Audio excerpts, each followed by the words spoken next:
He was called the Immortal King, but his real name was Kang Te-ha. One day, his rival was the Griffin Guild, of which he was a part. However, he still managed to survive 6 months of non-stop fighting. However, it was on this day that he chose the Griffin headquarters as his grave. But the man did not lose heart. Raising his right hand to his lips to cover his wide smile, he turned to his opponents and said that they were all worthless. After all, they decided to run at him like that, heads down and not paying attention to anything, and he assumed that they would probably get paid a lot of money for it. The angry guild members continued to run, shouting loudly that they had to kill the impudent man, because the killers would get 5 billion gold coins.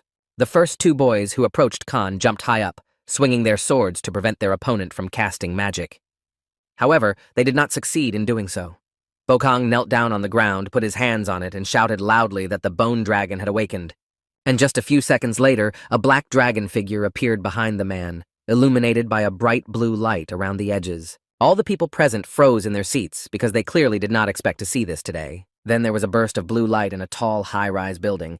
It was too bright to be seen in the city at night. However, immediately after that, there was a big, loud explosion, during which small particles of the panoramic window flew around. And as it turned out, it was just a dragon that got loose. It flew outside of that cramped, stuffy room, and on top of him stood Khan. He stood confidently, but still struggled to keep his footing against the air that was trying to knock him down. The people who were supposed to fight the gentleman ran outside and watched the bone dragon, wondering how this guy had enough mana to do this. Kana was hanging on with his last bit of strength, so in order to hold on as long as possible, he sat down to gain strength.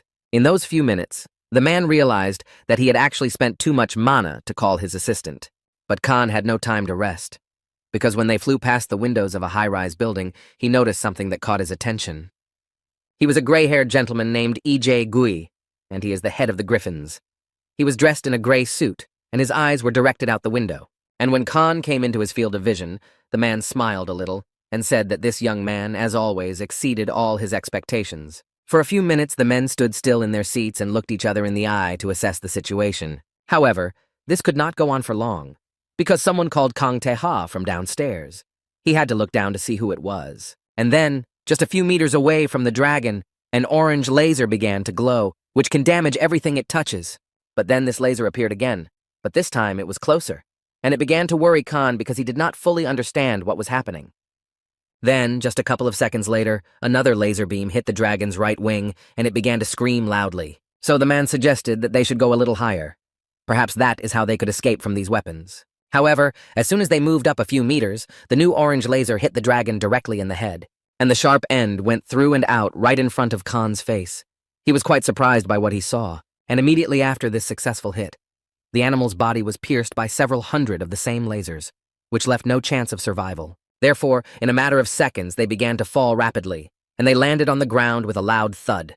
The head of the guild turned to the squad of holy knights and ordered them to capture Khan immediately, and people did not waste any time in surrounding their victim, who at this time was still on her knees with her head down and not looking around. A few minutes later, the main man of the guild appeared on the low stairs.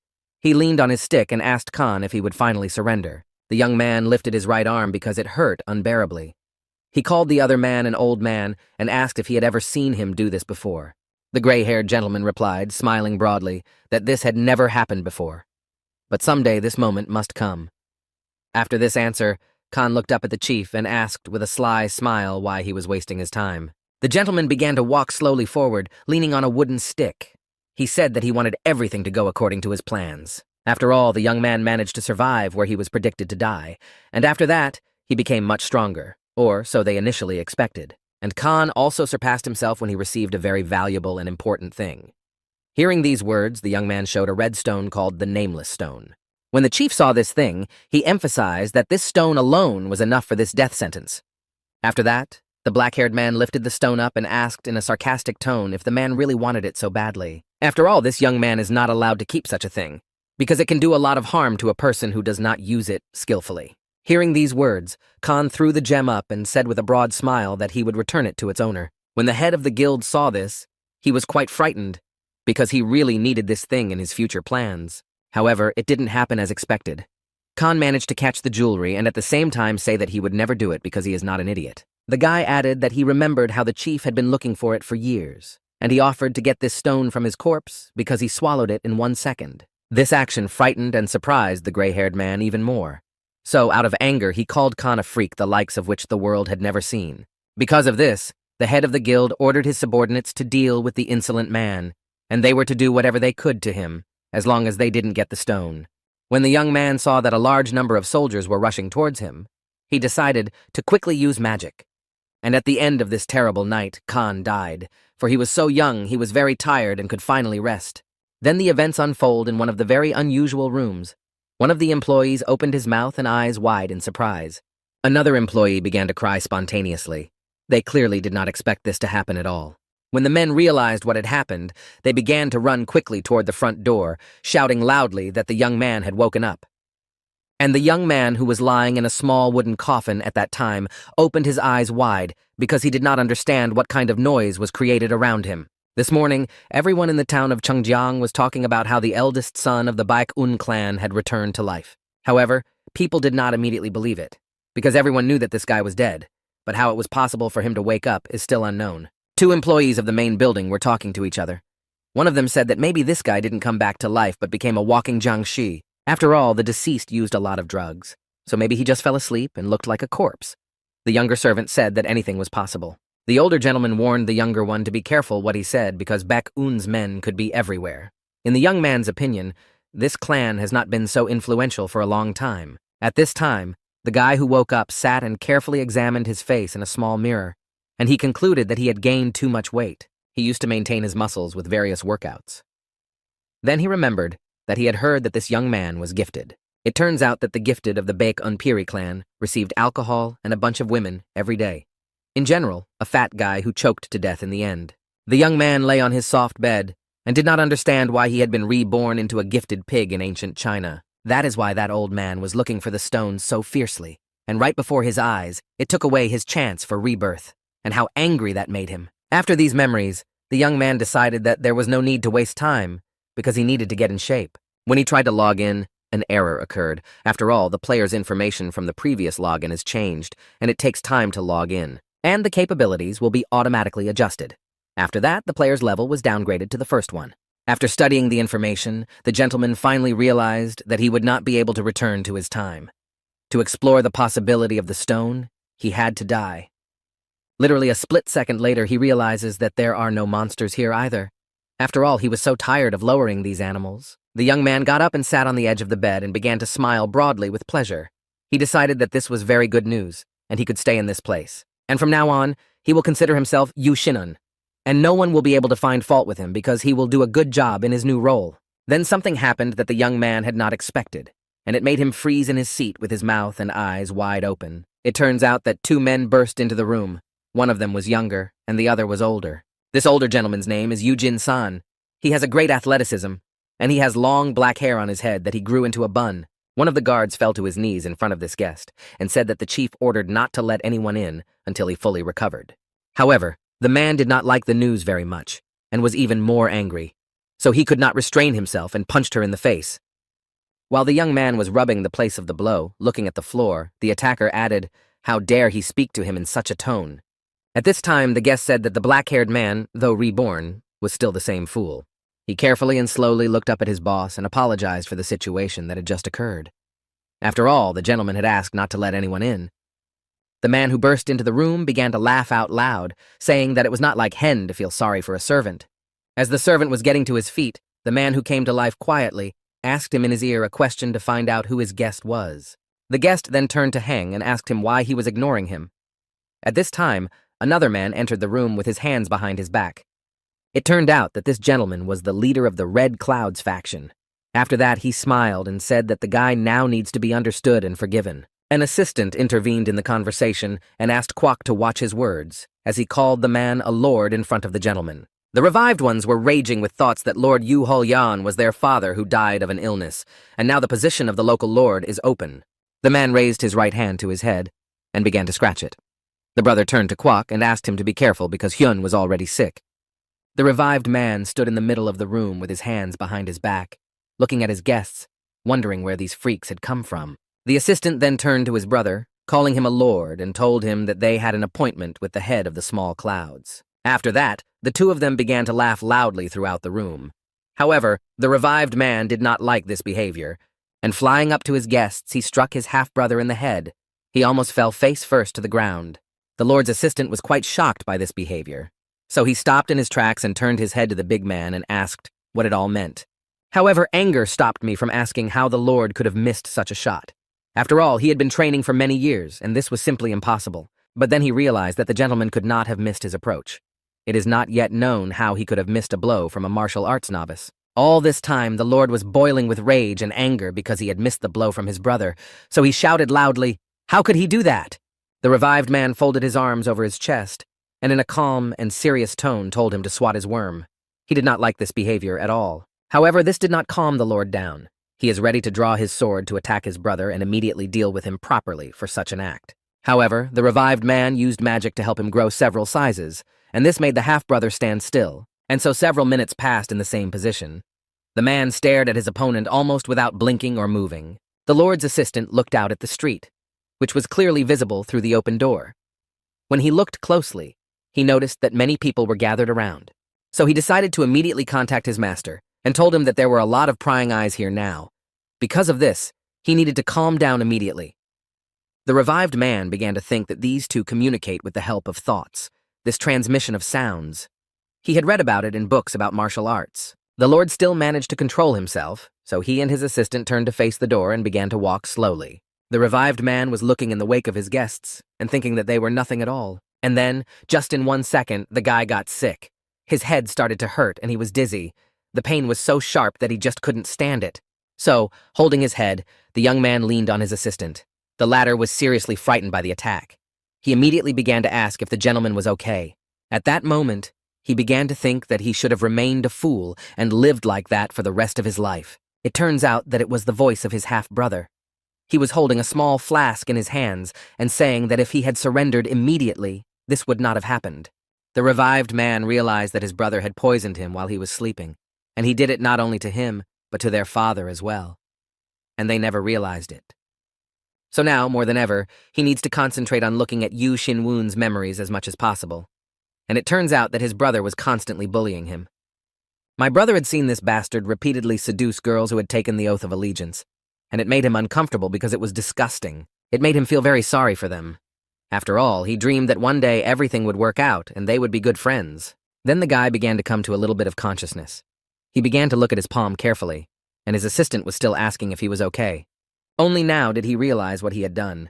He simply did not expect this from himself, so he did not attach such importance to it. And the young man sat down on the floor, pulled his legs under him, and began to shake in fear. After all, he had just attacked his brother. The assistant heard only the word end, but he did not understand what the gentleman meant by that, so he came closer and leaned over to the guy. The revived man turned his face to his assistant and asked if there was a place nearby where many people died. Tears were streaming down his cheeks. However, the young man did not really understand what the gentleman wanted from him. The man who came back to life thought that he had drawn a lucky ticket by being reborn as the firstborn of a wealthy clan. At night, my younger brother was in his house, furious about what had happened today. He even broke the vase that was on the desk. He still didn't understand how this bastard dared to do this to him. How could he do that with only a first level in martial arts? The Lord shouted loudly that he would just tear the insolent man apart. Hearing this, the assistant turned to the people in the room and told them to leave. When everyone finally left the building, the assistant turned to his boss and said that he needed to calm down because they were constantly being watched. The Lord, his face twisted with anger, replied that he could not calm down just like that. After all, this bastard dared to attack him. As soon as the Lord turned away, the assistant began to think that he hadn't even realized that Yu Xinwun had found his blind spot. But the man decided to reassure his master, so he came up behind him and whispered in his ear that there was no need to worry about the dead man. The assistant told me his idea with a smile on his face. The idea was that Xin'un had already died once, so no one would be surprised if he died again. Then the man said with a sneering smile that he would now order preparations for the ceremony to begin. Because as soon as that moment comes, everything will be ready. This decision pleased the Lord greatly. He even calmed down a bit and began to smile loudly, forgetting for a split second what had happened today.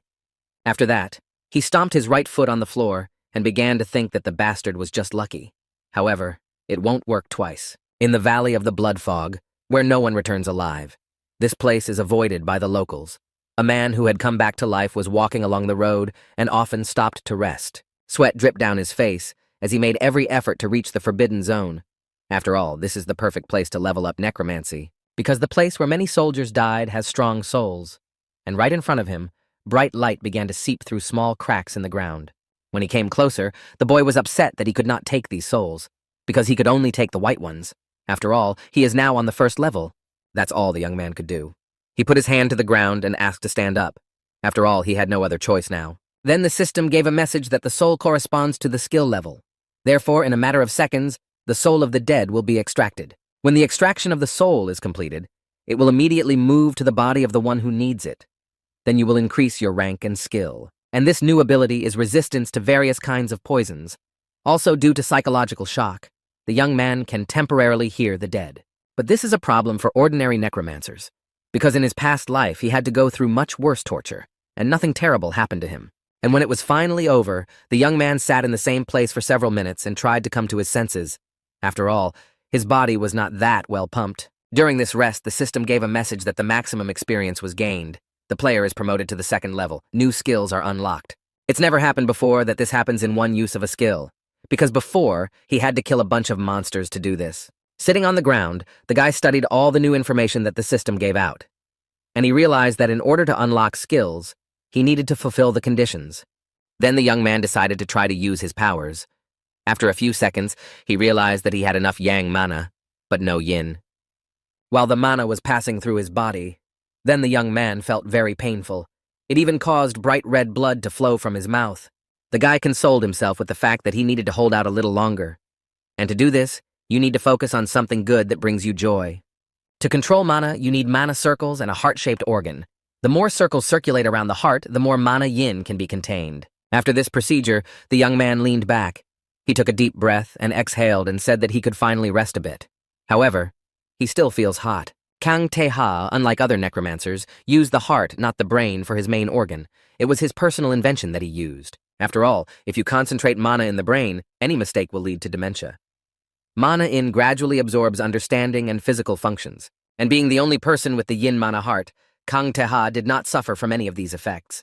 After resting, the young man decided to use magic. He threw a small orange ball on the ground in front of him and said to the skeleton to appear. A blue circle with different hieroglyphs appeared in that place, through which a skeleton later began to crawl out. He did it very slowly and gracefully. You could see the pleasure on his face because he was smiling. The revived man calmly observed everything that was happening in front of him. After all, he had traveled such a difficult path for this purpose. A few minutes later, a low-level skeleton appeared on the ground. He was holding a sword in his right hand, and a blue light shone on his chest. The guy looked at it carefully, put his hands on his chest, and began to think about the fact that this was his first called-up skeleton. So I decided not to postpone the test until later. I wanted to check how this skeleton would do its job right now. So he made his first gesture. Then a strange thing happened. The skeleton fought with the other one and managed to defeat its opponent. And to rest, he sat down on the ground with his head bowed. However, immediately after that, he simply disappeared. There was only smoke left behind, and he began to wonder if he had run out of it. There is little mana in this world. That is why the dead are so weak here. If he used to get 10 mana of yin from monsters, he would get 10 mana of yang. But there are no monsters or piles of mana here, and there is simply nothing you can do about it. You have to get used to living in such conditions. So without wasting any time, the young man puts his hand to the ground and tries to get the circle of death out of it. Light began to appear through many small cracks. After this night walk, several days passed, and in the house where the man lived, some things began to happen that he did not understand. Every day he noticed things he didn't like. It was limiting his abilities. Or rather, each time there were more and more guards near his house, and they were watching the house around the clock to make sure that no one else came in or out. He realized that all this was happening because of his half-brother, whom he would not hesitate to strangle if he had the skill of stealth. However, after calming down a bit, the young man turned back to the house and began to walk slowly, thinking that he should not do anything hasty. This time he decided to get inside, not through the door, but through an open window, in order to get some exercise. He could barely pull himself up to put his leg over. And while he was struggling, he was thinking about how he needed to lose weight immediately. After all, it's simply not a matter of having such a hard time every time he exercises. And when he finally found himself inside, he froze in his tracks because he was not alone in this room. And at the end, someone's shadow loomed. Therefore, in order not to give himself away earlier, the young man had to be quiet. However, this did not last long because he decided to activate the mana circle. And with the use of mana, physical performance temporarily increases. Because of this, the young man was able to run across the room with great speed and approach his opponent. The latter simply could not react because he did not expect it. The revived man put his right hand on his lips to prevent him from screaming. However, in a few minutes, the guy realized that it was not some criminal but his assistant. But he did not understand why he was here, so he let him go. It took the assistant a few minutes to cough and apologize. The man who came back to life emphasized that everything was fine and that he was here, and he began to tell him everything in detail. He could not believe that Jin-san could order such a thing. The servant looked at his master with a guilty look. He was about to say something he might not like. Namely, the fact that the gentleman escaped outside again today, and this is when it can bring him very big problems. However, the revived man put his hands behind his back.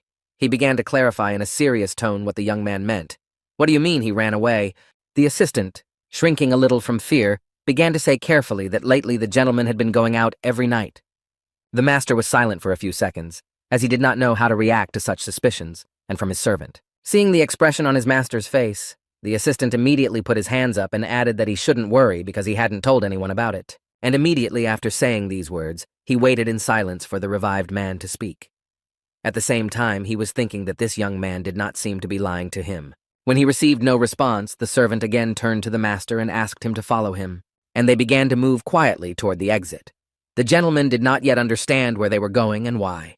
That night, a full moon was shining in the sky, illuminating everything around. The two men came to a small hut in the woods. When they entered the building, the assistant told the chief not to worry, because the building was abandoned, and no one would find them here. After that, the young man approached a large wooden box, and the lady pushed it away from the wall against which it was pressed. It turned out that there was a small hole in the wall behind him. Pointing to it, the assistant said that it was an escape route known only to servants. He said he would not ask where and why the gentleman was going. After all, he must have his reasons. He suggested that he go and he would wait for him here. The chief began to tell him that if they found out about what he had told him about this place, he would not be able to escape the death penalty. The revived man began to say that at this moment he could not trust anyone, but he wants to make an exception for this guy. The gentleman then asked the young man if he could trust him as well. The assistant did not hesitate to answer that. Of course he could. After receiving his consent, the chief approached him and put his hand on his head and apologized in advance for what was about to happen. He used mana to revive him, and the young man's whole head began to glow with purple light. Lowering his hand, the master began to watch the servant, but he did not yet understand whether this was how the charm skill was supposed to work. Then he asked the young man what kind of relationship he had with Yu Jin-sang. The assistant began to say in a calm and slow tone that he had no relationship with the man. As he listened to the answer, he wondered if Sharma had such a strong effect. It is possible that the locals do not have techniques for psychological defense. The young man began to answer that when he was younger, he was a very kind and honest man. He treated him like a younger brother. The gentleman began to beat him and treat him badly, but despite this, the young man still believes in him. After all, maybe he will become that good person again. Hearing this answer, the revived man clapped his hands and said that it was impossible to believe in him when everyone else had betrayed him. This is really some stubborn idiot. Then he began to think that all his life he had been treated like a monster, and now at least someone had his back. While he was going about his business, the assistant understood everything and did not ask any questions. So he just stayed here all this time waiting for his boss. Finally, after several weeks of training, the man's level is raised to 10th, and the Yin Mana Heart skill has been upgraded to rank S. Then he began to look at the message that the system gave him. It said that he had acquired 3 new skills at once. However, on the plus side, the Necromancer's rank has been raised to D, and now he will be able to effectively absorb ki, and this is something he has been lacking lately. Then the boy began to look at the bright light in the cracks in the ground, and thought that the difference between white and blue souls was great. He had already felt this before, and then a few minutes later he remembered Yu Jin-sang and Chairman Kwak, that it was from them that he felt such a flow. Could this be ki? There is very little yin mana in blue souls, but each of them retains great power, and this power depends on one's abilities and personality. Absorbing the blue soul, the guy wondered what kind of powers they held, and maybe he could distill it into the yin mana that he needed so much right now. So I decided not to postpone this chance, but to take it now, and he began to gradually let the mana slip. After a few seconds, he realized that his palm was hot. Thanks to the mana circle, it was quite easy, and if things continue to go on like this, he will be able to easily mix it with yin mana. So he was quite pleased with this, and then the mixing began.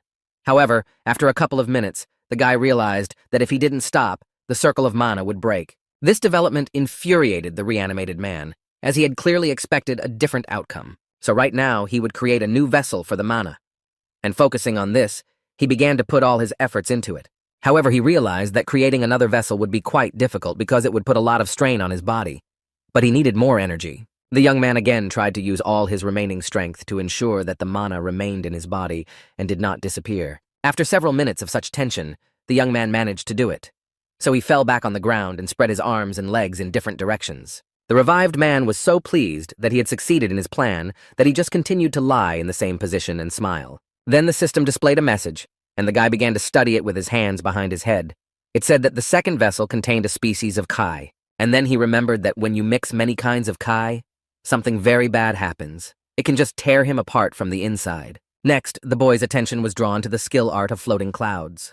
So he opened more information about it and began to study every word carefully. Then he turned his head to the right, and looking at the souls, wanting to get out of the ground, began to think about whether he needed to do it again. However, he stopped himself because he needed to understand the mechanics first. After all, it was the simplest technique, and he had already almost died. So he first decided to test both mana and ki at the same time. Stretching his left hand forward, he ordered the skeleton warrior to stand up in a serious tone. When the creature got up and was examined by the young man, he reflected that he had used only mana before because ki had side effects. Then he decided that he needed to use kai, and stretching that hand forward, he began to use it because today we need to at least deal with this. And then heat began to spread throughout my body. It was rushing to the stretch through all the organs. The guy could only wait for the result. And then he realized that the mana of yin and ki had mixed with each other, even though he hadn't planned it. And this makes these experiments more and more interesting to him. So he sat down and put his hand with the purple light around it on the ground. And hieroglyphs appeared in a circle, and the young man ordered the skeleton to reappear. Then the young man began to raise his hand up. However, he did not take his eyes off the place where the hieroglyphs appeared, which were highlighted in purple. What he saw in front of him surprised him. The guy froze in his seat with his eyes and mouth wide open. The skeleton was too big and powerful. It made such strange and frightening sounds that the boy did not know what to do now. But then the revived man came closer to the creature and, smiling broadly, greeted him and added that they had finally met. What happened next looked quite strange from the outside and for the guy himself. After all, there were two skeletons on either side of him that he had summoned. The first one was of the 7th level, but the second was several times stronger than the boy himself, so it became clear that using mana alone was not enough. And because of this, the young man made a certain sign with his fingers. And after that, the weaker skeleton began to move with an axe raised above his head, and he was heading for the opponent. Instead, another skeleton was going to respond to this attack, which was clearly several times stronger than him. However, the fight was simply unavoidable. The creature with the blue light, that is the weaker one, pushed off the ground and jumped high up to strike his opponent. However, he was not able to hit him, because the skeleton, which was illuminated with purple light, managed to dodge and take one step back. Then they began to move quickly across the lawn, waving their weapons at each other. But it was not yet clear which of them was stronger. In one of the clashes, the weaker man landed on the ground to rest and recuperate. The stronger one raised his sword to the level of his chest. Watching all this, the revived man thought that this skeleton was a very good warrior, and it's a pity that a simple warrior runs out of energy so quickly. Then the skeleton with the blue light gathered his last strength and turned his weapon on his opponent. He did not want to give up so easily. Seeing this, the purple skeleton began to smile broadly. He liked this gesture very much because he also did not even think that it would end there. That's why he rushed towards the opponent. He's just not ready to stand still and wait for an attack and have to defend himself. On the way, he began to use his strength. This was his strategy to keep his opponent away from him so that he could not harm him. The blow hit the skeleton right on the bone.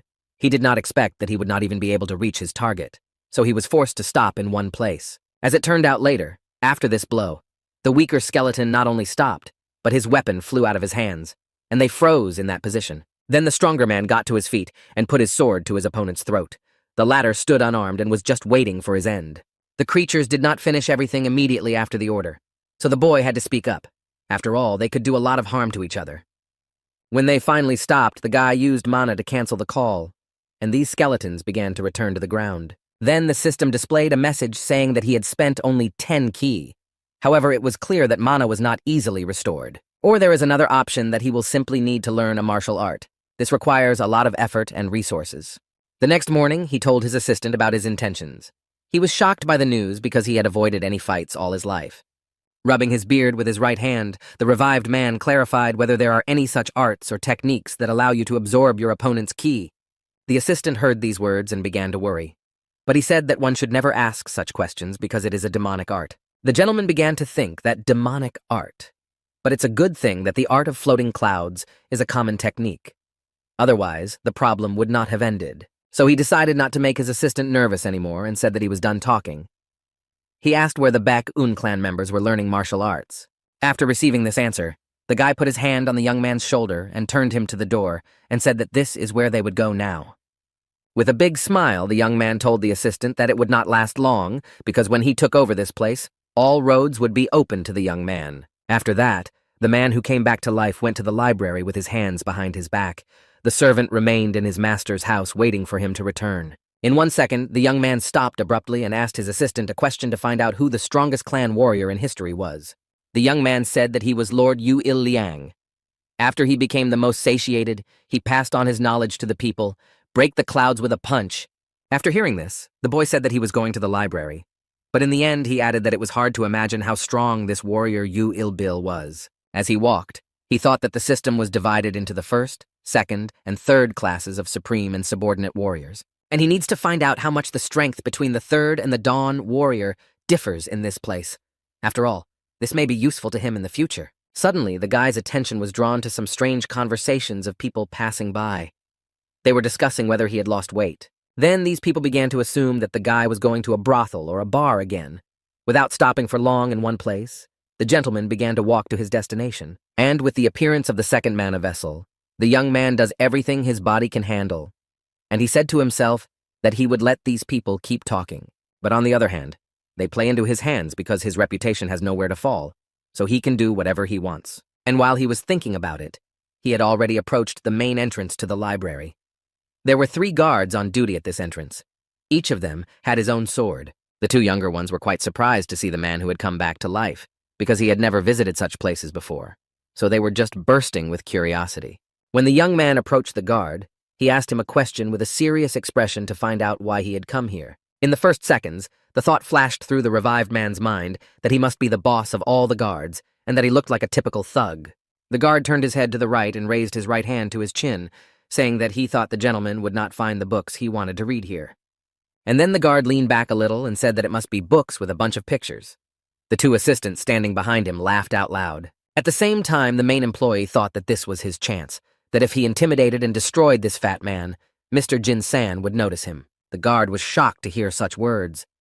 The man who had come back to life came closer and told him to finally move so that he could enter the room. He simply wasn't going to waste his time with such impudent employees who could afford it. But the guard did not want to let it go. The man who came back to life was tired of this fuss at the library door. So when he stopped and turned to face the insolent man, he used mana magic. After a few seconds of such exposure, the man removed his hand from his shoulder and calmly continued to move inside the room, while the guard remained. Seeing this, the 2 younger men approached the chief and began to ask him questions. Why did you let him in so easily? What about Chairman Quack's order? For a few more minutes, the young men tried to talk to their colleague in order to get a few words out of him that would clarify the situation. And more often, the memory of what he saw came to his mind, and these were clearly not human eyes, and he felt the same genuine horror. What happened next surprised the younger members of the clan, then frightened them, and then they simply did not understand what was happening. As it turned out, such a mighty, strong, and fearless man was hunched over, sweat streaming down his face. On top of that, he had pissed himself. The young men decided that they had to take the man away from here immediately, because if he saw the man come back to life again, he would do more serious things in his pants. But they are still curious about how the gentleman got this look, and it turns out that the rumors are true, that he changed after his death. However, he is also the son of a tiger, so this is to be expected. Even though he has the lowest level, he uses his abilities just fine. At this time, in the premises where the main headquarters of the Baek-un clan, namely the Red Cloud Tower, was located, quite different activities were taking place. One of the men, who was dressed in purple clothes and had his long hair in a ponytail, approached the glass door and put his right hand on it. This door opened inside, and behind it was a staircase that led low underground.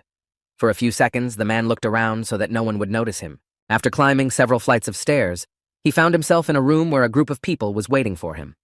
They covered half of their faces with red masks, and behind them, on a wooden table, there was a body wrapped in bandages like a mummy, and on the wall next to it was the skull of a large horned animal.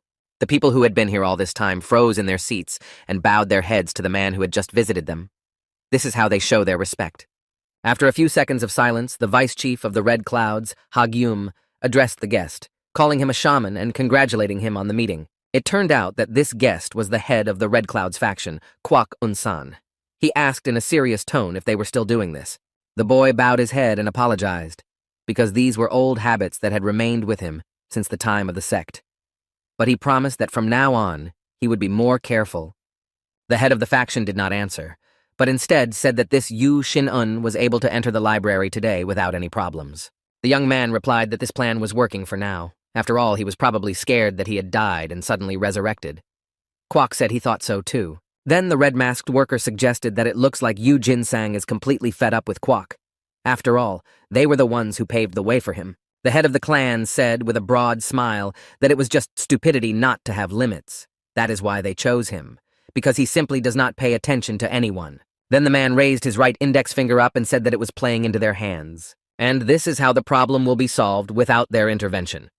Kwak replied with a sly smile that this could happen, but that he still needed to be safe. So the employee pointed to the table behind him and said that he had come up with something, but that he just needed to finish cooking. Having carefully examined everything around him, the clan leader said, "Great." However, he did not know what to expect from this, so he waited for at least some explanation. However, he did not have time to listen to all this. He decided to blindly trust his subordinates.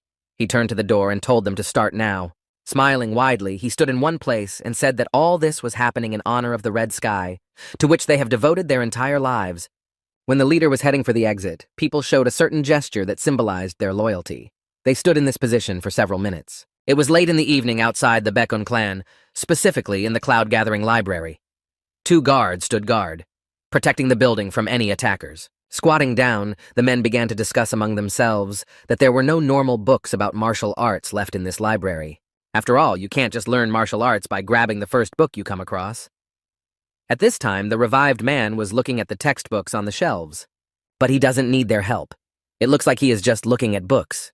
In each book, he finds information that he really needs. Then the man closed the book loudly and concluded that because it was a first-class expanded edition, it was of the highest available level. If he circulates his chi together with chaotic or demonic energy, he has a high chance of tearing himself apart from the inside. And if he had more yin mana, it would not contradict the alien energy so much, because now the mana was protecting him from being absorbed by the ki energy. 8 hours had passed since the guy entered the library and studied the information from the available books, and he looked normal. And then the system gave him a message that he could study the art of the immovable heart, and my husband immediately agreed to this offer. Suddenly, his peace was broken by a wooden cart that touched his right leg. He quickly got to his feet and began to look at the little girl. The young lady was very frightened that she had failed to watch and had harmed such a gentleman. She froze in place in fear, and tears began to form in her eyes. Instead, the gentleman pointed to the cart with his right index finger and asked in a serious tone what kind of book she had brought.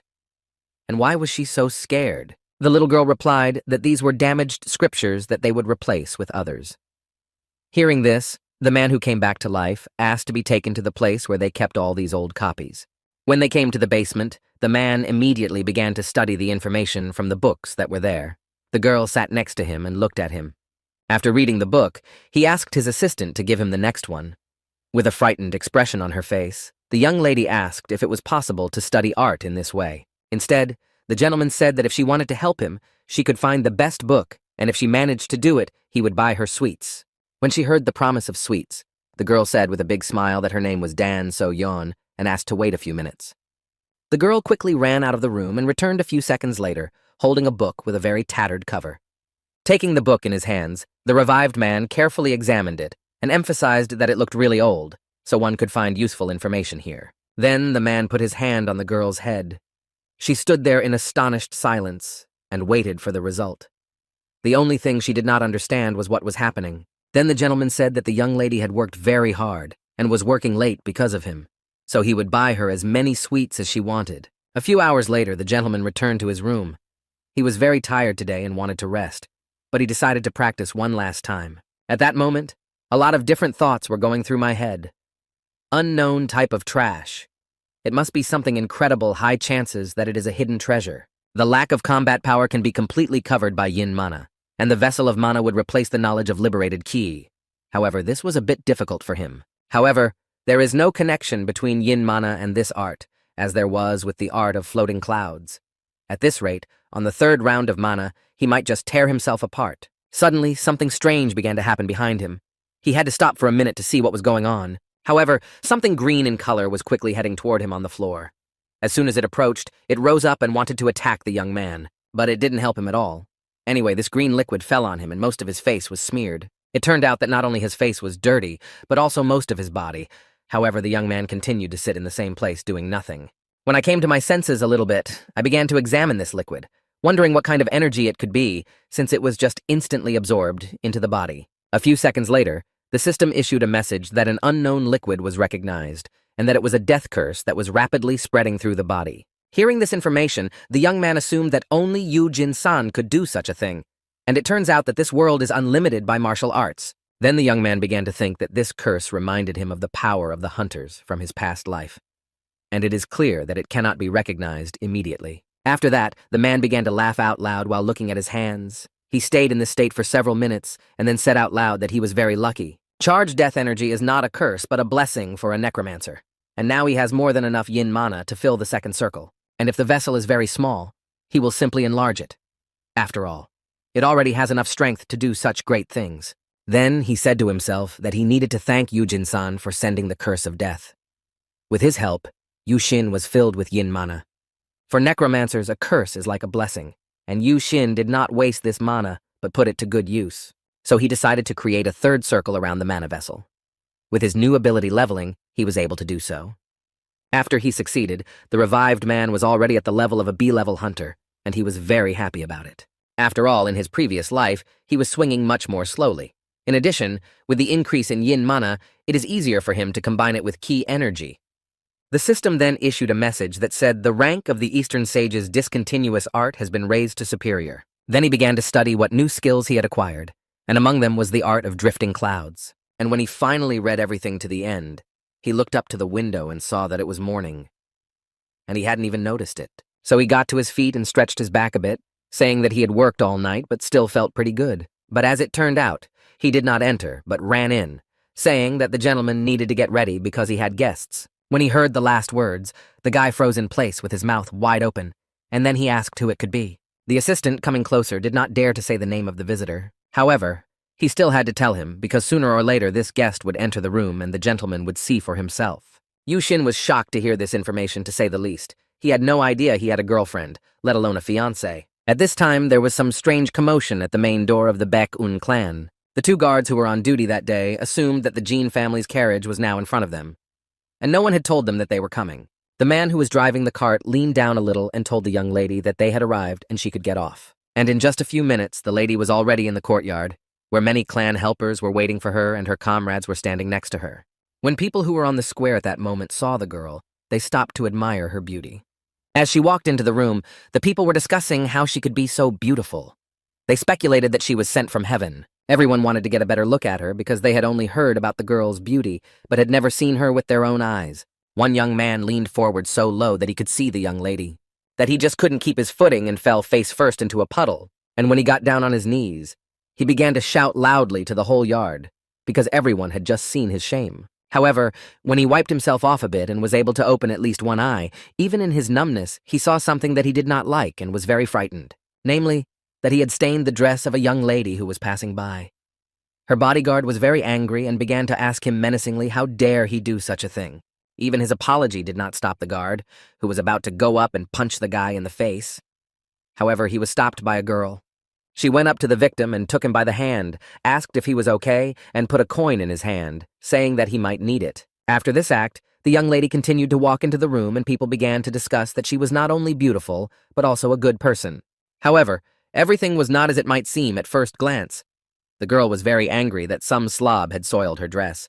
At this time, in the premises of the Baek-un clan, namely the Blue Cloud building, two men were sitting opposite each other in the large hall, with an assistant standing next to them. The half-brother looked at the emperor's chair, which was empty, and then he turned to Kwok and said that if it weren't for Yu-shin-un, this place would have been his long ago. He also does not understand why this young man feels so confident. Does he think his father is still alive? And then the assistant said that the vice chairman of the Baek Un clan, the White Blade Dojin Un, was approaching the room. Everyone present turned their heads to the front door. Next, the head of the Clear Clouds faction, Nan Dayong, entered the room and pointed to the guy behind him, and apologized for being late because his son had overslept a bit. When he heard these accusations, the boy began to find out why he was to blame. After all, it was his father who came home very late. The father turned his head back a little and began to shout loudly at the boy because he did not introduce himself to the vice chairman and another gentleman. The young man was afraid of his father, so he did everything he was told.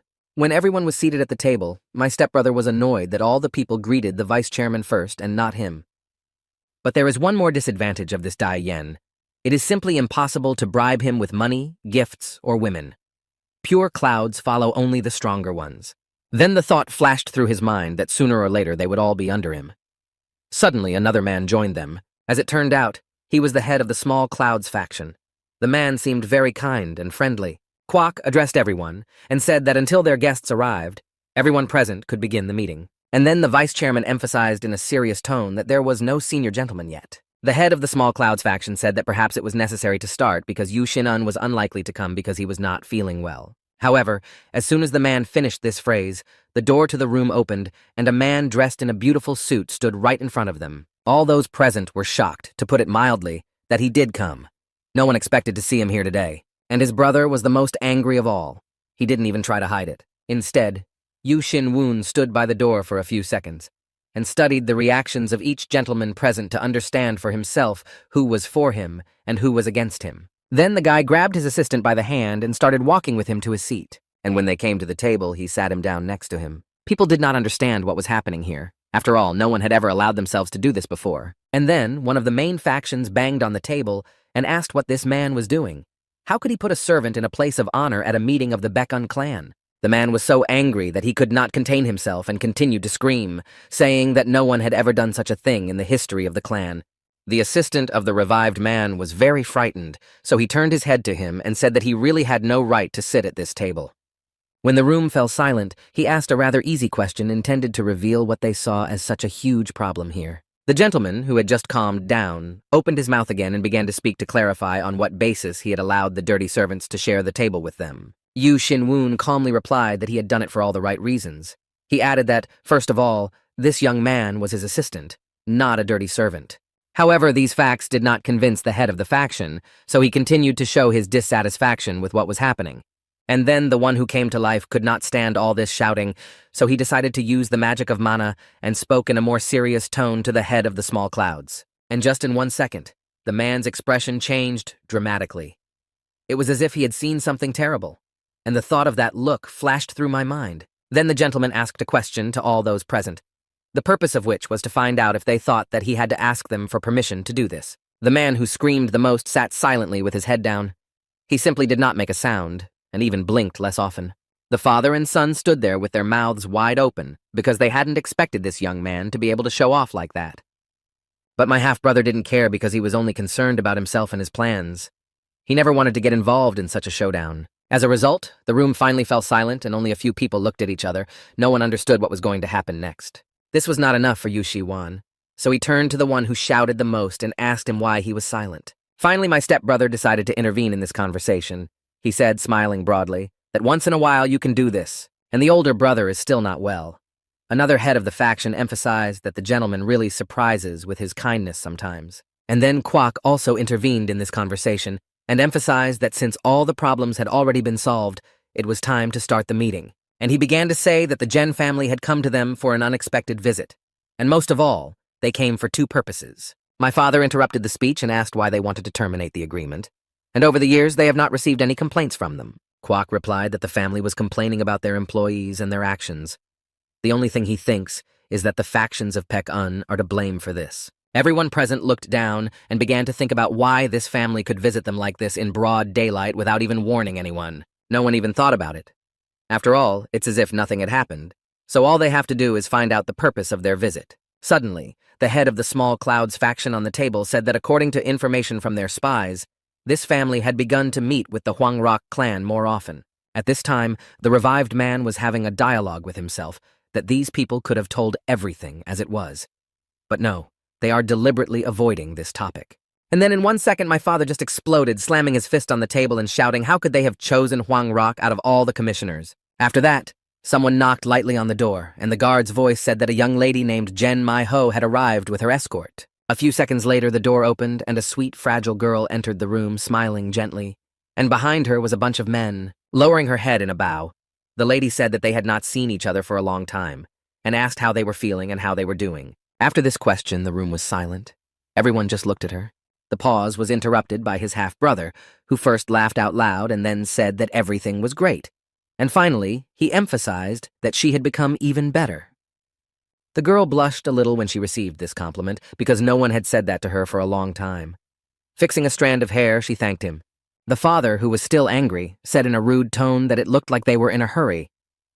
After all, they had just been served tea in the room, and they had already come. The guard, holding her chin with his right hand, replied that the room was too small for him, so they decided to go to a bigger one.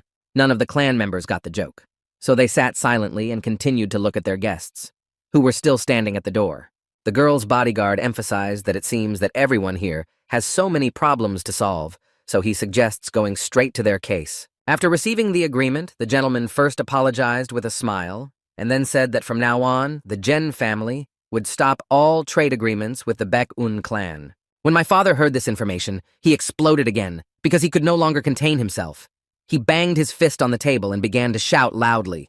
Despite these accusations, the guard calmly added that his chief thinks that a clan without a chief is a lost cause. The man then held his hands out to the side and emphasized how they could trust them to manage their commissions in such a mess. The half-brother leaned his head on his arm and asked if this was really the final decision of their head. Could it happen that he would change it? The security guard replied that if this mess got better, he could reconsider his decision. After all, over the years of their trade relationship, they had earned a certain amount of trust. Everyone was just shocked at what they wanted from them in such a short time. After all, they already have a lot of unresolved problems. The head of the Small Clouds faction said in his mind that this abrupt visit was necessary for suppression. It was also a rude threat to get them to elect a clan leader. And surely Yu Jin-sang and the Geng family have already agreed.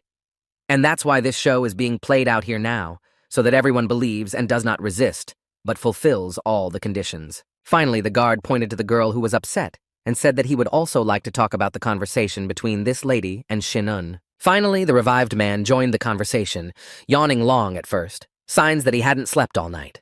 The guard said they could listen to everything he had to say. The half-brother began to wonder if this guy hadn't forgotten his love. Then the guy turned his head to the young lady and looked at her carefully.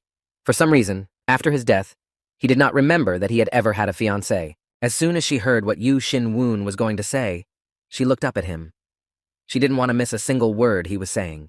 And then the young man revealed that he wanted to cancel the powwow. Everyone present was shocked, to put it mildly. Even the girl herself opened her mouth wide. This message surprised and upset the young lady. She drew her eyebrows together and asked how come he wanted to call off the vow, but only a moment ago. Namely, the very moment when the members of Jen's family entered the room. Among them was his future bride. When Yu Shin-woon saw the young lady, he wondered if he had a headache just like the first time he met Yu Jin-san, and it was uncomfortable. However, thanks to the circulation of yin mana and the concentration of this pain in himself, he was able to subdue it. And someone's voice echoed in his head. It turned out to be a memory from the past, where they first met this young lady. She approached the man who had come back to life and said hello. The next memory was that the girl was very happy and said with a big smile that now we can consider them reinstated. But as it turned out, she was also dating Yu Jin, to whom she told him not to show on the street that they knew each other. There was another situation when Shin-un caught them spending time in his brother's room. And only from these memories did he realize that this girl was just a rotten person. Then something strange began to happen in his head. Everything disappeared, and he just stood in the darkness alone. Looking around, he realized that there was nothing nearby. This strange pause lasted only a few seconds, but it still made him quite nervous. After that, the image of a girl who was very angry and asked what she had done wrong again. And then she said that this group gave their lives for her happiness. The man stood silently watching what was happening. After all, this would help him put all the puzzles together correctly and draw certain conclusions. This lady was being led by 2 guards to a room. She was covered in blood. When he decided to examine the crime scene, there were several bodies of men lying on the floor. And the man who came back to life could not understand what kind of memory it was, and it turns out that this is a memory from the future, which is still far away. And again, The question arises, where does this mind get memories of events that have not yet happened? So the gentleman decided that as soon as he managed to move further up the levels, he would definitely discover the rest of the memories. And he already knows how he can do it. Because of these memories, he wanted to break the silence. And this news was simply unexpected because everyone was counting on such an alliance. While everyone turned their attention to the guy who said some nonsense out loud, the girl just quietly put her head down and cried. And the revived man, not paying attention to anyone, began to scratch his right ear, asking the lady why she was silent. And is she still in love with him so much? The guard was very angry at these words, so he shouted loudly, "How can a gentleman treat their young lady like that?" The father intervened in this fight and quickly got to his feet, pointing his index finger at the guard and telling him to watch his language. He looked out from behind Yu Xin-woon's father's shoulder and added that they also wanted to offer it, so he didn't understand what the problem was. The guard thought that if the rumor spreads that the fat man, Shint-un, refused to keep quiet, the head of the family would cut off his head. The man who came back to life did not pay attention to this reaction. Instead, he put both hands behind his back and said that there were people among them who had long known that the silence could be broken. And after these words, the half-brother and the young lady realized that this gentleman was trying to hint to them about something she had known for a long time, but had not shared with anyone. The guard was so angry that steam was almost coming out of his ears.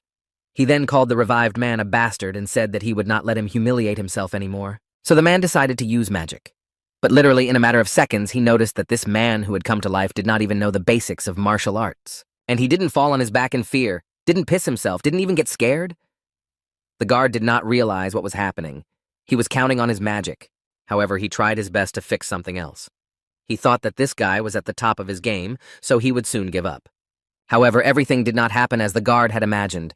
Instead, his magic was overcome by Yu Xin-woon's mana, and he was quite shocked by this. Finally, for a few minutes, the room fell silent again. Everyone in the room tried to breathe deeply so as not to do something stupid in anger, because it would be hard later. The head of the Small Clouds faction turned to the revived man sitting next to him and asked him if he should interpret these gestures, and if so, he is ready to fight right here and now. After these words, the man's eyes glowed with blue light, and he began to prepare to use his powers. When the guard saw this, he froze and began to think that these people had not lost their strength, and he decided to fight against the entire Baekun clan. Therefore, to diffuse the situation a little, he put his right hand forward and said in a calm tone that they had no complaints against the entire Baekun clan. And then the head of the Small Clouds faction got up to respond to this speech. He emphasized that this was complete nonsense. Then the half-brother said that it was a really difficult situation, and they cannot deny responsibility for their brother's decision. Then you could see in his eyes that he had come up with something quite insidious. Therefore, he said, in order to preserve the relationship of the clans, he proposes to resolve this conflict with a duel. Everyone in the room fell silent for a few seconds after hearing these words. At that time, my half-brother thought that although it was not an ideal time, it was a good situation for some unpleasant incident to happen. The guard, rubbing his beard, agreed to the offer in a few minutes. The young lady began to smile with satisfaction, and then the assistant of the revived man jumped to his feet and leaned on the table and began to shout loudly that this could not be done. "Because you can't send this gentleman to a duel." The words of this young man were supported by the rest of the clan. They agreed that it would not be a fair match for Yu Xin-woon, who had not been trained in this. The young lady's guard did not care. He said with a sneering smile that they were trying to tell him that the young man had just given up. And since he was scared, he can ask the lady for forgiveness, and maybe she will show her kindness and forgive him. After these words, the man who came back to life confidently rose to his feet, and everyone turned their heads to him to understand his intentions. Then he turned his face toward the guests and began to walk slowly toward them. No one had yet realized what this young man could do. Only one half-brother was happy about what was happening around him. After all, he had hoped that his brother would simply lose and keep everything. Yu Xin-woon walked up to the guard and looked intently into his eyes. He was studying his opponent in order to recognize his weaknesses. Then the revived man walked past all the members of Jen's family to the door, and they all obviously did not expect him to agree to such an offer so easily. Therefore, they turned to face the door, and one by one began to step out on the threshold to see what he would do next. Suddenly, the guy stopped almost in the center of the yard. For several seconds, he stood looking in front of him, clenching his fists one by one. Then he began to warm up. He raised his hands up and rubbed certain parts of his body, and only after that he said that he was tired of them all. After his speech and warm-up, the guy abruptly turned his head back to look at the reaction of the guests, because he was going to show off his abilities today. Instead, everyone was shocked by what was happening. None of the people present expected to agree to such an adventure so easily. Therefore, to finally confirm his intentions, the young man raised his right hand up and clenched it into a fist, saying that he was ready to fight right now. At this time, all the people of the clan were working at their jobs. The day began as usual, and there were no omens that something big was going to happen. The man who was making the weapon told his neighbor that this time he had made a great sword. But the man did not even pay attention to him, and then he disappeared from sight altogether. Then people started running down their street toward the main square. The man did not realize what was happening, and why everyone was leaving their jobs so abruptly and running without even looking around. He also wondered what attracted them so much. Another gentleman who was a neighbor on the right side said that a duel would soon begin. According to rumors, the elder gentleman and the gang family will fight each other. Upon hearing this information, the man froze in his seat, his mouth opened wide in surprise. As it turned out, they decided to hold the match on one of the grounds at the gymnasium of the Baek-un clan. A large number of people gathered around the stage. One of the clan members approached the vice chairman and said that all this could not go on. It had to stop immediately. It was also impossible that the man chosen to protect Jean was an ordinary soldier.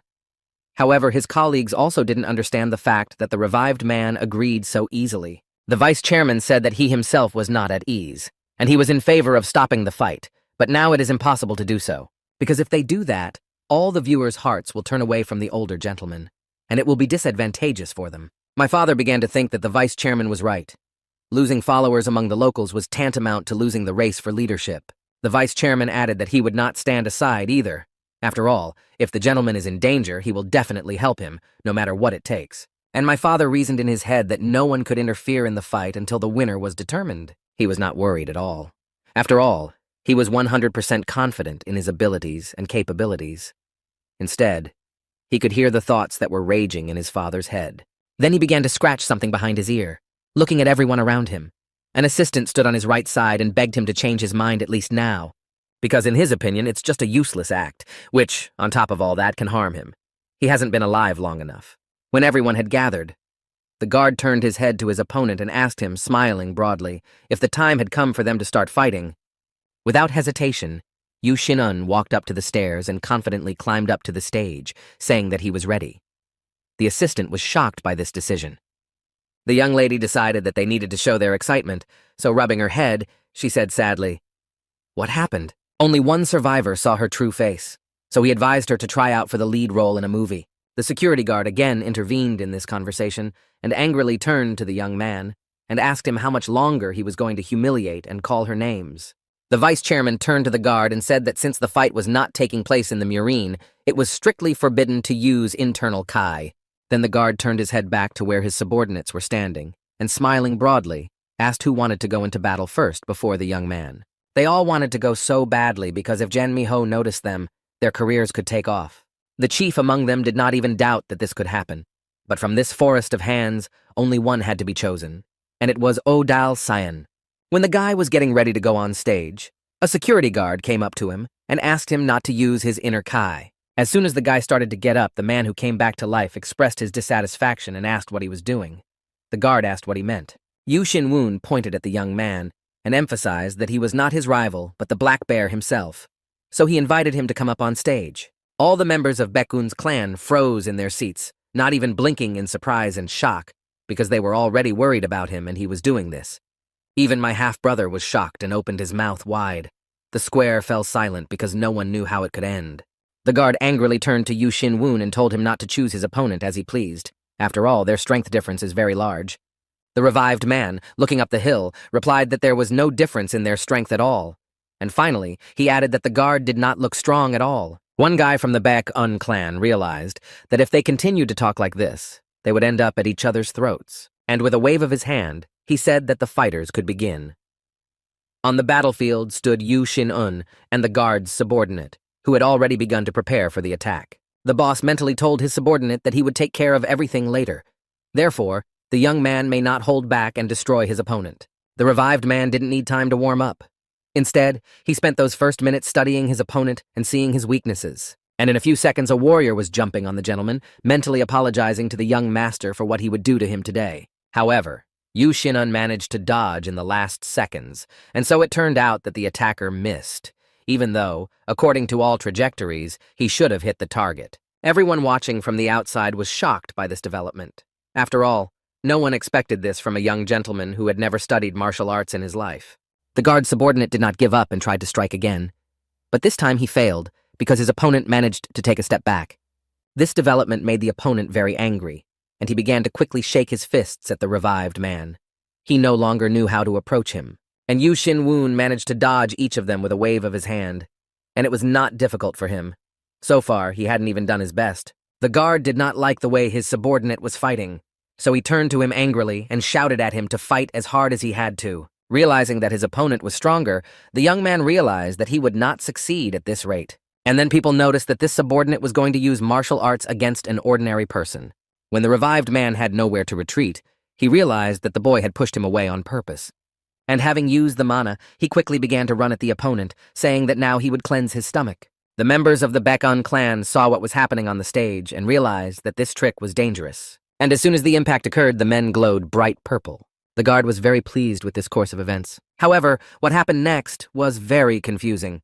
Namely, he saw his subordinate sitting on the stage and holding his hand, the palm of which was severely burned. The half-brother of the man who came back to life was also shocked, and did not understand how this was possible.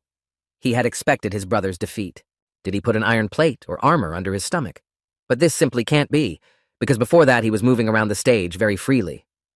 Kwok told his master that it was a defensive art, and his half-brother asked him when he had time to learn it. As soon as the victim was taken away from the battlefield, his superior said, "How could the gentleman allow himself to use art?" At this point, Yu Xin-woon was thinking that he had gotten very bored with this man today. He was also interested in the name of the protecting art. This accusation also angered the people.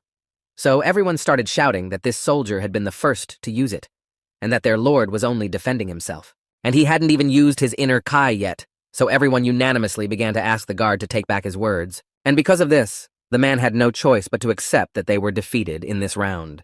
Then the man who came to life raised his right hand up to demonstrate his victory, and his fellow villagers at that moment simply burst into applause. But during the attack, he used the mana of bone armor, which protects all human bones by covering them with stronger and larger ones. However, this joy was interrupted by a security guard who, climbing on stage, decided to clarify that the duel was not over yet, and so now it was his turn.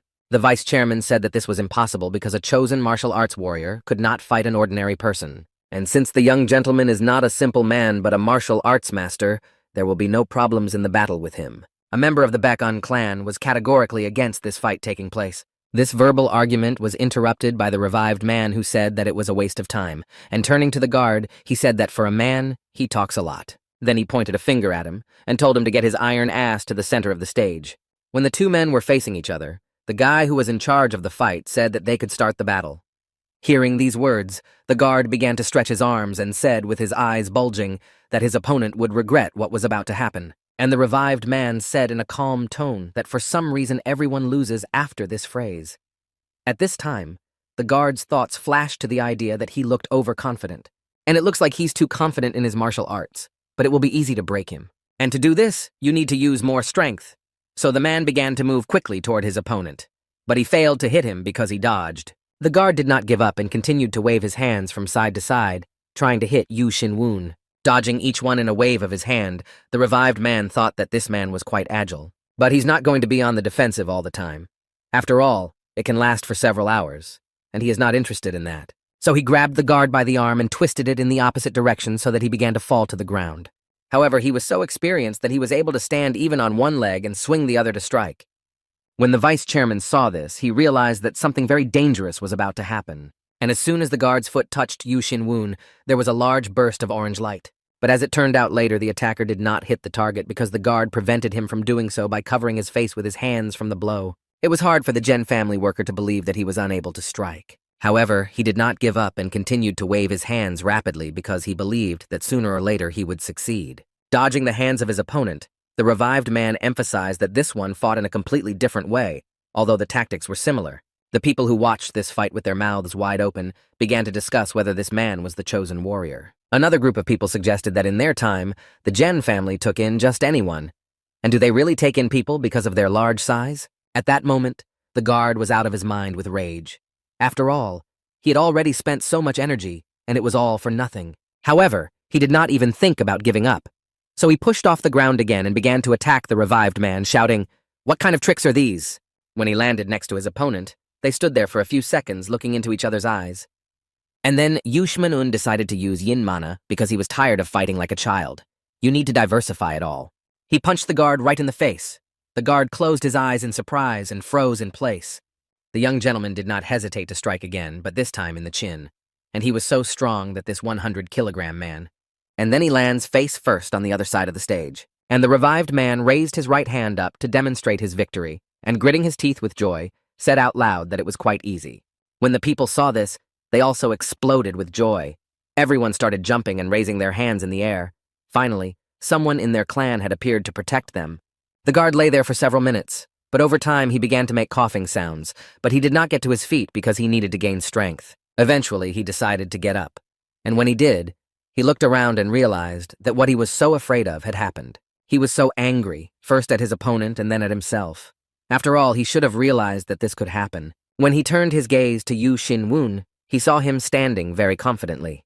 It was as if he already believed in his victory, and that made the guard even angrier. But as soon as his emotions overwhelmed him, he quickly jumped to his feet.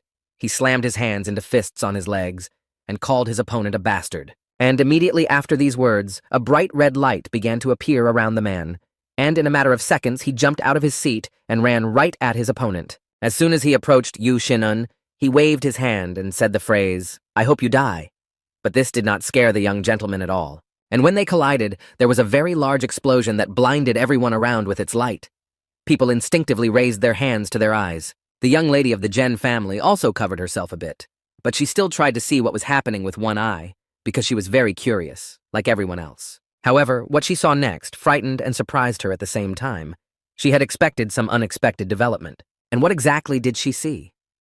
The fact that as soon as she opened her eyes fully, she saw the large body of her bodyguard flying towards her. In the last seconds, the young lady managed to take a step back. Her assistant was landing loudly right where she was standing. And on the stage in front of Yu Xin-un stood the vice chairman. He was holding a sword in his outstretched hand. And from the expression on his face, one could understand everything. As soon as the guard was able to get up and sit on the ground, he noticed that the man was holding a white blade, and he was shocked that it would end this way. Instead, the vice chairman turned to his colleagues and asked them in a menacing tone why they were still standing around. After all, someone was trying to kill their boss. And finally, he added that this was not a request but an order for everyone to stand up for their lord. After these words, all the men of the clan present surrounded Yu Xin-woon from all sides. Members of the Clear Sky faction are forced to surround the enemy. After all, he should not go home quietly after this. He needs to be dealt with like a man. Hearing these accusations, the young lady bowed her head guiltily.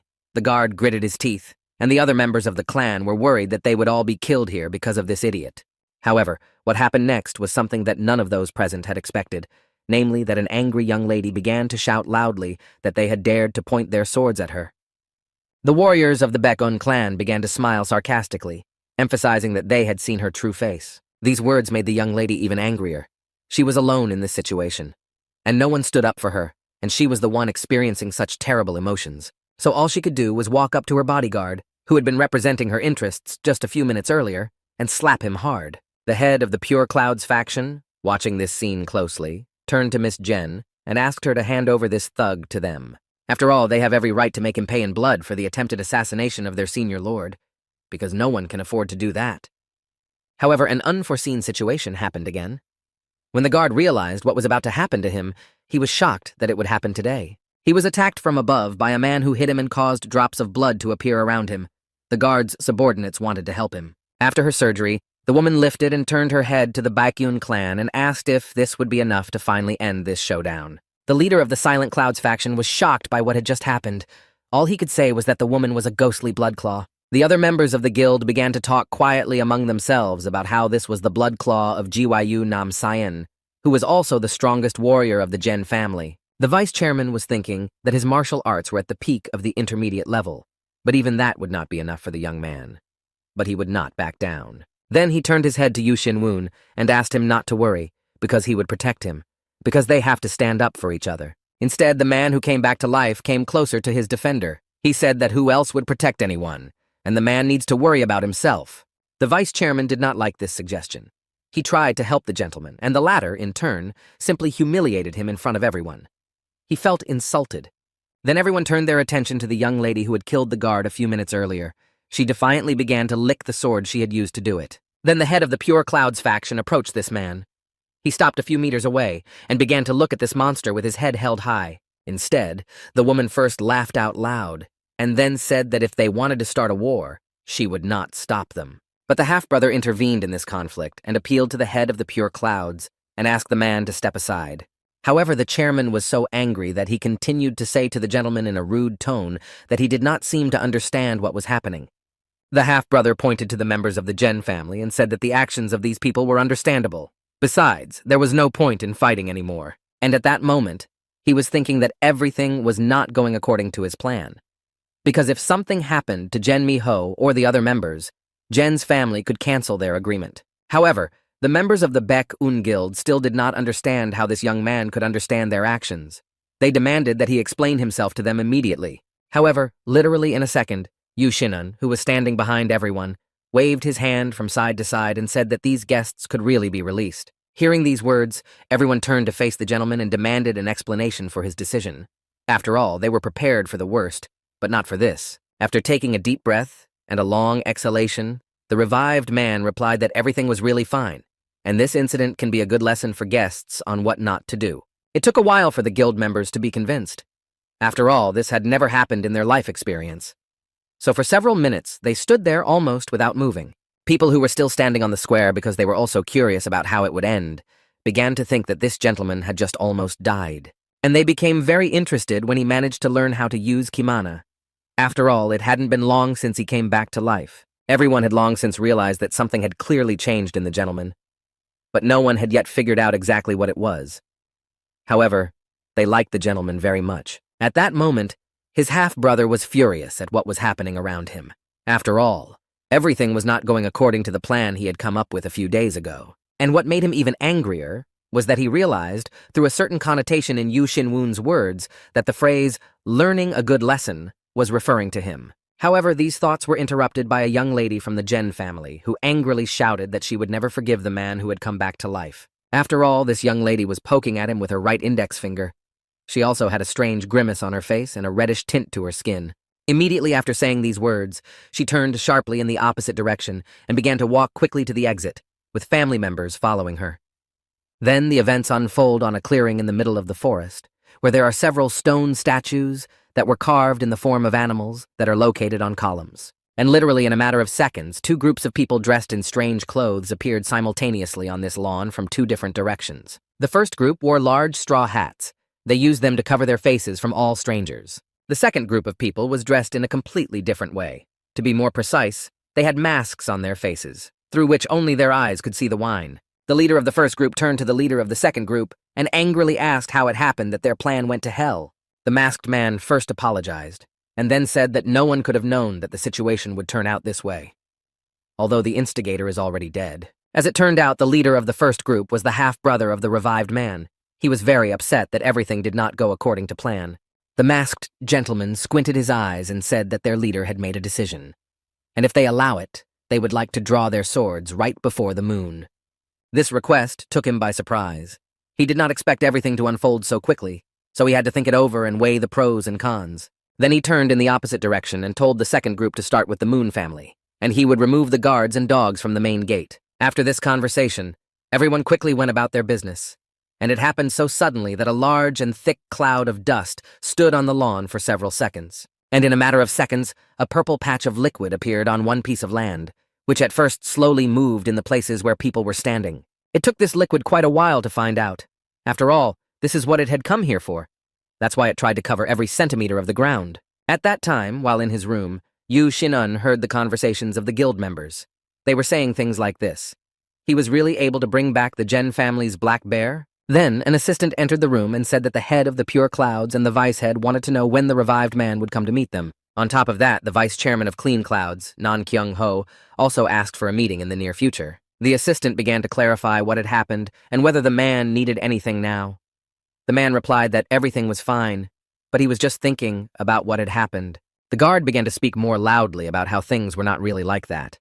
If the vice chairman hadn't saved him, he would have been in big trouble. Then the assistant sat down at the table and nervously began to tell me that when the gentleman said he would fight that monster, The revived man rubbed his nose and began to smile sweetly, thinking that his own brother wanted him dead, and this young man was so afraid that he might die.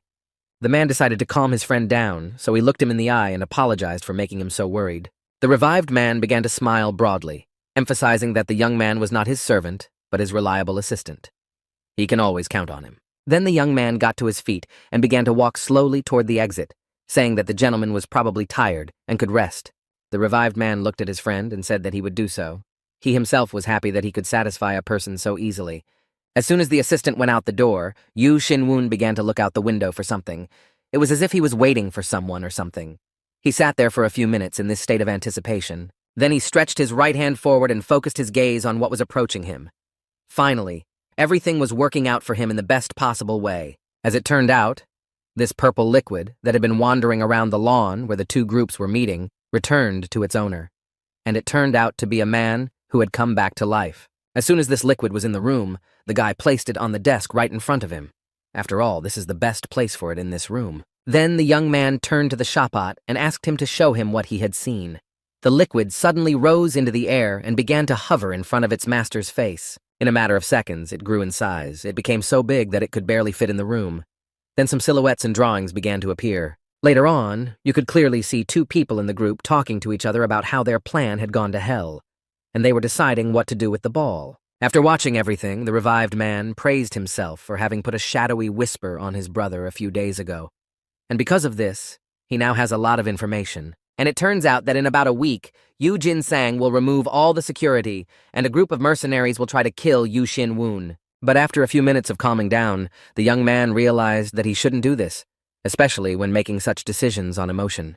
So when the guy opened the window and saw that the moon was already rising, he realized that it was time to implement his plan.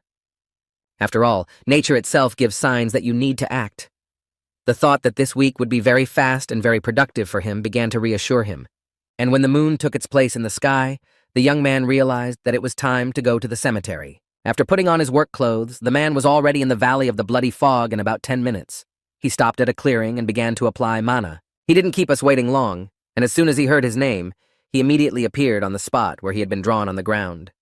However, this caused him some discomfort. The revived man stood in a very confident pose with his head held high and his arms folded across his chest. He addressed the newcomer in a commanding tone. Having carefully studied the information, the man realized that the strength of this skeleton was already an indicator that he had reached the top level of the Hunter B rank. Then Yu Xinwun was pleased that he was able to summon 5 first-rank skeletons in just one day. He hadn't been able to keep more than 3 before. And this is not to mention the effect of absorption of any power and purification obtained from the art of the Eastern Sage. The guy realized that he was very lucky to be able to easily learn the art of tearing. Because of this, he could easily absorb any Kai of the dead. And because of this, he had no problem pumping up both magic and melee combat at the same time. And perhaps he can learn other martial arts that do not affect the mana heart. However, after stopping for a few minutes, the young man began to think it over and said to himself that he did not need to give up necromancy, but to continue practicing it. So for today, he's done with the first class of dead, and we can move on to the Supreme Warriors. It will take some work, but there is no other option. Then he approached one of the graves, and it seemed smaller than he had imagined. For a couple of seconds, he just stood there looking at all the details on it. Then he came closer, and a white light began to appear around the grave. The young man said with a serious expression, "So this is how we met." After that, he opened his eyes wide and began to say that this is the grave of the first lord of the Baek-un clan, who is considered the strongest warrior in the history of the clan. And he is also a dead man of the highest rank with the highest martial art, and he gives off a golden light.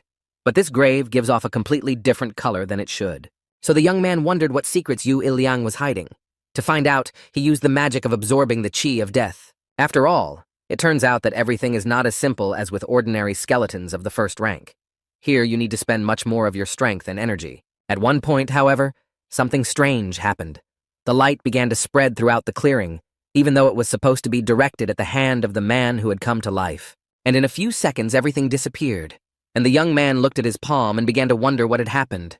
Why had the magic of absorption ended by itself? Then the system displayed a message that the necromancy rank was not enough to absorb the death chi of the selected dead person. This made the young man very angry because he didn't know about it, and was already dreaming that today he would be able to work with stronger skeletons. And it turns out that Yu Iliang was much stronger than the highest level of martial arts. The man who came back to life was curious to know how strong this man was. Turning in the opposite direction, the gentleman began to walk, thinking that there was probably a hidden secret that could help solve this problem. So he will try to find the grave of another supreme warrior, and with her, he will try the magic of the key of death. If nothing happens even then, he will need to raise his rank. However, as soon as he started walking in the opposite direction, something rather strange happened behind him. To be more precise, light began to appear from the grave. In a matter of seconds, it was spreading so that it was hard not to hear it. So he stopped in his tracks and listened to the sounds. Without realizing who it was, Yu Xinwun turned his head back to see what was happening behind him with his eyes, and what he saw surprised him. He did not understand what was happening here, because a red circle with hieroglyphs began to form around the grave, and the man assumed that it could be the skeleton's call. After that, the system began to issue a whole bunch of new messages. Trying to read them all, the young man concluded that the dead man had decided to join him. These reflections were interrupted by the sight of a skeleton standing over the grave. It was dressed in exquisite clothes of the time, and on his belt hung a warrior's personal sword. Then again, the system began to display messages like this. The servant's rank is much higher than your necromancy rank. The servant is automatically adjusted to the owner's level. To put it mildly, the guy is shocked to learn that almost all of his abilities and skills are A rank. This even includes supreme fencing and 12 swords. Then the skeleton began to walk towards its owner, who is Yu Xinun, and the young man noticed that this skeleton does not kneel as a sign of respect. When the skeleton came very close to my face, I mentally said the phrase, "What an interesting fellow." A bright blue light shone around this servant. When I received this message, I immediately realized that these were the thoughts of the supreme swordsman Yu Il-liang, and he decided to rise from the dead rather than respond to the call. Then the skeleton slowly raised its right hand and placed it on Yu Xinun's heart, and said in a mysterious and quiet voice, as if the boy was calling him.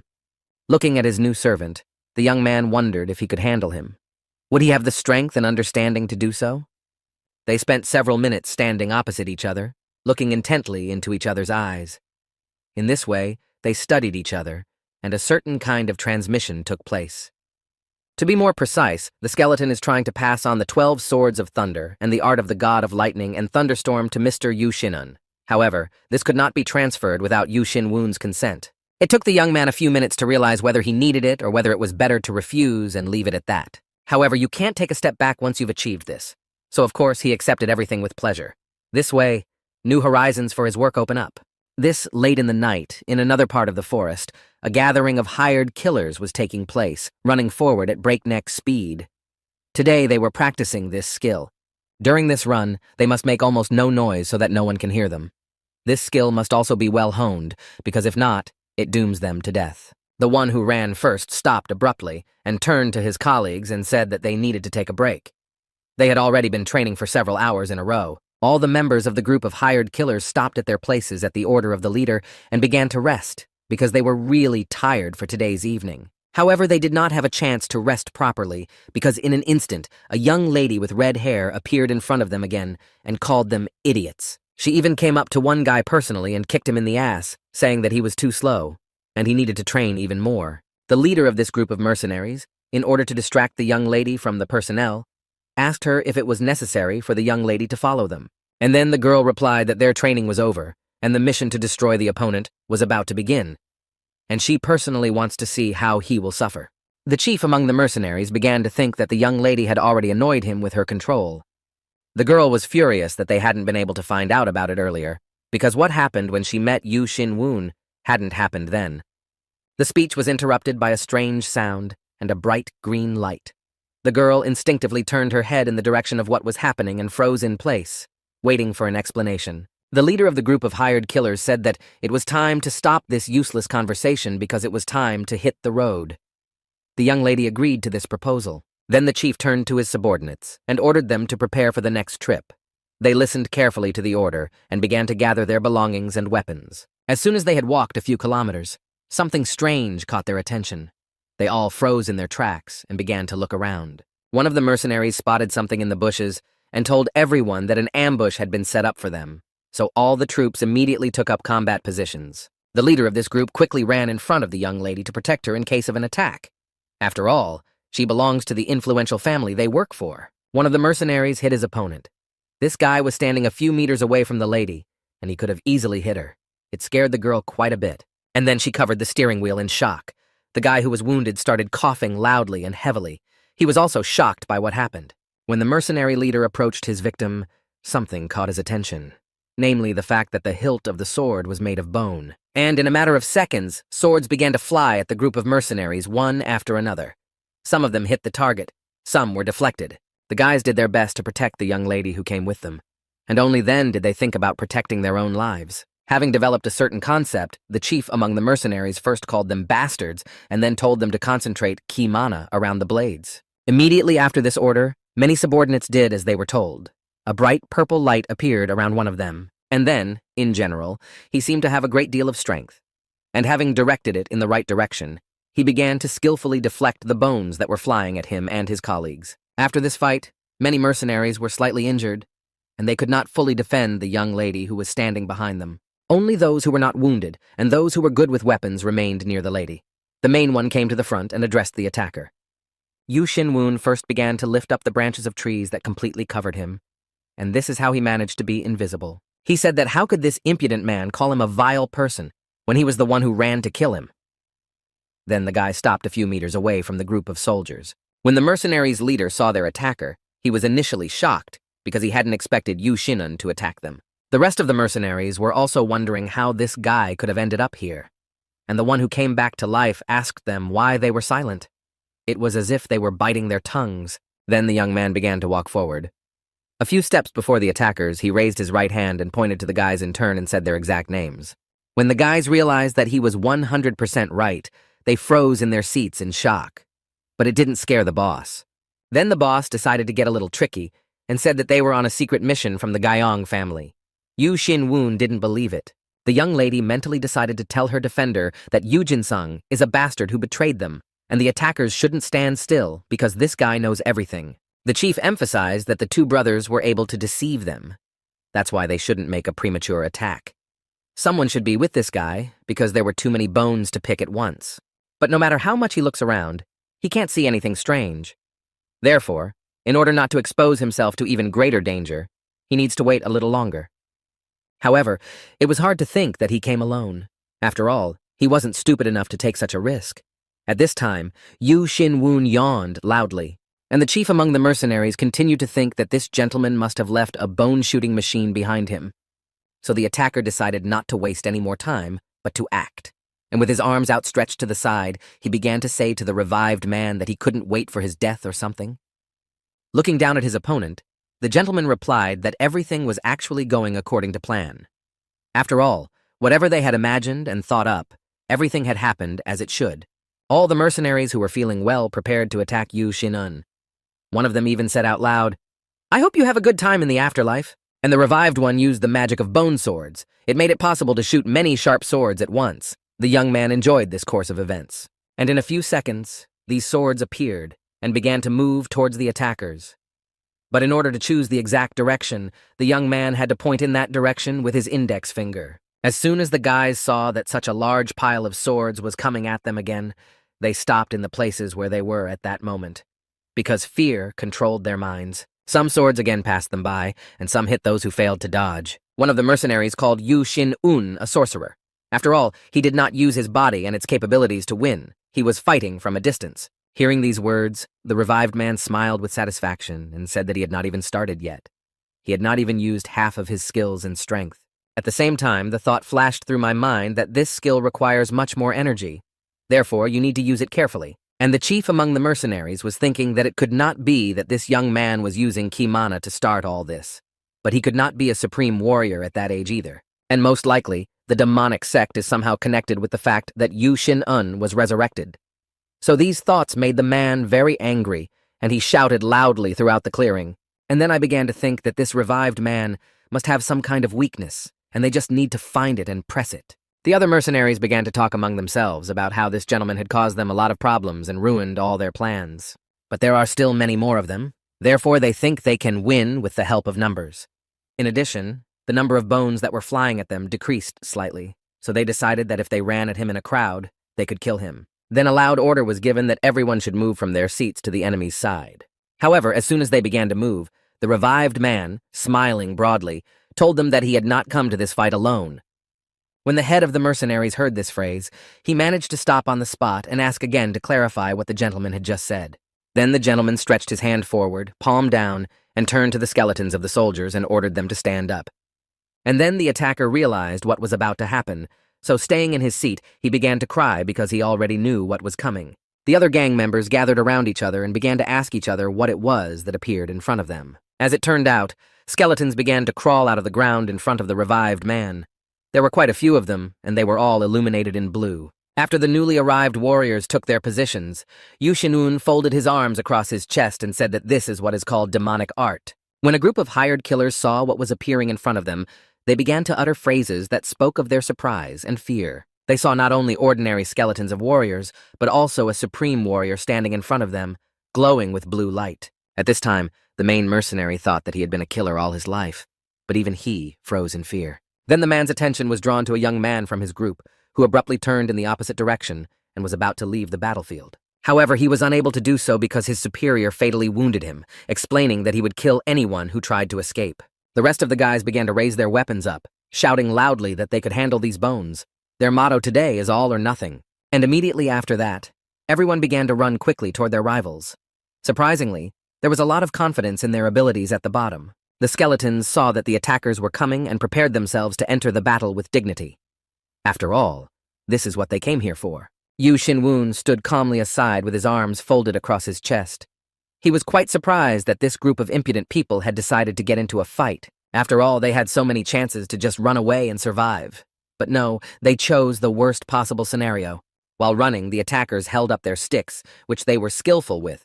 They had prepared them so that as soon as they approached the opponents, they could strike them. The skeletons prepared weapons for themselves. These opponents were so focused on the battle that they did not even pay attention to anyone.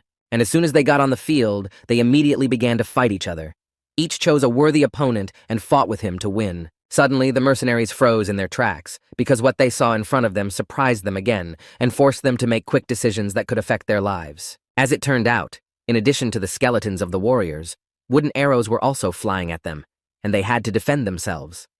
This made the battle even more difficult. One of the young men managed to destroy an arrow that was flying right at him, and he was already glad that he was able to avoid injury or even death. However, as soon as he turned his head forward, he saw something that made him freeze in place, almost without moving, with his eyes wide open. It turns out that the next arrow hit him right in the head.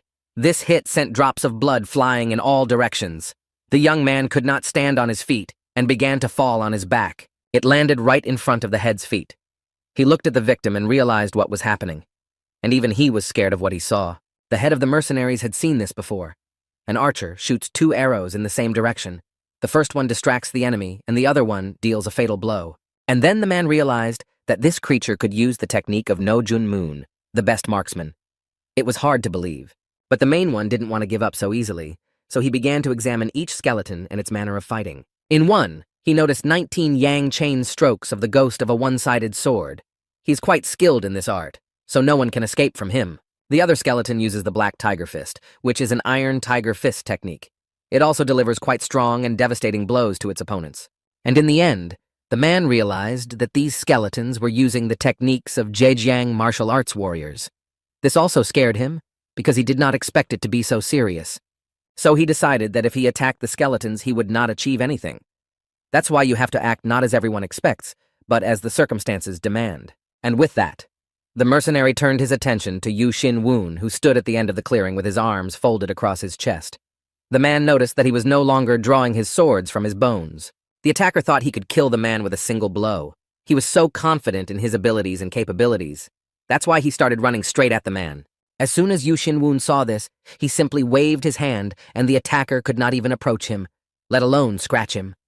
Then the mercenary's attention was drawn to what was happening to his right. He gritted his teeth and looked over to assess the extent of what had happened. As it turned out, there was an explosion not far from them, which threw the attacker several meters back with its blast wave. The landing was quite painful and loud. When the man tried to get to his feet, he realized that it was the technique of the swordsman lord of the Baek-un clan. After all, many of his people have already died, and those who continue to fight do not have much strength to stay alive. Then the strongest skeleton of all came to the fore, and behind him was Yu Xinun, who began to glow with a bright red light. At this time, the thought flashed through the mercenary's mind about how he was able to fall into his trap. He put himself in harm's way to lure him out. That's why the attacker stayed where he landed. But his posture was very strange. More precisely, he bent low to the ground with his arms outstretched. Then the man turned to Yu Xinwun and said he had to thank him for making the last moments of his life so much fun. And in the last seconds, he opened his mouth wide and began to scream loudly and then laugh. From the outside, it looked quite pathetic, because he was not used to such behavior. When the whole concert was over, the man who came back to life realized that everything had gone better than he had expected. That's why a joyful smile appeared on his face. He also liked the lightning effect of the 12 swords of the god of lightning and thunder. In this case, it came in handy at the right time. From now on, he can take martial arts training more seriously. After that, the system issued a message that a new servant was available for conscription. This news made the master very happy, as he got another supreme skeleton. Thinking about this, the revived man began to walk confidently toward the young lady who was still standing on the lawn and wondering why she could not make any movements with her body. When the guy came up to her, he first took off his mask and assumed that she was under the influence of the Shadow Link skill, and that's why she couldn't move. Then she added that she would never even try to kill him. After all, they were in love. After the last phrase, small drops of tears appeared in the young lady's eyes. After a short pause, the young lady folded her hands as if in prayer and said that they could still start over. But for that to happen, they both had to want it. With a serious expression on his face, Yu Xinwun said that the person he was talking to had an incredible talent for acting. And if we talk about acting in more detail, the young lady did not know that the boy had such information. Therefore, the thought flashed through her mind that he should die because if this secret was revealed to the people, she would definitely be finished. For such unforeseen situations, she always has a small flask of poison gas in one of her sleeves. While the gas was spreading around, the young lady thought that all the worst that could happen was behind her. And that's why she said the following phrase, "Who's fatter than who?" However, from a cloud of smoke, the revived man said that his resistance to the poison had increased significantly. The girl froze in her seat because she did not expect it to happen that way. Then the young man managed to break through and form a small ring through which he put 2 fingers of his right hand forward. At this point, he had a light, wide smile on his face. He then gently placed these 2 fingers on one of the collarbones of the interlocutor. The girl was very scared, so she tried to defuse the situation again. Instead, the revived man said that there was a thing in the world that he adored.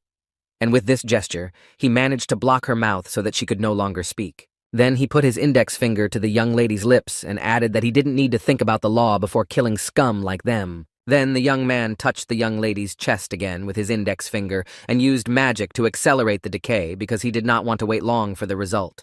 Immediately after these words, dark blue spots began to appear on the girl's body. Rubbing each spot, she fell to her knees and looked at her wounds in shock. Looking at the girl's body, Yu Xinwun thought that he had only used this skill before to get rid of the corpses of large monsters. Then he slowly came even closer and crouched down next to the body and began to gently reach for the victim's right arm, which at that moment was stretched out above his head. After that, the guy began to take something out of his inside jacket pocket, saying that he could now take advantage of the situation. As it turned out, he put a wooden pendant next to the victim's face, which will symbolize something for the one who finds it. And so other people will be afraid to do something against the authorities. Immediately afterwards, the gentleman got to his feet and walked out onto the road leading to his place of residence. Everything that happened today made him very exhausted and angry. So, going home, the man who came back to life said that Yu Jinsang would be the next one, and he would not be able to avoid responsibility for what he had done. A few days had passed since that fight. There were small secret meetings at the estate where he was furious because he did not understand how this was possible. Then he jumped to his feet and leaned his hands on the table, looking around and angrily emphasizing that why was everyone silent. So one of the assistants decided to clear things up by sending messages, and he began to say that a group of hired killers had disappeared without a trace. Another assistant added that given that a plaque with her name was left there, they suspect that it was Jen Mi Ho's body. After analyzing all the information received, Yu Jinsang said that if a nameplate was left there, the person who did it was preparing.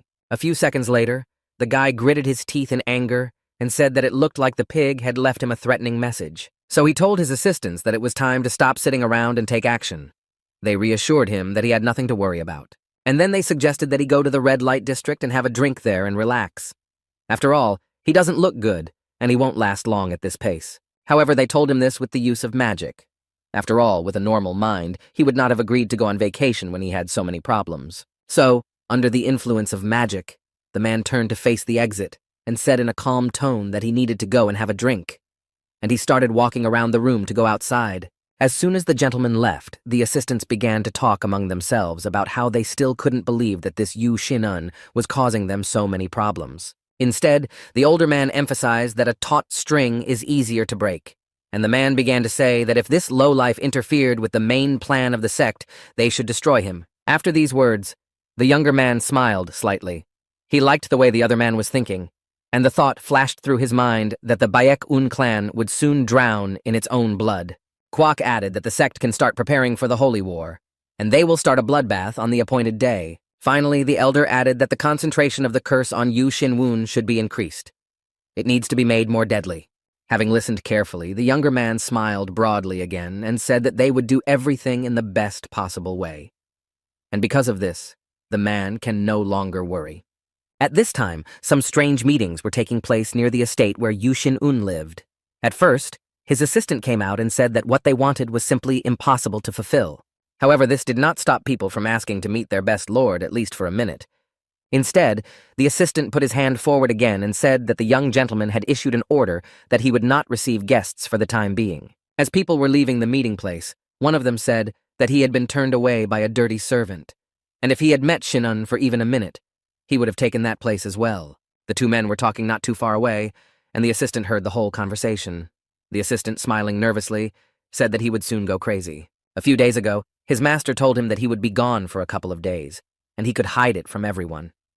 When someone comes, the assistant should pretend that Yu Shin-wun is in his room. The young man was very upset by this errand. He even began to cry as soon as the man who came back to life walked out the door, because he had given him too much responsibility. It turns out that Yu Shin-wun went far into the Rocky Mountains to gain more strength and improve his skills.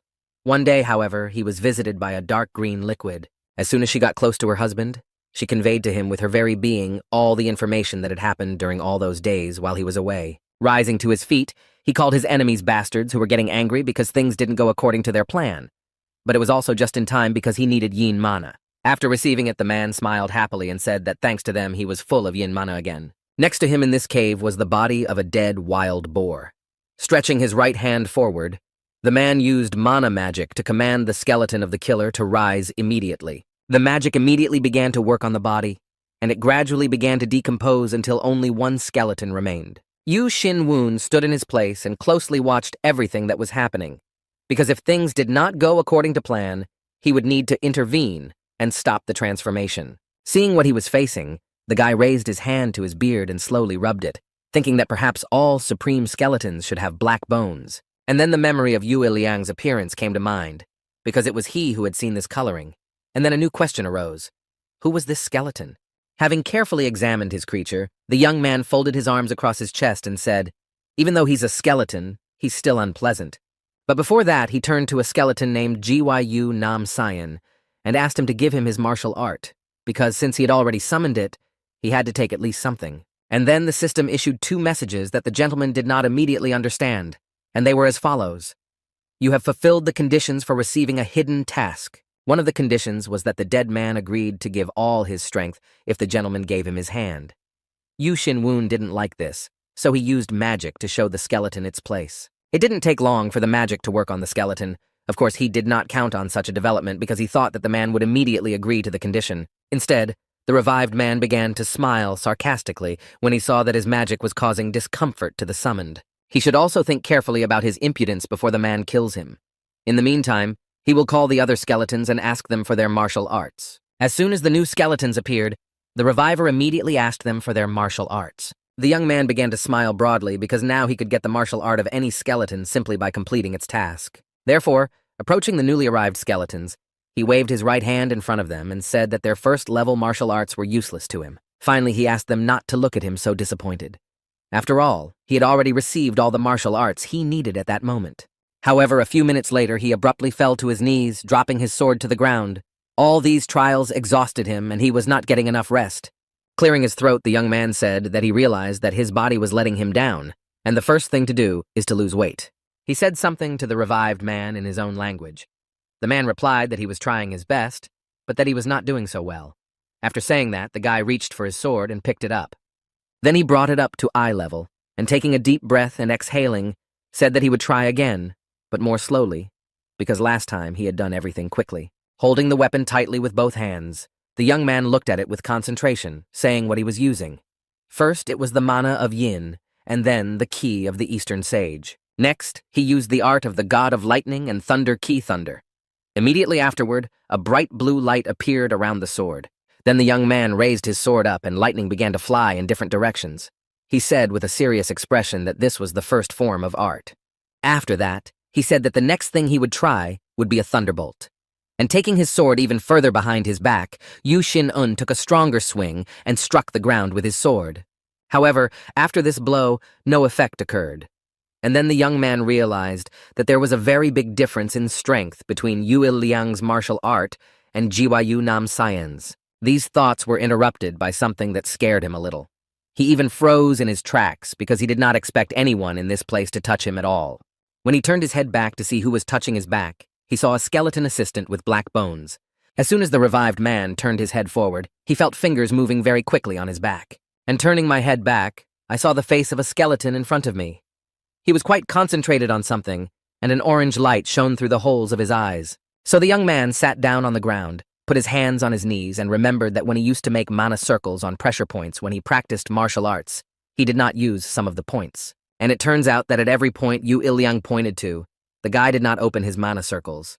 And maybe that's why he can't do what he wants to do. Next, Yu Xin-un undressed to the waist and decided to try to open each of them using the opening kai of the Eastern Sage. So he closed his eyes and concentrated on the task. And the system began to give out a bunch of notifications that he had gained a deep understanding of Skill 12. He stayed in this state for several minutes, and as soon as he opened his eyes, he was pleased with the result, because new skeletons became available to him and they were ready to be called. All this time, a skeleton assistant with black bones was sitting behind him, and in his own language he said something to the young man. Late in the evening, Yu Jinun's estate was to host a tea party with one of the guild's maples. He was already waiting for his master, sitting on the floor in a lotus position with his eyes closed tightly. Without wasting time, the man practiced to improve his skills, but each time he felt more and more pain, which was hard to bear. However, there is another problem. He also has an unknown source of other pain that constantly causes discomfort, and since he does not know where it is located. Sitting in such a comfortable position, the man said that his time had not yet come, because he needed to stay here for at least some more time. These thoughts were interrupted by a knock on the door, and the man opened his eyes and invited the visitor in. It was Chairman Nan, who immediately noticed that the man seemed to be getting worse. The gentleman held up his right hand and smiled sweetly and said that it was probably because he had missed dinner after training. When Nan sat down comfortably at the table, he raised his eyebrows and emphasized that the gentleman himself knew that he had overdone it in the duel, and this is what happened. After saying these words, the man began to think that there was no point in blaming his opponent for this. After all, he would have done exactly the same thing in his place. The man went on to say that the gentleman had left 3 days ago and asked if Nan was worried about him. The gentleman replied that of course he was, and that he was ready to be in charge of their expedition. However, what he knows for sure is that the young man will return home completely healthy. However, there is one more decision that the interlocutor had to make. The older man thought about the question he was asked, and even after several minutes, he did not give a single normal answer. This time, he chose to remain silent. So the guest continued the conversation himself, saying that he also doubted the older man. After all, his sudden change in character may seem temporary, and may already bring even bigger problems. Moreover, the older man himself understands that it takes a lot of strength to defend the city. The Red Clouds faction is already strong enough to resist all the others. The elder closed his eyes and began to think that these words were true. After all, the younger gentleman in the Red Clouds would seize power in the clan if the opportunity arose. During the meeting, and after the fight with the Black Bear, he was too self-confident. He showed it to everyone around him, even though he hadn't been like that before, and his appearance reminds us of Lord Yu Hoele, whom they all miss so much. He was an extremely kind man and a skillful and courageous leader. These reflections were interrupted by a guest who abruptly rose to his feet, loudly leaned his hands on the table, and shouted that the intentions of the Red Cloud faction were clearly known. Suddenly, the front door to the room slowly began to open. At first, the audience could only see a hand, but then they noticed the person who came to them. After all, at the door was Yu Xin-un, who was smiling broadly and waving his hand in greeting. And then he emphasized that it was very good that they were both here. The two men began to slowly rise to their feet, They clearly did not expect to see the older gentleman here. After all, they had just discussed his negative changes. They quickly approached the guy and bowed to greet him, and said that if he had warned them about his visit, they would have prepared snacks. Then he passed these two, and laughing loudly, emphasized that he needed to lose weight. This news surprised the audience a bit because they had never heard it before. The younger guest was thinking that he had heard such rumors that this gentleman had locked himself in a room and would not come out. But it turns out that it was all a lie. When everyone went deeper into the room, the younger man asked Yu Xin-woon where he had been all this time. He was curious to know the truth. The young gentleman with a serious expression said that he had a lot of personal business that he was not obliged to enlighten everyone about. And he said that now there is a more important issue that needs to be resolved. And he immediately asked how long they were going to play this comedy. Hearing these words, the men were quite surprised. And out of surprise, one of them asked what the gentleman meant, but their bodies showed that they understood exactly where he was going. Yu Xin-woon folded his arms across his chest and turned his head to the older guest again, and told him to stop using his ki because he might die from it soon. After all, the young gentleman realized after the fight that something bad was happening to this man. But he doesn't show it to everyone because he doesn't want to be written off as a member of the guild.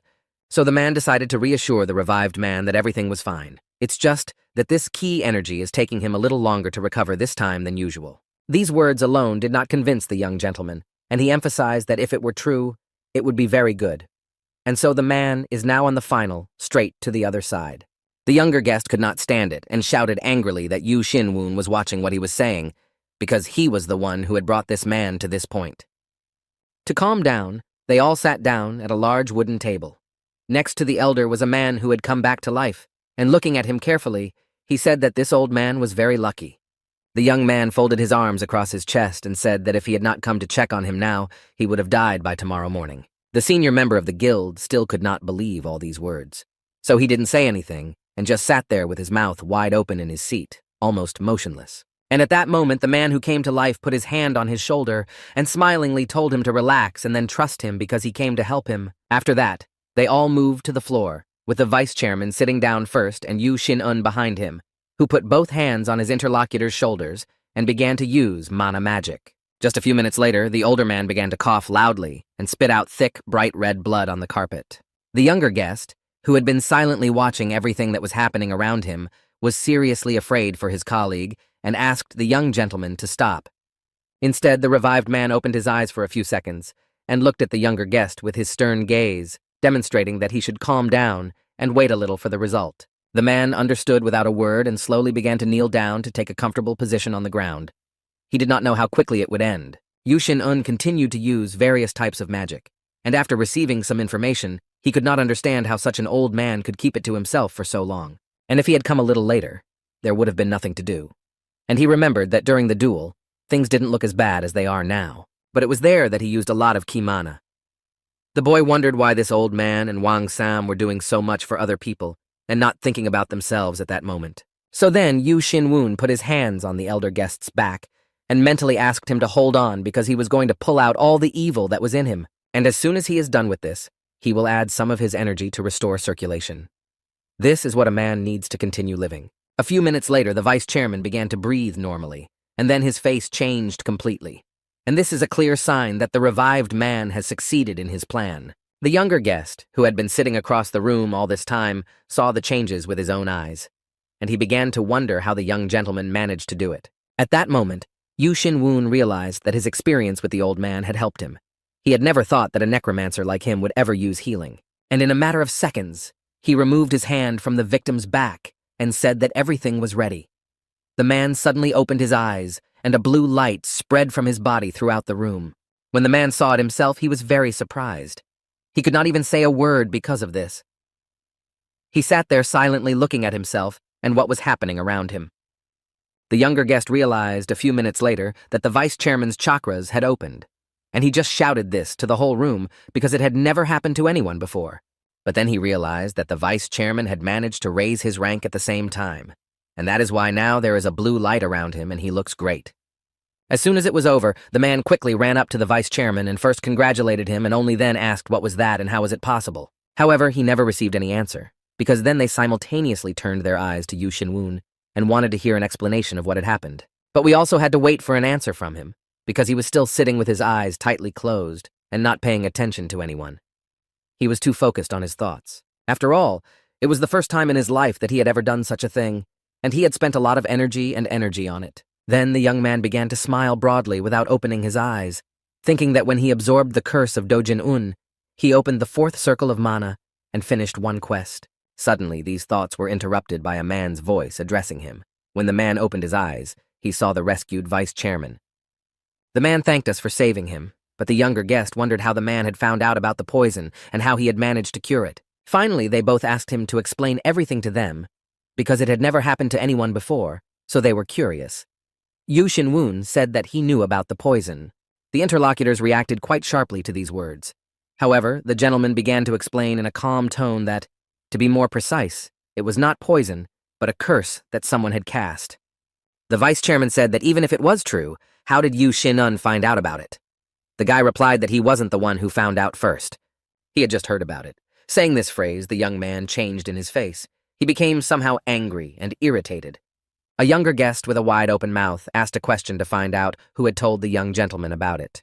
The boy turned his gaze to the one who asked the question and answered with just one short word. "Father!" Hearing these words, the men opened their mouths in surprise, saying that this could not be true. They began to ask the young man if he was sure of his words.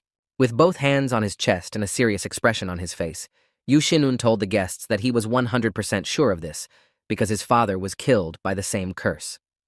I gritted my teeth and asked the vice chairman who was behind it, because this cannot happen without punishment in their clan. The young gentleman continued to sit in the same position and said that they had not guessed who among their acquaintances was capable of doing this. The younger guest came close to the man who had come back to life and said that this was terribly important information. He asked why he hadn't told everyone else about it. The man looked closely into the eyes of his interlocutor and said that he could trust 100% of those present at the meeting. Then Yu Xinyun began to tell me that when his father found out about the curse, it was too late. And because he didn't want to ruin his reputation, he eventually gave up. The solution was to find a legend that their family had forgotten. The interlocutors unanimously asked about the legend. They wanted to know more about it. Then the revived man began to slowly take out his sword, saying that it was only by a miracle that his father managed to find its power, which would allow him to destroy everything in his path. Immediately after saying these words, the young man pulled the weapon forward, and lightning began to shoot out from it in different directions of the room. When his colleagues saw this, they began to say that it was the dragon Zhejian hidden among the clouds. The younger one added that as soon as the clouds touched each other, thunder would strike the whole world. A couple of minutes later, tears began to flow from the vice captain's eyes in two streams. They were tears of joy, because in his old age, he had managed to see a legend. The young man continued his story, that when he received the 12 swords of thunder, the first question that came to mind was why so much equipment had been forgotten by the Baekun clan. Instead, there are rumors that he wanted the Baekun clan to follow the path of a trading clan rather than a fighting clan. Thus, the art of the 12 swords of thunder remained a beautiful legend, and the fact that only the revived Mr. Pretender to the throne was able to learn the 12 swords of thunder. This is the main argument that only he is worthy of becoming the leader of the clan. Then the guy turned his gaze somewhere into oblivion and apologized to Yu Hoel for taking advantage of his death for the sake of his story. Yu Xinun then promised that he would repay him for his help in full. Namely, he will deal with the person who dared to hurt him and his sons, who did not deserve it. At this time, the vice chairman bent his head low and wept bitterly because the Lord had to free himself from the curse to work harder. The younger guest also bowed his head and wept loudly because he would spend the rest of his life. And even after death, he will continue to atone for not believing in the master. The young gentleman got to his feet and said that before he told them about his proposal, he needed them to understand something. And did they say whether they agreed to it or not? The men looked up at the same time, but tears continued to flow from their eyes. They waited with their mouths wide open for the story to continue. So when Yu Xinun saw them ready, he immediately used his magic. To do so, he needed to concentrate on his body and skill. That's why he closed his eyes. And a small purple circle appeared around him. And then different rays of light began to hover around him, demonstrating his power. When the guests saw it with their own eyes, they were surprised to say that it was the art of the god of thunder and lightning. But they still did not understand where such wild energy came from. Then the young gentleman opened his eyes and began to think that this could be really surprising because he was simultaneously applying the mana yin art of the sage and the art of the god of lightning and thunder. The younger guest, continuing to observe closely everything that was happening in the room, asked if this strong man was really the same older gentleman. The vice chairman replied that he had personally seen such strength only once, and it was a soldier who accompanied them to the commission about 30 years ago. And that warrior was the current leader of Murin, Dam Jong-un. He is considered the emperor of the sword. Therefore a logical question arose. Are their forces now equal? Then these reflections were interrupted by the revived one, who turned to Vice Chairman Do Jin-un and head of the Pure Clouds Nan Dai-yong and said that he would not give long speeches but would say everything directly. So, looking each of them in turn intently in the eyes, the boy invited them to join him. It would be good for them and for him, because together they would be able to do more good things. The vice chairman immediately fell to one knee and said that he would immediately agree to be the first follower of the gentleman. Then the young man swore that under the leadership of the young Mr. Yu Shin-un, the Baekon clan would rise to heaven again, and their people will live even better than they do now. Then the revived man asked the men to get to their feet. He said that he would like to congratulate them on their recovery and their union, but that he was more concerned about something else. So without explaining anything, he pushed himself up from the floor and flew high into the air. The guests who were standing nearby froze in their seats from surprise. At this time, the young man reached the ceiling and simply pierced it with one hand. You could tell by his expression that it didn't hurt him at all. Then he pulled someone down from the mountain and threw them to the floor. And then he slowly and carefully began to descend himself. All this happened so suddenly and quickly that not everyone present realized what had happened. When the revived man landed on the ground, he began to examine the man he had found, saying to his colleagues that it looked like an intruder had come downstairs. The vice chairman approached him and raised his head, and Nan said that the man was using a covert surveillance technique that hides even from the most developed senses. Taking off his mask, the vice chairman recalled that the attacker was a member of the Red Clouds, and he could not understand how he could dare to do this, because they had known each other for almost 10 years. In a few minutes, Yu Shin-un approached the mercenary and told him to go back to his master and tell him that he would soon visit him and wring his neck for such actions. But then the killer's mouth began to foam rapidly. Nan went to him to save him and get more information from him, but it was too late. After all, this young man had poison hidden between his teeth in case he was caught. Then all those present simultaneously turned their heads toward the front door because there was some kind of commotion behind it. For a few seconds, they tried to figure out who it was by the voice, and then each of them thought about their own plan of action. They had not yet worked together to do it together. Each of them was used to defending himself. These thoughts were interrupted by Yu Shin-un, who grabbed his sword and slowly but surely walked to the door and said that it was better to tell the person who came about everything that had happened. And as he continued to walk, he did not look around, but concentrated on looking forward.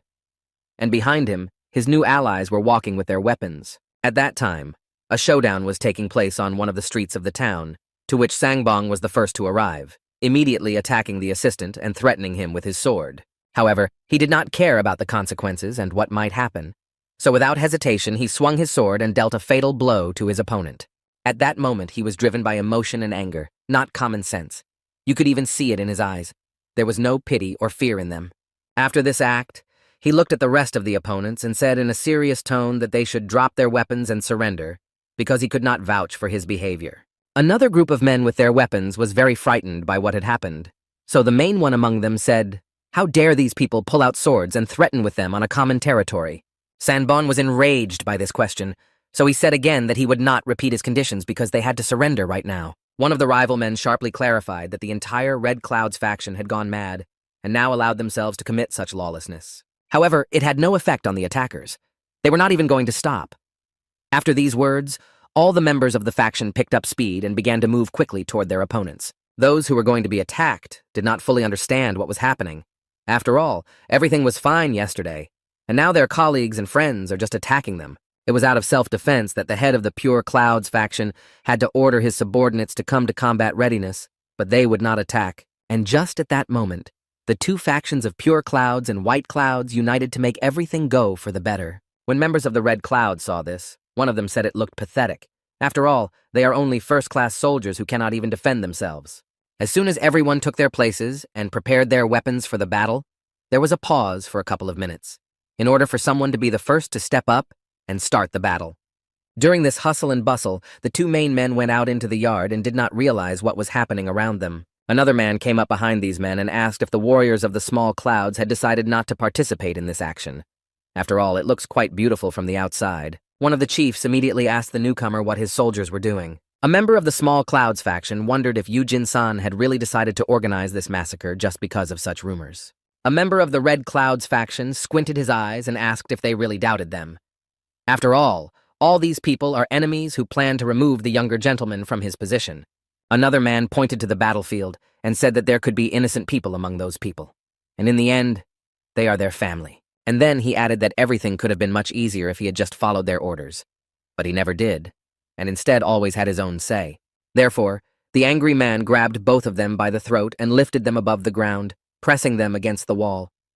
This did not allow them to breathe normally, and they were coughing. Suddenly, they were saying that they could not escape from the hands of this attacker, and all they could do was hope for a good moment to escape. As soon as the man saw that his actions were causing pain to other people, he joyfully shouted for them to die and not to interfere with his plans. When the victims no longer showed any signs of life, the attacker threw them to the ground and said that all the warriors of the Small Clouds were just silently watching their leaders being ruthlessly strangled. Then the insolent man turned his head to the rest of the group and emphasized that it looked like they were the same miserable rodents as their leaders. Then the man took a favorable pose, holding his weapon in his hands, and seriously suggested that they pretend to have at least a little honor and try to fight him. Suddenly, the attacker's attention was drawn to a voice addressing the soldiers of the white and pure clouds and asking them not to let up and to hold on to the end. And as it turned out, Yu Shin-un and his allies arrived at the battlefield. Nan was already swinging his sword with concentration from side to side, destroying his opponents. He was so angry that he didn't care who he fought. The main thing to do was to win. When people saw a group of 3 important people, they immediately began to wave their hands in joy. And then they all said aloud that their leader had arrived. Others said that an older gentleman had come to help them. For now, the 3 men stood in a pile and tried to understand what was going on and what they should do. The head of the Red Clouds sneeringly looked at the newcomers and said that he had sent the strongest warrior. Neither Nan nor the vice-chairman would be able to handle him. Then the attacker raised his hands to chest level and said that considering all that the young man had done in such a short period of time, the vice-chairman was very angry with such words and threats, so he first called his opponent a bastard and then asked, how dare he talk to the gentleman like that?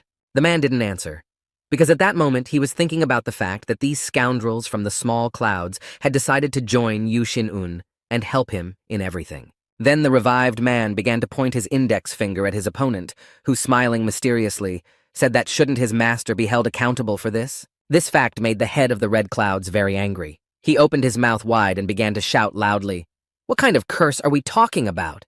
Yu Shin-un was not at all frightened by this. He continued to smile lightly, saying that it would seem true if he went down to the Tonelli dungeon under the Red Cloud faction.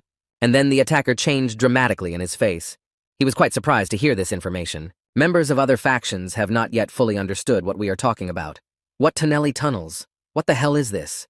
What does this have to do with father and son? The thought flashed through the young gentleman's mind that thanks to the shadowy whisper he had sent after their clan, the boy already knew all their secrets. Seeing such readiness, the leader of the Red Clouds pointed forward with his right hand and ordered his subordinates to destroy everyone who would come across their path. One of the men of the Small Clouds turned to his colleagues and told them to stand up for their brothers. And immediately after these words, everyone clashed in battle. Everyone was waving their weapons, trying to inflict at least some wounds on their opponents. The leader of the Red Clouds decided to attack Yu Shin-un. So he pushed off from the ground and began to fly at him, saying that he was going to kill him right now, and that would be the end of it. And while he was flying at his opponent, he began to use Ice Kai. He drew his sword in time to deflect the blow that was aimed at his head. The head of the Red Clouds, smiling slyly, began to think that the opponent had reached the peak of his capabilities. Then he is just an idiot. He doesn't even realize that he's trapped in his ghostly frost. But even after a few minutes, nothing happened. Instead, Yu Shin-un smiled, holding his sword with both hands, which were uninjured and able to move normally. The attacker couldn't understand why the young man was fine, and he asked himself, slapping his sword on his palm, if that was all. The opponent began to think about how this bastard had such a strong internal Kai. And Yu Shin-un concluded that compared to the energy of the dead, it was just kindergarten. The head of the Red Clouds was seriously angry, and therefore tried to attack the revived man again, calling him a freak the likes of which the world had never seen. The young master immediately decided to use the 12 thunderstorm swords of the first form, and the first thing he could use was a direct thunderstorm lunge. When the attacker was approaching and saw what was going to be used against him, he realized that it was a rather dangerous blow. But there was no point in stopping, because as soon as he was close to Yu Shin-un, He grabbed him by the bars and told him that it was too late to do anything. Then the revived man struck a blow that in the first wave severed both of the attacker's limbs. One of the red clouds began to scream loudly because what happened to him caused him terrible pain. At this time, Yu Xin-un was standing opposite him. He was very confident in this fight because he knew he had the strength and ability to win. When members of other factions saw what had happened, they were surprised by who came to defend them because a couple of months ago they would not have thought about it. Even members of the Red Clouds faction were frozen in their seats. They were silently watching what was happening around them. However, suddenly the deputy chief turned to them and shouted loudly with his mouth wide open that they should not give in to fear. Immediately after these words, his wards lined up behind the man, and the deputy continued to say that there were only 3 gifted competitors. Having listened carefully to this speech, the revived man calmly emphasized that it was immediately clear that they were all of the same field. After saying these words, the gentleman decided to scare his opponents a little bit and used mana. A purple light began to appear around him. The deputy of the Red Clouds was not at all afraid of this. On the contrary, he began to mockingly say, "What trick does the opponent have hidden this time?" As soon as Yu Xinwen used his powers, the man dropped his head and looked down in surprise, and began to carefully examine what was moving toward him on the ground. The man still could not understand what it was, and it was already next to his feet. Then he asked a question out loud to find out what it was. Immediately after these words, something strange began to appear on the surface of this black liquid. And when the young man saw it, he just froze in place like a stone. When the creature stood up to its full height, one could see that it was dressed in a long black cloak, and its eyes glowed with a bright red light. His opponent from the Red Clouds faction had large bulging veins on his temple from excitement and fear. As it turned out, similar creatures appeared near the other members of the faction. Each of them had a weapon in their hands and was skillful with it. The black-clad attacker raised his sword without hesitation. He is ready to deal a fatal blow to his opponent because he does not have time to mess with them. The gift came just in the neck area, and so it became clear that the opponent was decapitated. All the blood splashes flew around. Then other black creatures did the same, and the bodies of the dead began to lie at their feet, and they looked at them silently with their heads down. Yu Xinun then turned to his black-clad men in a serious tone and ordered them to kill the remaining members of this faction. Hearing this order, the creatures rose into the air and began to follow those they needed. The members of the Red Cloud faction began to run in different directions. At this time, the 2 allies of Yu Xinun began to think that this must be what the older gentleman was telling them, and now it was becoming clearer to them. It turns out that before he died, the father of the revived man hired the soldiers from the Death Gate to guard him. This is the most secretive group of assassins. During a meeting with his allies, Yu Xinun explained to them that his father had fulfilled only one condition, and now these soldiers would protect him for a whole year. Instead of protecting his son, the father showed them the teachings of the art of the 12 swords of thunder, the art of the god of lightning and thunderstorms. At the time, the allies could not fully understand how a gentleman could give away his family's art for the sake of hired killers. After listening to his allies' statements, Yu Xinun thought that he had just lied to them, but he could not explain the appearance and presence of the skeletons in any other way. After all, if you apply the phantom cloak he received in the last level to the skeletons, they can hide their bodies under it. Afterward, Yu Xinwen thought that he had to make it all up as he went along, because these events happened so suddenly. But it turned out to be pretty good. While the young gentleman was thinking about all this, everything was going well on the battlefield. His men were doing their job well. In a few minutes, they managed to deal with almost the entire faction. And when no one was left, they approached the pile of bodies and began to examine them carefully. Men from other factions began to discuss among themselves that this was probably their future lord's personal detachment. And these men began to raise their hands high and shout loudly that they had won. And then they added the phrase, "Glory to Mr. Yu Xinun." However, this is not the end of the story today, as there are 2 more bastards to deal with. The building was already illuminated with purple light. The gentleman pointed to it and shouted loudly for everyone to follow the main leader of the Red Clouds faction. And everyone began to run quickly in that direction. Yu Xinun, of course, was the first to go, and his allies ran on both sides, followed by the rest of the people. As soon as they got closer, a strange gray smoke began to appear in the air. However, this did not stop the attackers. As they got closer, the fog became thicker, but everyone continued to move at the pace they had been doing before. However, after a few minutes, when the fog was cleared, Yu Xinun was left alone. And when he realized this, he stopped in his tracks and looked around, and they all suddenly just disappeared.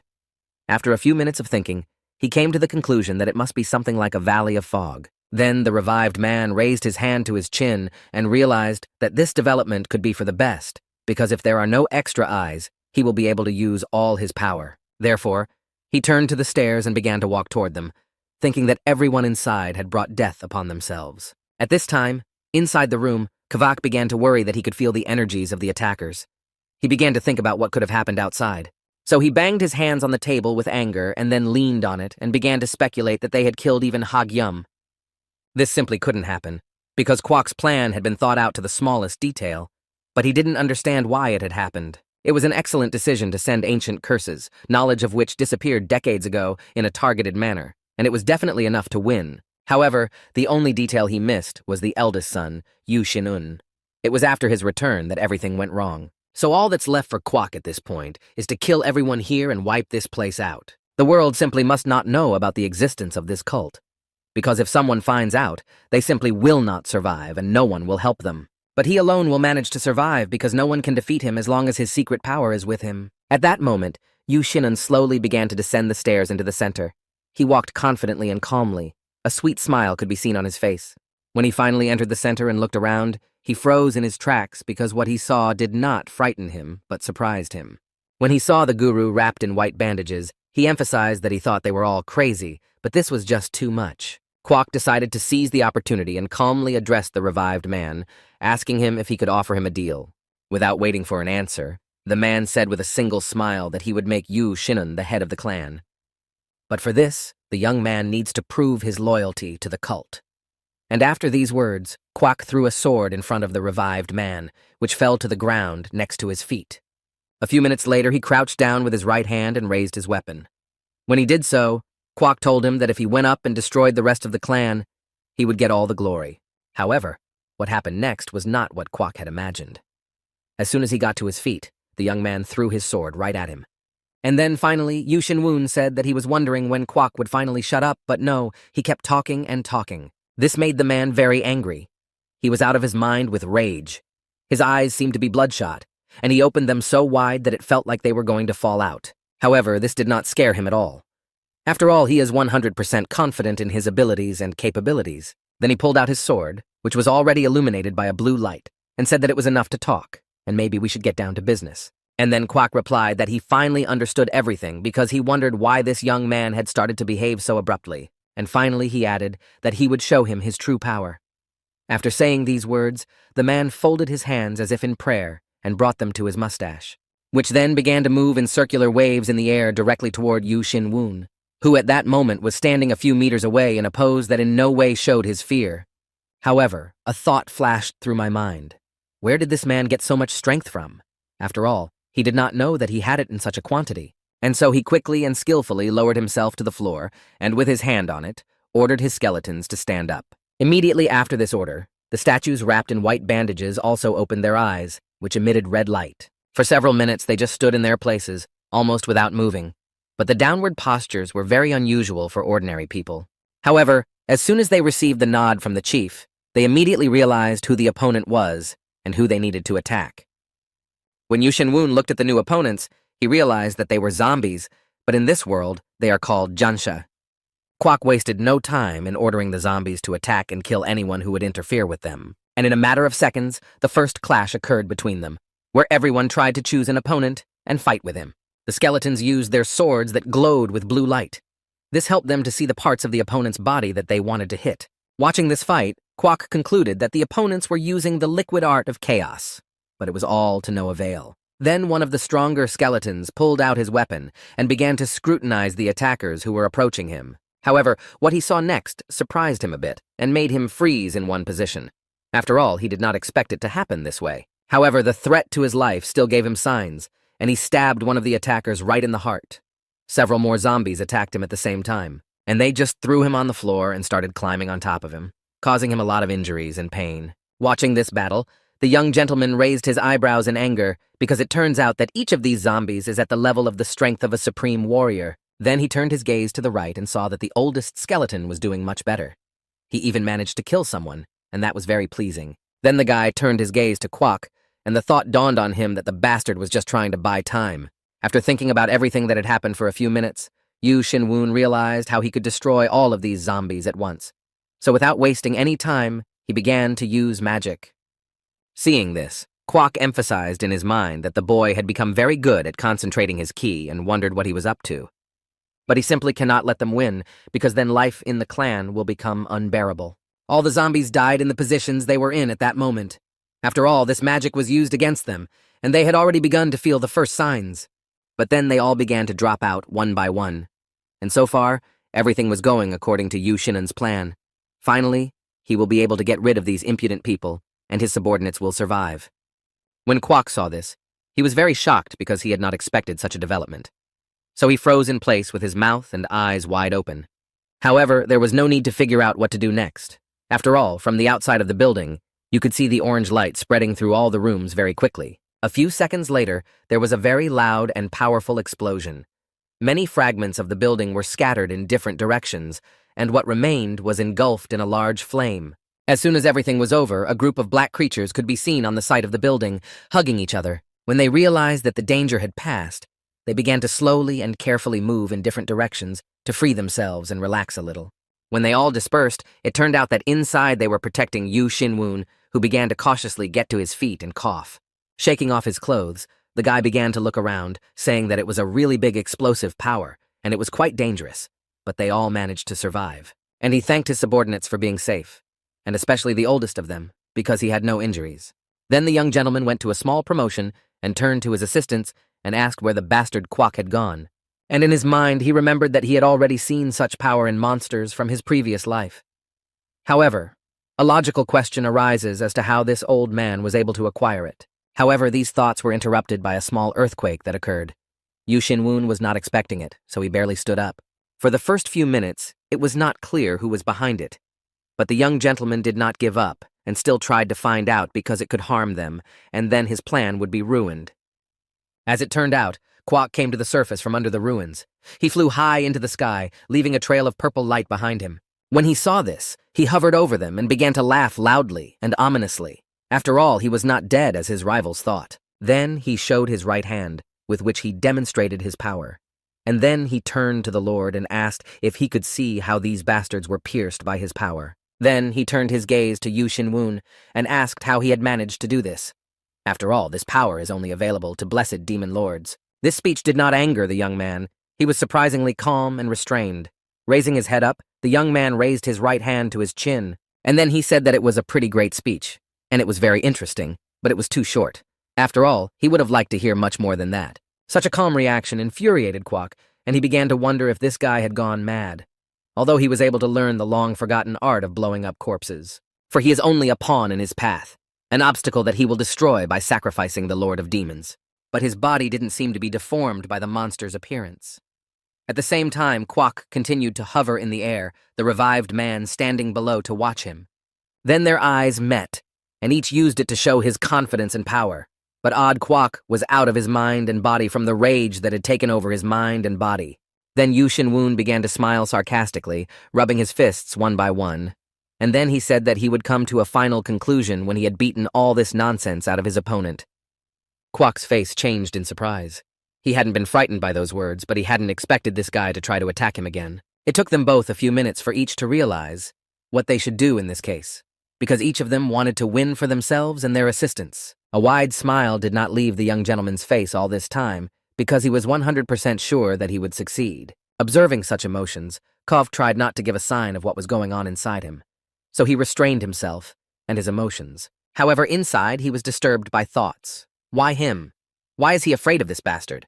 After all, he also has a lot of strength to fight back with dignity. That's why he didn't show them to his opponent.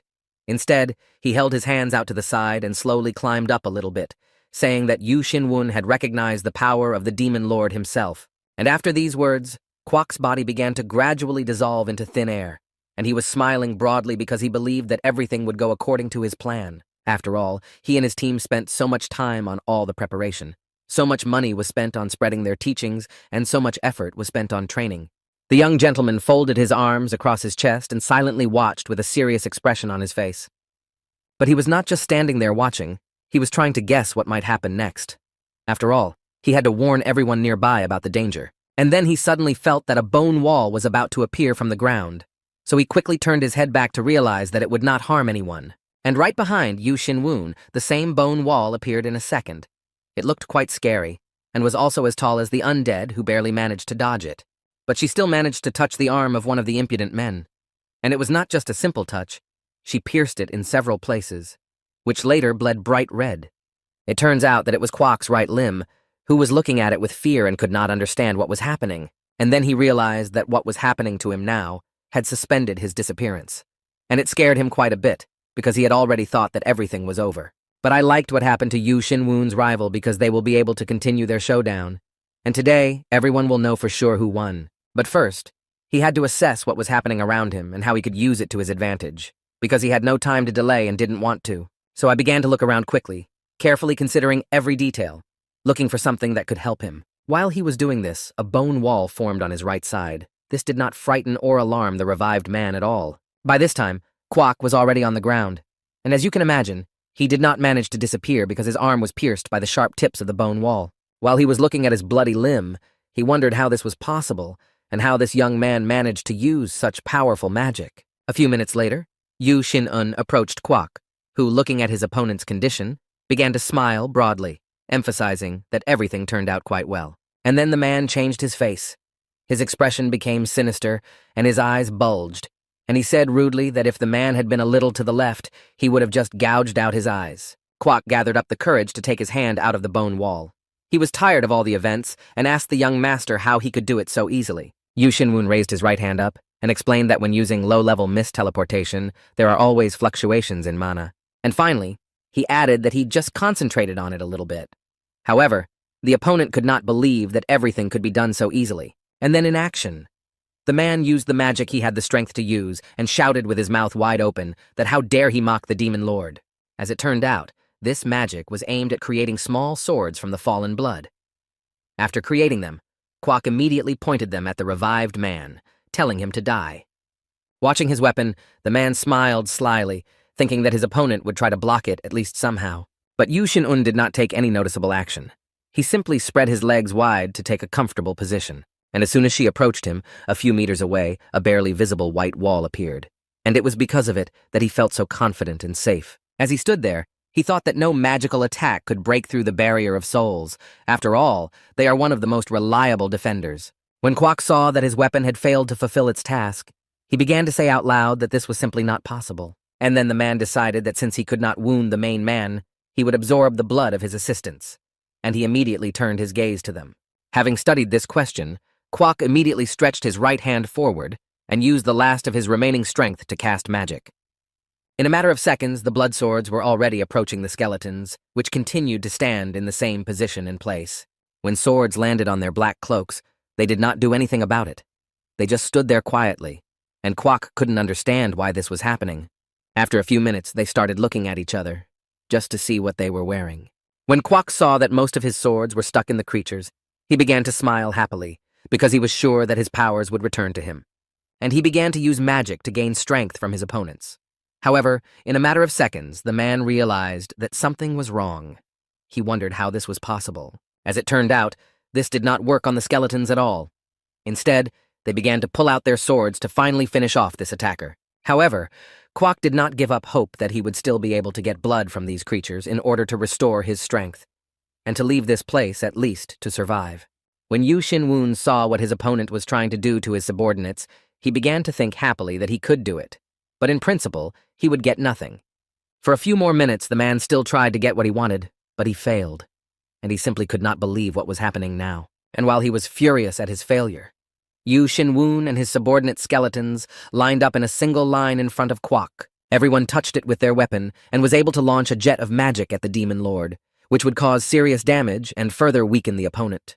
Kwok was definitely not expecting this, and so he didn't have time to react in time to the fact that a whole bunch of magical weapons were flying at him. However, in the last seconds, he realized that he could not escape from here. Therefore, he decided to first move to heaven, where they would not be able to reach him and harm him. And the man began to use the magic of dissolution in the air. But again, it did not happen as he had imagined. As it turned out, this obstacle was the main skeleton, who saw this and immediately went to Kwok to prevent him from doing what he planned. Even Yu Shin-un himself was surprised by this reaction. He folded his arms across his chest and watched his subordinates' actions with his mouth wide open. This warrior was able to repel the movement and thus prevented their opponent from escaping again. When he succeeded in doing so, the skeleton quickly got to his feet and turned his head to his master to show what he was willing to do to win. The survivor still couldn't come to his senses and understand how this old man could calculate the trajectory of Kwok's flight and shoot him down with such speed and still remain unharmed. The victim was still lying on the ground with his arms and legs spread wide apart. The man remained in this position for several minutes. A young gentleman came up to him and, looking at him, began to think about whether this was a temporary transition to another form and after the form became unstable. And then he said out loud that it would have been better if Kwok had used martial arts, and then maybe he would not have been hurt as badly as he is now. As he said this, the man began to slowly open his eyes. Seeing this, Yu Xinwun bent down a little lower and looked his opponent straight in the eye and asked him a question to find out if he really thought he could defeat him with the power of those bastards. Kwok first coughed, and this cough was accompanied by drops of blood that flew in different directions from him. The young gentleman asked a clarifying question. Did he really not know, or was he just fooling around? Without waiting for an answer, he said that he was talking about nebulous teleportation. And then he said that only a bastard like Kwok could use the power of the Vampire Lord. After all, he didn't have much power of his own, so he decided to take such drastic measures. After all, the power of the Vampire Lord allows you to increase your strength and create minions when you absorb their blood. However, if you summon him once, he stays with you. This animal is a real monster.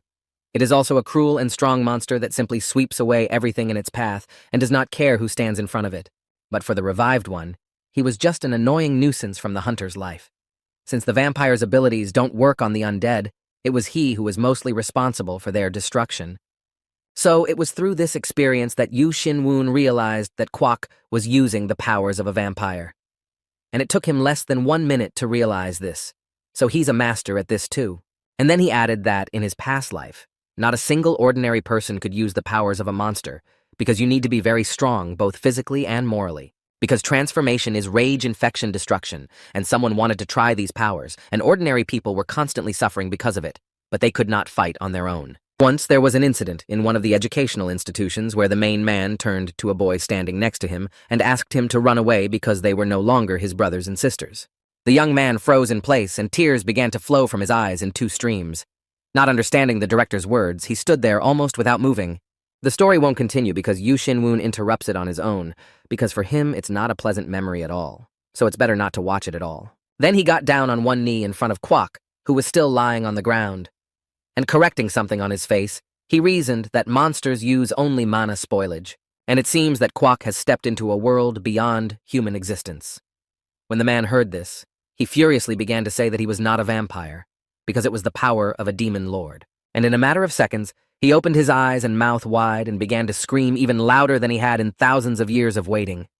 He had chosen their blood sect. After receiving this confession, Yu Xinwun finally realized which sect everyone was talking about when they mentioned the demonic sect on Mount Tian. One thing is for sure. Thousands of years of expectations mean that this sect has been gathering strength in the shadows for many years. Then the young gentleman decided that he needed to get some more information.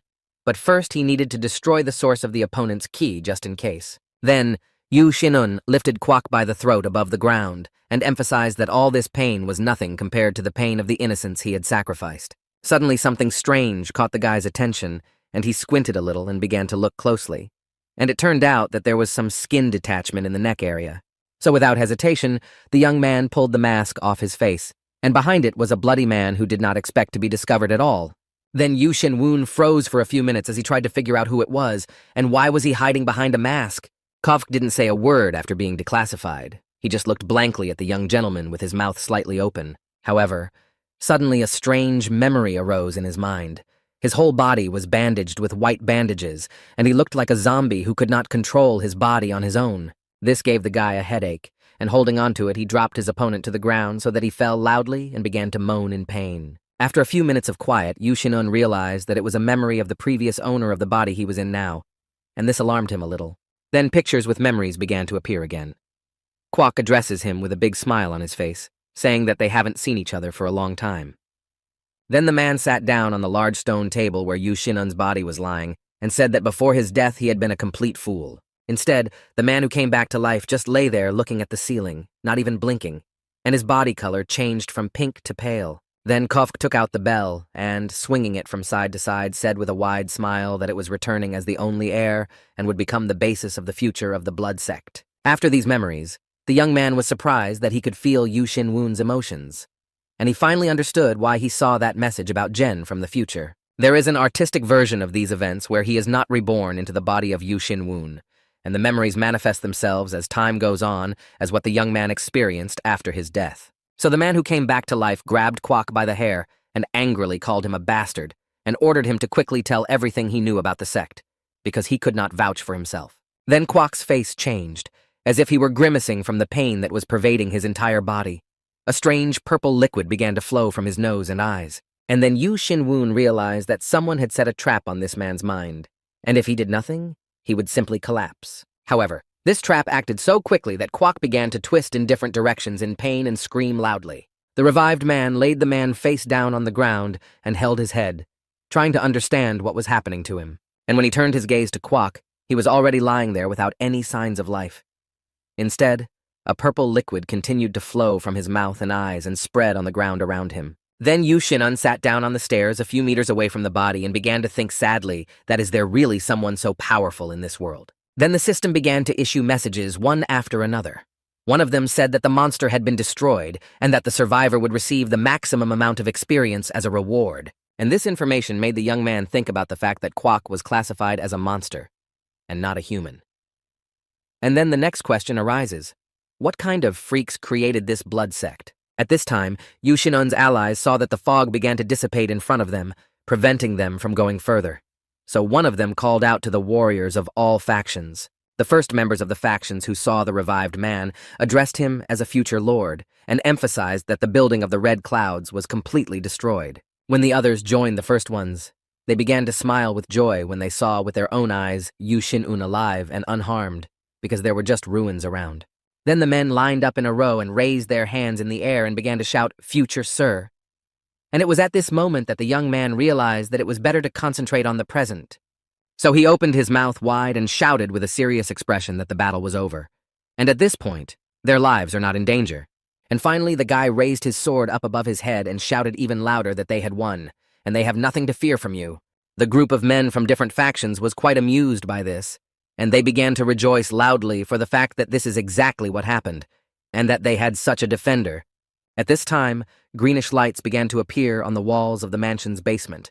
Some of them were smaller, others larger, but they were all connected. And then one of the sparks suggested that a monthly meeting should have been held long ago. Tai didn't like these words at all, so he said that if he said that to him again, he would break his neck. This threat only made the other man laugh. The third voice from the other light asked his comrades to finally calm down, because after all, they were now in the domain of the Demon Lord. Then Tai wondered why there were only 6 of them here, since the meeting time had long since arrived, and no one new had joined them, and everyone began to think.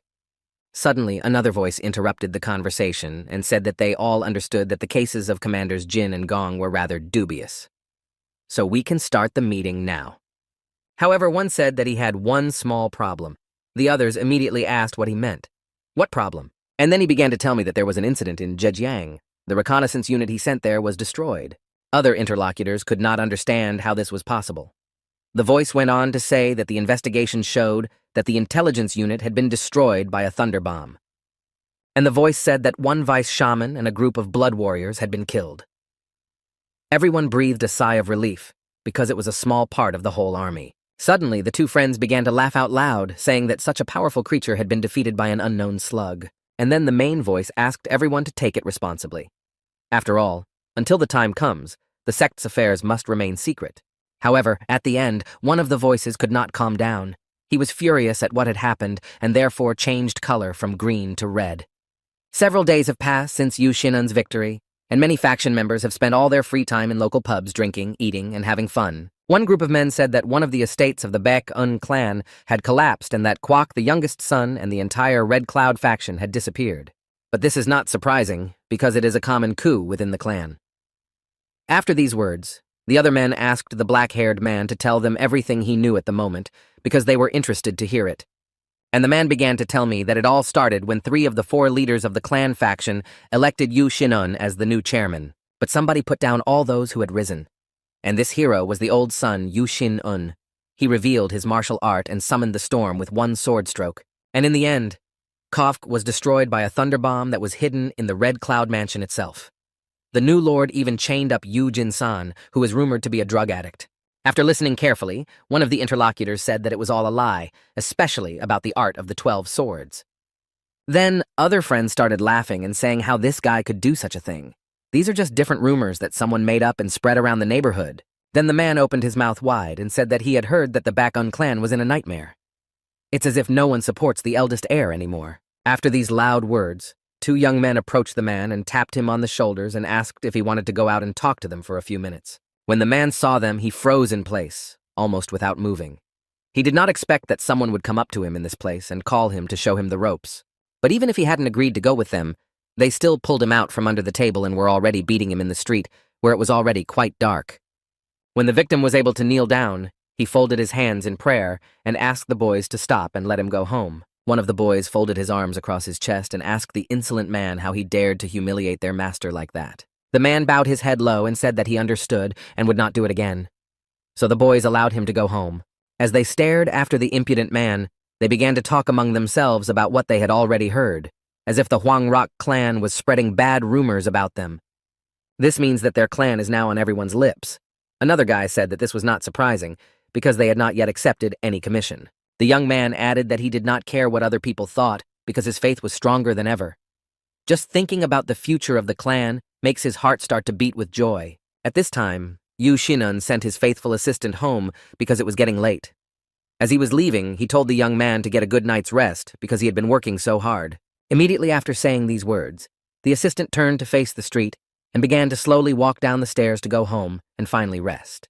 Suddenly, he stopped and looked up at the sky with a sweet smile, thinking that his master had finally moved to the clan leader's mansion, and the long-awaited peace came. However, the assistant began to worry that 5 days had passed and he was already running out of time to sleep. The logical question then arises as to what he has been doing for so long that he hasn't been resting. Instead, Yu Shinun was performing a certain ritual that took a lot of his energy. After all, it was necessary for him and the entire clan to feel safe. The young gentleman's appearance had changed a bit. He had lost a quarter of his weight and now looked quite attractive but very tired. But breathing a sigh of relief, he said that finally this blood sect had called off its spies, and it was very good that he reacted in time. Immediately after the victory over Kwok, Shinun replaced the memories of all the survivors with other events of the battle, the uprising of the Red Cloud faction, and the explosion of the estate. The new skill of manipulating memories had to be used for only one reason, despite the high cost of mana. Yu Shinun realized that the blood sect was a crazy, uncompromising, and cruel community, so if even one person spoke out, they would all be destroyed. But in any case, he bought them time, and now the target will not be the whole clan, but only him. So now he has used the return of one of his subordinates who constantly helps him, and it was an employee whispering in the background. After all, he now has to provide new information and go on a new assignment, because they can't rest when they have so many problems. A few minutes later, a shadowy whisper began to enter the room through various cracks, which brought new information about all the events taking place in the clan. Yu Shin-woon realized that if it weren't for this assistant, he wouldn't have been able to react so quickly to everything, and thus save all his subordinates. After all, since he became the boss here, it had become his duty. But he could not attach a shadowy whisper to all 200 members of the clan. Even the full 4th round of mana could not help him. And it was the mana stone of the vampire lord. It was the heart of a monster that was compressed into a sphere and holds a large amount of mana.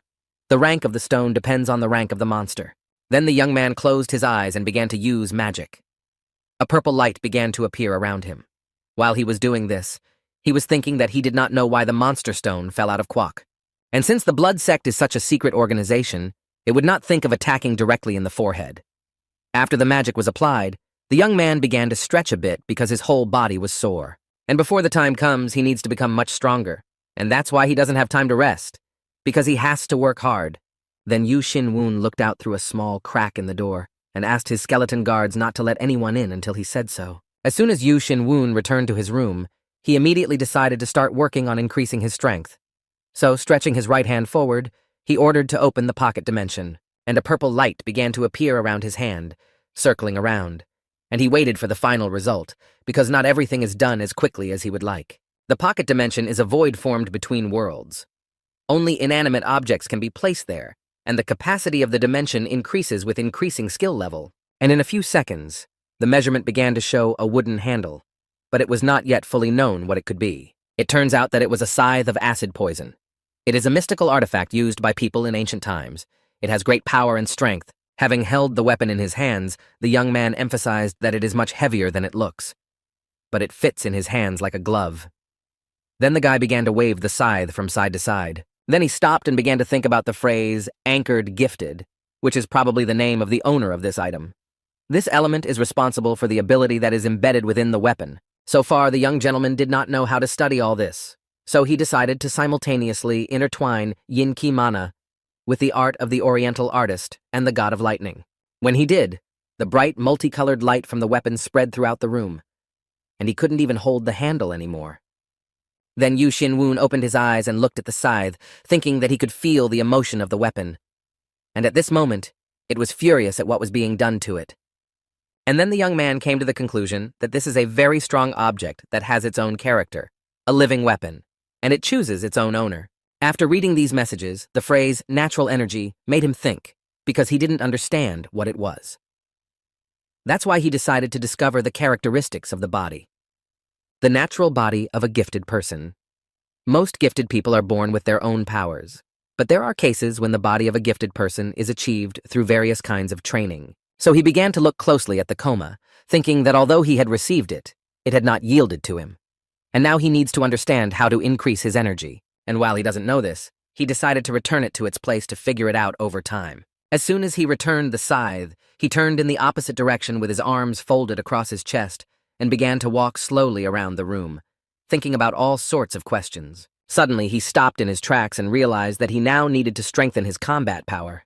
After all, what he had might not be enough for the situation. So he turned again to face the purple circle that was still hovering behind him in the air. And he said that at last he would be able to get these guys. And then today, he had an opportunity that he just couldn't pass up.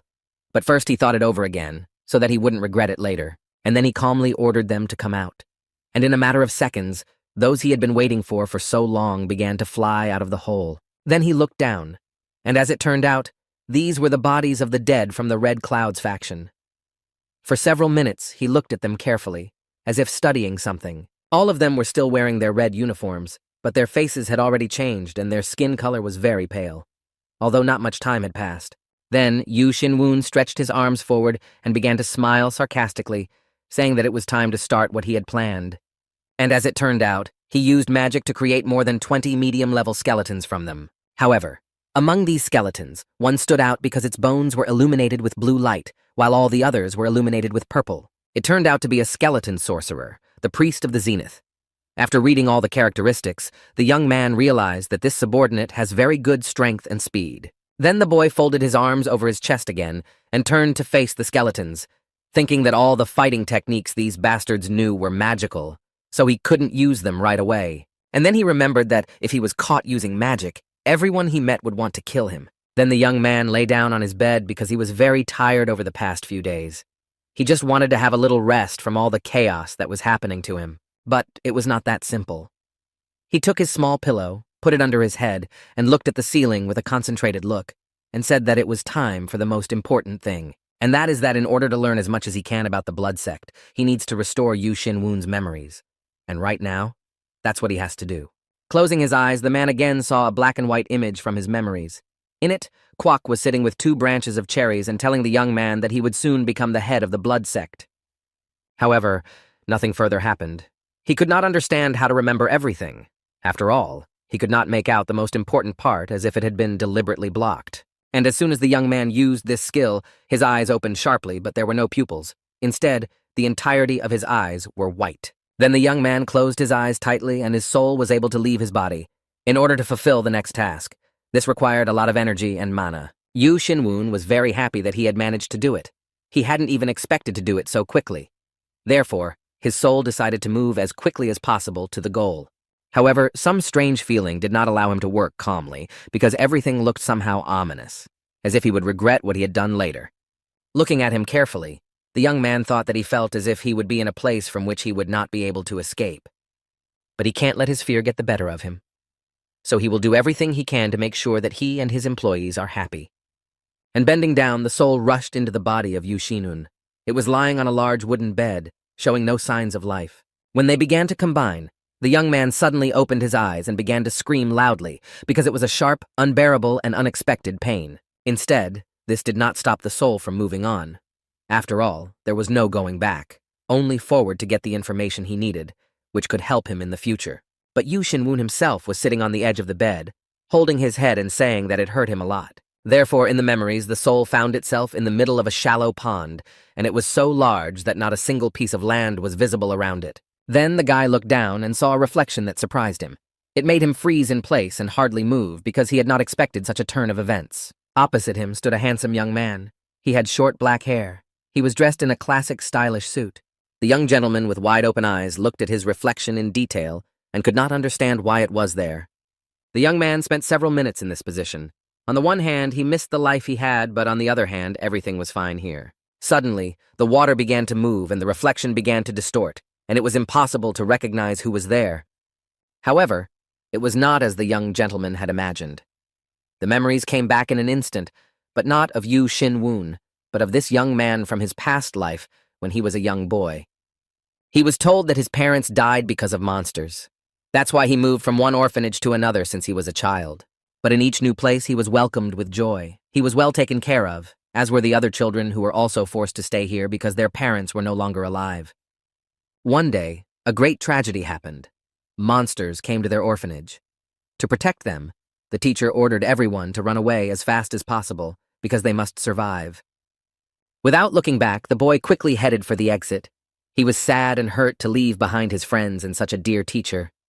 Many years later, the boy grew up and became a mature and handsome young man. That's why he began to study magic and various martial arts in order to fight this evil in his world. One day, he met a gray-haired gentleman who agreed to support him and help him find the person who had attacked the orphanage many years ago in order to take revenge.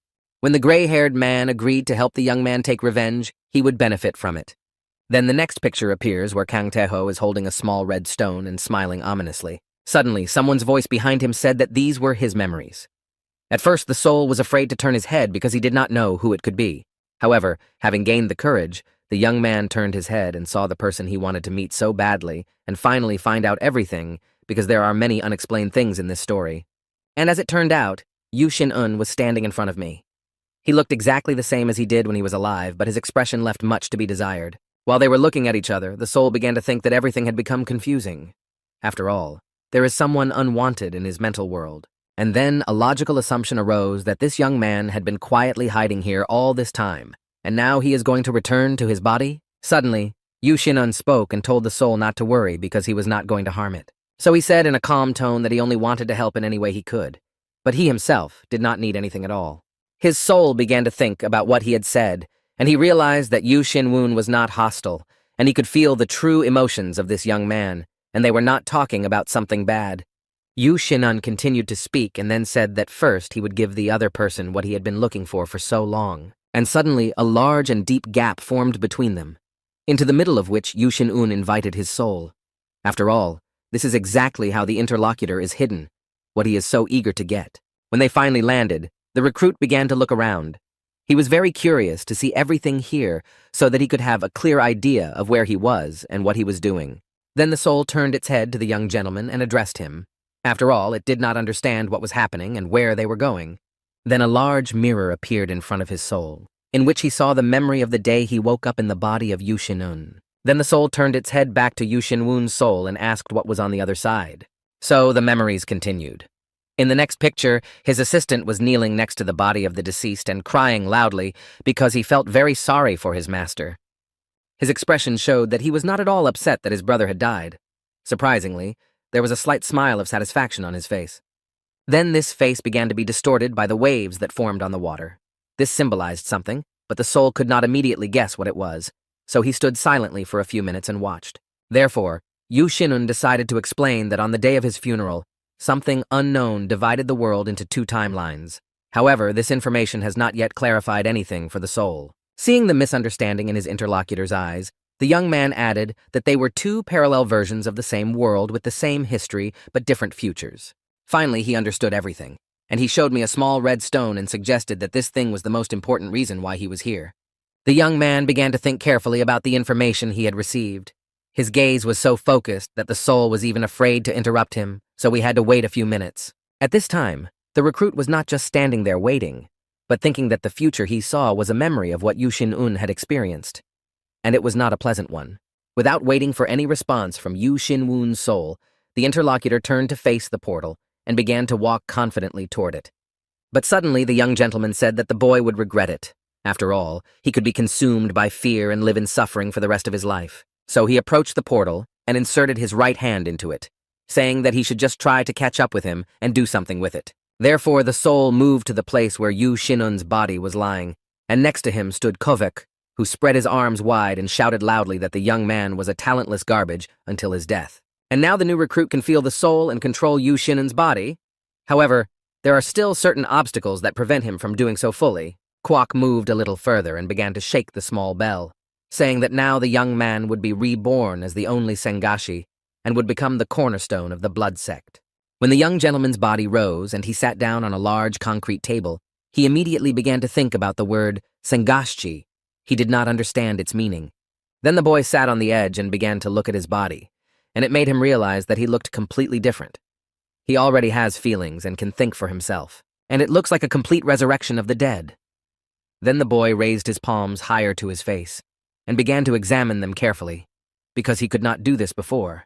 This time, however, he did not do so for long because the word "go to sleep" was heard behind him, and his eyes spontaneously began to close. He couldn't control it now, so he had to obey. However, Kwok's voice confidently ordered his subordinate to kill this man as well, and not to be slow. But the young man protested. However, the body did not obey the mind. It continued to raise its right hand up, and in it was a sword. At that moment, the young man had thoughts in which he asked his victim to run away from him. But there was no rescue and no pardon. He did kill the last person in the room. As soon as he did, Kwok rang the bell again. It was with this tool that the man could control the boy. The boy stopped as soon as he heard the sound and stood silently, looking at the floor, almost without moving. Then behind him came Kwok, who smiled broadly with satisfaction, saying that more suffering was needed, and the more he did it, the stronger he would become. The young man did not like what he was doing at all.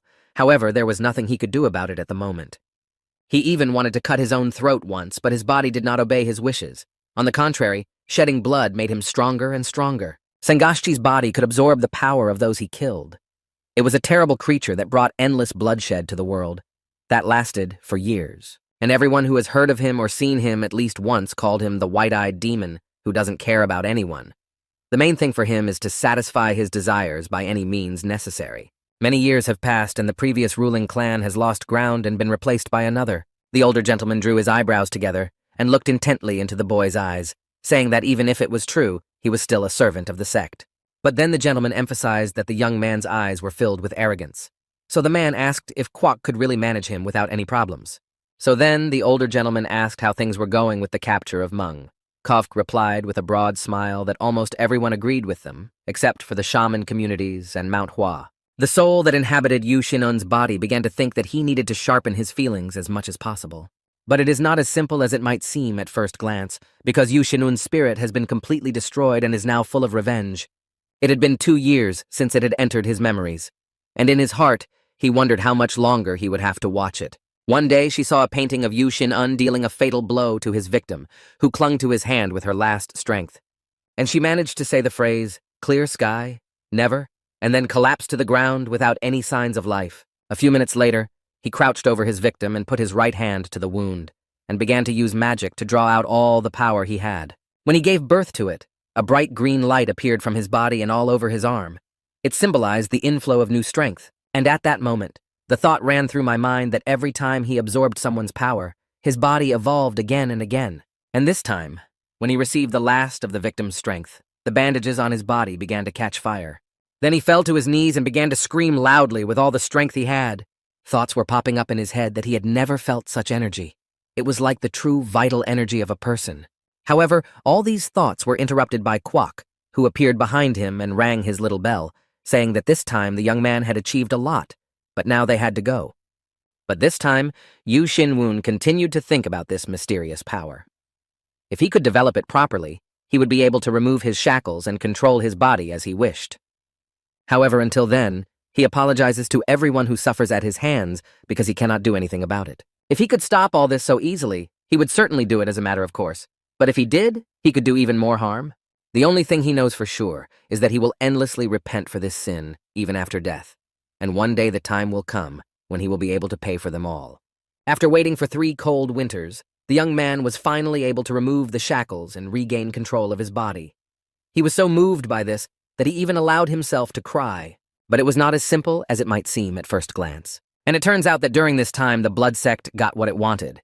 And it didn't matter whether they were people who owned weapons or civilians, they all died at the hands of the sect's soldiers. No matter how critical the situation was, those who were in a position to stand up for people did not show themselves, because they were the first to die. At one of the meetings of the section, it was announced that 8 commanders were present to greet the demon god. The leader was wearing a demon mask, and through it he addressed his people and asked them to look around because it was a wonderful sight. All those present at this meeting simultaneously knelt down on their right knee and bowed their heads in silence to listen to the chairman's speech. Therefore, the man continued to say that the world that lived without the blessing of the god of demons would finally be purified, and thus will be saved. Among all the members of the sect was the soul of Yu Xin-un, who tried to understand this situation to the smallest detail. However, he had been here for so long that he could not perceive all these words properly. Because of this, he clutched his weapon tightly in his hand, and it was a sword. And then he started swinging it from side to side, thus injuring his former colleagues. Hearing strange noises behind them, everyone suddenly got to their feet and began to look around. After all, according to the rules, you can't break the silence when the leader is speaking. And the young man continued to take out his anger on anyone who came to his attention. However, the member of the section was wearing a metal mask that covered and protected him. And looking at the events that happened, he could not understand what it was. None of those present could understand what was happening. And how did this young man get the courage to do this? Even the chief himself did not expect that anyone would ever allow himself to do this. And while he was thinking about it, he let his guard down, and he realized it when he saw that this impudent young man was flying at him with a weapon. But these actions did not frighten him at all. After all, the long-awaited blow never happened because the boss was able to stop the sword with only one hand. After holding the weapon like that for a few seconds, it began to collapse and crumble on its own. When the young man realized this, he crouched down a little and began to move to the right side of the main man. After all, he was not prepared to give up when things went wrong. However, the chief was able to repel this attack as well, and he did it even with one hand. Then he grabbed the attacker firmly by the throat with one hand, and he began to gradually squeeze. This made the guy squirm because it made him uncomfortable. Then the boss began to lift his subordinate high up, saying that he did not know that Sengashji had taken off his handcuffs himself. Eventually, the gentleman lowered the attacker to the level of his face and began to look him in the eye, in order to find out what plans this impudent man had. But then he said that nothing of the sort had happened. So no matter how hard the worms try, they will not be able to break anything, because he is now alone, and no one will help him in his future plans. The soul that watched this memory from behind realized that this gentleman was their last enemy, who had to be destroyed immediately because he could no longer live in such a hell. Finally, the chief added that this boy was just a lowly brute who would simply become a victim, and that was that. At this time, the soul of Yu Xin-un was calmly watching all this memory. He wasn't just standing there for no reason. He was waiting for the new soul in his body to return. And in a matter of seconds, the same soul returned through a small portal. She was very stunned by what she was seeing here. Yu Xin-wun, who had been waiting for him to appear, stood silently looking at his companion. He didn't want to disturb him at such a moment, because he understood better than anyone how difficult it was to go through this. And in a few minutes, the new soul lowered its head to the ground and began to say that the whereabouts of the last princess were unknown. Then the young man raised his head a little, and you could see that his rage and anger were simply beyond measure because he realized that these people had gone crazy more than he thought. Fanatics who call themselves a blood sect in honor of the purification of the world want to destroy it. Their strong organization and power far exceeded Kang Taiha's expectations. But Yu Xin-un's special divine skill of space-collapsing magic and natural power that is built into his sword is so strong, but it was known then and now it is impossible to imagine. However, with all his strength, he could not even scratch the sect leader. Moreover, the leader did not even use a third of his strength at that moment. Then the new soul began to think that if he had been there from his previous life, he would have lost in a second. His strength was almost at the same level as before he was reborn. And it turns out that this leader is a completely different and ideal creature, because neither monster nor man can harm him. At that moment, the soul of Yu Xin-un began to speak, saying that there is no shame in giving in to fear. These words did not calm the interlocutor down, but rather angered him even more. And in a fit of emotion, he angrily asked what this guy was saying to him. Then the interlocutor finally got to his feet and said, smiling broadly, that only weak people give up. And if it's really fear, then let these bastards feel it. Then he added that even though he was not as good as in his previous life, he had 5 years to surpass the bloody leader. So then he asked Yu Xinwen a question that maybe he should try to convert the victims of the sect and unite them into a single whole. And then he slowly raised his right hand and put it on the shoulder of the new soul, which still did not fully understand what was happening. So the young gentleman smiled sweetly and said that his heart, which had stopped again, continues to beat, and because of this he pins his hopes on the new soul. However, even these words did not give the new soul a full understanding of what was about to happen. Therefore, he decided to stand silently and wait for the other person to say something in more detail. But Yu Xinwen didn't say a word. In the blink of an eye, he began to glow blue and gradually dissolve into thin air. So he turned his gaze to the young man and, looking intently into his eyes, asked him a question to be sure. And it was that Yu Xinwen was going to give the recruit the remaining part of his soul, and by doing so, the two would unite into a single whole. And this young gentleman was also torn by guilt over what he had done to the people who had died from his sword. The new soul closed his eyes and began to accept this gift with joy. In his mind, he turned to Yu Xinwen and told him that he understood him completely and added that he could now rest.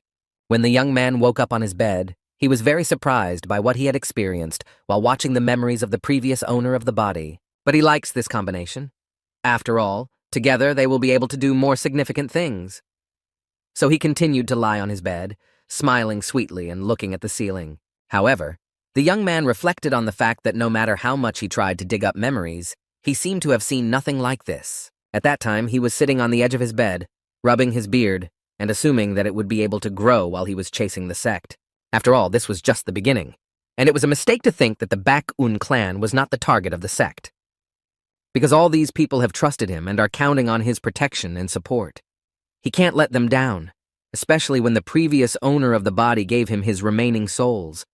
So getting out of bed, the young gentleman began to walk toward the door, thinking that this blood sect was like a poison that slowly and slowly penetrated all corners. Then he remembered that the 8 commanders were the leaders of a sect, each leading one of the 8 forces. And this man is Tae's commander, because he figured out his identity while looking through his memories. And this fool is also the leader of one of the forces, so he can be useful. And this man is also a man who is known in Zhejiang province by everyone who owns a gun.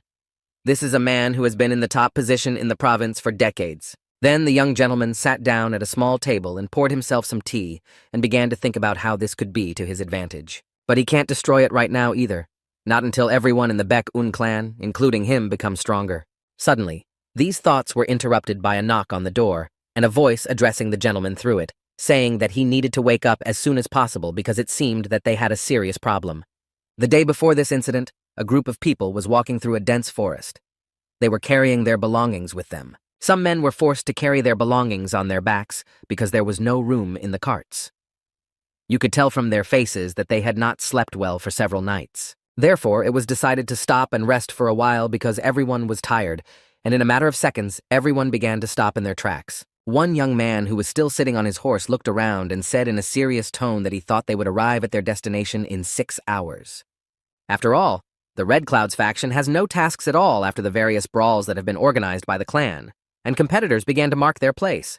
Then the young man turned to the elder and asked if they could stay overnight in this place and set off in the morning. At the same moment, his son ran up to the man and said that he was sick. The father hugged the boy and stopped on the spot to make his son feel a little better. The chief assistant, seeing the situation, decided that they would stop here and give their men a little rest, because he could not do otherwise. Within a few hours, a camp was set up in a clearing in the middle of the forest. Each family set up a tent. Then a cute little girl came up to the elder and said with a sincere smile that he should go eat. The man put his hands to his sides and smiled in response, and said that he felt well, so he needed to distribute the food to others first. The girl replied that her name was Soen, and she worked at the library.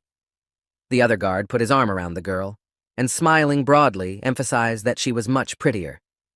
She turned around and started walking back to the camp. The men said that she had a very good character, and it was hard not to like her for that.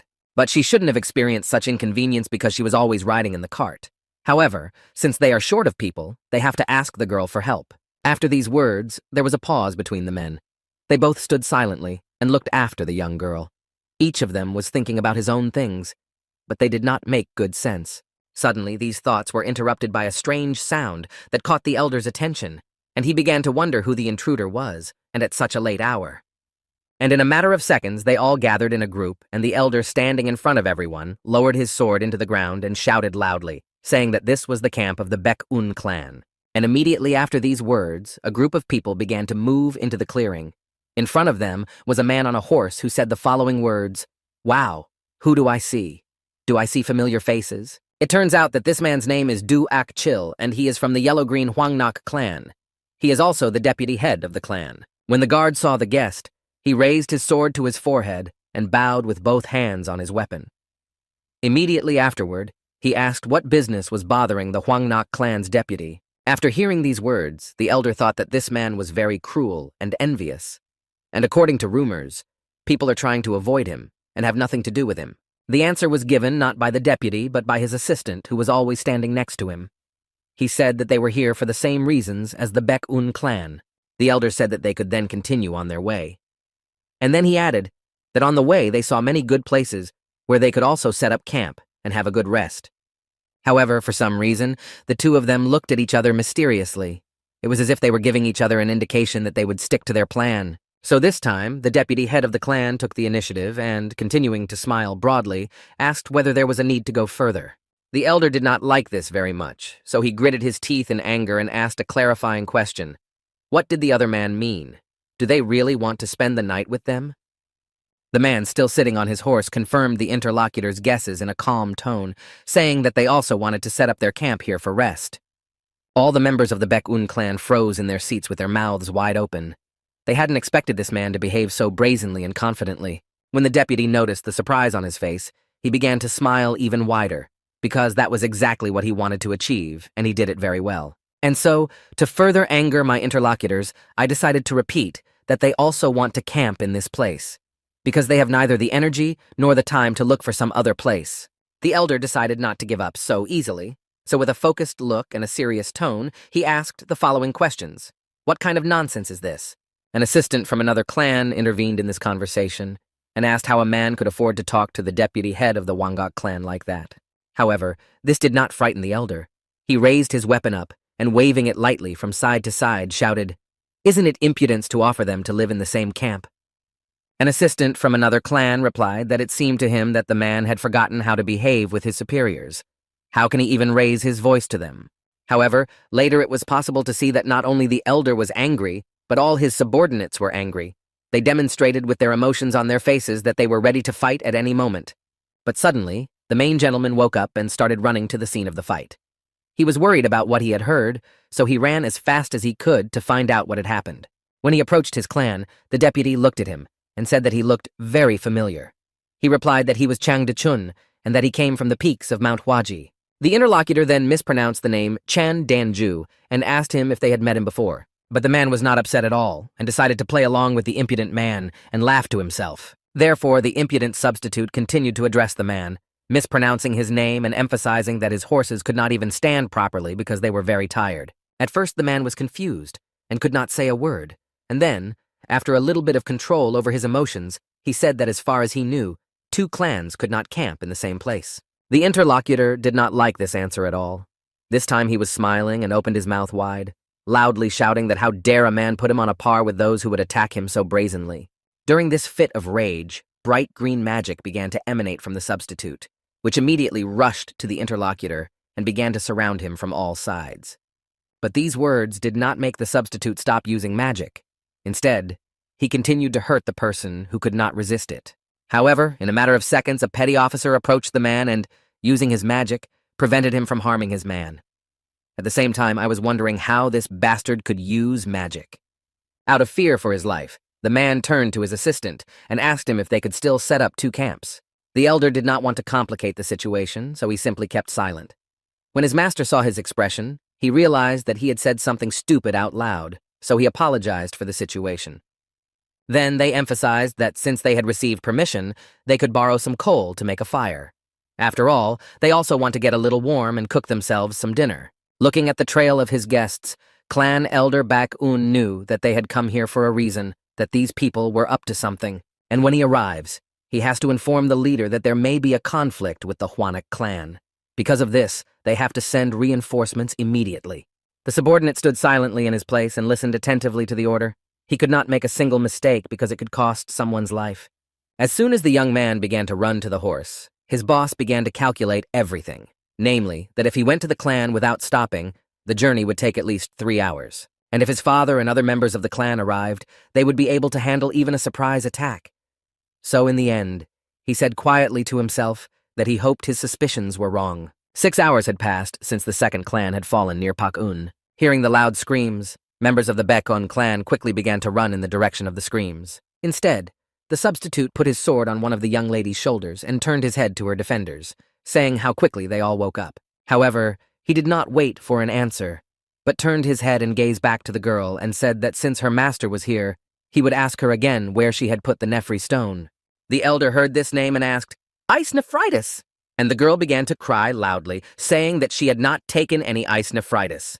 The deputy head continued to humiliate the young lady, saying that she had no conscience at all. So the man sat down next to the girl and told her with a sly smile that the azure ice nephritis had disappeared from the wagon just as the young lady had climbed out of the bushes near their camp. Then he began to look intently into the eyes of the accused, saying that everything was obvious.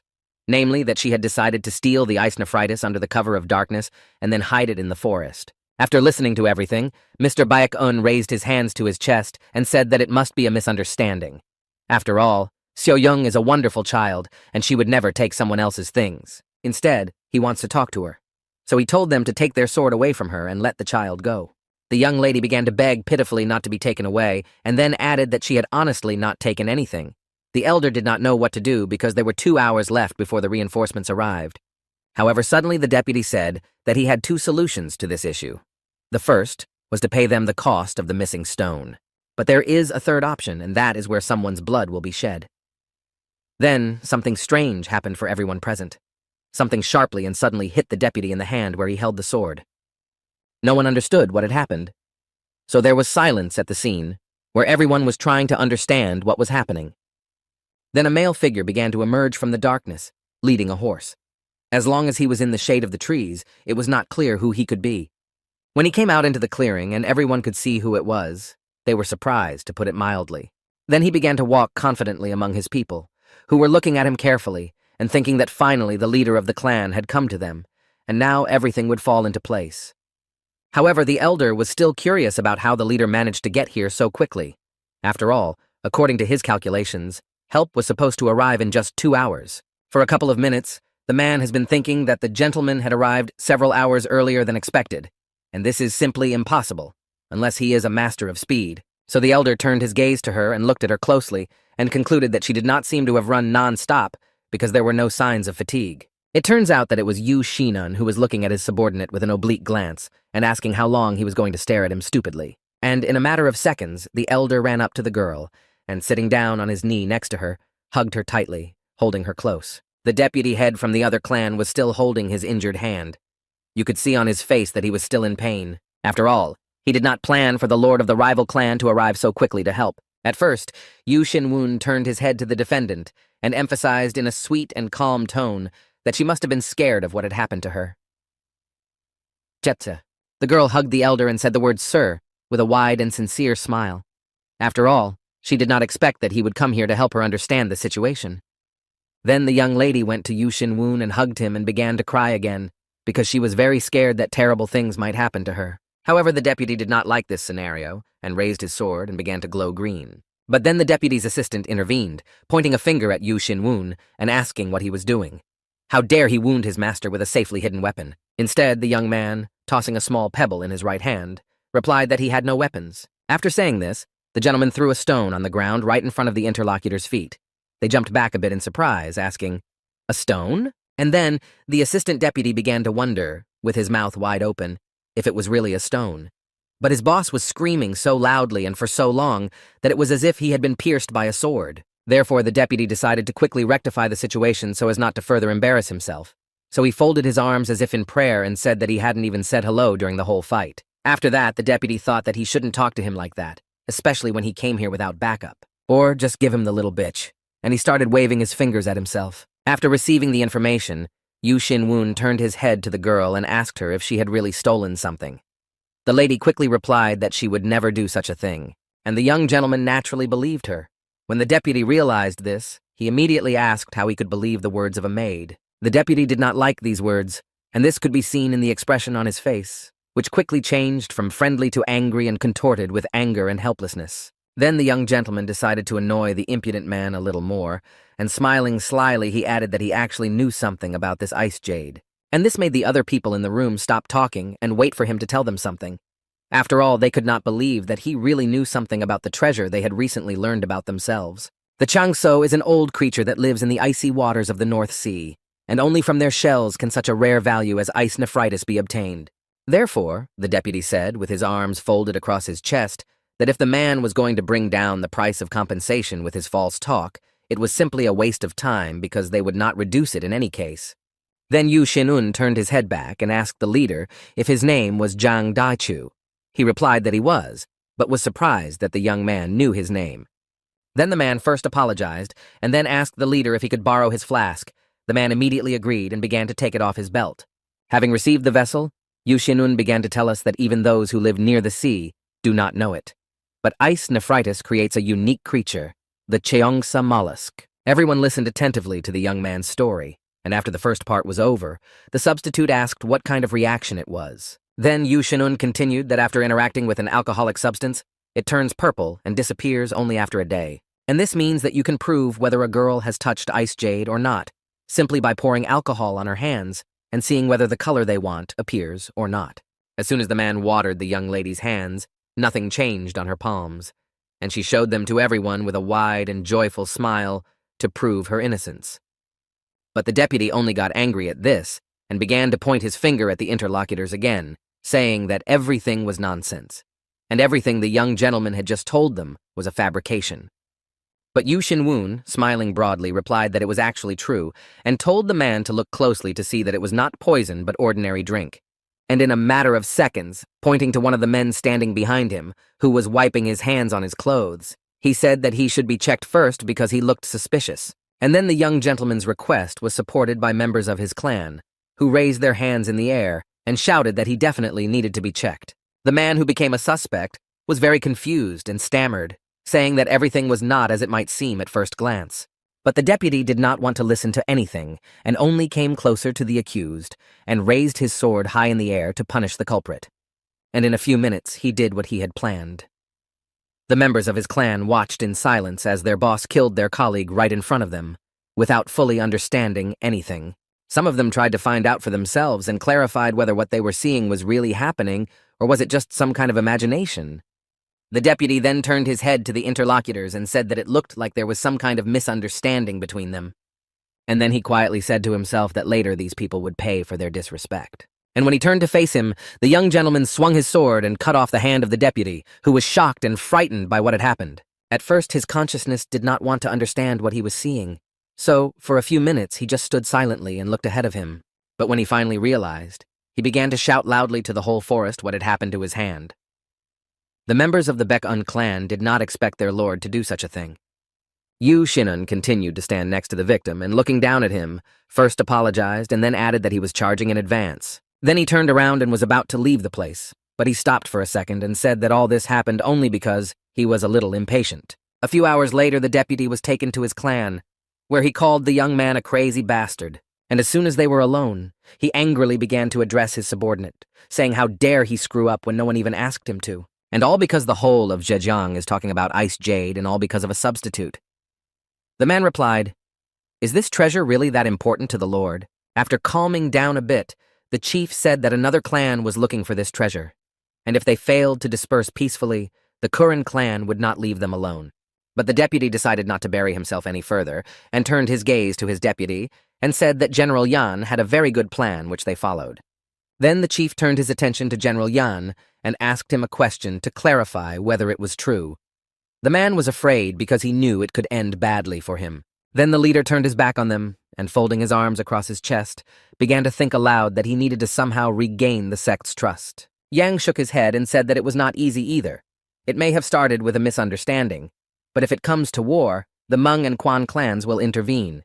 However, the boss did not like this answer and shouted angrily that they should not think about what others would think of them, but simply fulfill his every order. However, Ian was against it, because if they acted more brazenly than they were now, while still performing other tasks, their clan's reputation would quickly fall. And then the boss said, without turning his head, that their reputation didn't matter because the world only remembers the winners. And then he added that if they become the best clan in Zhejiang with the help of the Kuren clan, their reputation will rise to the heavens again without any problems. The man did not like this assignment at all, and he gritted his teeth and began to think that he would kill Yu Xinwen no matter what it took, even if he had to sacrifice everything he had.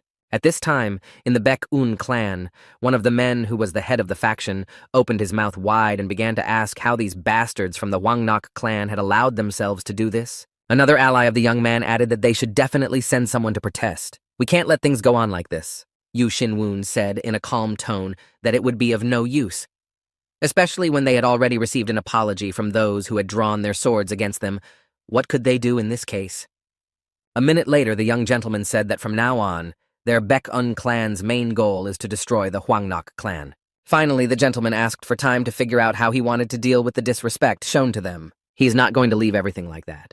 Everyone should know that you can't throw things around like that. All the members who attended the meeting were shocked, to put it mildly, by the information they heard from their master because they did not expect him to be so decisive and confident. And they had no choice but to agree.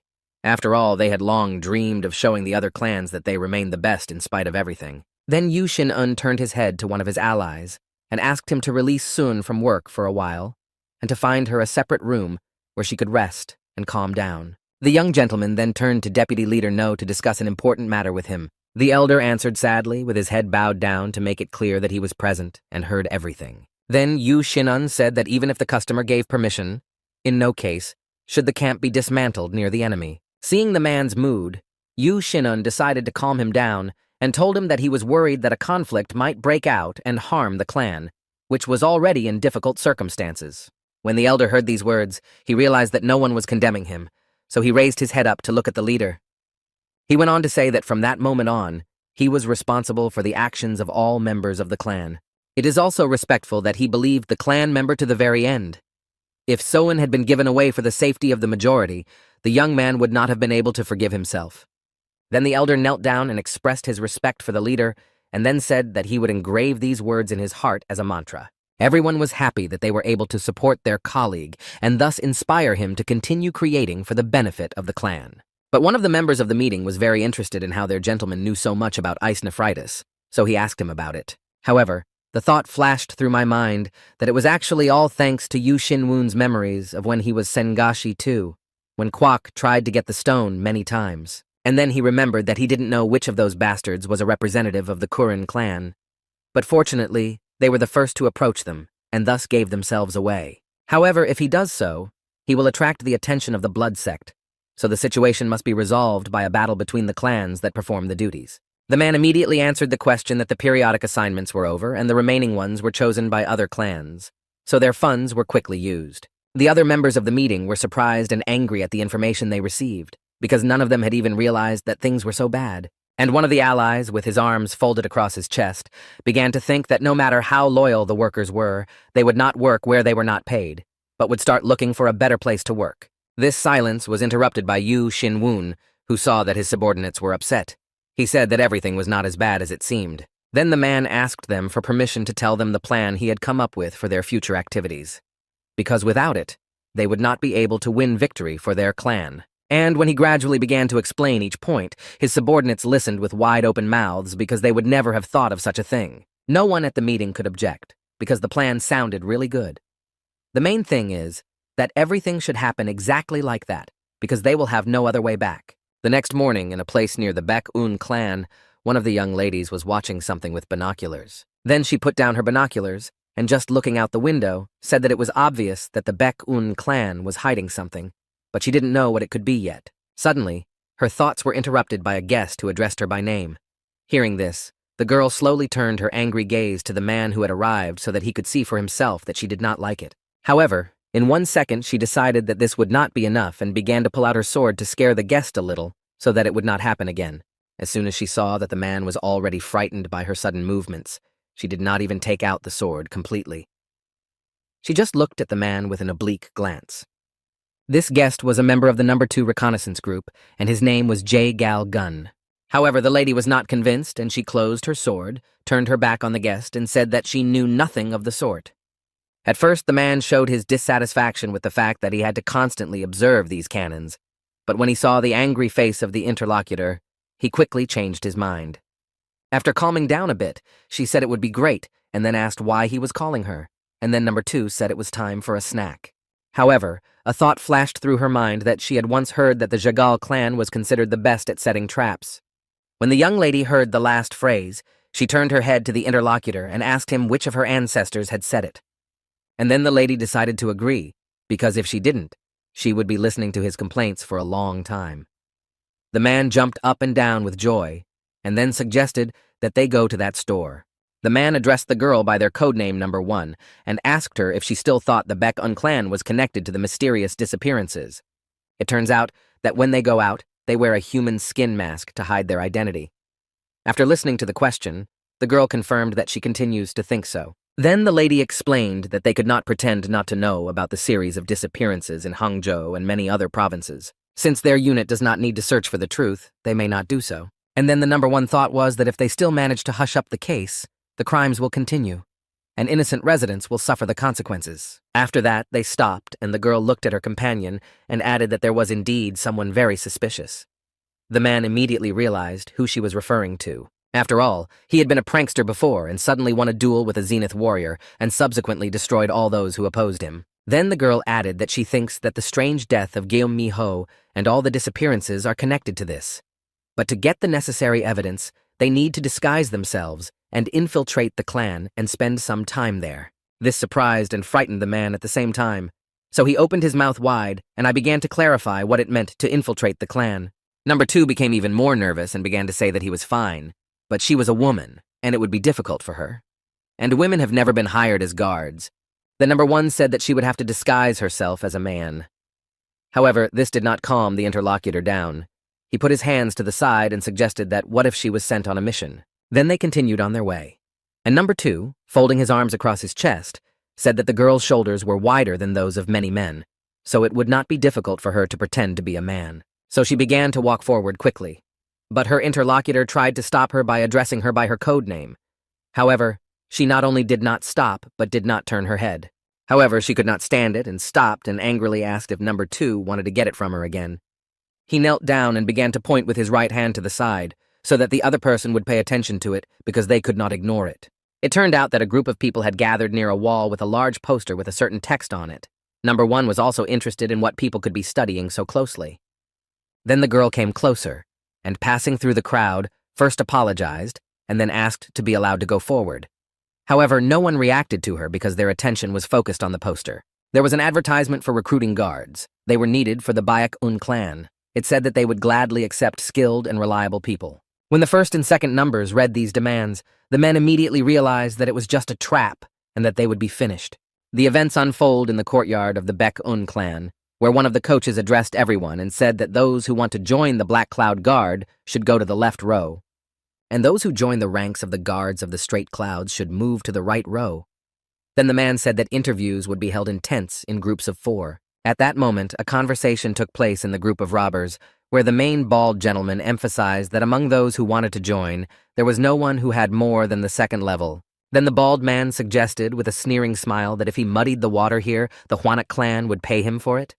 The assistant replied, smiling to himself, that this was exactly the case. Then the group of robbers approached one of the lines and began to carefully examine the people in it to choose the first victim for their plan. Suddenly their attention was drawn to a woman wearing a bright red cloak and a little boy standing next to her holding her hand. Then they turned their gaze to the man sitting on the ground, and it was clear that he was very old and might die soon, not even before the interview. Then they noticed a lone blonde guard and a dark-skinned slave. All of these people disappointed the gang because there were simply no normal rivals for them. Suddenly, however, they noticed 2 people whom the bald man quickly approached from behind and put his hands on their shoulders. The girl turned her head back and turned to the bald man and asked him if he was telling them for sure. And then, looking up, he added that, in fact, today's exam could be considered a failure. The lady was very angry at these words. You could see it in her expression, which changed dramatically. She furiously clarified what these bastards had said, and her colleague realized that something was about to go wrong, so number 2 decided to fix the situation.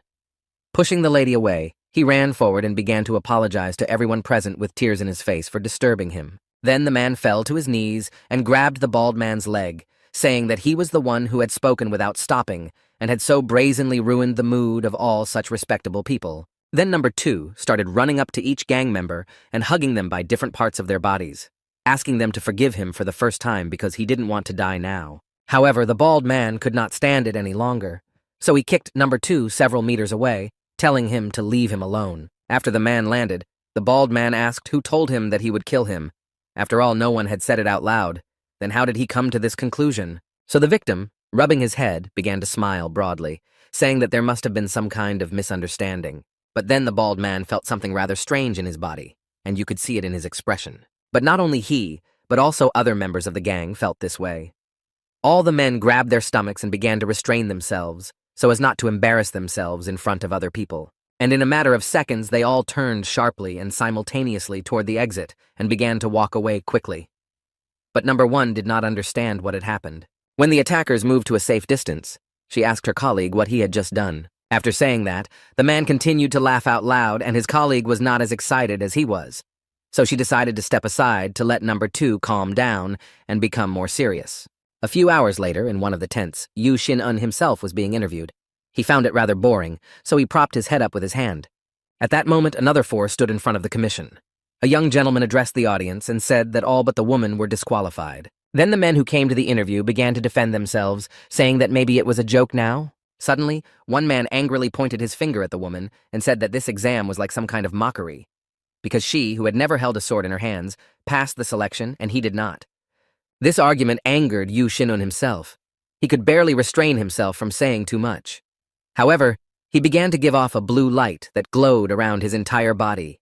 And the farther away, the brighter the color became, and this only meant that his rage was increasing, not decreasing. So the young gentleman looked at the upstart and said that he had seen many useless skills. However, this made the men very angry. Turning to leave, they finally said that Yu Shin-un would regret this decision. When everyone finally calmed down, the young gentleman turned to the woman who remained and told her to take her uniform and come to the House of Straight Clouds on the appointed date. As soon as the lady left, the next group was invited into the tent. As soon as they started to enter the room, the second number said to the first that they had worked very well. And when she saw him, she could not believe that he was really sitting in front of her. She had imagined him in a completely different way, not because of what she had imagined. Of course, he lost weight, but something else is more important. It is the energy that radiates from him, and it cannot belong to an ordinary person. There was something about her that caught his attention. The young lady squinted her eyes and continued to think that he had an unusual spirit, which meant that he was not an ordinary person. Then the young man asked the girl a question that was intended to find out why she had come here. She was quite confused by this, because she did not expect him to ask her such a question. So she quickly began to think that it was impossible that he would recognize her, because even their squad did not know about the infiltration of the Baek-un clan. After receiving this answer, Yu Shin-woon raised his right hand to his chin and began to think. His gaze was very focused on the young lady. After all, in her opinion, she answered perfectly, but her colleague emphasized for himself that she was the most composed and calm one in the whole unit, and she was worried so much. The silence was broken by another member of the commission who asked if she had any skills with weapons. The young lady quickly replied that she had a basic level of proficiency with a zenith. After hearing this answer, the examiner asked if it was really true. After all, this is a very good skill for the simple cloud fraction. The young lady confirmed her words, and then began to think that at first she wanted to say that she belonged only to the first level. But since it was the zenith, they should beg her to join their army.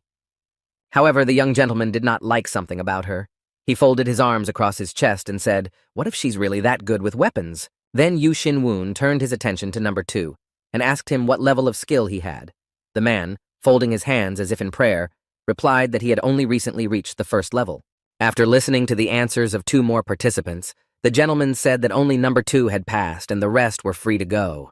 Seeing this, number 2 decided to rectify the situation a little, and so rubbing his neck cautiously, he decided to turn to the young gentleman to clarify the situation a little.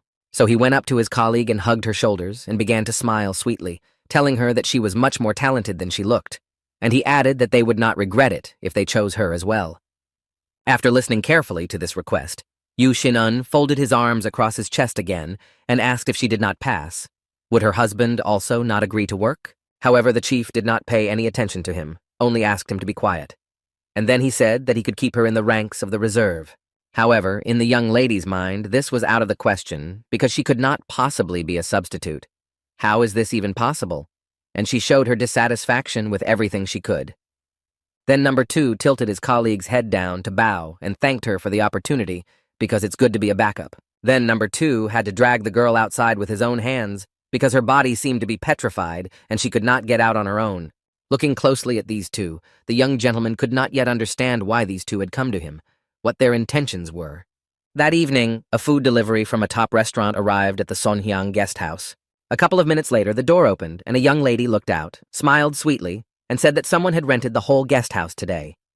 The supplier was surprised that someone was able to rent the entire Sonhyang, which is considered the most expensive guest house. When the man looked inside, he said that he had heard that this man had unsurpassed martial arts skills and had established discipline in the clan. Then she added that he may have lost weight, but he remained the same man. At this time, inside the guest house, the young gentleman was enthusiastically telling how he had dealt with one of his enemies. After this fascinating story, the man quickly got to his feet and began to look at the ladies around him. Then the young gentleman leaned back and, falling to the ground, offered his guests to get drunk and die tonight. However, as it turned out, he landed quite badly because he missed and fell next to his bed. Then they all rushed to him, looking at him carefully.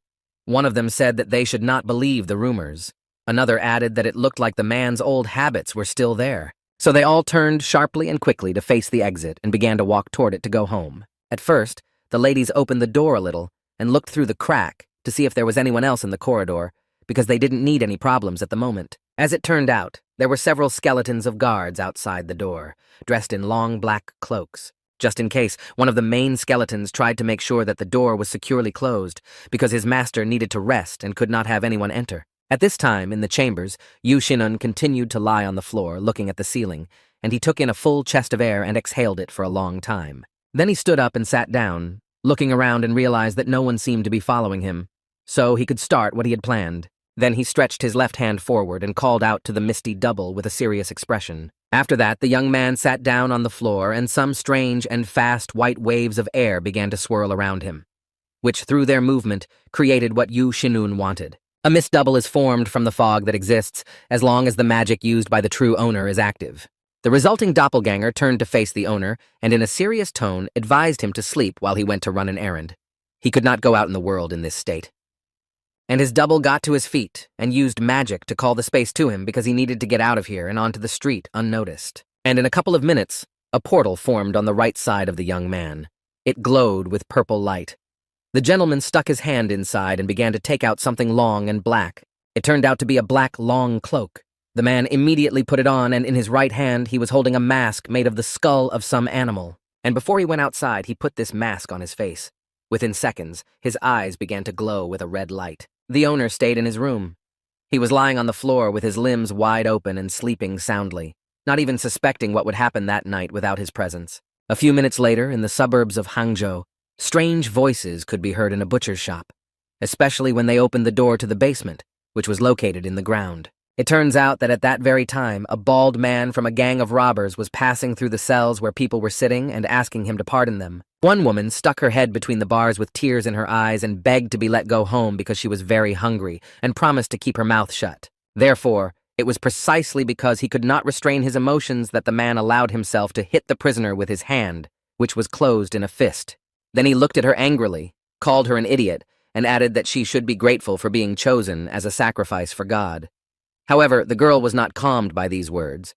Then the man looked ahead, and there at the end of the corridor were two new girls, who were very scared and confused because they did not understand where they were and why they were brought here. It turned out that these women were chained to the wall by the neck with large chains. There were bruises under their eyes because they did not sleep normally and cried a lot. When they saw that the bald man was looking at them, they quietly began to ask for medicine because they hadn't had anything to drink for several days. And that made them thirsty. He put his hand on the older woman's head, and looking closely at her and her reactions, began to think that it seemed that this time the drug worked much better than the last time. While he was studying the reactions of his victims, the surroundings became strangely quiet, and this made him take his eyes off his task. And what he saw there made him quickly jump to his feet and take a defensive posture with his arms outstretched to the side. After all, something very unpredictable could happen now. At first, he could not understand what was going on, Why did he stop hearing so abruptly? He wondered why he had lost his hearing so suddenly. But then something happened that the bald man was so afraid of. Someone from the darkness approached him and cut off his head. When her head fell to the ground, the person who did this to her approached her. He stopped for a few minutes to see what he had done. It turns out that the man who so skillfully dealt with the bald man was Yu Xinwun's double. This could be understood by the way the creature was dressed. Then he began to think that he had used the magic of the silence wave quite well. After all, this skill is supposed to remove all sounds within a 5-meter radius. He also correctly traced the memories of the future. About 100 women are hidden under a small butcher shop in this secret room. Approaching the 2 women who were chained to the wall, the man reasoned that he would like to free them all right now. Therefore, first of all, it is necessary to rid these people of the negative energy they received from drug use. And for this purpose, he began to use magic for healing. However, during this, he had a certain idea, and so he stopped the effect of his magic and turned in the opposite direction and began to walk quickly to the exit. At the same time, in another room where the Kuren battalion was located, Dragon Group leader Gong Xiangchu turned to his subordinates and asked why the bald man was taking so long to lead the victim. The leader, standing near the stone table, turned his head to the interlocutor and warned him to be careful because it all looked rather strange. However, while the leader was listening to his interlocutor's answer, he noticed something that frightened him and forced him to open his mouth wide and shout loudly to the bald man to be careful. However, he did not immediately realize what was happening and stopped at the door he was about to open and turned his head back to find out. Therefore, in a matter of seconds, he was pierced by a sharp, thin, and silver weapon. It hit him right in the stomach. He was also knocked back several meters. But when he landed on the ground, his body was lying with his limbs spread out in different directions without any signs of life. Then the large and strong man leader began to see some strange liquid on his right hand. He held it and said to the person who was doing it to show himself. If the leader of the group found out about it, he would be better off dying here. But then, having mastered his emotions, the man realized that it was better to find the attacker and find out how they got here. A few minutes later, a man dressed in a long, black cloak appeared in the room. On his face was a mask made of an animal skull. When the leader saw the guest, he gritted his teeth and began to think, how is this possible? After all, he doesn't feel any other energy than the energy of this freak. So he started laughing loudly throughout the room and then turned to the guest, emphasizing that he knew he had come without help. Yu Xinwun's double stood in one place and looked around, trying to listen carefully to the other clan's leader's speech. Maybe he would say something that could help them later.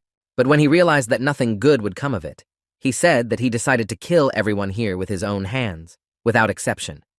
Because for such acts, it was the least he could do to them. A second later, he added that he would not leave until he had completed his plan.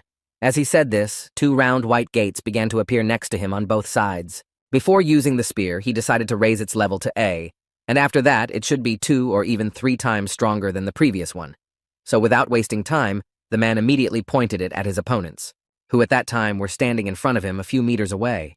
At that moment, they had nowhere to run to, so it turns out that they had to defend themselves to the last. While they were gathering and lining up for defense, Yu Xinwun's double had already studied their behavior and realized that these bastards were stronger than those he had met before. Suddenly, one of the guards, holding a sword in front of him, turned to him and asked with a confident look if the guest really thought he could defeat them with magic. The double held up his sword and asked in surprise if they didn't already think he was using the weapon to buy time to use the next magic. However, these bandits decided not to listen to the guest's answer to the end and attacked him from different sides at the same time in order to distract the attention of the impudent man. But he only said that he would rather have them come up to him. Therefore, as soon as they approached him, he began to swing his sword from side to side in order to disperse these attackers a little bit and deal with each of them in turn. But when he struck the first one, something strange happened. He didn't bleed. He didn't scream in pain. He was somehow indifferent to the fact that he had just received a fatal wound that was incompatible with life. When the doppelganger finally dealt with all the obstacles on his way, he stopped in his tracks and began to look at the next opponent, who was also looking at him. Then the clan member began to smile broadly, saying that he didn't know any warriors who could do magic. But then he added that it didn't matter because he was just a freak who had learned a few tricks. Then the same man stretched his right hand forward and used magic to create a squad behind the double, which was supposed to make a wheel around the opponent. And they all surrounded the attacker in 1 second. And when they took their positions, they drew their swords and began to glow with blue light. However, they did not prevent the man from stepping forward. He carefully and slowly took a step at a time, and while he was doing this, he realized that all these warriors had already reached the highest rank of the Zenith, and it would take a lot of effort to defeat them. and their strategy will be to take turns fighting him. And all this is to tire him out so that he can't deal with them. However, he is not going to wait until he is attacked. Even in such cases, he has a good plan to win. And as soon as he thought about it, he used magic against several opponents at once. And it is at this time that he will be able to use techniques at the expense of energy by absorbing their morale. When the other gang members saw how skillfully the opponent managed to fight their subordinates, they began to wonder who this man was. The leader, with his eyes bulging, emphasized that this attacker could simultaneously use yang mind energy and demonic energy. At that moment, the double was doing surprisingly well. He was doing everything he set out to do, and it could not but rejoice. Because in addition to applying many skills at the same time, he was gaining new energy and new skills that he would be able to use in the future. The remaining soldiers paused in their places and began to think with wide open mouths that this was impossible. After all, this fight will be for life and death, and few will be able to emerge victorious. So we prepared our swords to fight back. But then, they saw that different colors of pressing began to appear around the man, symbolizing the use of different energies. After saying these words, the man drew his sword and colored smoke began to appear around him. It turns out that it was the judgment of the sword, and it can only be obtained by reaching a superior level. However, the leader of the gang stretched his right hand forward and said that it was just an illusion. Therefore, his men should not believe in this lie and should prepare to destroy this impudent man. The one who led the group of soldiers turned to his subordinates and said that the building was not important now because they could kill him in one fell swoop. And to do this, they began to use all the magic they had energy for. Then they began to prepare their swords for the attack. The double began to look around to assess the situation and to understand how he should proceed, where to strike first. And when he had developed a plan of action, he crouched down low and, using magic and his strength, turned to his opponents and told them to attack him. And without waiting long, they began to head for the double, and they did it simultaneously, so that he would quickly run out of strength and would not be able to defend himself any longer. During this, the double used the art of the 12 swords of the storm cloud, and it entered the second phase. Immediately after the application, a white light began to appear around the man, increasing in size with each passing second. When the attackers saw this, they were forced to stop on the spot because they were afraid for their lives. Suddenly, the first person in line was pierced by a white light that cut his body into 2 parts. After that, the double moved on to the next opponent, and it turns out that he acted according to their plan. Gradually, one by one, he dealt with them, and in a matter of minutes, all the soldiers who were going to attack him were lying on the ground without any signs of life. And near each body, there was a large pool of blood. And finally, only the leader was left, with his arms wide apart and looking frightened at his subordinates who were supposed to protect him. The leader was shocked that this is how it happened because it just can't be. Even in the Kurin battalion, their unit is considered the strongest. Suddenly, these thoughts were interrupted by a double who addressed the leader of the dragon group, Gong Seong Chu. And then he asked if the man should be called Commander Tai's bedfellow. This made the opponent even more angry, and he abruptly turned purple, saying that the attacker could not call the name of the master with his dirty mouth. After all, he is an enemy of the sect. Therefore, he will destroy him right then and there. And he sat down to spread the effect of his powers even further. At this time, the double realized that the most interesting things were about to begin.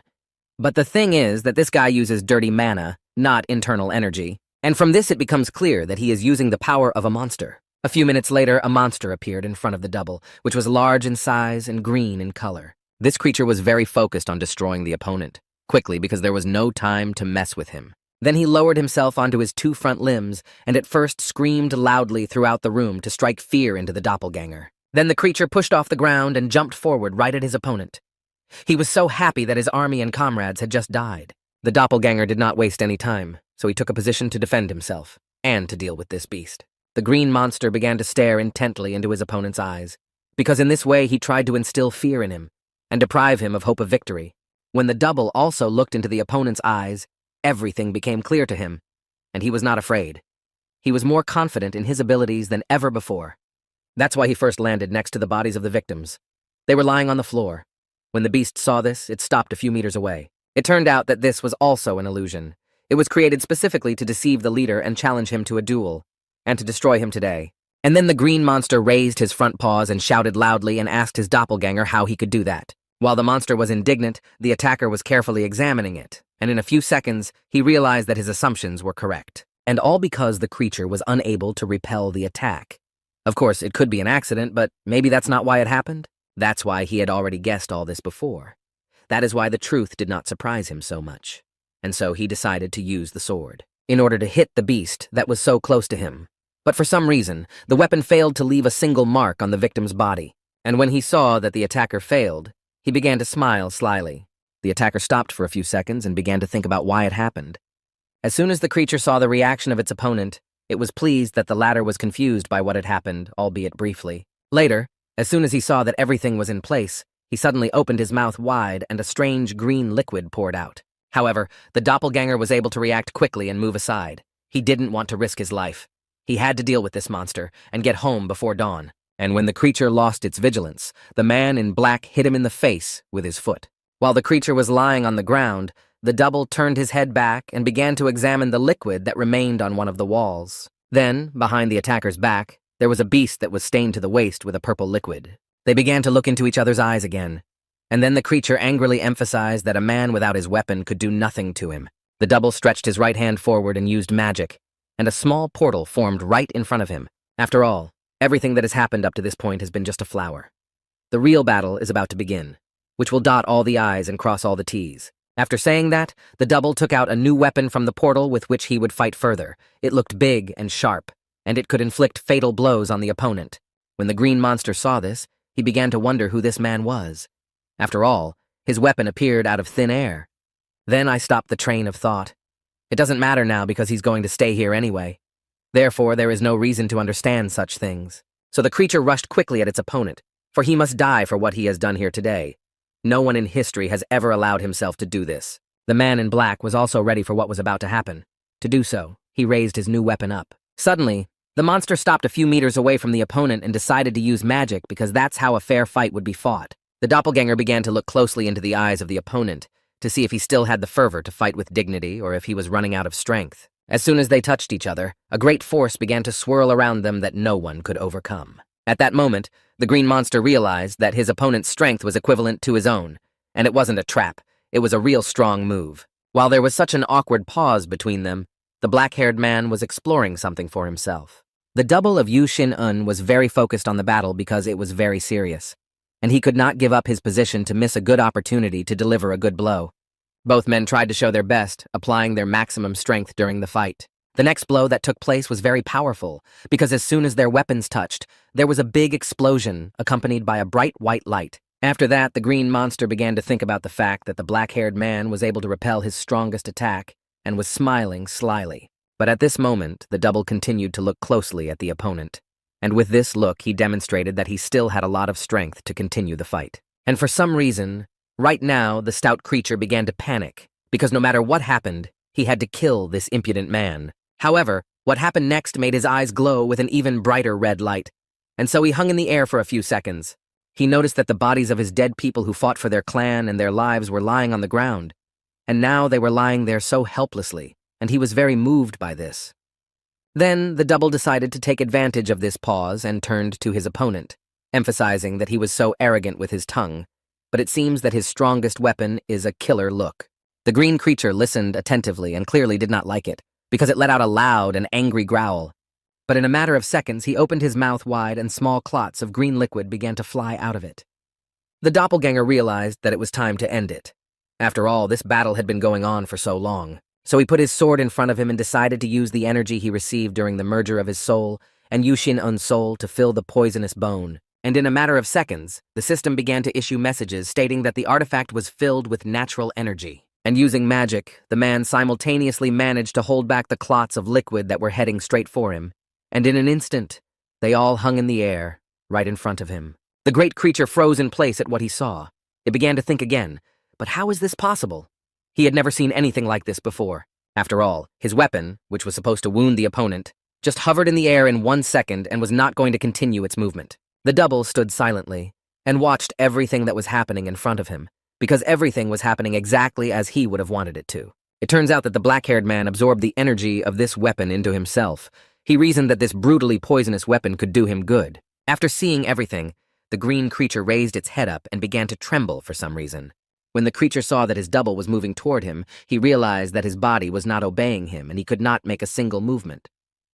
However, the black-haired man had not yet realized this, for he was thinking that the scaly armor of the basilisk made it much more difficult to fight the enemy. Instead, it was an audible reflection. and it turns out that the creature heard all this. And so, looking with a serious look at his opponent, he said that he was really wrong. Then the double pointed his weapon at the green monster and asked him what would happen if he sucked all the toxic energy out of the creature's body. The green creature froze in place with wide open eyes, unable to believe what was happening to him. Over time, this smoke became thicker and darker. It was formed from all the parts of the monster and was approaching the weapon of the double, who was a few meters away at that moment. Seeing the fright and surprise on his opponent's face, the double spoke to him and asked if he could see this instant effect as well. And in a matter of seconds, you could see that the creature began to shrink in size, but there was still green smoke around him, sucking all his strength. However, the black-haired opponent did not heed these pleas, but simply put his weapon to the creature's mouth to demonstrate his power and strength over it. Then the doppelganger raised his weapon high up and with a strong swing, struck the creature a strong blow. And in a matter of seconds, the system gave a message that the basilisk had been destroyed, and for this, I received the Mana Stone award. After killing the monster, the black-haired man stayed next to the corpse and leaned his weapon toward it, and the system displayed a message that the scythe of acid poison was absorbing the creature's energy. As soon as the takeover was complete, the doppelganger threw the weapon over his shoulder and looked back with a serious look and began to think that now was not the right time to be happy. After all, he still had work to do today. So stretching his right hand out to the side, the double used magic and created a portal because he still needed to save those poisoned women. When he moved to one of the long corridors, he tried to remember where the prison was located and where all the women prisoners were kept. And within seconds, he felt that behind one of the walls he could sense the energy he needed. So he found a bulging fireplace and pressed on it. This time, however, his intuition failed him. After all, behind the door was a warehouse where a large number of coins and jewelry were stored. When the man saw all this money, he froze in his tracks. He could not even imagine that there was such a large amount of money in just one vault. In the morning, in one of the clan's rooms, there was a meeting of men dressed in their uniforms. They were also lined up in a row. Each of them was too serious to start the day. They were all very excited because they did not know what was going to happen today. The news they received as soon as they woke up was very scary and painful. It turns out that the meeting was held in Curran's meeting room. All these men were sitting at a large, long table. Then the chief leaned on one elbow and said that if he didn't think about what he had been told, he could not understand. So one of his subordinates began to report slowly and clearly that the third prison was attacked last night, and everyone who was there was killed in the battle. No one was left. And since the provisions did not arrive, the Shining Dragon Squad went to the third prison to check. However, he was unable to finish because his colleague interrupted him to find out what happened to the drugs and wealth that was stored there. This information silenced everyone present because they were shocked by what had happened, to put it mildly. This had never happened before in their entire existence. Then the leader quickly and sharply jumped to his feet and said angrily that no matter how much he listened, he heard the same thing.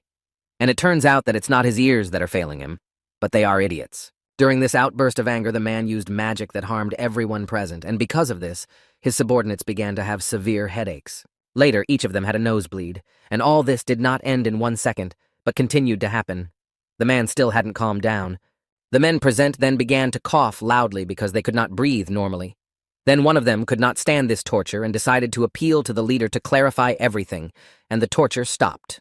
Because of this, he asked a question to find out if it was possible to find the whereabouts of Gong Seong Chu and the group of dragons. This question was answered by a deputy who first apologized, and then he said that he could only find signs of a struggle. The leader emphasized that earlier he was told that there were no bodies there, probably because his main technique is to use poison. The blond, stout man folded his arms across his chest and said that an investigation should be launched because of the possibility that Gong Seong Chu had betrayed them. All the subordinates simultaneously got to their feet and said in one voice that they would do their best. So the leader doesn't have to worry. The chief did not react to these words, as he was already thinking that this case was not like the others. Then the man began to assume that if he could bribe the new governor in the same way as he had done with the previous one. A deputy remained in the room and addressed the leader, saying that it was clear that there was only one perpetrator. They probably did this with the help of a wagon. Loaded with all the riches, it had to leave deep traces that could not be completely hidden. After listening carefully, the leader said that now he needed to put aside all the less important things and focus on this case. At this time, in the wagon, Yu Shin-un was cleaning his ear while singing a song. When his assistant saw him doing this, he warned him that if he continued to do so, his finger would come out the other side. Then the assistant said that the young man said they were going to go on clan development business, but why did he spend the night in a brothel? Yu Shin-woon put his head on his hand and said that he wanted to cheer himself up because he was constantly being told off like this. The assistant turned his head to the window and began to think that his master's behavior had become even worse than before. In my mind's eye, I saw the women thanking him for his help with tears in their eyes.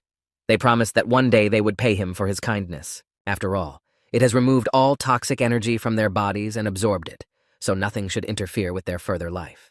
The captured gold would have been enough for all the clans to live on for a whole year and not deny themselves anything. And this sect has to wait a little longer because he will soon destroy it.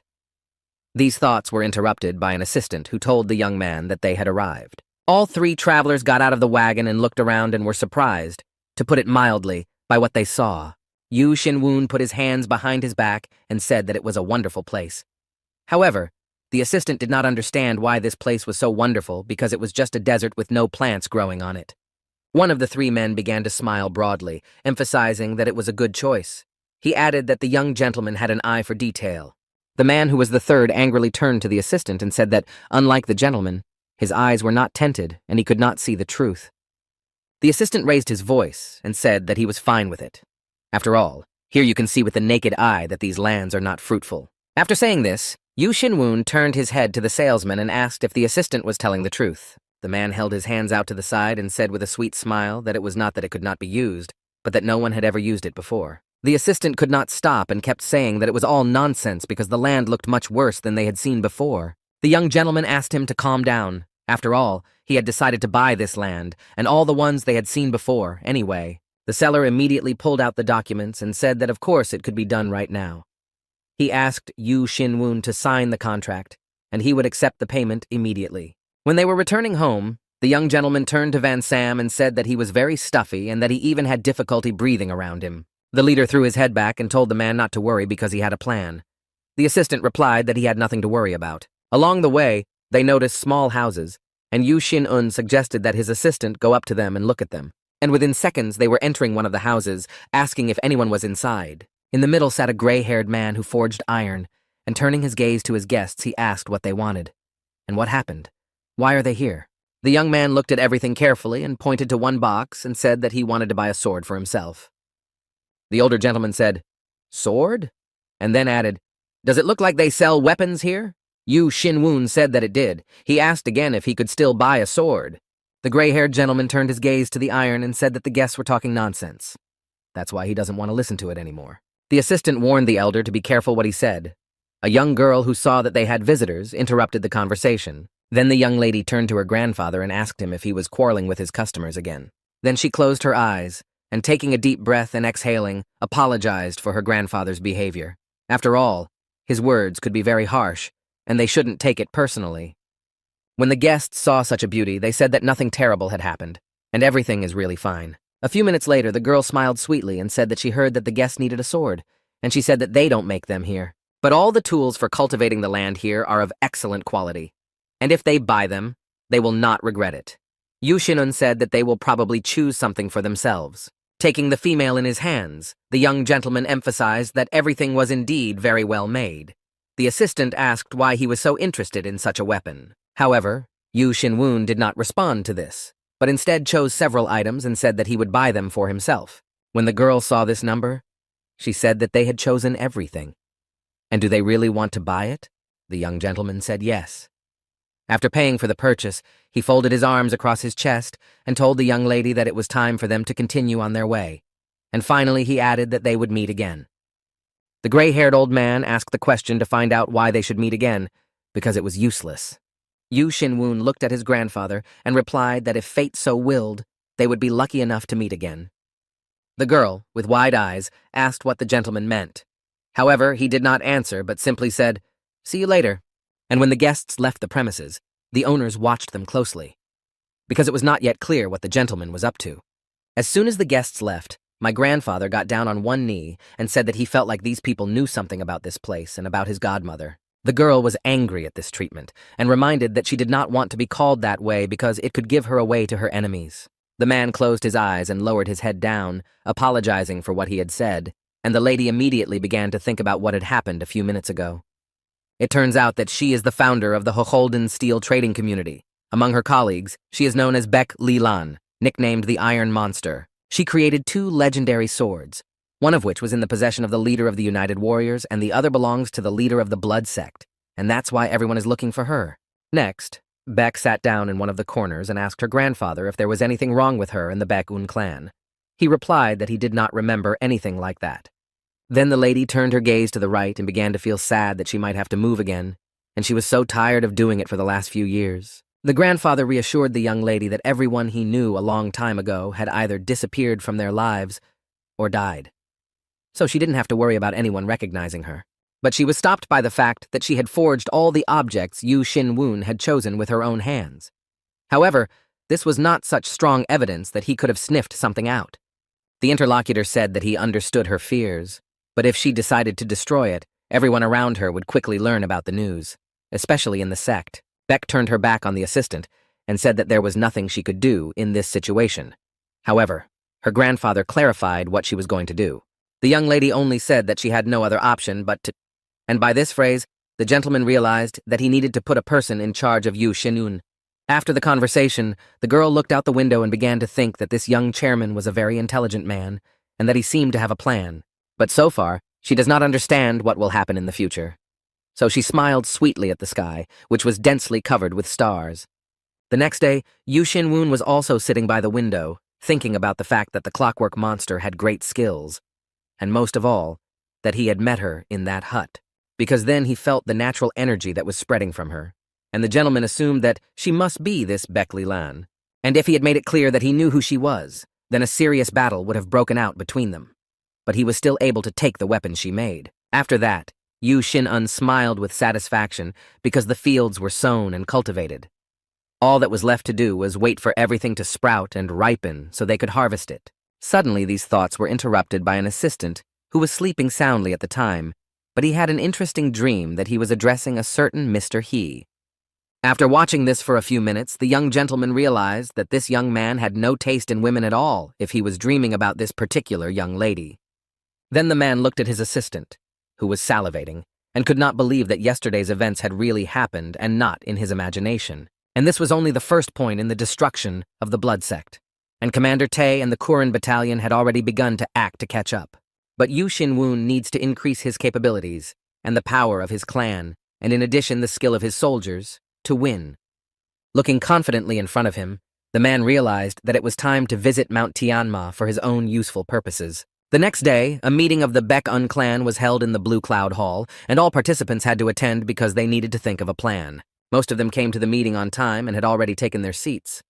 However, some of them were not in the mood at all and sat with sad expressions on their faces. At this time, the gentleman was sitting in the vault, thinking that this Yu Xin-un not only embezzled the clan's money, but also bought a lot of infertile land. These reflections were interrupted by a young gentleman who had just entered the room and asked the treasurer for money for some of his expenses. The man asked why he needed the money, and he replied that he had no time to discuss it now, but that everyone would know about it later. The treasurer froze in place with his mouth and eyes wide open because he clearly did not expect to receive such an answer to his question. So he bowed his head and thought that he had no right to condemn others because he gave the leader the silver bars, as if he were mesmerized. After Yu Xin-un got what he wanted, he immediately went to the room where the meeting was to take place and where all the attendees were waiting for him. Jin-woo loudly congratulated the new leader of the Baek-un clan. This was done to show everyone who was in charge. As soon as the gentleman took his seat at the table, everyone stood up and began to greet him according to their traditions of meeting a leader. After that, the man sat down comfortably in his chair and after looking at everyone in a serious tone, suggested that the meeting begin. The leader of the White Clouds faction said they were working hard to fulfill their task, but they are currently short of people. The young gentleman assumed that everyone was tired, so he ordered to add to their salaries. And the leader of the faction should make sure that no one ruins their health while working. All those present agreed to fulfill the task. However, the treasurer did not like the fact that the clan's money was being spent so quickly. Yu Xin-un went on to say that the Pure Cloud faction should patrol the empire day and night, and he asked the leader of the Black Clouds how the training was going. The man replied that these people's skills are so bad that they have to teach the simplest things, and that's why the training is quite exhausting. In addition, many books on martial arts theory were destroyed when the explosion in the Red Clouds building occurred. That's why it takes longer to learn. At this time, the treasurer began to worry that these people would ask to buy books, and they did not have the extra money for such expenses. Yu Xin-un rubbed his beard with his right hand and said that this problem must be solved immediately because the clan must have a unique martial art. Then he looked around at everyone present and put his hand on the table and told them that he would deal with it in the near future. But while he is working on this, the leaders will have to work with what they have at the moment. Everyone was shocked, to put it mildly, that their leader would solve this problem. And maybe he could even create his own martial art. One of those present suggested that this was only possible if he was a natural genius, and they had not yet observed this in him. Another squinted his eyes and suggested that perhaps the leader could really handle it, since he had said such words out loud in front of so many witnesses. After a short pause, Yu Xinun put his hands to his sides and asked what the Huangnok clan was doing now. What new things had happened to them? Jin Wu replied that they had sent their army to the Mount Huang sect. But so far, this sect is in no hurry to act because it has an alliance with a martial arts master. After listening to everything, the gentleman began to think that they needed to wait for the right opportunity to attack them, and he decided to end the meeting with that.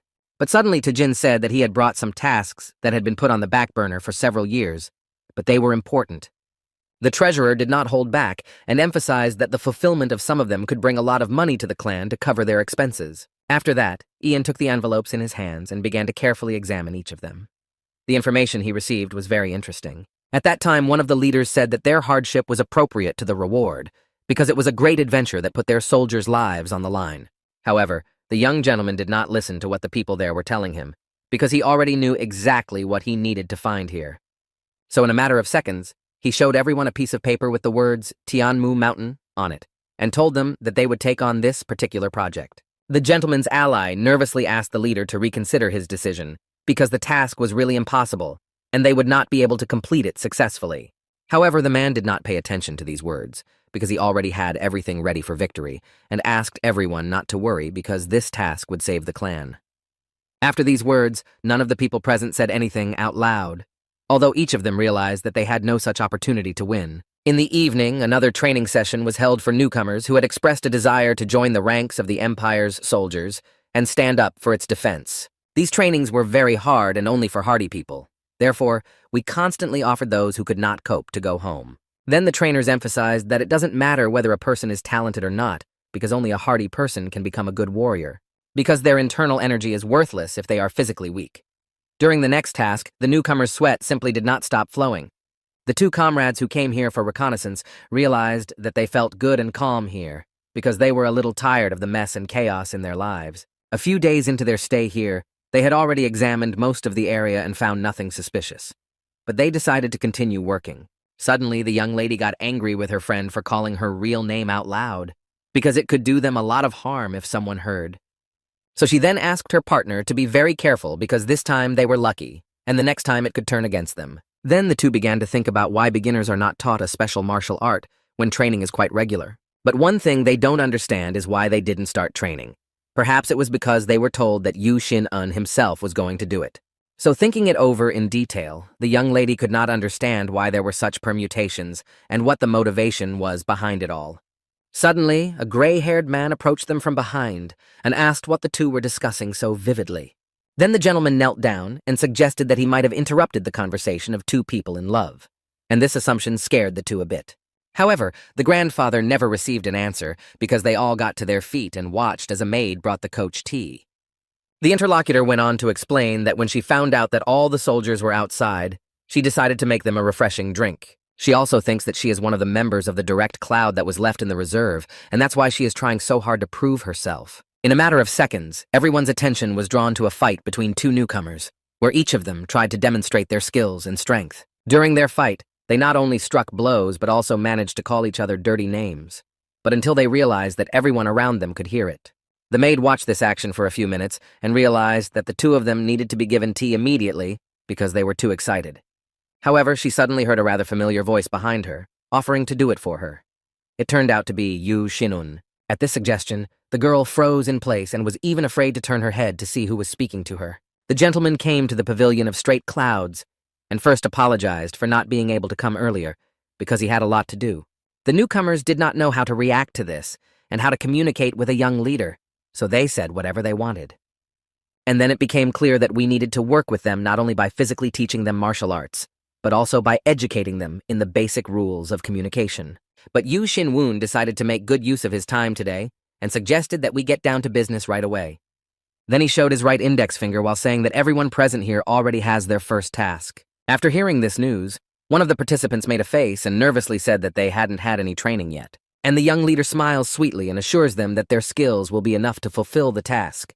So there is no need to worry so much. The blond man asked the gentleman a question with disbelief to find out what exactly they were supposed to do during their first assignment. And Yu Xin-un decided not to hide it for long and immediately said that it was a power of attorney from Tingyang Bank. Everyone was shocked to say the least. After all, this bank is the largest in all of Zhejiang.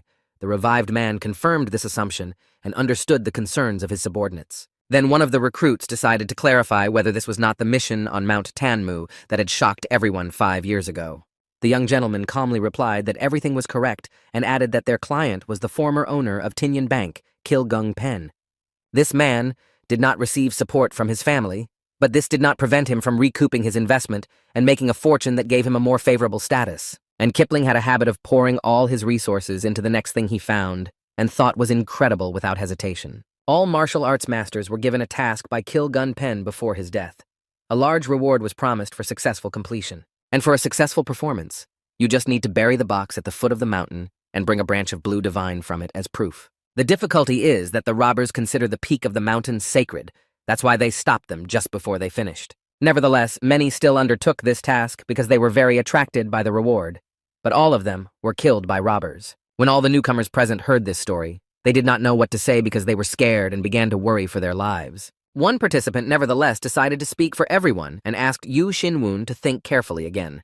After all, this task only brings the Baekun clan closer to danger. The young lord began to reassure his subordinates that they need not worry and fear the robbers because he would go on this mission with them. So he went on to say that he does not need soldiers who immediately want to surrender at the first sign of danger, and those who want to leave can still do so. And a second later, he added that those who are not confident in their strength and in themselves in general can safely leave through the front door. The young lady present was still upset because she thought they would all die like dogs during this task and was considering leaving. After that, she began to think about why no one said they wanted to leave. Do they all really want to go to the performance? After giving them a few minutes to think, Yu Xin-un asked the newcomers again what they had decided on this matter. The first to respond was Big Marik, who smiled broadly and said that he loved the mountains, but he just didn't understand what was waiting for him there. The next person to answer was an old man with bandaged eyes who said that he was not afraid because he had already lived long enough. Other participants said they were ready to follow the orders of the young leader. After all, they knew what they were signing up for when they joined the unit. A blond man in his 40s folded his hands on the table and leaned his head on them, and in a serious tone of voice he also said his agreement. And then the young lady who was so opposed to what was happening voiced her consent to the task. Her friend was just shocked by this, and he had no other option but to agree. Immediately afterwards, the girl asked how they were going to storm the place. Having received favor from everyone, Yu Xin-un told them that they will not go to the foot of the mountain, but instead he found a path that was unknown to anyone. This news made the woman think again that there was a way to avoid the forest monsters and to avoid the robbers. But then, the thought flashed through her mind that all this could be a test for the members of the Straight Cloud faction. The next phrase of the young leader surprised everyone present. He said that not everyone would be able to take on this task. The newcomers froze in their seats with their mouths wide open and said nothing because they wanted to hear further explanations of these words. That is exactly what the gentleman did. He said that this task needs to be done quickly. That's why he will take people with him who have the necessary talents. The blonde lady immediately assumed that the members of this faction were selected according to this plan, but it is not yet clear what kind of talents are needed. In a matter of seconds, the young leader began to call out the names of those who were honored to go with him on the first mission. Not hearing her name among the first, the young lady began to worry that she would not be accepted, and she came in vain to learn something about this clan. However, a second later she heard her name called last and was very happy about it, but at the same time confused because it was a very important mission. Yu Xin-un went on to say that those who do not go will have another equally important task. Therefore, they will not be able to fool around these days. Pan appointed Ju Tae as the temporary leader of the group and said that he would organize carts for them, and the rest of the participants would go to Namchang. The young man then told them that as soon as they arrived at the site, the manager should read the letter and strictly follow the instructions in it. At this point, the two comrades were mentally discussing whether they would really go on this mission to find out Yu Xin-un's plan. As soon as all the instructions were given out, the young leader looked at each of the participants once again to draw some conclusions about them. Late in the evening, the Tianmu mountain bandits were on their usual march to inspect the area before going on guard. One member of the squad angrily turned to the chief, asking how much longer they would go back and forth in these mountains. Another added that no one would go that way, even if they were lost, so no one would risk their lives like that. The chief replied that it was an order from the boss, and they had to comply with it.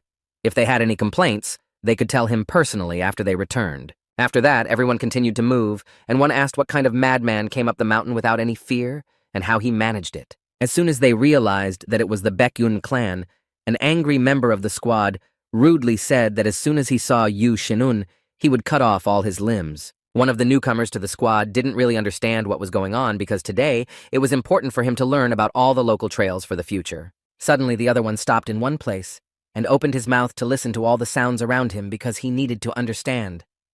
Did he just hear someone's voice, or did he just imagine it? And yet he can safely continue walking along with all his colleagues. But someone attacked him from the bushes so unexpectedly that he didn't even have time to say a word to warn his comrades. It turns out that it was one of his colleagues who nervously asked why the young man went to the cliff. He answered him frightened that he just heard strange sounds. The experienced member of the squad did not like this answer at all, because he seemed to be arrogant, and they do not allow newcomers to do this. When he turned his subordinate around, he emphasized that he was already nervous, so the young man should walk behind him and not provoke him to make bad gestures. As soon as they walked a few meters ahead, the newcomer began to hear the sound again. This time, however, he tried not to react to it. Therefore, I continued to calmly walk the required route without deviating from it even a single step. Because you need to do everything clearly. At the same time, members of the Baekhyun clan were trying to quietly climb the walls of the mountain, and so far, they were doing a great job. The first to climb was a young leader who stopped abruptly in his seat and began to listen carefully to all the sounds around him to find out about the situation above. When he found out everything for himself, he told the others that everything was clear and they could safely continue their movement in the right direction. However, 2 members of the group had to be lifted up the mountain with ropes because they could not do it on their own. It turns out that these participants were carried by Yu Shinun, who did not even feel any discomfort at the sight of it because he has enough strength. To achieve this effect, the gentleman used magic, but if it hadn't worked, he would have called for help from a bone spear and descended with it. In a few seconds, Marek noticed something that made him open his mouth wide in surprise because he had never seen it before. And then he turned to the leader and told him that there was a passage to the dungeon under them, and everyone turned their heads down. When they went down a little lower, the participants decided to jump to the bottom in order not to waste time and start acting. As soon as everyone got to their feet and looked around, the young lady said out loud that this place really existed. Then they saw the entrance to the cave in front of them. It was still dark and unclear what was inside. The young lady froze in place with her mouth wide open and asked the young man how he knew about this place. This time, Yu Shinun emphasized that the interlocutor constantly asks questions, as if she were conducting some kind of important interrogation. After these words, the 2 comrades became nervous that they might be exposed, and then they would not be able to escape. The girl decided to apologize for her curiosity. So the leader told everyone that this cave was a shelter that his father had prepared long ago. A few seconds later, he added that he had only recently learned about his real purpose, and he himself was quite surprised at that moment. Suddenly, Marek found an inscription on a stone, but he couldn't read, so he asked one of his colleagues to do it for him. The leader read that it was a hidden cave and that anyone who entered it without proper confidence would meet his or her demise. The black-haired member of the group clarified that they were really going in the right direction. He hadn't been sure until now. The young gentleman smiled broadly and said that 200 years ago the best master of traps and mechanisms created this place. After hearing the information, one man's legs began to shake, and then his whole body because he was afraid to go inside, realizing that he could die there. Because of this, everyone was forced to stop and turn their gaze to the comrade who remained standing at the entrance to the cave. Yu Shinun looked at his subordinate with a sideways glance and emphasized that it was very quiet around them, but one of them was ready to cry for some reason. The crooked Novichok said that it was not safe because he had heard that this man Sangja was a madman who could set many traps here. He went on to say that he had also heard that this man had destroyed an entire sect because of a small conflict. Therefore, to enter the cave he created is simply to go to your death. Yu Shinwoon hastened to reassure the student, asking him not to worry. After all, he had brought along people whose talents would help them overcome this. So everyone slowly went inside, and after walking a few meters, the most frightened one noticed again what made him break into a cold sweat. It turned out that they came to the first hall, and it was not yet clear what awaited them inside. However, this did not stop the participants, and they all went inside and began to look around. Only the leader began to smile with satisfaction, saying that it was time to get to work. But no one was in a hurry, because they still couldn't get enough of what was right next to them. Marek was just shocked and stood there with his mouth open. The other members of the group were less surprised, but still could not take their eyes off the stones that reflected a beautiful blue light. Suddenly, the old man turned to the leader and emphasized that it was always cool in the caves. But here, he felt an unnatural cold. When everyone walked a few more meters, they saw a pond of blue water in front of them, and the first test began. Merrick looked in front of him and said that he saw nothing but water. After all, it is literally on all sides. Next, a timid participant suggested that the cave might have been flooded due to the passage of time, and suggested looking for another way. The young leader was not convinced because he looked carefully in front of him, saying that this was the test. Therefore, you need to look around carefully. The young lady pointed to the water, saying that there was a stone there that could possibly accommodate one person. Later on, they also noticed a stone on the other side, and concluded that 2 people had to enter the water and swim to them.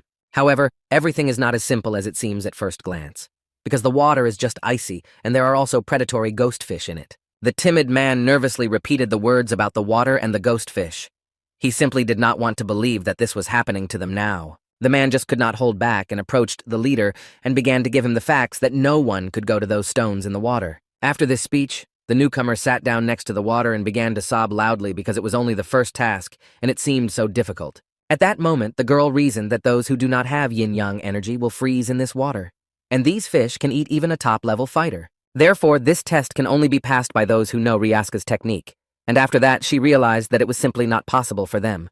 While the young lady was thinking, the leader emphasized that they did not have much time, so Mark should go ahead because he would be the one to perform the first task. The student didn't like it because she concluded that Yu Xin-woon had brought those he didn't mind sacrificing, and if that proved true, she would destroy him. However, what she saw next with her own eyes made her open her mouth in surprise and freeze in her seat. At this point, the leader showed the position that Mark had to take in order for him to complete the task. While the man was sitting in the lotus position, the leader sat behind him in the same position and began to use magic with his eyes closed. A blue light appeared around him. The timid participant emphasized that it was a very strong and pure energy, and under its influence, even his internal energy stabilized. And the young lady standing behind him couldn't believe that Yu Xin-woon had reached an unsurpassed level of skill. She couldn't even imagine such a thing. At that time, the leader found out that Marek did not know any martial arts and that all of his 8 Kenrak connections were clean. And only through this will he be able to accept the energy of the leader without any resistance and use it for his own purposes. And within seconds, the gentleman began to use the basic method of transferring personal energy to another creature. For Marek, it was a bit uncomfortable. Then the young leader mentally addressed his subordinate, saying that his body was the talent needed to pass this test. After the energy fish in Marek's body now has the energy of absolute cold, so he simply won't feel low temperatures. Thanks to the skills that Yu Xin-un gained during the development of his mortal body, he was able to scan Marek's abilities and see what he was capable of. Then he mentally addressed a participant named Tan Harin and said that he had chosen those for this task whom he could use effectively here. But the young lady did not yet understand what was happening around her, as if she had really heard the leader's address, or perhaps she just imagined it. Yu Xin-un realized that he had already done everything to ensure that his subordinate could withstand the test of this water, and therefore needed to move on with the task. When it was over, Marek looked at his hands in surprise and immediately thanked the leader for giving him so much of his power. Then the subordinate knelt down on his right knee and put his hand on his heart and said that he would be with the leader until his death and would help in any way he could. Yu Xin-woon, undressing, smiled sweetly and said that he would accept this gratitude only when they passed this test together. As soon as the leader began to pull down his pants, a young lady standing a few meters away shouted loudly, asking him what he was doing. The man sneeringly replied that he would not let his subordinate go on a mission, so he was going to go with him. The woman could not believe her ears, because they could not even imagine that the leader would perform at least one task on his own. As it turned out, his body was pumped and therefore ready for any fights that might come his way. He looked completely different. The timid man also could not believe that the leader had transferred his energy to an ordinary person and would go to perform tasks with him. After all, the technique of energy transfer turned out to be very dangerous, because if something goes wrong, you can lose all your energy without the possibility of returning it. The young lady's friend went on to say that for some reason, this man had no doubt about the stability of his skills and trusted the newcomers so much. And the timid one could not understand why he liked this leader so much during his first assignment. Suddenly, a ghost fish jumped out of the water, and everyone could see that it had not very many sharp teeth. And after this incident, everyone began to worry about whether everything would be okay, because these fish can simply destroy anyone who gets in their way. Before getting into the water, Yu Xin-woon reminded Marek not to be afraid, because this fish would not attack him, so he didn't need to worry. And finally, he added that on the count of 3 they should jump into the water and the subordinate should move to the right pebble without stopping. However, the young lady still could not understand how Marek's body could cope with predatory fish, even if it could withstand the icy water. The rest of the participants lined up in a row and began to watch the countdown to the first task. Only the timid man closed his eyes because he simply could not bear to watch the two of them go alone into the water teeming with toothy fish. But what happened next surprised everyone present. No one had even thought that such a move could be made. It turned out that the leader had taken out his small dagger and in 1 second made a cut on his left arm, from which dark burgundy blood began to flow. Then Yu Xinwoon quickly threw his weapon on the ground and walked straight into the water. Marek, on the other hand, froze for a few seconds. And when the leader jumped into the pond, he said the number 3 in the air, after which the subordinate should also jump after him and head for the right stone. So the student did not hesitate for long and picked up his pace and began to move toward the water, shouting loudly that he was also following the leader. In a matter of seconds, Marek dove deep into the water, and so far, he hasn't seen a single fish that could harm him. At first, he had to adapt to the new environment, and that's why he was so eager to catch and hold on to the air. Then for some reason, he felt unbearably cold, and as he hugged himself, it seemed to him that all his blood had turned to ice. Later, the student opened his eyes wide under the water and said to himself that he simply could not be weak because he would let his leader down. So he controlled his emotions, gathered all his strength into a fist, and began to swim to the place he and Yu Xinwoon had agreed upon, because Marek never gives up.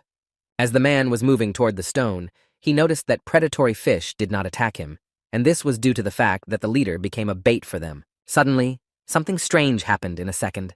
A bright orange light began to appear in the area of the subordinate's heart, and he did not understand what it could be. A few minutes later, he realized that this energy absorbs the cold from the body and then spreads heat through the body. While this was happening, the student managed to get to the right stone, and having emerged, he immediately began to breathe deeply with fresh air.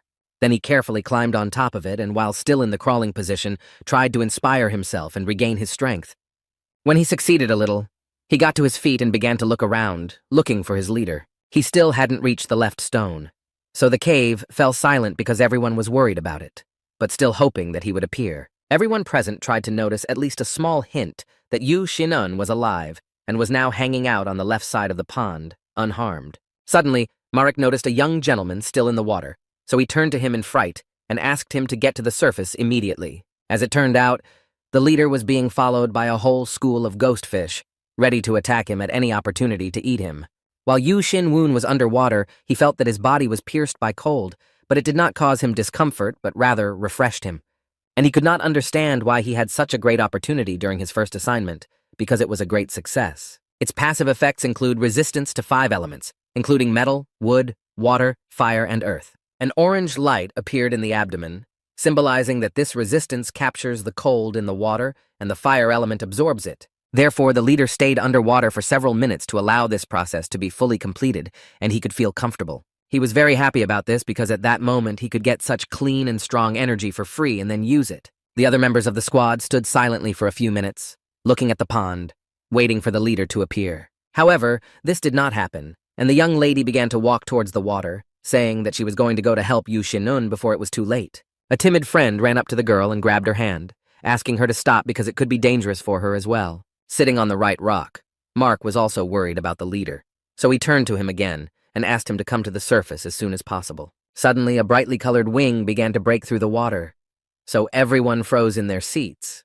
waiting for the sequel. Then there was a big explosion, which caused a lot of things to fly up the mountain or fly in different directions. So everyone present tried to watch it. Then those standing on the shore noticed that something from the mountain was going to fall directly on them, but there was no time to run away, so they stayed put. The young lady raised her right hand to her head to at least protect it, and her friend covered her grandfather with his body, but at the same time, he was screaming loudly out of fear. When all the objects landed, the members of the squad opened their eyes and were surprised by what they saw on the ground. After all, there was a ghost fish lying next to their feet that showed no signs of being alive. After that, one of the leader's hands appeared on the left stone, and when he noticed it, he was very happy and began to smile sincerely. The young man also needed some time to get some air and regain his strength in the water. Then he turned to his subordinate and told him to find an unusual spot on the stone and put his hand on it. Marek managed to do this very quickly, and then the men simultaneously pressed on this area. After all, this was an important condition. And after that, everyone noticed that the stones that were located in the walls of the cave stopped reflecting blue light. Instead, A strange vortex formed in the water, moving at breakneck speed. No one knew what would happen when it finished moving. Only a few minutes later, it became noticeable that it began to sink in the pond. It was as if it was sinking into the ground. When the other participants were standing on the shore, Yu Shin-un addressed them because for some reason they did not look at them at all. Immediately after that, the young lady turned her gaze to the leader and began to look him up and down. Of course, the man noticed her unusual gaze, so he decided to ask her to stop looking at him like that and hand him his clothes. Then they all went down into a sinkhole filled with water. This is where they had to go to the next task. After walking a few meters, the group began to see stairs leading up. They had no choice but to start climbing them. The higher they walked, the darker it got. So everyone took out a torch and lit it to light their way. Yu Shin-un was the first in the line, and behind him walked a timid gentleman with new questions in his head every few seconds. Suddenly, the leader stopped abruptly, and looking at one of the stones, realized that they had already come to the second hall with a new challenge. Moving the torch a little to the right, we could see the passage. One lady emphasized that it was very dark and could be dangerous. The young leader did not respond to these facts, but instead turned his head back and said to Huang No that now was his finest hour. It was Marek who carried his grandfather up the stairs. So he also carried him to the entrance of the new hall so that the man would not waste his strength. When the gentleman was lowered to the ground, he got down on one knee and began to untie the laces that were wrapped around his feet. As soon as he was done, he asked his colleagues to give him a cane, which he is very skillful with. Taking it in his hands, my grandfather began to wrap it carefully and securely with these laces. It took him quite a while. But this ritual should not be missed because it means a lot to the owner of this weapon, and without it, he will not be able to perform tasks. Then the man took out one sharp arrow and began to insert it into a place on the cane to launch it to the right place. The timid gentleman, watching all this carefully, noticed that it was a gakken bow from Korea. The grandfather confirmed his guess and added that he had shot it a lot in his youth. This conversation was interrupted by the leader, who asked if Huano had brought the arrow they had agreed on earlier. He replied that he would shoot it right now. It took the old man a few minutes to aim, and as soon as he realized that everything was fine, he shot the arrow at the target. When the arrow flew a couple of meters, it began to glow with a bright orange light, illuminating everything around. In a matter of seconds, it arrived at the target. However, later it turned out why my grandfather tied the laces to the weapon. This was to prevent the arrow from being released so far, and to bring it back, when he realized what was at the entrance to the second hall. Huang Nok's return was not as good as the shot because he no longer had the strength to do so the leader decided to help him out and pulled on his shoe. In a second, the arrow was in his hands. Then all the group members began to examine it carefully from all sides. What the young lady's friend saw frightened him so much that he could not even hold back the scream that broke out. It turns out that the sharp tip of the arrow was pierced by a large and terrible spider with many eyes. Then Yu Shin-un showed it to all his subordinates closer and asked if they knew what the essence of this creature was. But this question was addressed specifically to a girl who knew the answer to this question, but did not understand why he was addressing her. Even though she grew up in a family that specialized in poison, she never told anyone about it, and became worried that the leader could guess who she really was. Then the young man threw the creature to the ground, but continued to hold it with the tip of his finger so that it would not run away. In a few seconds, the man lifted his right foot high up the mountain and stepped on the beetle with all his might, so that only green liquid remained. After that, the gentleman put his hands to his sides and said that the entrance to the second hall was very difficult because it was covered with poisonous insects. Then he turned to the young lady again and asked if she could tell him the name of this poisonous creature. Thoughts were raging in her head that he had found out the whole truth about her, and she answered out loud that it could be the sand spirit of the Black Death. A timid member of the group stammered and emphasized that it was the most poisonous creature living in the great desert. Then the lady added that the poison of this beetle can even spread into the air. This did not scare the leader at all. He seemed surprisingly calm. Later, after thinking it over carefully, he turned his head to his grandfather and addressed him by name in a serious tone and asked him to sit in the lotus position. Everyone was surprised that the leader decided to transfer his energy to an ordinary person again, and he hadn't really recovered from the last time. When they were both on the ground, Yu Shin-woon first wanted to scan the body to find out his ward's capabilities. During the scan, it turned out that throughout his life, the man had formed many deep wounds that still cause a lot of suffering, and the leader had only one way to help, to transfer some of his own energy to the student. And that's what he did for a few minutes. Suddenly, my grandfather's mouth started bleeding and began to flow slowly down his beard. It even made him cough loudly. At this time, the other participants stood nearby and felt the aura radiating from the young man. The two comrades were surprised that they had already felt similar energy from the best martial artist, and only now they realized that they had been very wrong about thinking that the leader was an ordinary sorcerer. The details of what began to happen surprised Yu Xinun himself, so he began to observe what would happen next.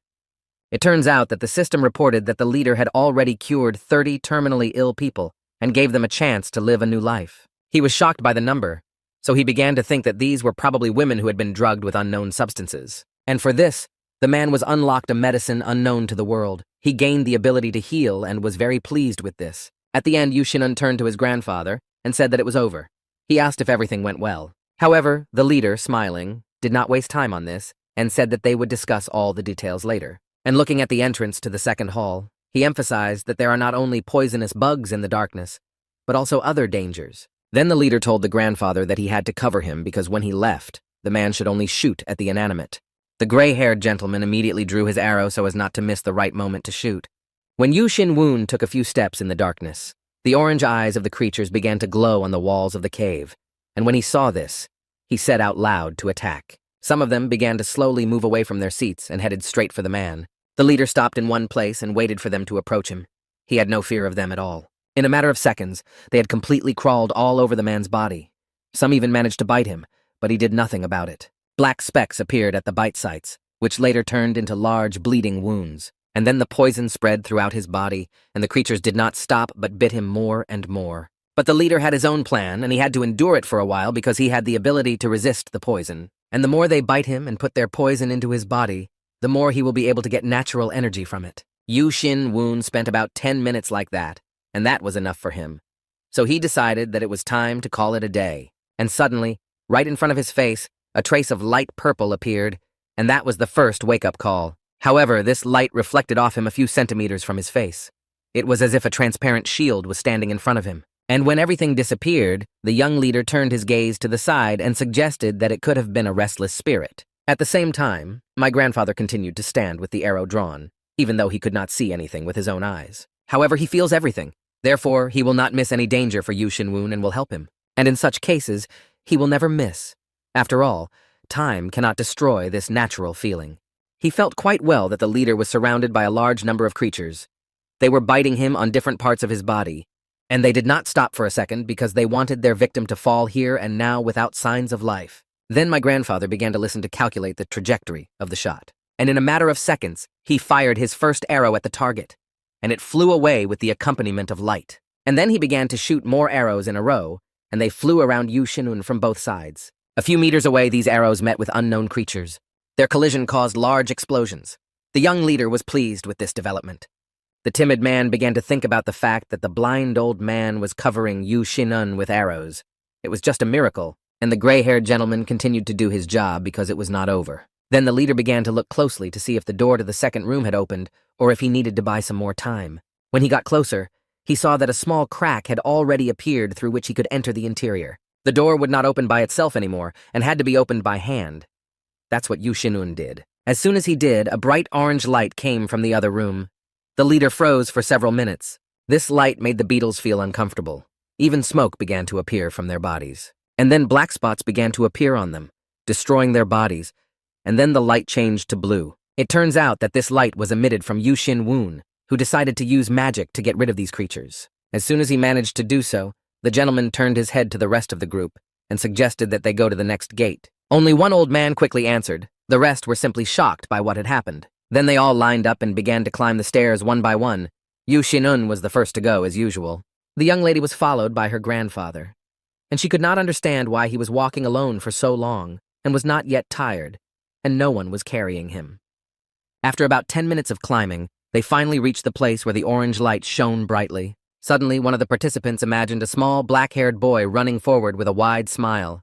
And it was the imagination of a girl who closed her eyes and began to punish herself for promising not to give the child false hope. Before entering, everyone froze in their seats and looked at what was inside.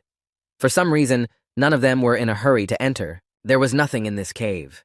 It was completely empty, with only a few stones on the ground. Even Marek himself realized that something was wrong because it was empty, and this caused a certain lack of understanding of what to do next. The leader did not respond to this remark. He was busy looking at everything around him. A few minutes later, he folded his arms across his chest and said that at first glance it was really empty. Then I turned my head sharply back and asked if it could be a disguise. And the group fell silent. The young lady was angry because he already seemed to her to be a know-it-all who knew a lot. so she changed her face. The timid man began to think that the leader was constantly asking them about everything, and the thought crept in that he knew their true personalities. So he began to think carefully about everything that had happened to them today and how Yu Xin-woon had behaved, because it was all beginning to look suspicious. The two comrades began to communicate in their minds, and the man told the young lady that if the leader revealed them, they would be in great danger.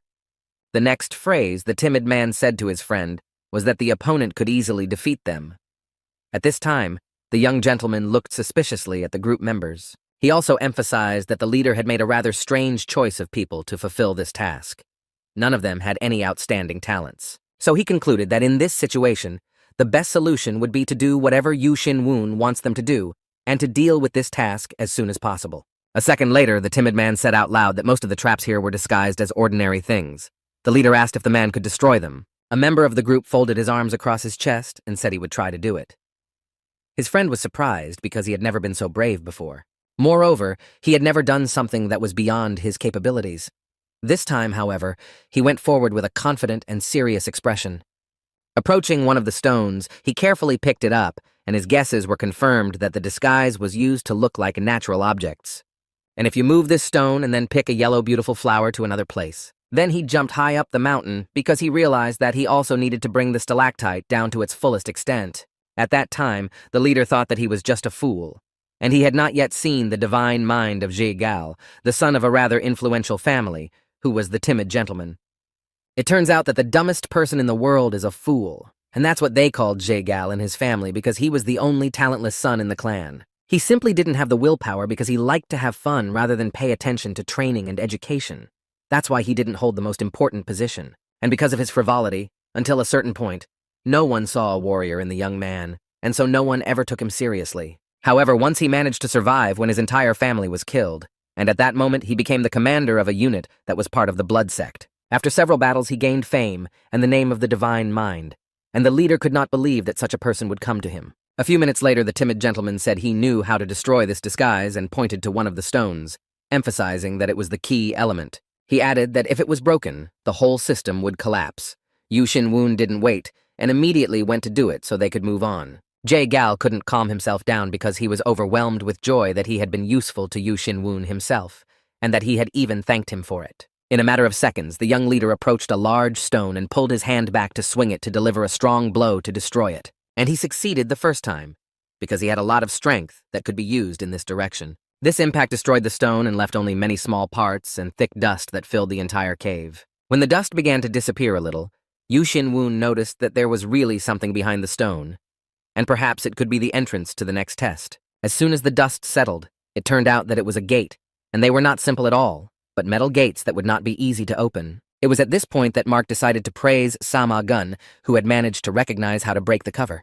The timid man did not say anything to this, but drew everyone's attention to a message left on one wall by Man Sang-ja. Not everyone was able to read it on their own. After all, it was a different language that none of the participants knew, and this again became a challenge for them. However, no one knew that the leader would succeed, and he said that there was only one person who was ready to die defending his comrades. Finally, the man asked who, after this information, was ready to enter the last gate, and a young lady volunteered for this task. Her friend tried to dissuade her, but she emphasized that she was the only one who hadn't helped in this dungeon yet, so she had already made up her mind. After all, the only right decision is that she should go to the last task, and she is ready for it. Yu Xin-woon said that he took her to gain experience, but that this decision was too much and he was not ready to send her to her death. The young lady did not understand why the leader reacted in such a way, because it was logical that she was the only one left who did not help. However, the gentleman did not want to hear anything further and said that he would go inside and let it be. They all had to be prepared for the worst. However, at the last moment, the girl tried to explain what she could do, but the man emphasized that he was the strongest among them all. So in the end, he said that there was nothing to discuss and that he would be the one to walk out the last door, and he immediately started walking in the right direction. However, the young lady decided to take a chance and said that in this case, she was ready to give an item that could be useful. This attracted Yu Xin-woon's attention, so he stopped abruptly and turned his head to the girl and demanded an explanation for the words he had said. The lady was holding a champton in her palms, which she offered the young leader to take with him because the needle in it was impregnated with a strong, paralyzing poison. A second later, she added that the gentleman could use it both as a weapon and as a way to alleviate his suffering if he were seriously injured. When Yu Xin-woon picked it up, he realized that it was a secret weapon of the Tang clan and that it was given to him to use when his life was threatened. And if anyone found out about it, her family would be severely punished. So the man hid it in his inside pocket and promised to bring it back. As soon as the young leader approached the metal gate, he put his hands to his sides and asked his subordinates not to worry about him. After all, soon it will all be over and they will all be able to return to the clan and finally forget these adventures as a bad dream. Immediately after these words, the man opened the door and slowly and carefully went inside. Because even he did not know what could be there. And as it turned out, he did not do it in vain. At the end of the new cave, a large creature was sleeping on a stone that had not yet seen its guest. After a closer look, Yu Xinwun recognized him and already realized what might be waiting for him here.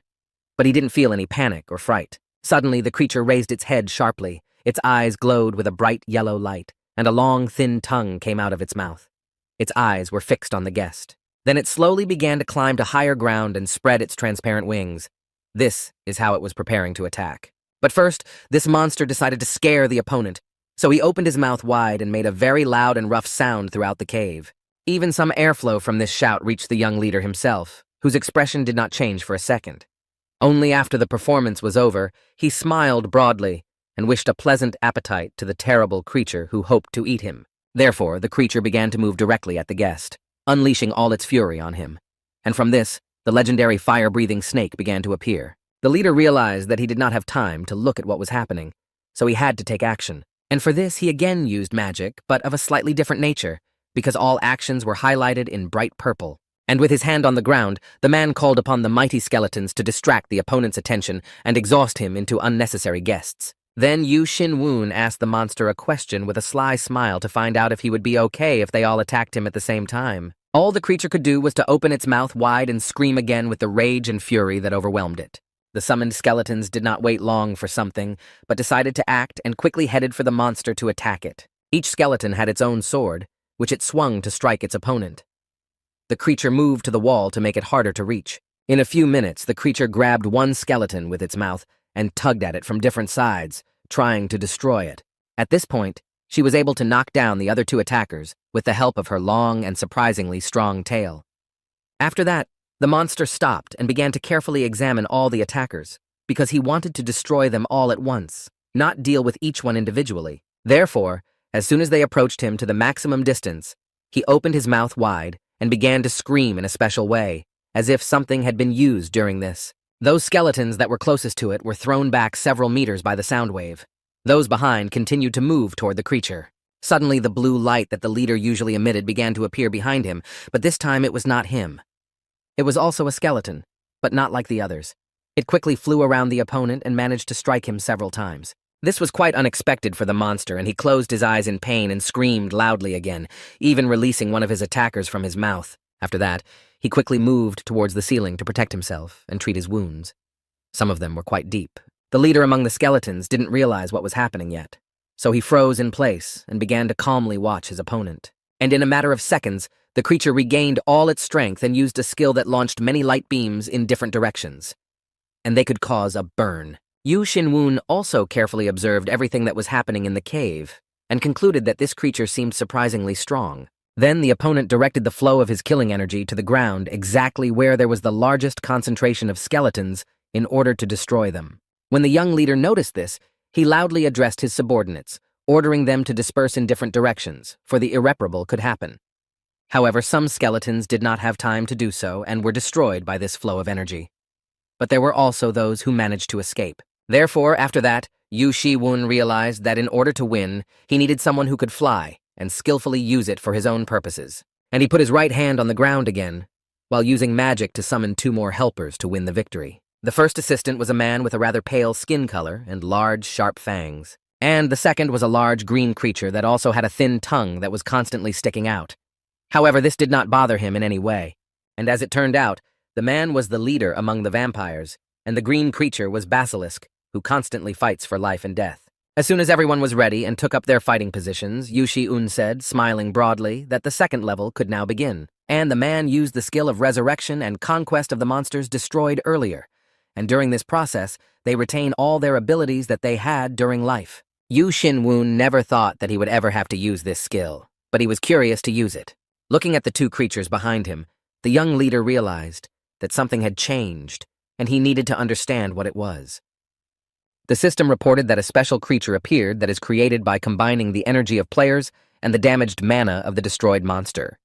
Yu Xinwun didn't fully understand what it meant, but it would definitely help him complete his last task. He needed a few minutes to think about the plan, which unfortunately he couldn't spare because everyone was expecting something from him. The chief among the skeletons looked at his master and pointed his index finger upward, reminding him of the creature they were dealing with. At that time, the monster was hovering high in the air, watching what was happening on the ground. It was waiting for the right opportunity to attack. But the young leader did not wait for anything, instead pointing the green creature in the right direction and shouting that it was time for them to work. And she immediately obeyed him and began to move in the direction indicated. At the same time, her eyes were glowing with a bright red light. The opponent was calmly standing in the same place, carefully watching the monster that was approaching him. In turn, the green creature was too angry, and no one could stop him until he completed the task. Therefore, hovering in the air, the creature began to think about what it should do to save itself from the attacker. Suddenly, these thoughts were interrupted by something that happened behind him, and the monster was forced to turn its head back. It turns out that there was a leader among the vampires behind him in the air, and he was already using his powers against him. The opponent's eyes glowed red, and from the use of force, thin guessed objects began to appear in the air, which the man pointed at the monster in a matter of seconds. He managed to do this by pointing with only one hand, and in a couple of minutes, the weapon hit the target, piercing the enemy's body in several places. This caused the monster great pain, and it was unable to stay in the air and fell loudly to the ground. And here a green creature was waiting for him, preparing to attack and rapidly approaching.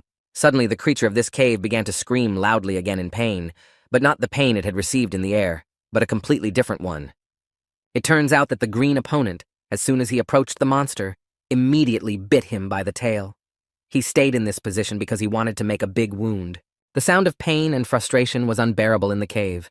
After all, a very serious battle was taking place here. Yu Xinwun's green assistant continued to attack his opponent and began to bite him on other parts of his body, leaving tooth marks. Later, the skeletons joined in and tried to inflict as many wounds as possible with their weapons. However, at this stage of the battle, it was too early to assume that the monster was defeated.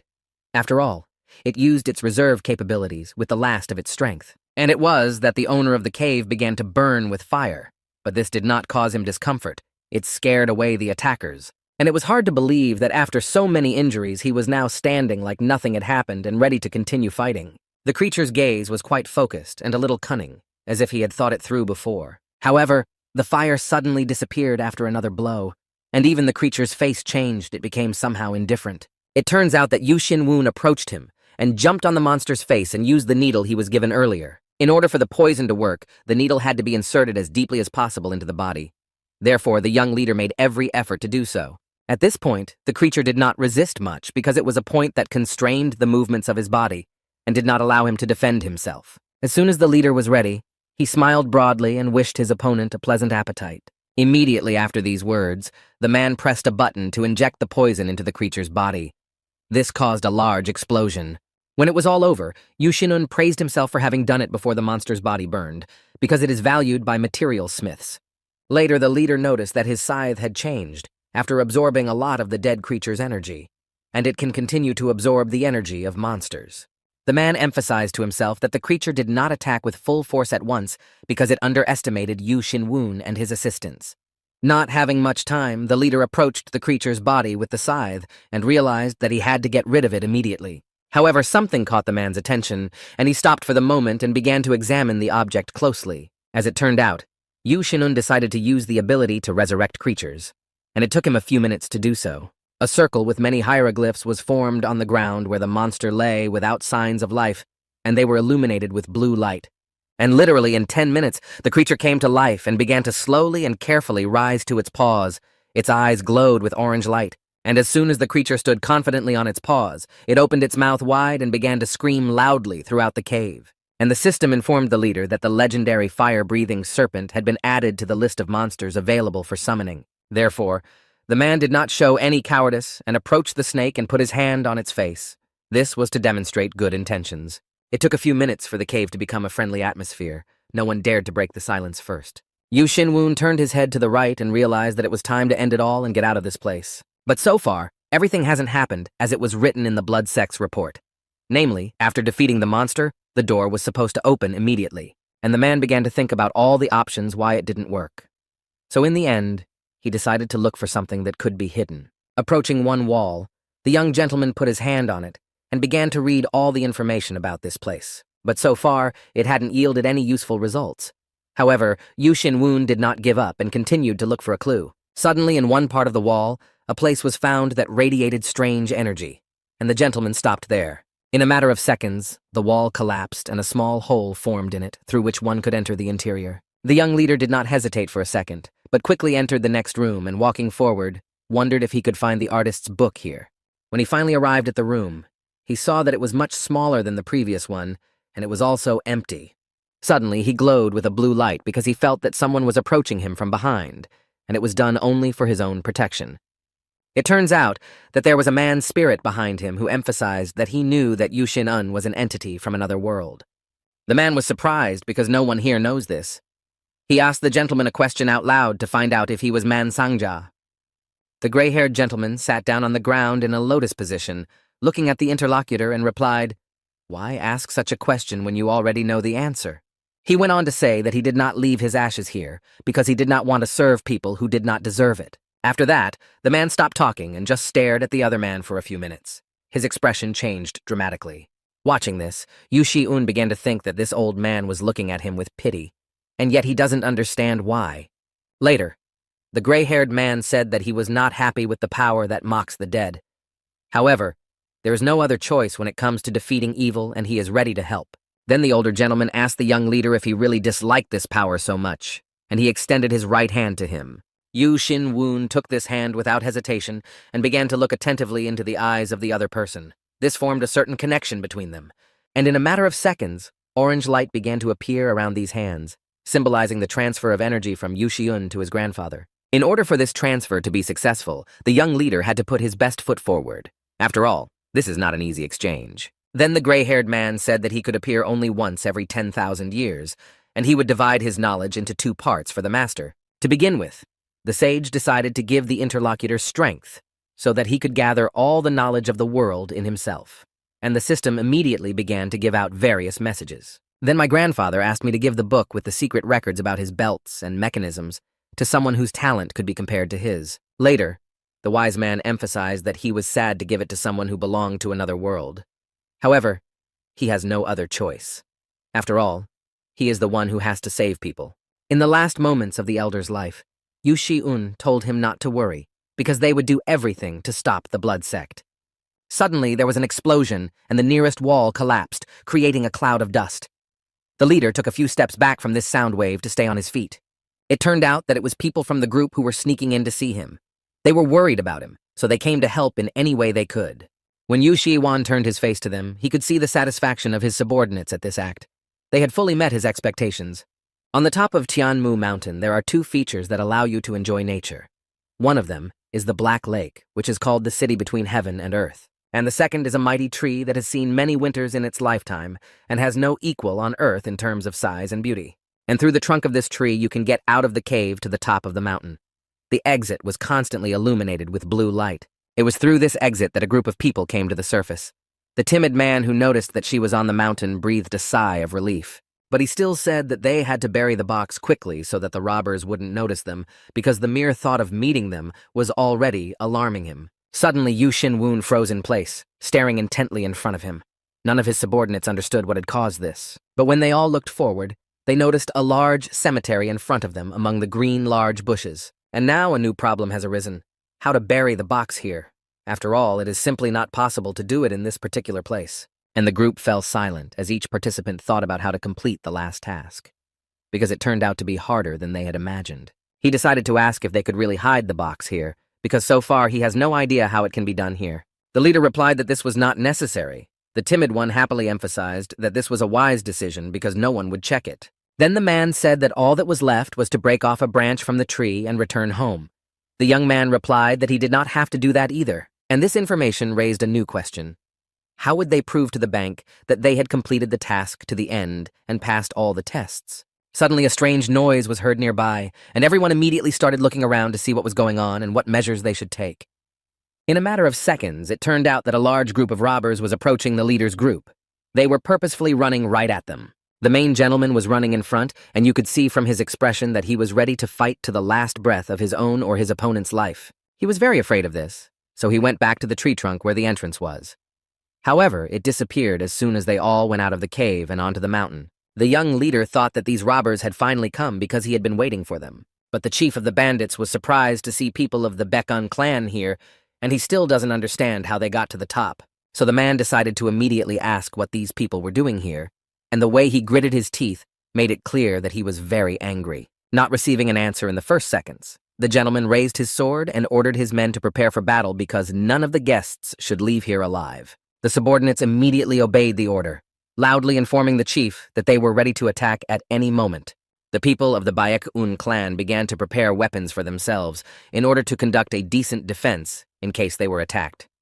At this time, Yu Shin-woon was trying to figure out what levels his subordinates had and what level their boss had, because this was important information before the fight. Suddenly, behind the bandits, an order was loudly given for them to disperse, and at the same time another man rose into the air. And it turned out that this is the head of the robbers' hideout on Mount Tianggu, and this gentleman is called the Windstorm Tiger. That's why he makes such strange animal sounds. The man's real name was Do Nam Han. He was bigger than the others and wore a tiger print cloak on his shoulders. He was quite focused and angry that he had to get up and come here, and he demonstrated his dissatisfaction with his actions. When he approached the uninvited guests, a light the color of fire appeared around them, which frightened Marek. The young leader, on the contrary, was delighted to watch this man because he had never seen such strong natural energy before. However, he decided to demonstrate his strength and capabilities and used magic, and after that, a blue light appeared around him. So far, no one said anything, but everyone was trying to demonstrate their strength to their opponent by using their magic. The chief among the robbers looked at the young leader with concentration, and the first thing that came to his mind was that he was a fool. At this time, Yu Shin-woon noticed that this energy did not conflict with his, but rather reflected it. Suddenly, a bright orange light appeared and blinded the people of the Park Tae-eun clan, and all this happened for a few seconds. At this time, the young lady began to panic because they had little chance, and began to think about whether she should confess about her past. Without making a hasty decision, she began to consider whether she should exchange the name of the Union for salvation from these robbers. And in a matter of seconds, she realized that her dignity was not as important as the lives of Marek Hwang-no and Yu Shin-un, with whom she had passed the test. Suddenly, her thoughts were interrupted by a young leader who loudly shouted that he was Yu Shin-un, the leader of the Baekun clan. The opponent replied that he didn't care about this information, especially since he wanted to bury this disgusting box here. After these chants, the black-haired gentleman immediately launched a small box in front of him. He did not say a word during this gesture, and this object of publicity was caught by a man standing opposite, but a few meters away, with one hand. It was a pretty good throw. A young lady from the group of the Park Tae-eun clan said to herself that only those who had reached a higher rank could pull off such a stunt. The chief of the robbers seriously said that these insolents dared to desecrate their sacred land, and all because of their greed, and for that, they have to pay with their lives, Yu Shin-woon said, smiling sweetly that the gentleman had actually misunderstood them. These words made the other man even more angry, but he decided to ask the guest what he had misunderstood. The leader told him that he had not come here to fulfill the Bank of Tianyang's task. It was not yet clear what this gentleman was getting at. The man went on to say that he had come here to tell the chief among the robbers something. The interlocutor laughed and said that it was not funny at all, and emphasized that empty lies would not save them from death. So then he threw a small box up and told the young leader to stop talking nonsense and draw his sword. Yu Shin-woon realized that it looked like he had no other choice, so he slowly drew his sword. And when he got it completely out, he said that between every 10th round he would survive, he would tell the head of the robbers a story. However, the opponent is so confident in his strengths and capabilities that he responded as if the leader would not even have the opportunity to say a word. And immediately after saying these words, the man began to move towards the leader of the Baekun clan, thinking that he would destroy him with a single blow. And to do this, he decided to use the divine fist of a windstorm, and a large number of hands appeared around him, ready to strike. Yu Shin-un was preparing for a decent start to the battle. So far, he had been able to handle this opponent on his own. In a few minutes, the leader's huge fist appeared in front of his face. He was about to deliver a stunning blow. However, he failed to hit the target because the black-haired gentleman managed to put his right hand in front of him to prevent it. But the man in the tiger cape did not give up and tried to break through this defense because he could not lose in the first round. But he realized that this sucker was a worthy enough opponent and that he would need to work hard to win. Meanwhile, Yu Shin-un was thinking that his opponent should end this demonstration battle because it was not appropriate at all. All the people present froze in their seats and silently watched their leaders deal with each other. A young lady from the Baek-un clan turned to her friend and said that this fight looked ridiculous. One of the robbers noticed that their head was not struggling with all his might, because if he did, he would destroy all the burials here, and that would be a shameful act. But even so, his attacks look incredible. After all, now he is hitting 3 times weaker than he can actually do. However, in order to win, he needs to increase his strength at least 2-fold. But even though Yu Shin-un looks young, he is clearly an experienced fighter. During one small pause in the battle, the young leader emphasized to himself that Do Nam-gan was stronger than he had imagined. And when he got down on the ground, he realized that without the skills he has now, this battle would have been very difficult. Therefore, he decided to strengthen his unearthly strength in order to favor himself. And this effect will last for about 15 minutes. And all this thanks to the energy he absorbed from the defeated monsters. He also enjoys feeling the cold that he absorbed in the lake of icy water. The leader's efficiency has increased by 1.5 times, and his power has increased accordingly. But he can't relax, because if he does, he could die. The chief of the robbers took his fighting posture and looked at his opponent carefully, thinking that he was quite an interesting bastard. So he realized that he could not hold back, because here he needed to show himself with dignity and not let himself be defeated. You could also tell by Yu Shin-woon's expression that he was clearly not going to give up, so he was ready to fight to the last. Within a second, the opponent changed his pose to another one because he calculated that it would be more successful for delivering another blow. As soon as the gentleman in the tiger cape struck his signature blow, for some reason, it did not hit the opponent, but bounced off some invisible barrier. The young leader, holding his sword firmly in front of him, waited for them to meet again, although he wanted to end it all. However, the shockwave still reached Yu Shin-woon, and he began to fly back a few meters, holding his sword tightly. The leader's subordinates were very afraid for him, so they began to turn to him to see if he needed help or could manage on his own. He did not answer them, but when he saw his opponent approaching him, he shouted loudly for him to stop immediately. The people of the Baek-un clan were shocked by what they saw with their own eyes, because they did not expect it to happen this way. When he saw that the chief of the robbers had stopped a few steps away, he began to slowly rise to his feet, leaning on his sword, which he had plunged deep into the ground. Then he folded his hands as if in prayer, and first said that his men were 50 ordinary soldiers, and then asked if he could say something before he died. The opponent froze in his tracks at these words and took a few minutes to think about his response. Instead, he stood there with a serious expression, and then he pointed to his men and said that he would give them to the robbers, and they would all be useful, because he, as their leader, had to pay for his sins. The gentleman in the tiger cape emphasized to himself that this man, being in such a situation, first took care of his subordinates. That is why he agreed. This decision was quite difficult for Yu Shin-un, and before addressing his men, he had to close his eyes to gather his strength. Then the leader turned his head to his subordinates and asked them to lower all their weapons.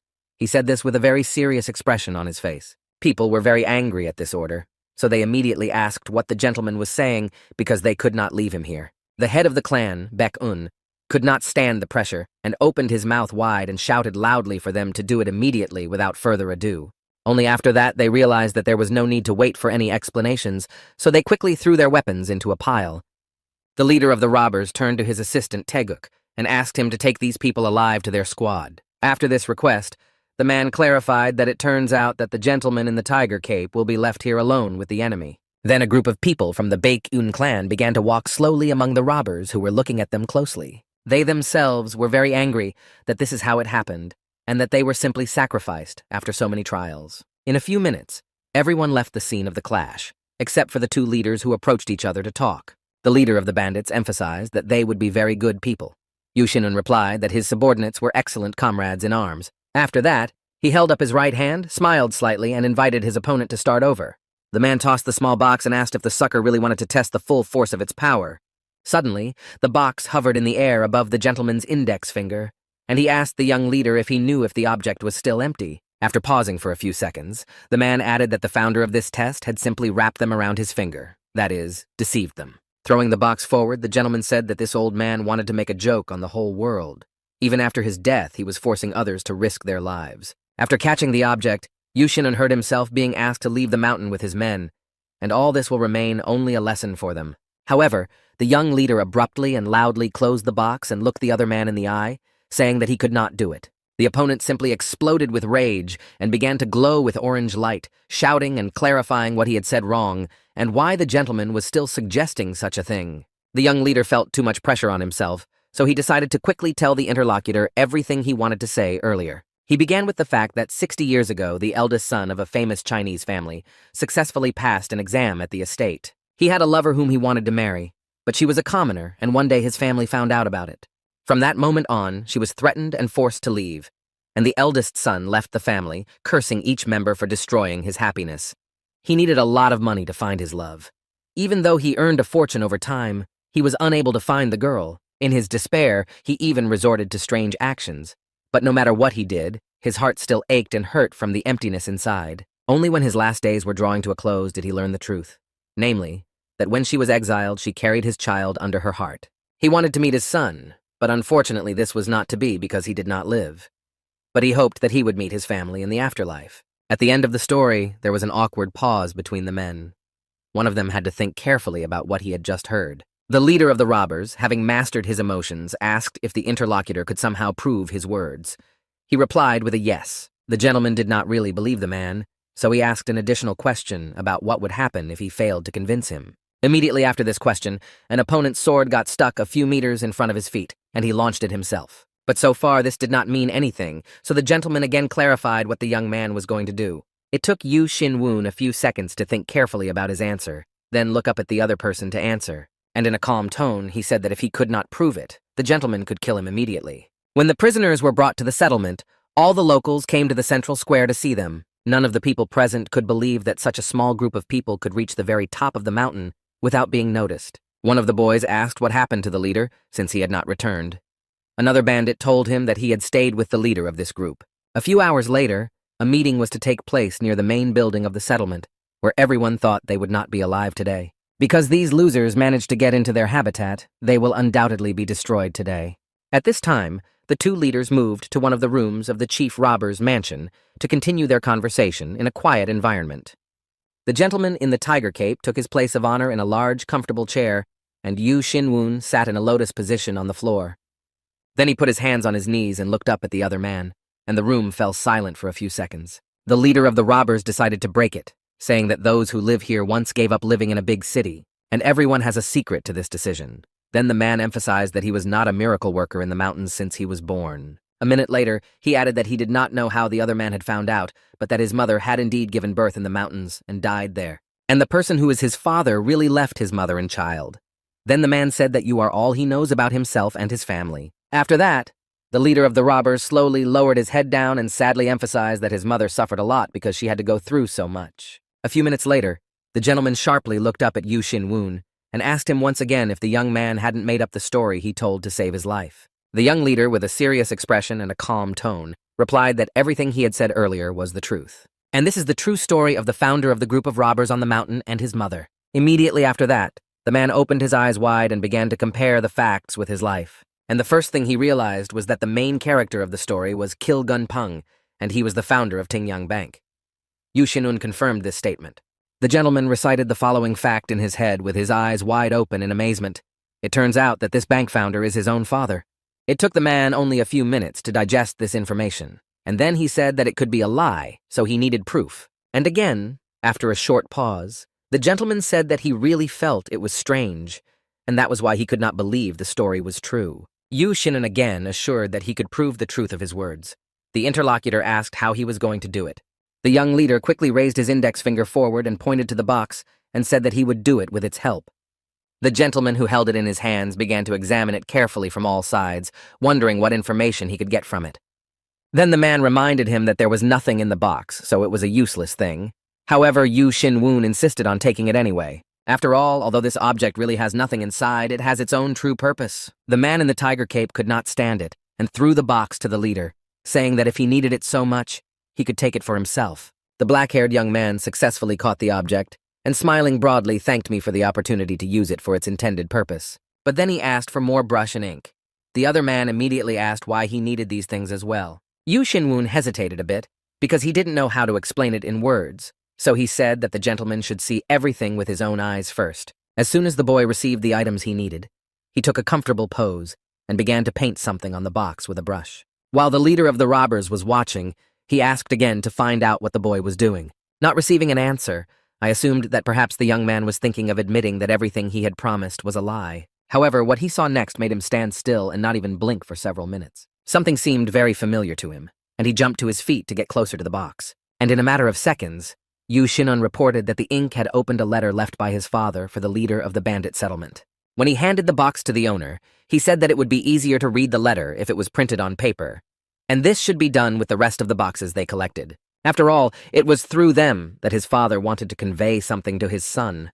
The leader of the robbers was shocked by what happened, to put it mildly. After that, the young leader was given all the boxes he could find and began to paint them with ink. At the same time, the gentleman in the tiger cape stood calmly a few meters away and watched, but was very worried inside. Yu Shinun took the task quite seriously, so he tried to do everything as quickly and efficiently as possible. After making a print of the first few boxes on paper, the interlocutor carefully examined what he had done for a few seconds. And then he told the head of the robbers out loud that his father had never forgotten about him. He also remembered his bride's face very clearly, which he later engraved on the box. After saying this, the young leader handed a sheet with a portrait of a woman to a man standing opposite him. Taking the sheet in his hands, the gentleman began to carefully examine the picture in which he recognized his mother, and then he said that it was really her.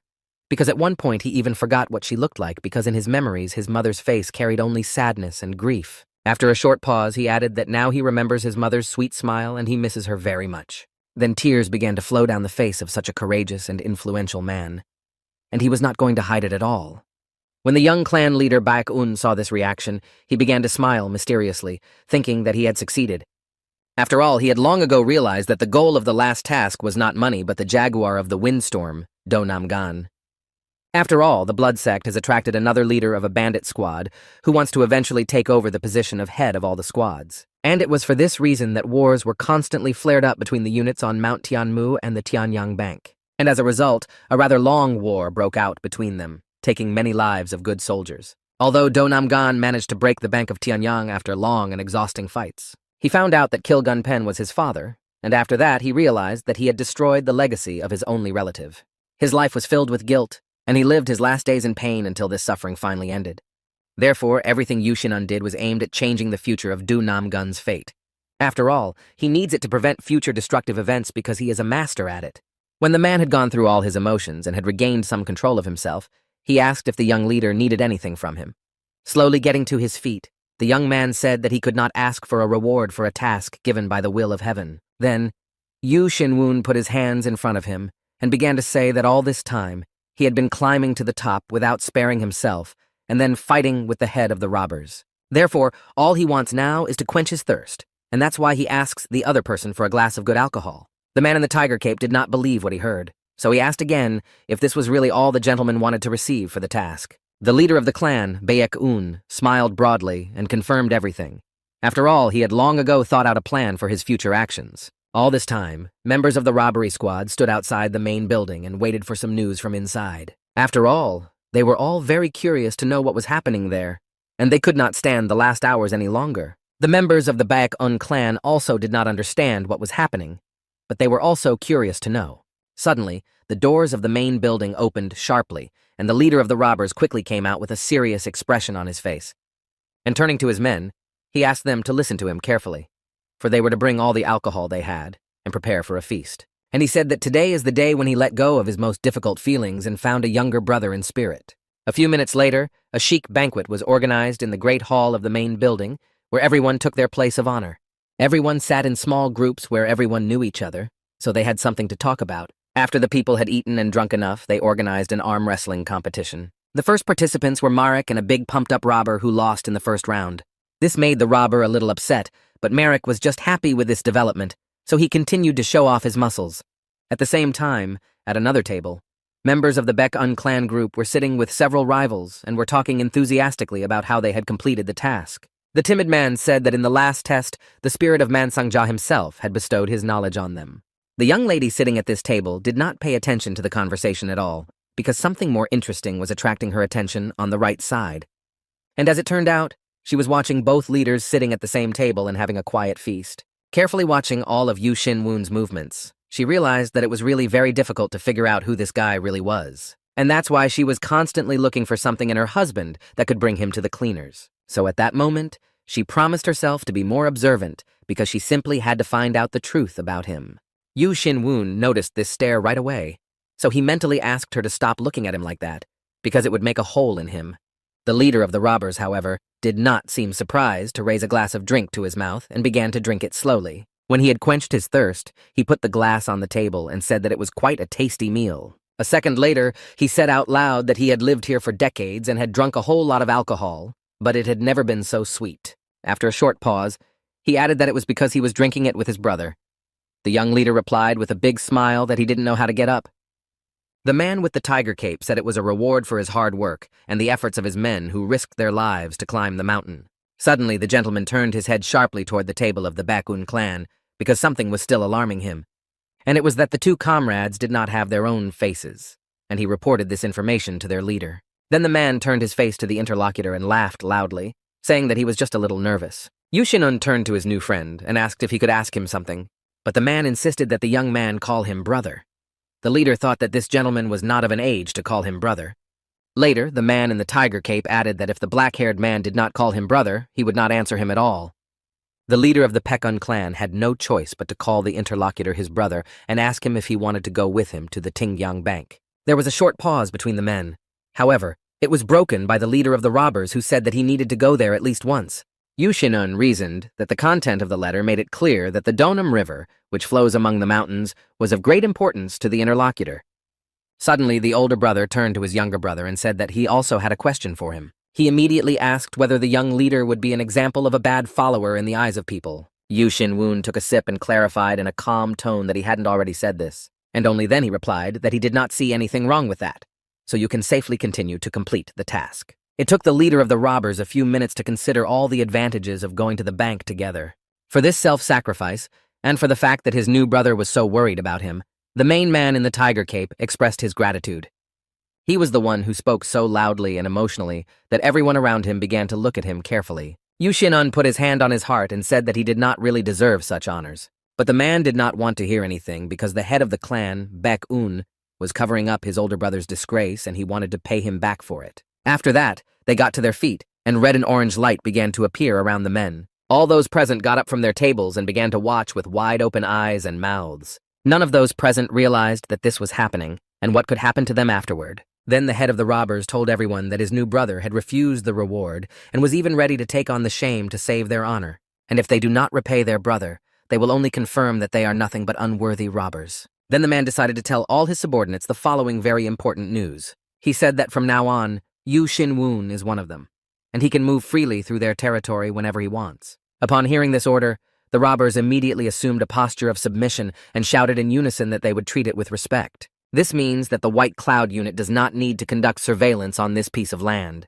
and such a decision will bring a lot of profit to the Tianyang Bank because a lot of money is spent on fighting robbers. And now the Pekun clan can expand its borders beyond Zhejiang to other regions. The chief of the robbers asked Yu Shin-woon not to turn away from such a bad older brother. The young leader, smiling broadly, replied that there was nothing better than such a reward, and quickly thanked him for it. The interlocutor started laughing out loud, and when he calmed down, he explained that he could not do anything about his happiness. So he offered to return to the table and took his glass and raised it high up and addressed his men. He said that today his younger brother would share his joy with him. Yu Shin-woon raised his glass as a sign of respect. After waiting for everyone to take their drinks in hand, the leader added that he wished everyone a long life. Immediately after saying these words, he tilted the palek and began to drink its entire contents in one go. The people who were present during this feast raised their glasses high and drank the drink to the bottom. A few days later, the treasurer looked through the papers and realized that things were only getting worse, and all because the clan's money was being spent quickly. In addition, the Hwanak clan continues to spread rumors among recruits, so the number of those who decided to leave the clan has increased. The man did not understand what to do with all these problems, so he got to his feet and began to walk in circles around the room.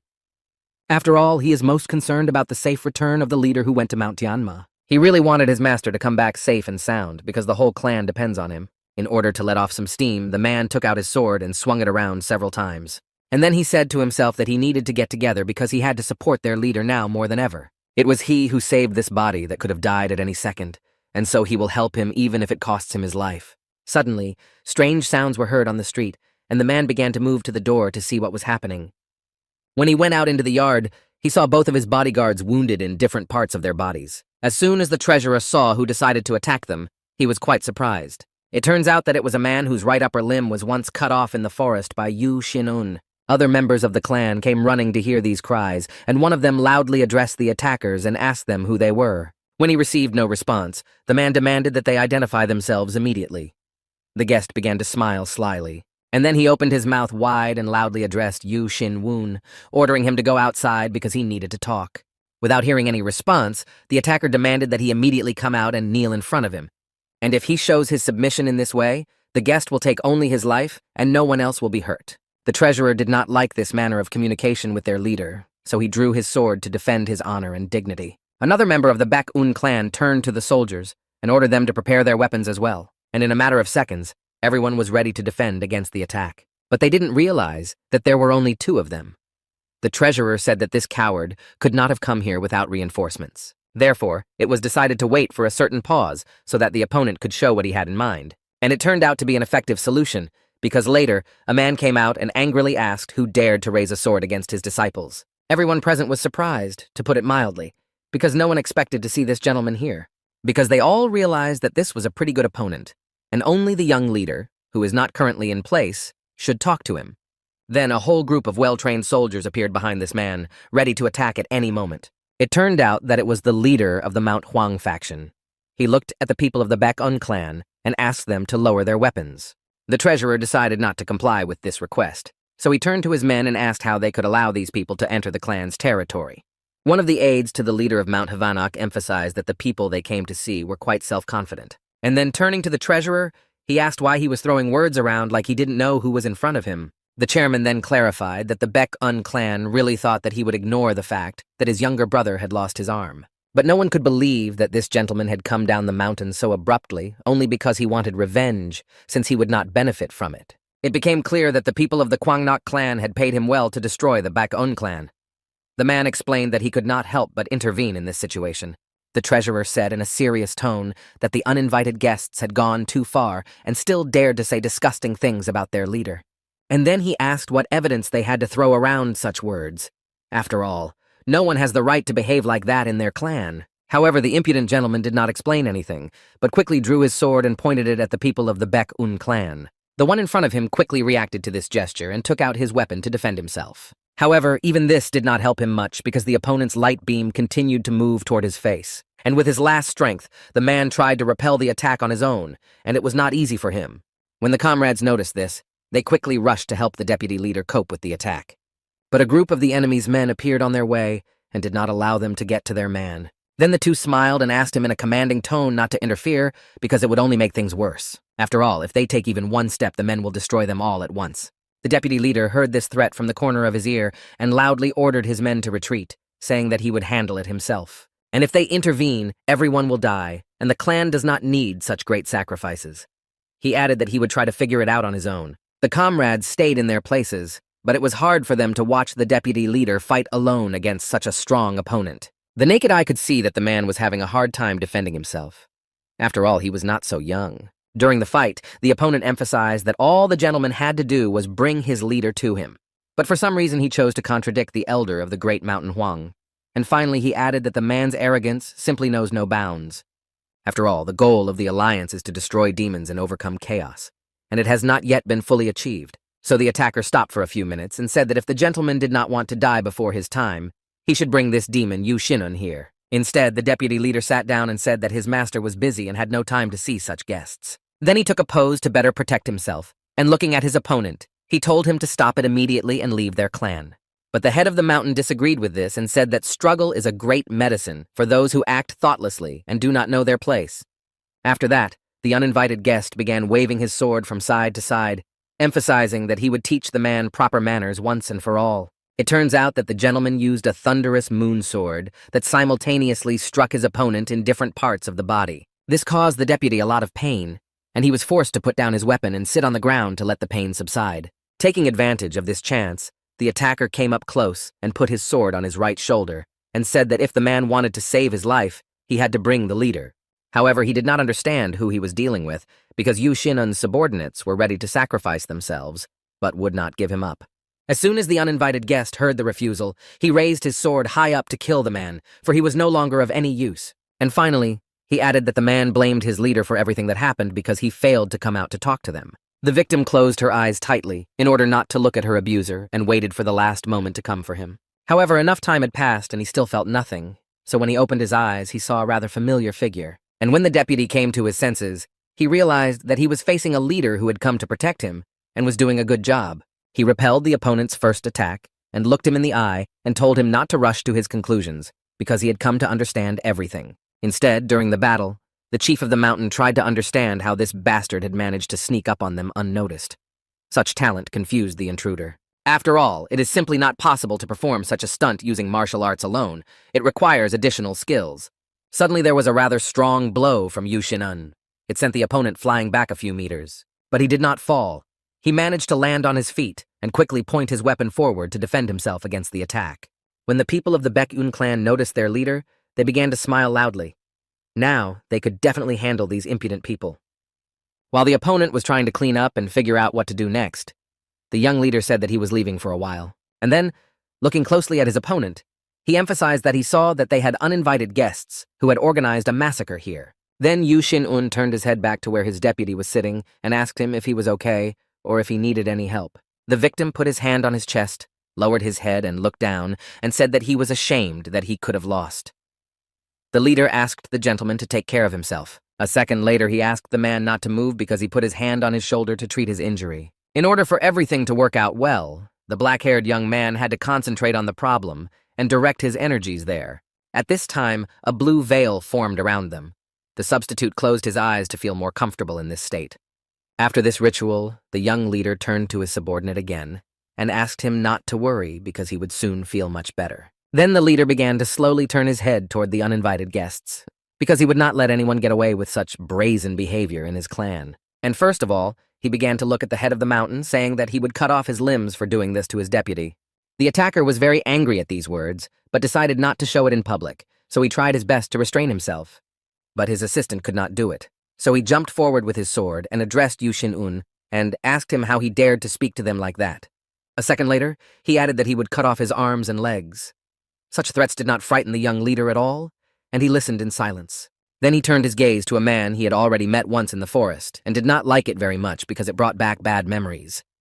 Suddenly, the chief of the mountain turned to his assistant defender and ordered him to move out of the way so that he could go forward. As soon as he took a few steps forward, he turned to the leader of the Baek-un clan and called him a demon whose anger pierces the heavens. The black-haired young man listened carefully and concluded that to humiliate him would be to sign a death warrant. The attacker was not going to give up, so he used magic and prepared a sword and said that they should not even try to stop him until he destroyed the leader. And, having gained momentum, he began to move quickly toward Yu Xin'un, who stood calmly with both hands on his chest and waited for the attack. The subordinates were very afraid for their leader, so they began to shout loudly to him that they had to raise their weapons to defend themselves. Even the deputy himself gritted his teeth because he did not want to see with his own eyes the death of such a worthy head of their clan. In a few seconds, the attacker was just a few centimeters away from the young man, and his magic was ready to be used. The opponent decided to use magic that releases 12 thunderbolts that will strike different parts of the body. The head of the mountain reasoned that the black-haired man would not have time to escape, and he would destroy him today, starting with this impudent face. But then something happened that the attacker obviously did not expect. Yu Xin'un raised his head up, and so he managed to dodge one thunderbolt. After that, he began to move in slow movements to different places, successfully deflecting every blow of his opponent. It turns out that before the attack, he used the skill of the moon grid to help him cope with this test in his life. The head of the mountain could not believe that someone managed to repel his attacks, so he continued to swing his sword from side to side. He hoped to the last to at least wound Yu Xin'un, but so far he had been very unsuccessful because the boy managed to dodge. And during the fight, the attacker realized that the opponent was using a skill called water vapor, so it was not profitable to use thunder swords against him. Therefore, the man decided to change his tactics during the battle and try something different. Namely, he decided to use the deadly cold he would receive from the icy crystals of the sky. But he didn't have time to do anything because Yu Xin'un came so close to his face with his next punch that he almost landed a successful blow. When the man saw a blue light next to his face, he was very frightened because it could have been his last moment. But what happened next was the worst possible outcome for the attacker, as his entire body was pierced by the magic the young leader used against him. When his assistant saw this, he froze in place with his mouth wide open in surprise and fear for his master. The student who brought everyone here also gritted his teeth in fear. He was 100% sure in the mountain's head that he would win, Even the members of the Baek-un clan themselves were shocked that their leader had managed to deal such a powerful blow to his opponent on his own. The uninvited guest dropped to one knee from the pain of the wounds he had received and began to watch Yu Xin-un, who was standing in front of him, closely.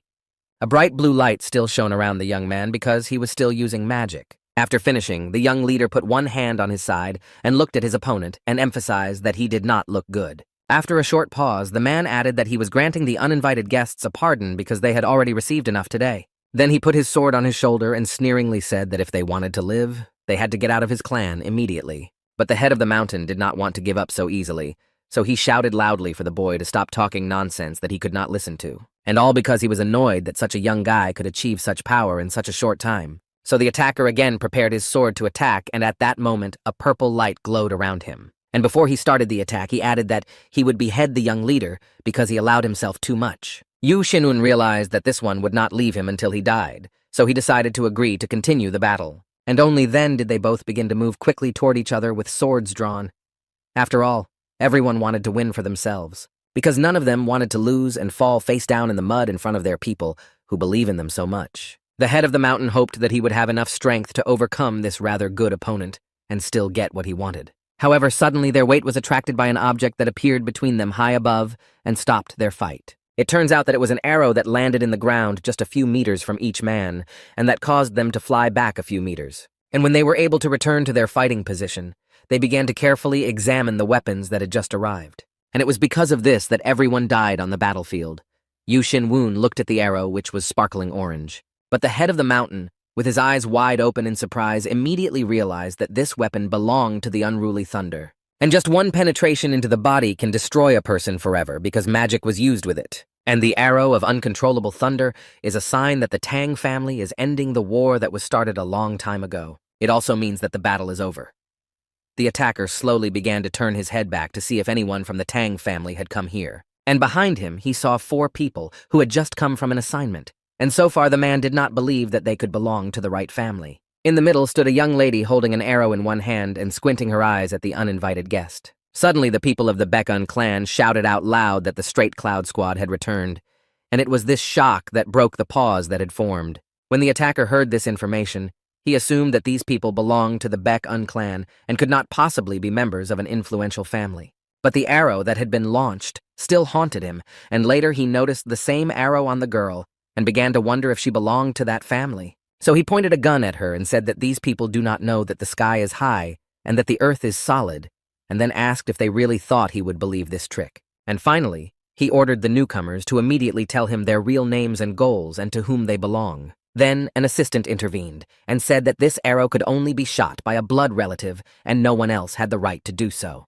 The 2 comrades, who were standing next to each other squinting their eyes, began to think about what they should do now so as not to bring even more trouble on themselves.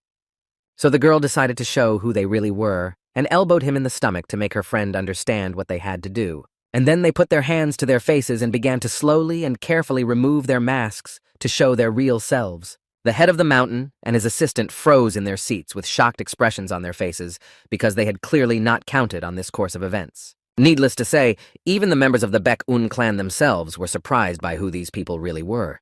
They had no idea that anyone would do such a thing. As soon as they took off their masks completely, it became clear that under one of the masks was a young lady with a sweet expression. And when everyone looked at her closely, they realized that she was a young lady named Tan Ha-rin, who had big brown eyes and thick black hair. Many of those present began to express their opinions out loud. The young leader was surprised that they revealed their identities in the middle of the square. The 2 comrades stood in their seats, looking in front of them, and listening to all the statements that people threw in their direction. The head of the mountain was still unable to move normally, but his mind was racing with thoughts of why the lady from the Tang family was in such a place. Then the 2 bowed low and emphasized that they had done a bad deed to the elders and shot an arrow to end the battle. Then the young lady looked up and said that they were on a reconnaissance mission to gather information and investigate the crimes of Murine members. So they asked for help in further investigation. The head of the mountain began to worry that he might also be suspected. After all, they already have a feud between them that has been going on for more than 7 generations. And he was afraid that they would find out that he was acting for personal gain. And then he will have to fight against their entire faction. And if we think more globally, this could harm Muram's entire alliance. So we need to resolve this situation somehow. and he said out loud that he did not know that the Tang family was neglecting the problem of the devil sect in their own province. Then the man pointed to Yu Xinwen and said that he was here because of this leader, who is a demon. A second later, he added that this man's strength can only be compared to animals from the heavens. Therefore, he has enough reasons to be here. To justify himself, he clarified how people could think that he was sowing trouble here, and then he said that he was simply not ignoring the problem.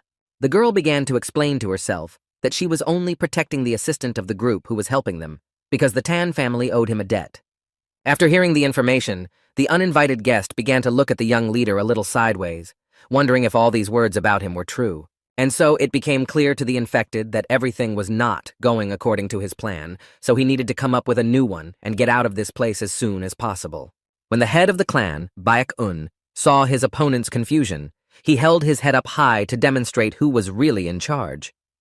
The attacker realized that if there was a clash between them, the outcome of such a battle was already clear, and it would clearly not be in their favor. So he controlled his emotions and again turned to the representative of the Tang family and asked if she could take responsibility for what would happen. The girl answered quickly and clearly that she was ready to take care of it, so the man need not worry. A second later, she added that, as she had said earlier, the leader of the Baek-un clan is their assistant, and she knows for sure that he is not a demon, and she assumed that there was just some kind of misunderstanding, so she suggested that the attackers stop their actions on the territory of this clan. At this point, the uninvited guest again had a whole bunch of thoughts in his head that if he continued, the situation would only get worse. Therefore, he simply does not know what to do, because his authority in the eyes of his subordinates is falling lower and lower every second. However, he told the lady that there was indeed a misunderstanding, and that he, as a member of the Murim Alliance, had no choice but to step aside. He then turned to his men and ordered them all to put down their weapons because they were returning home immediately. But in this situation, there was one dissatisfied guy who was the reason everyone came here,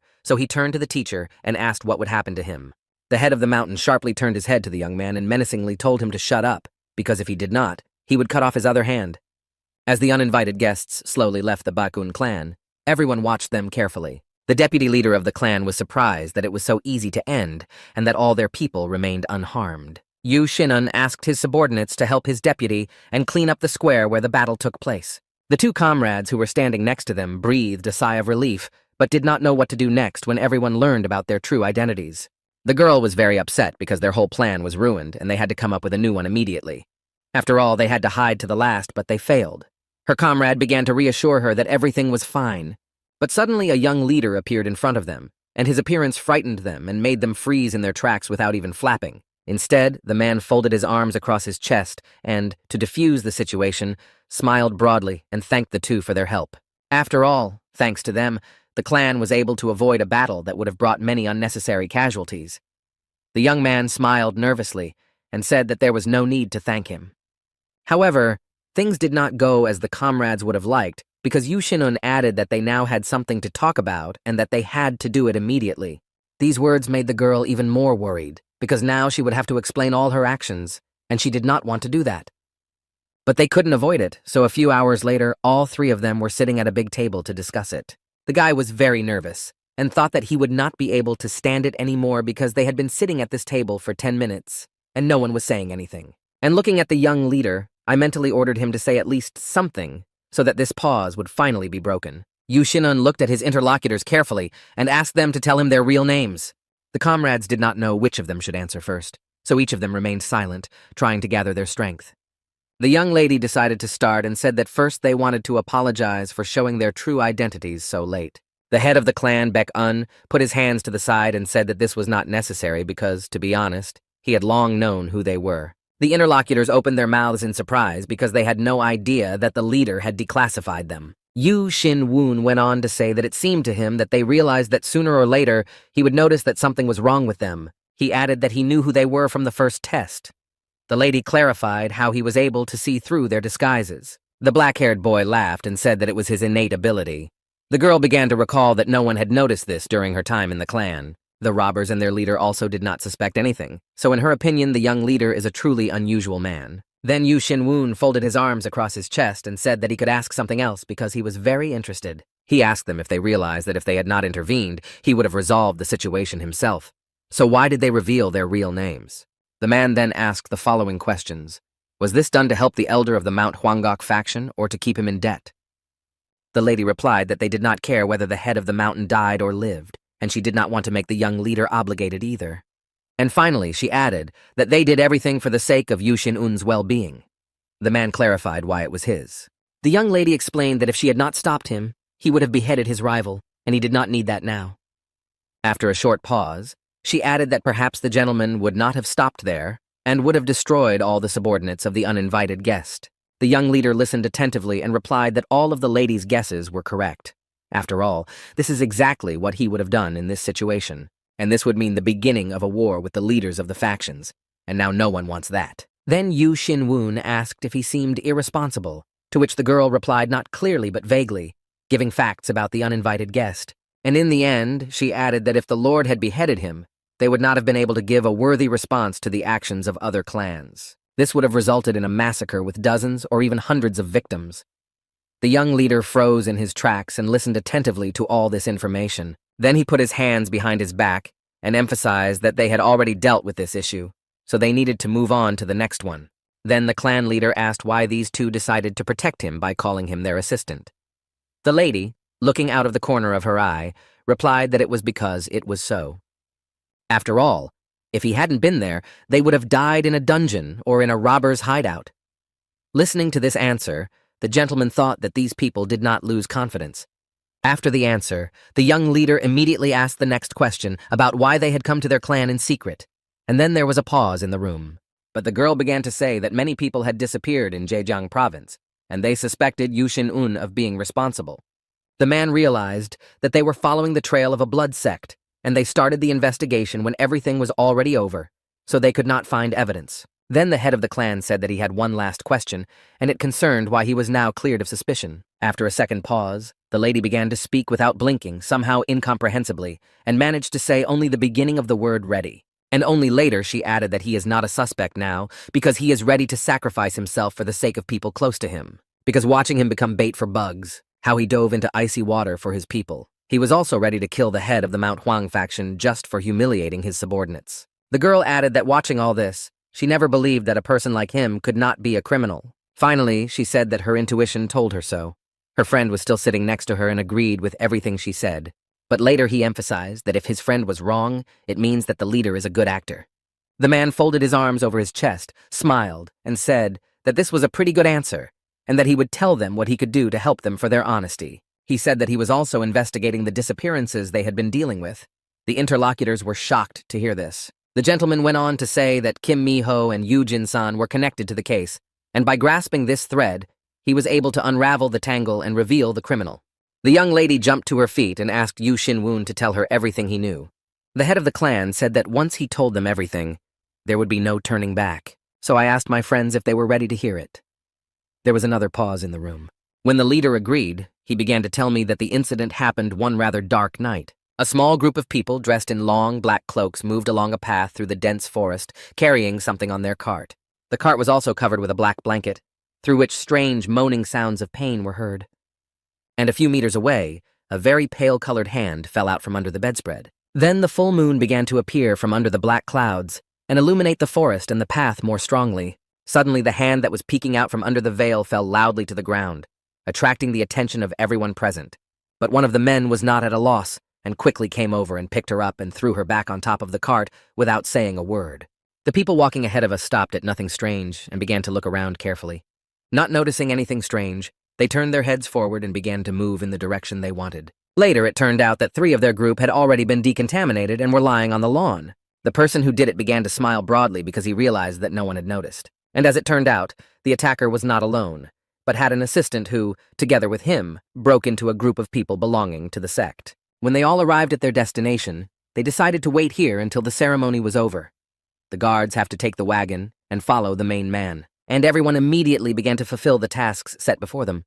So slowly they moved deeper into the cave. As soon as the work was completed, one of the men sat down on a large stone and said that they could finally rest a bit. Others have taken off their hoods and added so much work needs to be done, and most of it is at night. Then their attention was drawn to 3 figures standing a few meters away who did not take off their cloaks, so one bald man asked who they were. The gray-haired gentleman said that they were short of men, so they sent reinforcements from other units and that these were probably the assistants. So the bald man took out a flask of water and, coming closer to the newcomers, offered them a drink and a little rest. When he received a negative answer, the man began to laugh out loud, saying that the new recruits were probably nervous about their first day at work. And when the bald man began to drink water with greedy gulps, one of the newcomers asked if there was only one entrance to this place. So far, the unsuspecting man said that there was only one entrance to this place, and he continued to drink water. After the man finished his work, he turned to the three newcomers and asked their names. The young man answered this question very quickly and said that they were reapers, and at this news, one of the men froze in his seat. A few seconds later, a blue light flew next to the man's face, causing quite serious injuries. All the other subordinates of the sect present saw what was happening and quickly got to their feet, because they realized that things were getting hot. And it turned out that one of the newcomers was the leader of the Baek-un clan, Yu Shinun, and it was he who struck the first crushing blow. People in black cloaks took up comfortable positions for defense, drew their swords, and began to discuss what had happened and find out who these people were. The young leader put his sword on his right shoulder, smiled broadly, and emphasized that he had said a few minutes ago that they were reapers. One of the leaders of this sectarian group opened his mouth wide and angrily ordered his colleagues to prepare for battle. Then he told me to immediately blow the horn to signal my people that there was an attack in the cave. However, as soon as the man responsible for this put the horn to his mouth, he did not have time to make a sound because an orange light appeared next to him, which was used against him by one of the newcomers. And that was the last moment for the trumpeter to hear the horn, because the blow was incompatible with life.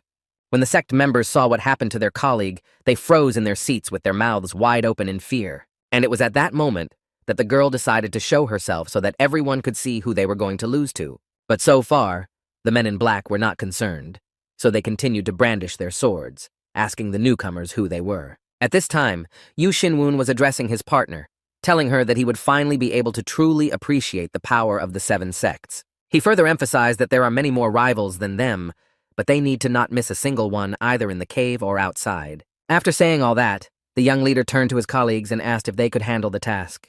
The girl pushed off from the ground and began to move forward, answering, if not all, then most of them they could definitely stop. When the men in black saw a young lady running toward them with a large sword in her hands, they began to scream out loud in fear. But this in no way influenced the attacker to stop. On the contrary, she realized that she was doing the right thing.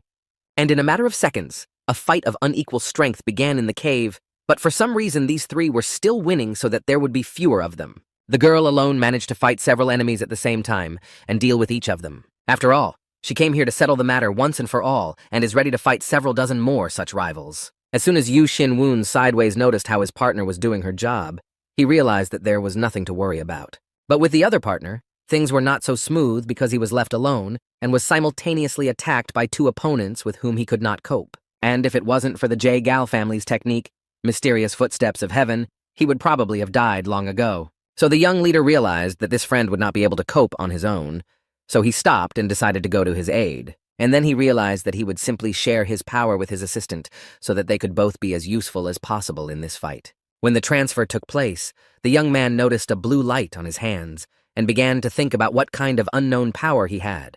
While the guy was getting to grips with his new powers, one of the attackers approached him and swung his sword high up. However, he did not manage to strike him because the newcomer used his signature fan kick against him. It was so successful that the winner did not even realize that he had done it the first time. Then he began to think that he had taken out a metal fan and performed a cool trick with it, and only now realized that the leader was involved. And turning his gaze to him, he began to think about what other spells he could cast on him. But Yu Shin-woon was smiling sincerely at his assistant. In a few minutes of fighting, all the enemies were defeated and lay unconscious on the ground, so they posed no threat. The head of the clan, Baek-un, stood in front of his colleagues and carefully examined them from head to toe, asking if they were okay and if they were injured. As soon as it became clear that they were okay, the assistant went closer to the leader to ask him something. The question was how Yu Shin-woon managed to give him strength, because the young man emphasized that he had become a powerful sorcerer. The head of the clan did not think twice about answering the question by saying that he had used the magic that Man Sangja had given him during his mission. Then he emphasized that whatever happens, they have no time to waste, because the slower they move, the more victims there will be. So the 3 people began to move quickly into the middle of the cave. Yu Shin-un ran ahead of them in order to be the first to see any danger. And after a few meters of driving, people saw something strange and scary in front of them, and they were forced to stop. When they got a better look, they began to worry that they wouldn't be able to handle this opponent in 3. It turns out that they were faced with the earthly dragon's victorious witch, Mi Wolhua. The woman spread her arms to the sides and said that she had uninvited guests. Then the witch began to spread her limbs, which looked like tentacles, Smiling broadly, she said that she was hungry, pointing his limbs at the three comrades, saying that they looked quite appetizing. Carefully examining the guests, the red-haired young lady said that she would save their necks for later, and when the opportunity arose, she would bring them to the king. The young lady who came with Yu Xinwun said that he was a monster who had learned the tricks of demons, so she was waiting for orders from the boss. The leader turned his head to his partners and said that they would not have to fight now. They were quite surprised by this development. A second later, he added that they would not just stand there and watch because he had a specific task for them. After that, the black-haired man began to move toward the monster, addressing her as an aunt, and this made her open her eyes wide in surprise. Then he asked them questions to find out how she had such interesting limbs. The young lady was surprised because she had never heard such a question before.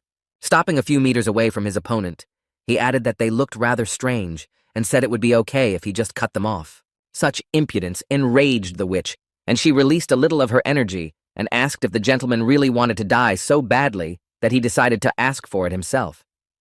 And then she began to direct her limbs toward the opponent, saying that she would swallow him whole to the last piece, and that there would be no trace of him. In the first few minutes, Yu Xinwun had no choice but to try to dodge those long limbs of the monster. But when he was able to take a comfortable position, he took out his sword and began to swing it from side to side in order to prevent them from getting even closer to him. And he became quite good at it, as he managed to cut off several limbs and thus made his way closer to the witch. However, each time it had a new tentacle that tried to injure the attacker. Watching from a distance as the man tried to fight her, the witch said loudly, laughing, that he could cut as much as he wanted. And in the end, she added that her limbs grow endlessly, so he was just wasting his time on this ridiculous idea. But then the woman wondered how long the young leader would be able to hold on like this, because he didn't look tired yet. At that moment, the gentleman was thinking that these limbs were really incredible, and if at least one of them got into him, it would suck out all his juices in a second, and as a result, he will come to an end. But he said to himself that it is too early for him to give up, so he should not even think about it. The witch, mocking the attacker, asked him if he really just wanted to demonstrate the tricks he could do. Not receiving any response, the lady emphasized that the man was so self-confident that she was interested to see what he could do. However, when she saw what he was capable of, she realized that he would not be able to provoke her with such pathetic skills. Then she said that she was already so bored that she decided not to continue playing with him because there was no point. After all this, she pointed one of her limbs at the attacker again, saying that it was time to end this circus. Yu Xinwun tried his best to avoid the collision because it could end badly for him and he would let his clan down. And then something happened that he clearly did not expect. Namely, while he was struggling with the limb in front of him, another one attacked him from the right side, wounding him. When the witch saw that she had managed to wound her opponent, she emphasized with a wide open mouth that this was the end of him. After that, she quickly began to absorb Yu Xinwun's blood along with his strength and energy, saying that she would consume him all. However, suddenly she felt something strange in her body, as if her strength had diminished, and it made her stop. Then she turned her gaze back to make sure she had eaten enough, because her performance depends on it. But behind her, she saw not only her victims, but also two brazen men who tried to steal her food by pulling the cart as far away as possible. When the two comrades realized that they had been spotted, their minds were initially filled with panic because they did not know what to do to save themselves. The timid partner quickly turned around and began to run away in the opposite direction. The witch noticed this and shouted loudly, ordering him to stop. However, Yu Xinwun decided to draw attention to himself, so he used a new magic that was illuminated in orange and looked like a flame. It turns out that the witch was familiar with this trick because she had encountered it before, and it was solar fire. Holding a sword in his hands, the gentleman said that he wanted to burn her. The witch was very frightened and begged him to stop. But this did not change the attacker's plans. He continued to move toward the monster, saying that she was too boring to play with. Immediately after all the words were said, the man quickly began to move toward the witch to burn her so that nothing would remain of her. Out of despair and because she could do nothing, the young lady began to scream loudly throughout the cave, and even tears appeared in her eyes. However, this did not stop the young leader from continuing to cut off the witch's limbs one by one, and in the end, he used his strength to the maximum, and a loud and powerful explosion occurred in the room, which sent small parts flying in different directions. As soon as the dust settled, Yu Xinwun put the sword on his shoulder and said that it felt much better when he cut off all these useless limb processes. The witch was lying on the ground, head up, calling the attacker a bastard and asking him to just destroy her, and that was that. The head of the clan, Baek-un, came closer and put his right hand on his belt and sarcastically replied that he would of course do as she wanted. Then he extended his hand to her, which was illuminated with orange light, and told her that he could not do it now, no matter how much he wanted to. After he touched the witch's hand, it also began to glow with orange light, and the woman asked him what he was doing to her. He did not answer the question, but instead smiled broadly and began to raise his sword high above his head, and with a stroke, he deprived the witch of another arm. And then, rubbing his weapon, he said that he could heal her at any time. So I asked her, smiling slyly, if she was ready for all these trials to begin for her from the very beginning. At this time, 2 of Yu Xinun's partners pulled 3 women to the surface, who seemed to be still breathing but in critical condition. The timid gentleman asked his friend if they could still give them first aid and if it would be effective. The girl replied that she would try to do it now. But when I started to use my strength and energy, I realized that it was not just a physical injury, and it was simply useless in this case. Looking at all the rescued people, my partner said that they were on the verge of death and that there was no way to help them. Turning her gaze to the exit from the cave, she emphasized that there was no other option but to wait for the leader to return. This development was very upsetting to the young lady because she could not believe that such things were happening right under their noses and no one noticed. Suddenly, these thoughts were interrupted by a rather familiar voice, which joyfully emphasized that his partners had managed to save those who deserved it. It turned out that it was the leader who came out of the cave, smiling broadly and emphasizing that these 2 had done a great job. As soon as he got closer, the assistants were happy that he was not injured, and the man asked them if they were also okay. The girl looked down sadly and said that they were quite well, but the rescued people were on the verge of death. Then she explained that she had given them first aid, but the wounds were quite unusual. Yu Xinun reassured her that it was enough. After all, he would be in charge of further treatment. So he took out a small wooden box from the inside pocket of his clothes. Approaching the victims, the man said that his partners had worked hard during the mission so they could rest.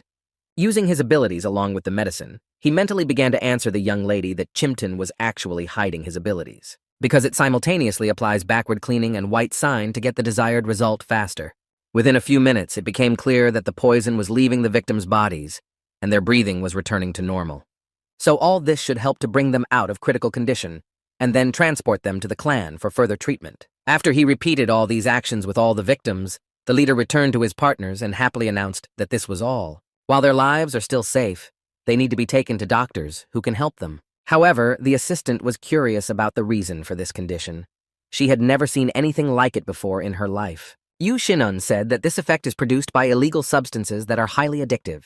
Then the assistant suggested that these people were sold like things while they were unconscious, and did not realize what was happening to them.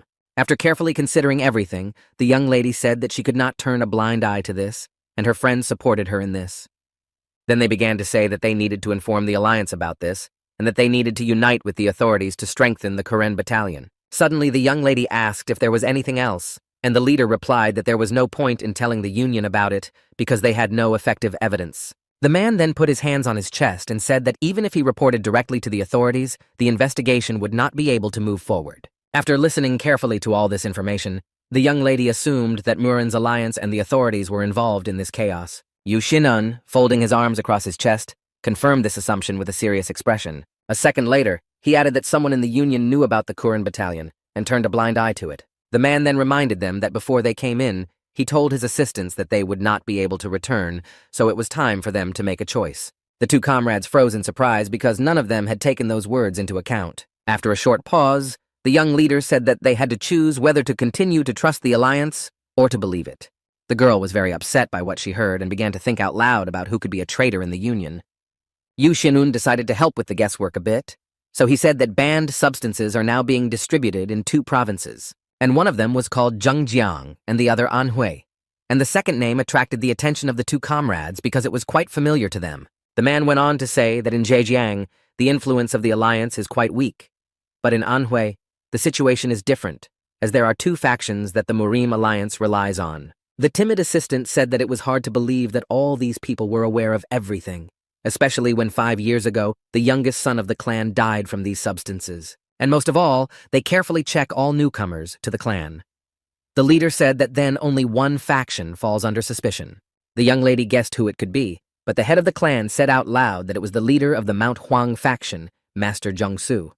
Yu Xinun went on to say that before the battle with this gentleman, he could not understand which of the 2 factions was cooperating with the Karen battalion. And when he cornered Master Chonsa in a rage, he accidentally awakened a completely different energy in himself. It was hard to capture, but it was definitely the power of a monster. And then I began to think that he felt the same way about Kwak Jusang, and it turns out that Master Jiangsu united with the sect and received demonic power in return. And in the end, the man said that these two comrades need to choose with whom they want to continue working, knowing the truth. The timid young man needed a few minutes to think it over carefully because it was a rather important decision he had to make. The young lady also froze in one place, deep in thought, for it was also a great challenge for her. Their reflections were interrupted by Yu Xin-un, who extended his hand to them and asked them, smiling broadly, if they were ready to go with him. The two comrades simultaneously knelt down on one knee and bowed their heads in front of the head of the Baek-un clan, showing their affection. And when they got to their feet, they folded their arms as if in prayer and said that they would use all their strength and follow the young leader. The young lady, with a serious expression, said that they are ready to help destroy all the demons that bring harm to the clans. Yu Xin-un smiled happily because he was 100% satisfied with this decision. And then he said he would borrow the strength of his assistants for a while. And when he managed to get the right amount of strength, he quickly headed back to the cave entrance, saying that he would destroy every such bastard. At that time, an important meeting was taking place at the estate of the head of Mount Huang. The meeting was attended by all the team members who were aware of all the actions of the faction, and each of them supported this decision. The head said in a serious tone that the 3rd and 9th prisons were completely destroyed, and all their savings disappeared. Then the man asked why they were not better guarded, and suggested that if they allowed such impudence, they had no respect for him. The chairman simply could not control himself, so he decided to release some of his negative energy outside. At that moment, a blue light appeared around all those present, which later began to cause them discomfort, and they all began to cough violently. The older man then demonstrated the animal skull by throwing it up and saying that it was left at the scene to play a joke on him. A few seconds later, he was shattered into small pieces because the gentleman used his power against him and added that none of them had found anything yet. Putting his right fist forward, he called his assistants assholes who had been fooling around all this time and doing nothing useful. One of them gathered the courage to explain that they had been told that day that Yu Xin-un had returned from Mount Tianmu and that it was suspicious that this had happened after his return. The man went on to say that he would immediately try to find out what the clan leader, Baek-un, was doing that night. But he was not able to do so because the chairman had beheaded the head. To put it mildly, all those present were shocked by this development, as it had never happened to them in so many years of cooperation. The leader of the mountain turned his gaze to his subordinates and asked if any of them wanted to say such nonsense as this garbage, and pointed to the dead man. 2 more reported that in prison number 9, they found traces of higher-level skills and that someone had used sunfire. Then the black-haired man added that traces of poison were found in the prison and said that, in other words, there were several people there. The chairman said that the traces of poison were undoubtedly left by Gong Xiang-chu because he was probably tempted by the reward, and he's the only one who comes to mind so far. But the black-haired man said that it was actually basilisk, but to use his poison, a person must reach the level of zenith.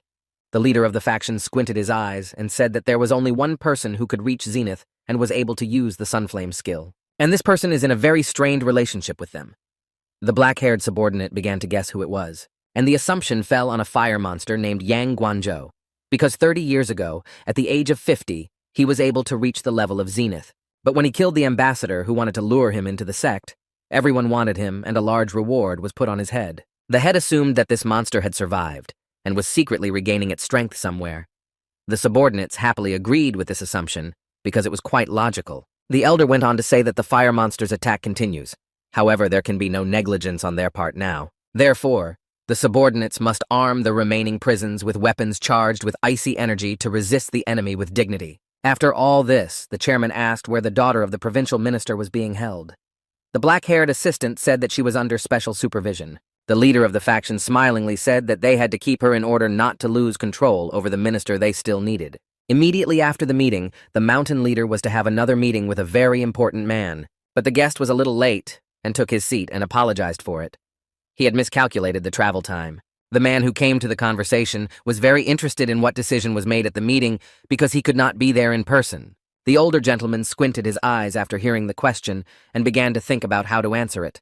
However, he decided not to answer, but to ask if he absorbed the necessary energy, would he be able to break through to the transcendental level? The interlocutor replied that if the gentleman had the courage to give everything he had, he would be able to go beyond this level. After that, the chief plunged into his thoughts, but he should have become the youngest warrior to reach the level of zenith in the history of Murin long ago. But time went on, and the path to the zenith level became only longer. It was not even a question of attaining the transcendental level, let alone zenith. However, the gentleman emphasized that this was not his fault at all, but because the skills of the Mount Huang faction were low. The guest lowered his head and asked if the man understood that he could not reach the desired level because he was in the wrong faction. The chairman replied that he was well aware of this and began to blame the man who had invited him to join this particular faction many years ago. Suddenly, the interlocutor turned on a red light and asked the leader if he still wanted to get the powers he wanted.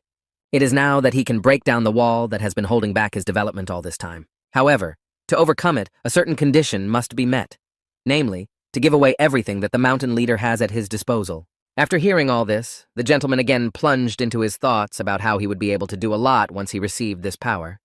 Or rather, he won't have to labor over it for decades and won't need to undergo any training. Finally, he will no longer be treated as a hopeless old man and will immediately reach the highest level and become the strongest in Anhui.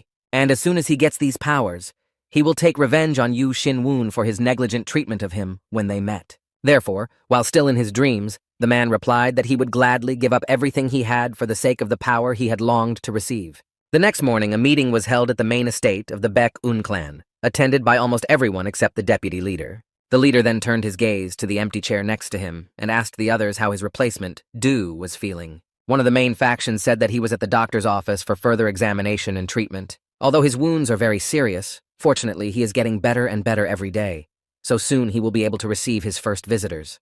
The man added that such injuries could easily have led to death, and the doctor emphasized that it is a real miracle that the replacement is improving.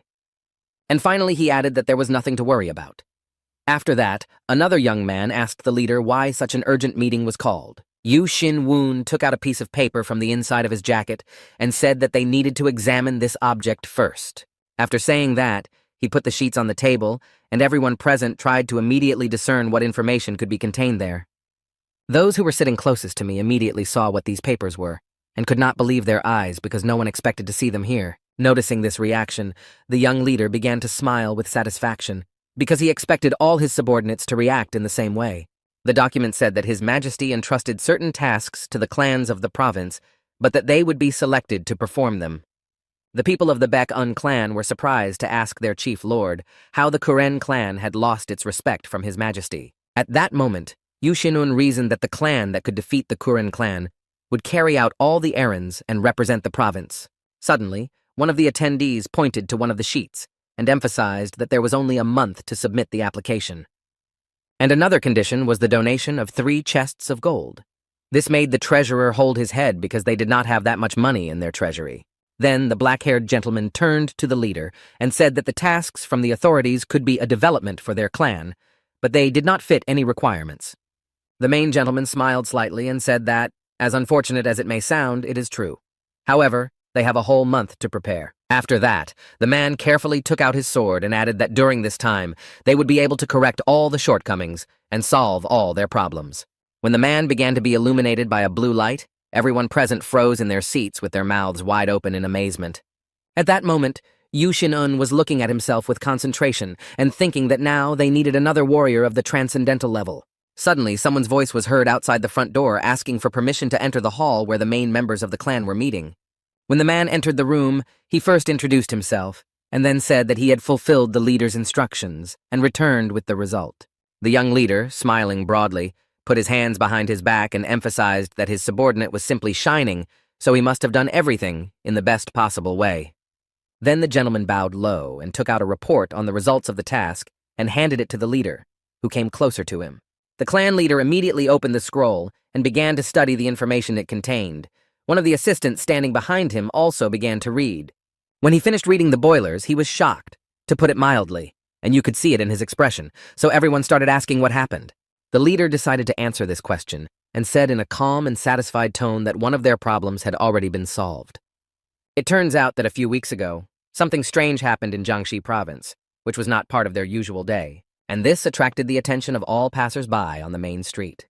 All the people froze in their tracks with their mouths wide open. After all, a few seconds before they arrived, a large number of wagons began to enter the town, and no one realized what was happening. Suddenly, one man in the crowd turned to his neighbors and asked if they were people from the Baek Un clan. But what confused them was that the wagons that arrived were completely empty, and the people began to assume that perhaps they had come to buy rice. It turns out that before this task, Yu Xinun gave his subordinate a letter in which he wrote a plan that he had to follow. The first task in the letter was to tell all the grain traders at the market that the Baek-un clan had come to sell wagons. So the subordinate did as he was told and told the merchants that each cart cost 5 gold coins.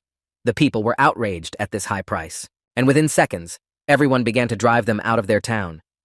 Yu Xinun's subordinate was listening to all this and wondering why he had been ordered to do this. The second task was no better. The man had to stand in front of a trade pavilion every day from 11 o'clock to 1 o'clock.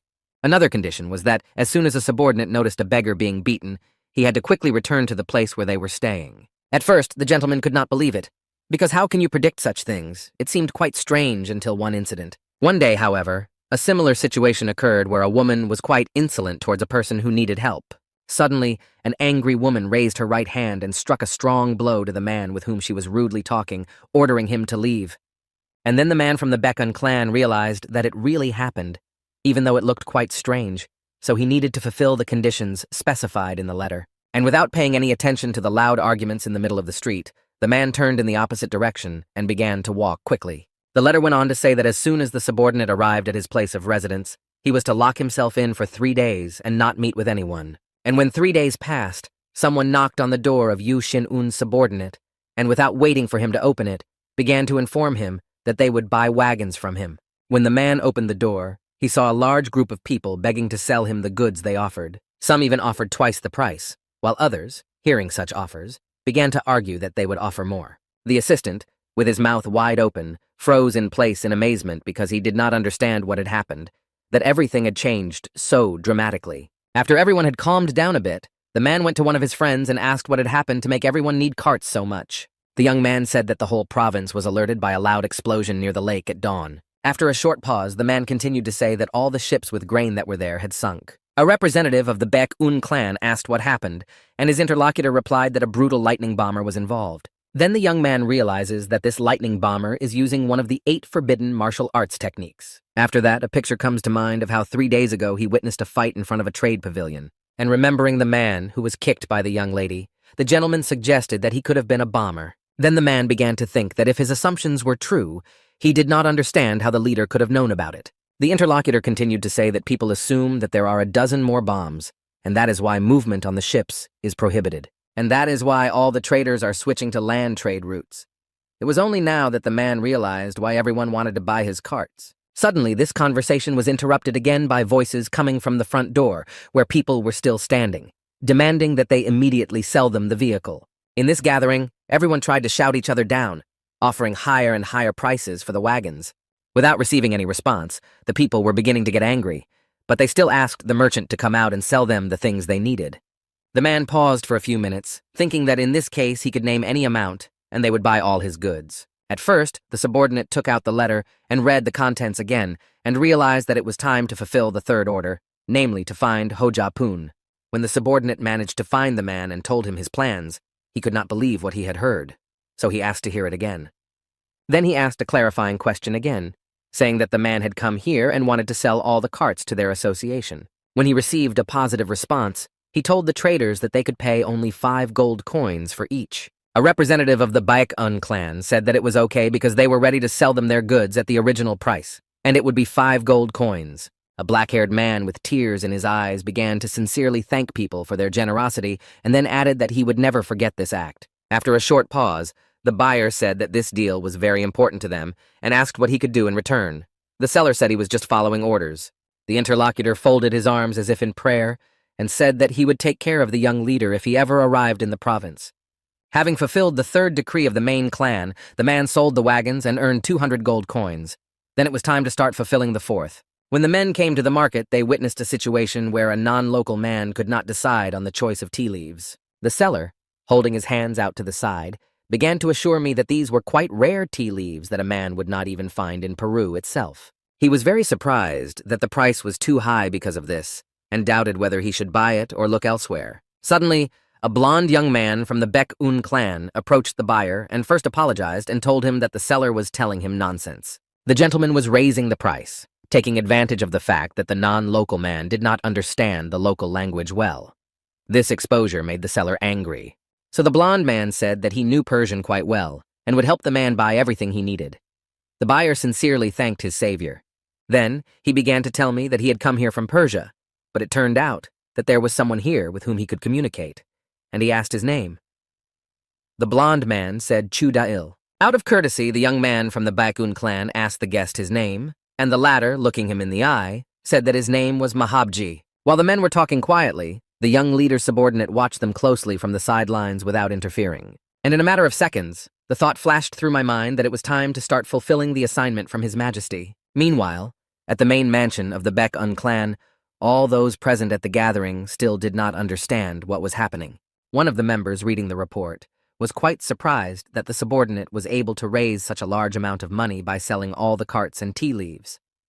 Then the men could not believe that this was a reality and not a dream, and they realized that they had even more money than they needed to apply. Then they turned to the leader and said that he was a genius, and he replied with satisfaction that it all worked out because everyone did their best.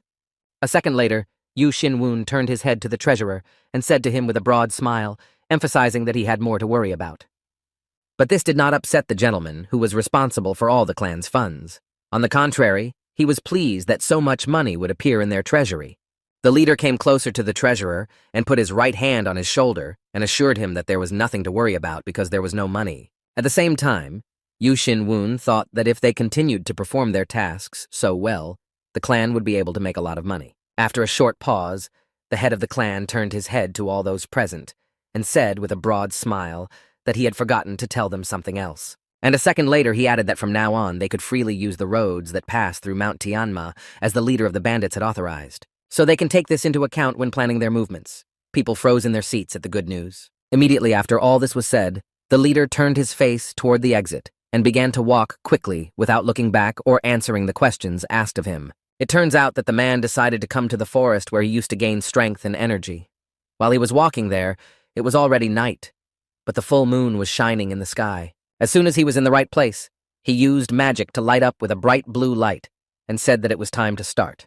Looking around, the gentleman emphasized that so much time had passed and everything had changed so much, and he did not understand what was in the air. Closing his eyes, the leader realized that he felt the poison at the zenith level, because the higher the level, the stronger the degree of toxicity. Then, opening his eyes, the man suggested that it could be quite dangerous, so he should not stay for a long period of time. So, quickly stepping forward, I began to think that it would be good to have the skill of indoor air, but it was good that there was less poison in the air. And he came here to replenish the energy he spent during the fights. After all, the energy of the dead that he had gained through his fighting skills had already run out. There is no easy way to add power except to increase the number of summoned creatures. Therefore, you need to summon as many monsters as possible. Then Yu Xinwun froze in his tracks and noticed a skeleton glowing with purple light in front of him and realized that it belonged to the golden category. Putting his hand forward, he assumed that all the local dead were of a high level, and while absorbing it, he began to think that he would regret it.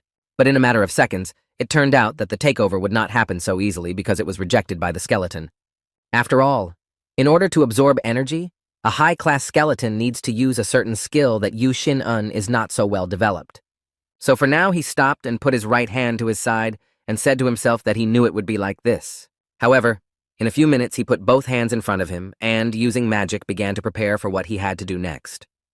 And closing my eyes, I began to apply a skill called True Destruction, which in a matter of seconds was successfully activated and began to work. And when the man opened his eyes, he looked around with surprise because he noticed that the fog had begun to disappear. Frozen in his seat, the man began to carefully study the messages that the system issued, and in the last one it reported the revealed essence of the Bloodless. The only downside was that the young leader had never heard of this entity before.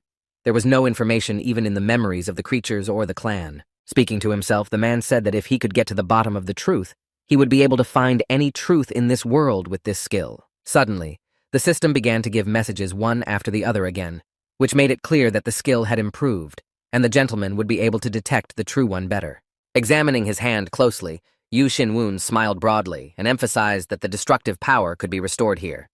This development made him very happy, and he began to learn the truth about the arrival of 3 people 200 years ago, a monk, a shaman, and a servant. They organized a massacre and thus created the Bloodless. The leader realized that it was impossible to reveal the true Murina without knowing all the magic.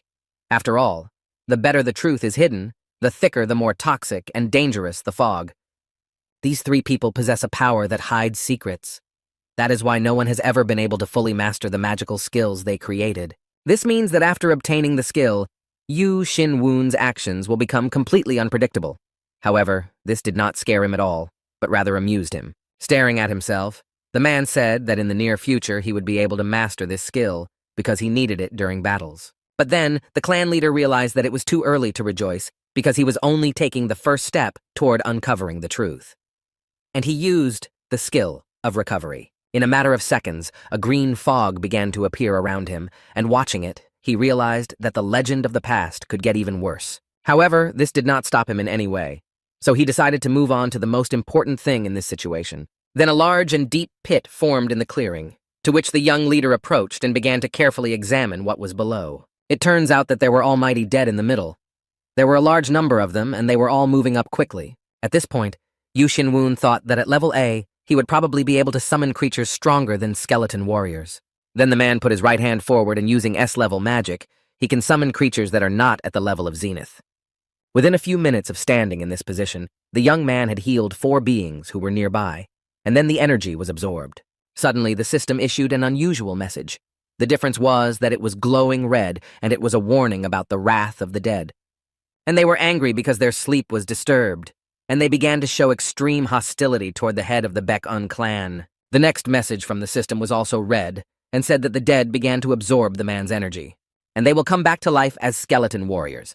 And in a few minutes, one of them began to climb to the surface from the pit. As soon as the first skeleton managed to get to the surface, it first dropped to its right knee and began to look carefully in front of it. Yu Xinwun didn't know what was going to appear in front of him, so he froze in place with his mouth wide open and eyes wide with surprise. Suddenly, the skeleton that got out quickly jumped to its feet and took a comfortable pose for defense and protection, and put its weapon in front of it. But later, it turned out that he was not going to defend himself, but decided to attack the young leader who was standing opposite him. The head of the clan, Baek-un, reacted to the attack quickly enough to immediately use magic to stop the attacker for a short time. The man was shocked that the skeleton warrior attacked him so quickly and was so skilled at fighting him. After a few minutes of fighting, Yu Xinwun realized that his opponent's skill surpasses many monsters, and it is not yet clear what kind of creature it is. The man began to take out his sword, thinking that whatever this creature was, he would not allow it to defeat him. And when he got closer, he continued to fight with his opponent, and so far he's been doing quite well. Suddenly, the young leader heard a skeleton speaking to him in his mind, angrily telling him to kill his rival. The head of the Baek-un clan was quite surprised by this because he had never encountered anything like this in his previous life, so he didn't know what to do with it. I began to speculate whether the skeleton could reach the level of the transcendent. If this is true, it might cause some problems for a man, so he realized that he needed to adjust his plan of action. After all, from the very beginning he was going to destroy this monster, but now he decided to break all his bones. Hearing this statement, the opponent opened his mouth wide and began to shout loudly. And then he raised his sword up and began to run straight at Yu Xinwun in order to deal him a blow beyond life. After a few minutes of fighting, the man emphasized that this creature has feng shui energy that allows the opponent to defend himself so well. The young leader, trying to strike the skeleton, felt that they were not hitting the target he needed, and that victory was far from being achieved. And in order not to waste his strength, the gentleman decided that he needed to use a completely different skill because he could not defeat this creature with this one. And stretching his right hand forward, Yu Xinwun used the grabbing skill to reduce the energy of the designated target. As soon as the opponent heard these words, he stopped and began to observe the actions of the clan leader because everything around him glowed green. But it turns out that the young leader had a completely different weapon to fight with. It was a long wooden stick with a rather sharp tip, and taking advantage of the opportunity that the skeleton was distracted, the man quickly swung his stick, and this time his blow hit the target. With this blow, he deprived his opponent of his right limb, and a few seconds later, a loud and powerful explosion occurred on the lawn. After the dust settled and Yu Xinwun saw the skeleton on the ground, he emphasized with a satisfied hand on his side that this battle was not easy.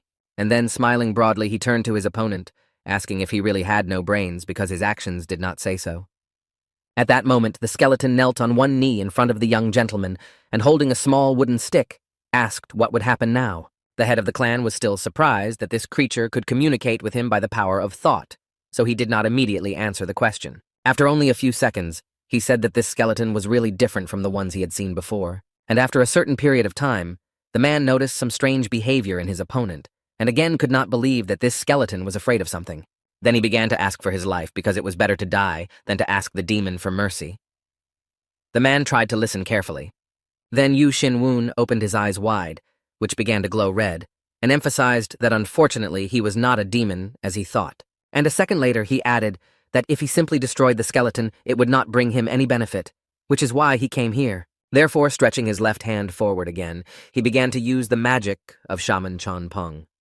The creature felt the power that began to touch him and did not understand what it was. Instead, the head of the clan, Baek-un, told the skeleton to become his summoning creature, and he still didn't understand what was happening because it was the first time he had seen such a thing. Then the system gave a message that all the conditions were met to summon this creature. The skeleton stood there as if mesmerized, and in a matter of seconds, Yu Xin-woon swallowed the skeleton without batting an eye, even though at first it seemed impossible to do so. Carefully examining his hand clenched into a fist, the man smiled with joy because he now had a permanent slave contract. At that time, in one of the hospital wards, a quiet cough was heard coming from the deputy leader lying on one of the beds. As soon as the man was able to open his eyes, he slowly sat up and began to look around to see where he was. Due to such a different elevation, the man's wound made itself felt, and he put his hand to it and began to think about how long he had spent in this place. After all, the last memories he had were that he was just on a small thread from death during a fight with an uninvited guest. But just at one point, a leader appeared out of nowhere and stood up for him and thus saved him from certain death. Then a guest entered the room and asked the deputy leader if he was feeling well after waking up. It turned out that it was Yu Xin-un, who, without receiving an answer, said that he thought the victim's health had improved. The deputy sat down on the edge of the bed and asked the leader if he was okay, because he was supposed to be protecting him, not the other way around. Not allowing the question to be answered, the man asked the following question: "Was the head of the clan injured?"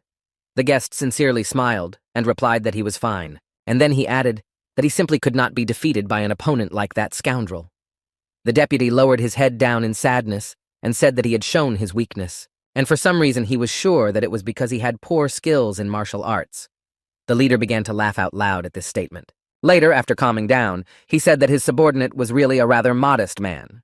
The gentleman did not understand what these words meant. Noticing the misunderstanding in his interlocutor's eyes, Yu Xin-un decided to explain that it was not his skills that were modest, but his military exploits. And the reason why a man cannot reach the transcendental level is the insufficient number of martial arts he has studied. The deputy, without looking up at his leader, sadly replied that he understood all this perfectly well and regretted that he had done nothing to improve the situation. Then the head of the clan quickly turned to face the exit and said to the interlocutor that if he could move, he should follow him. Stopping a few centimeters in front of the door, Yu Xin-woon said that they both had somewhere to go. A few minutes later, the men arrived at a building that was rarely visited, and the young leader ordered the deputy to sit on the floor in a lotus position. Then he sat down opposite him in the same position and suggested that the other man start meditating to help him relax a bit. After this request, the subordinate began to carefully fold his hands properly and, closing his eyes, began to imagine everything that brought him joy and pleasure. After waiting for a few minutes for the substitute to go into a deep phase, the leader realized that it was time to do what they had come here to do. And putting both hands on the ground, I closed my eyes and began to release the energy that was spreading around me. But it was not the usual one because it was glowing green. A few minutes later, the system gave a message that the experience would be transferred, namely, the option of replenishing yin energy was selected. And immediately after this message, all the green energy gathered and went straight to the unsuspecting deputy. At that time, the young leader was watching all this and thought that Du Jinwoo had shown himself to be a very capable warrior. His understanding and feeling of martial arts is different from Yu Xin-un's. It's a miracle that a self-taught man could achieve such results. That is why the young leader decided to introduce the truths of martial arts into the mind of his deputy. The system reported that it was the first time truth and magic had been combined. At the same time, the subordinate continued to sit in the same position, with his eyes closed, but his expression was constantly changing, indicating that he was still doing something. The black-haired young man began to smile happily because he wanted to pass on just a little bit of experience to his replacement and ended up creating a new skill. After the system reported that the energy calculation was over, one stack was immediately transferred. Yu Xin unfolded his hands in front of him as if in prayer and began to smile with satisfaction. For one stack of energy carries quite a lot of useful experience. However, it will not be able to transmit anymore because the body of the substitute will not be able to withstand it and will break into a large number of small particles. As soon as the leader finished, the subordinate immediately opened his eyes and began to examine his hands, checking with his head to see if it had really happened to him. The head of the clan, Baek-un, smiling sincerely, looked attentively into the eyes of his deputy to congratulate him on his great experience. I also congratulated him on becoming the second warrior of the clan to reach the transcendental level. The interlocutor simply could not believe what he was hearing. At this time, the thought crossed his mind that he was the second warrior, and who was the first. So he quickly got to his feet, surprising the leader. Then he carefully took out his sword and put it in front of him, decided to use the power that he had just acquired, and it glowed with light. The man was shocked that he now had such a powerful force, as he had never felt anything like it before. This joy and admiration was echoed by Yu Xinun, who took something out of his inner pocket and said that it was too early to rejoice. And after saying these words, he handed his subordinate a book with a thin cinnamon cover and invited him to look inside. The deputy saw only the wrapper and immediately realized what kind of book it was and what information it contained. The clan leader smiled broadly in response. After the meeting, the young leader was left alone in the room, and he continued to sit on the floor in a lotus position, remembering that the deputy had gone to study a book. At first he thought it was a great idea, but now he began to think that perhaps his subordinate needed more rest before studying. But as he got to his feet, he realized that he had not shared his experience with his deputy in vain, because now he would be able to master many combat techniques. And as soon as he completes his studies and is able to apply his knowledge in practice, Yu Xinun will receive exactly as much as he gave. He cannot win the war against the blood sect alone, and all his subordinates need to gain a lot of strength and experience to do so, because this may be the only way to avoid a major catastrophe on this earth for all those present. Then the young leader said to himself, even if it is small steps like today, they can change everything one day. Yu Xinun was also pleased that after learning 2 new techniques, he didn't have to worry about facing an overly strong opponent. Of course, changing existing martial arts is much harder than creating new ones, but this is not about a young leader who is ready for any challenge. Subsequently, the system began to issue new messages stating that for the first time, a skeleton from the gold category had been added to the list of available skeletons. Late that evening, Yu Xinun reasoned that there was only a month left before the end of the application period, and that he had to increase the strength of the Baek-un clan during this period. And so began the young leader's double life. Under the cover of night, when everyone was sleeping, he would go to bloodless monsters to get energy. The goal of the main clan was to turn the 3 masters into creatures for conscription, and in time, they would use them for the benefit of their town and the people who live there. The big disadvantage of these encounters was that it was not easy to fight gold-level monsters. It was easy to defeat Zhongpeng only because of his character. Therefore, in order to win, the man had to change his strategy and decided to stop the final attack of his opponents. It was important not to rush, because there were only 3 of them left, so he decided to catch them one every 7 weeks to give them time to recover. And the most important thing for him was to increase the number of conscriptions. And when the sun rose, Yu Xinun would return to the clan and begin his usual day as a leader. The first thing he did was to try to combine the 2 combat techniques to create a new one and start teaching it to members of his clan. But so far, it has been difficult. In this combination, he decided to use the teachings of Shaolin Quan and the Qigong concentration technique. The Qigong technique is characterized by a low speed of execution, but it has great potential, and when clan members practice it for a long time, they will increase their strength. This is the standard for studying, and experts can be very fast, but everything has its limits, no matter how hard you try to reach the peak. That's why Yu Xinun wanted to combine these 2 techniques, because his people really needed it at this important time in their lives. And in order for him to succeed, he had to close himself off from everyone in his office and create a new doctrine of his own martial art in private. A few weeks later, the man demonstrated the book to a subordinate with a martial art he had invented on his own and named it Buddha's Mind. He began to read the first pages carefully and froze in his seat, and in a few minutes told the leader that it was more than he had expected. The young man did not understand how it was possible to create such a perfect martial art, which did not require any special knowledge to understand, but it was not that simple. The leader liked this answer very much, so he said to the interlocutor that since everything was so good, he needed to teach the clan's warriors basic skills. After that, the subordinate immediately started to walk to the exit to fulfill the assignment. But Yu Xinun stopped him to tell him something else important. It turns out that this was a request that concerned the leader personally, and he asked me to pass it on to a friend so that he could come to the meeting immediately. A whole day had passed, and suddenly his assistant entered the clan leader's room to tell him something. It turned out that the man had finally received the gentleman he had been waiting for all day. But first, the leader invited his assistant to come in. As soon as the subordinate approached the gentleman, the boss told him that no one should be allowed to come near this place until he authorized it because this meeting was important. Immediately after receiving the order, the assistant went outside the room and told the guest that the leader was waiting for him. so he could go inside. A blond man walked slowly into the room and stopped in the center of the room and folded his arms in greeting, saying he was glad to meet the leader himself. Then the guest said that he had heard that the head of the clan wanted to see him. But the chief did not respond to these words, and there was an awkward pause between them. Instead, Yu Xinwoon looked at his interlocutor with a mysterious look and a strange, slight smile that made nothing clear. After a few minutes of silence, the blond man turned to the leader to find out what was going on, and he slowly got to his feet with his hands on the table. When the head of the clan stood up, he addressed the guest and said that he knew how to communicate with him quite well. The man was shocked by this treatment. So he immediately put his right hand out in front and told the main man that he should not be addressed as you, because there was no need for it. At this point, the gentleman tried to scan his guest, but he failed because his level is higher than the player's, and therefore he cannot see his characteristics. But this did not stop the leader, and he folded his arms to greet them, and then said that he had never done this before because other people could see them. A few seconds later, the chairman added that he could not disrespect the leader of the party, Hao Moon.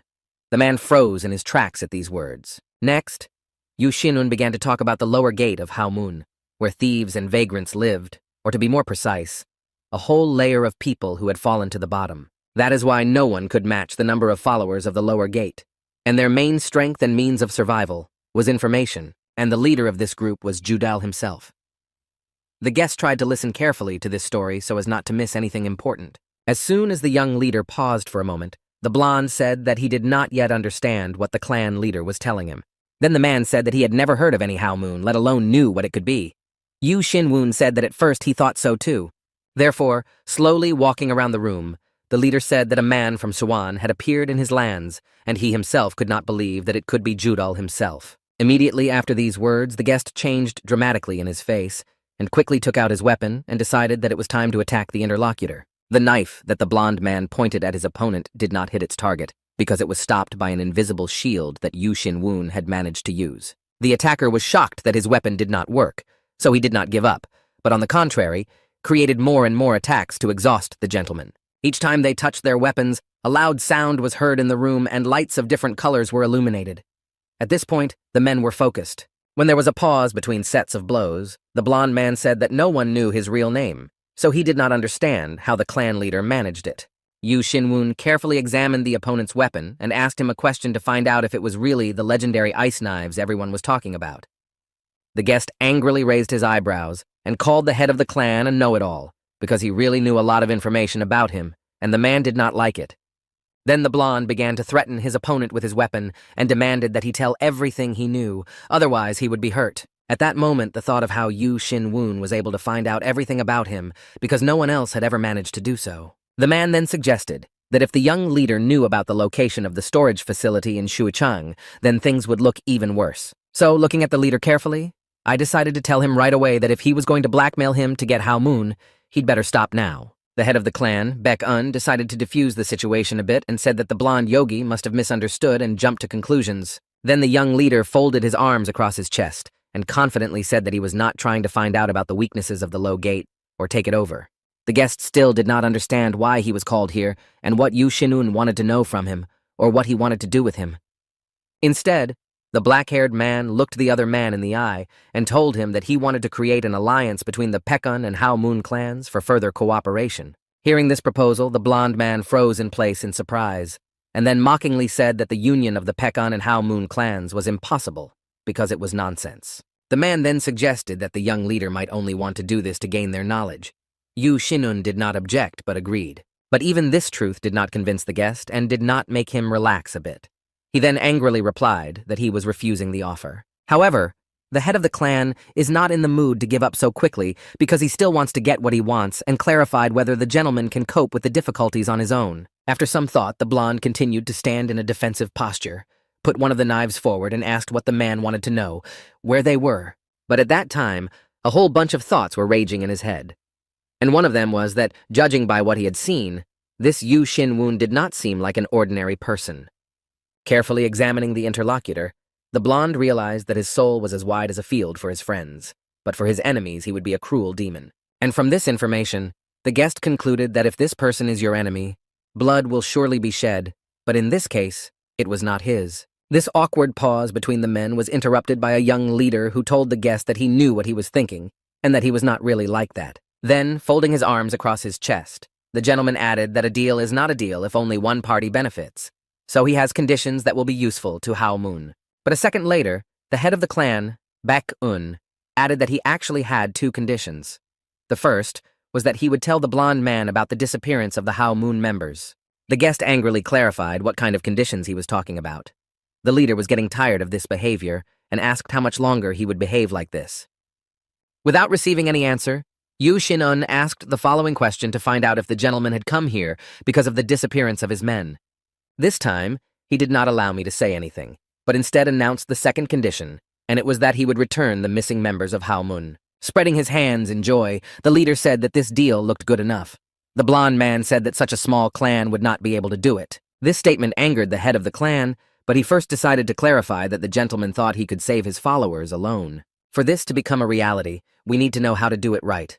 And it doesn't matter if it is the destruction of one province or the whole country. Then Yu Shin-un put his hands behind his back and said that in the future, he wants to open Hao Moon offices in every province where people from his clan will also serve. Then he added that he would teach martial arts to newcomers on a par with members of his clan, and in return, ask them to share their knowledge. The blonde froze in place with his mouth wide open in surprise, because the offer was quite tempting, but he had to think it over. However, he did not have much time for this, so he told the young leader that he would pay with his honor if he betrayed any of the low gatekeepers.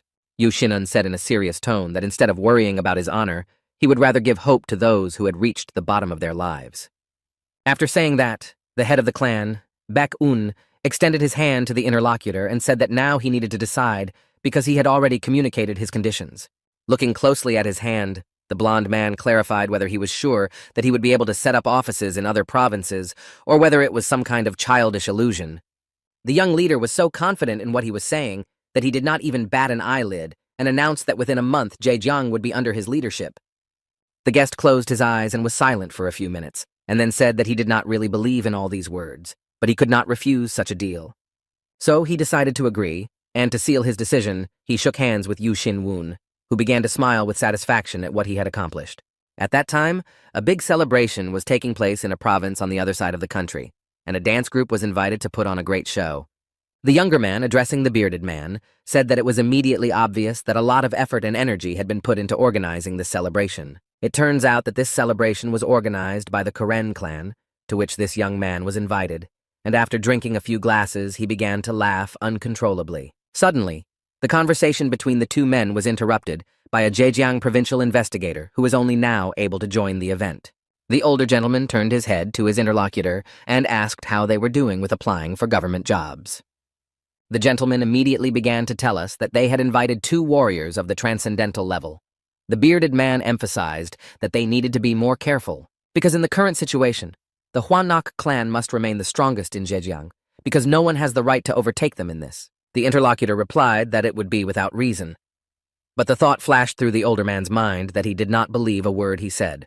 And before everyone trusts this idiot, he should check everything carefully and prepare himself because it's scary to rely on him. Then the younger man said that on the way here he heard some very interesting news that could be useful for them, but also an obstacle. And a second later, he said that the Baek-un clan had also applied, and that this asshole Yu Shin-un did not understand anything at all, and was doing rather rash things. After that, the man held his hands out to the side and asked how he could have 3 chests of gold and 2 transcendental warriors in such a short time. After saying this news, the gentleman said that he was sure that Yu Shin-un was lying, so he should be banned from participating in the competition. The older man, raising his glass with a drink, smiled broadly and said that there was no need to do so because he would be digging his own grave with such actions. Then the young man turned to face the investigator and asked him to prepare for an official investigation, which he had long been warned about.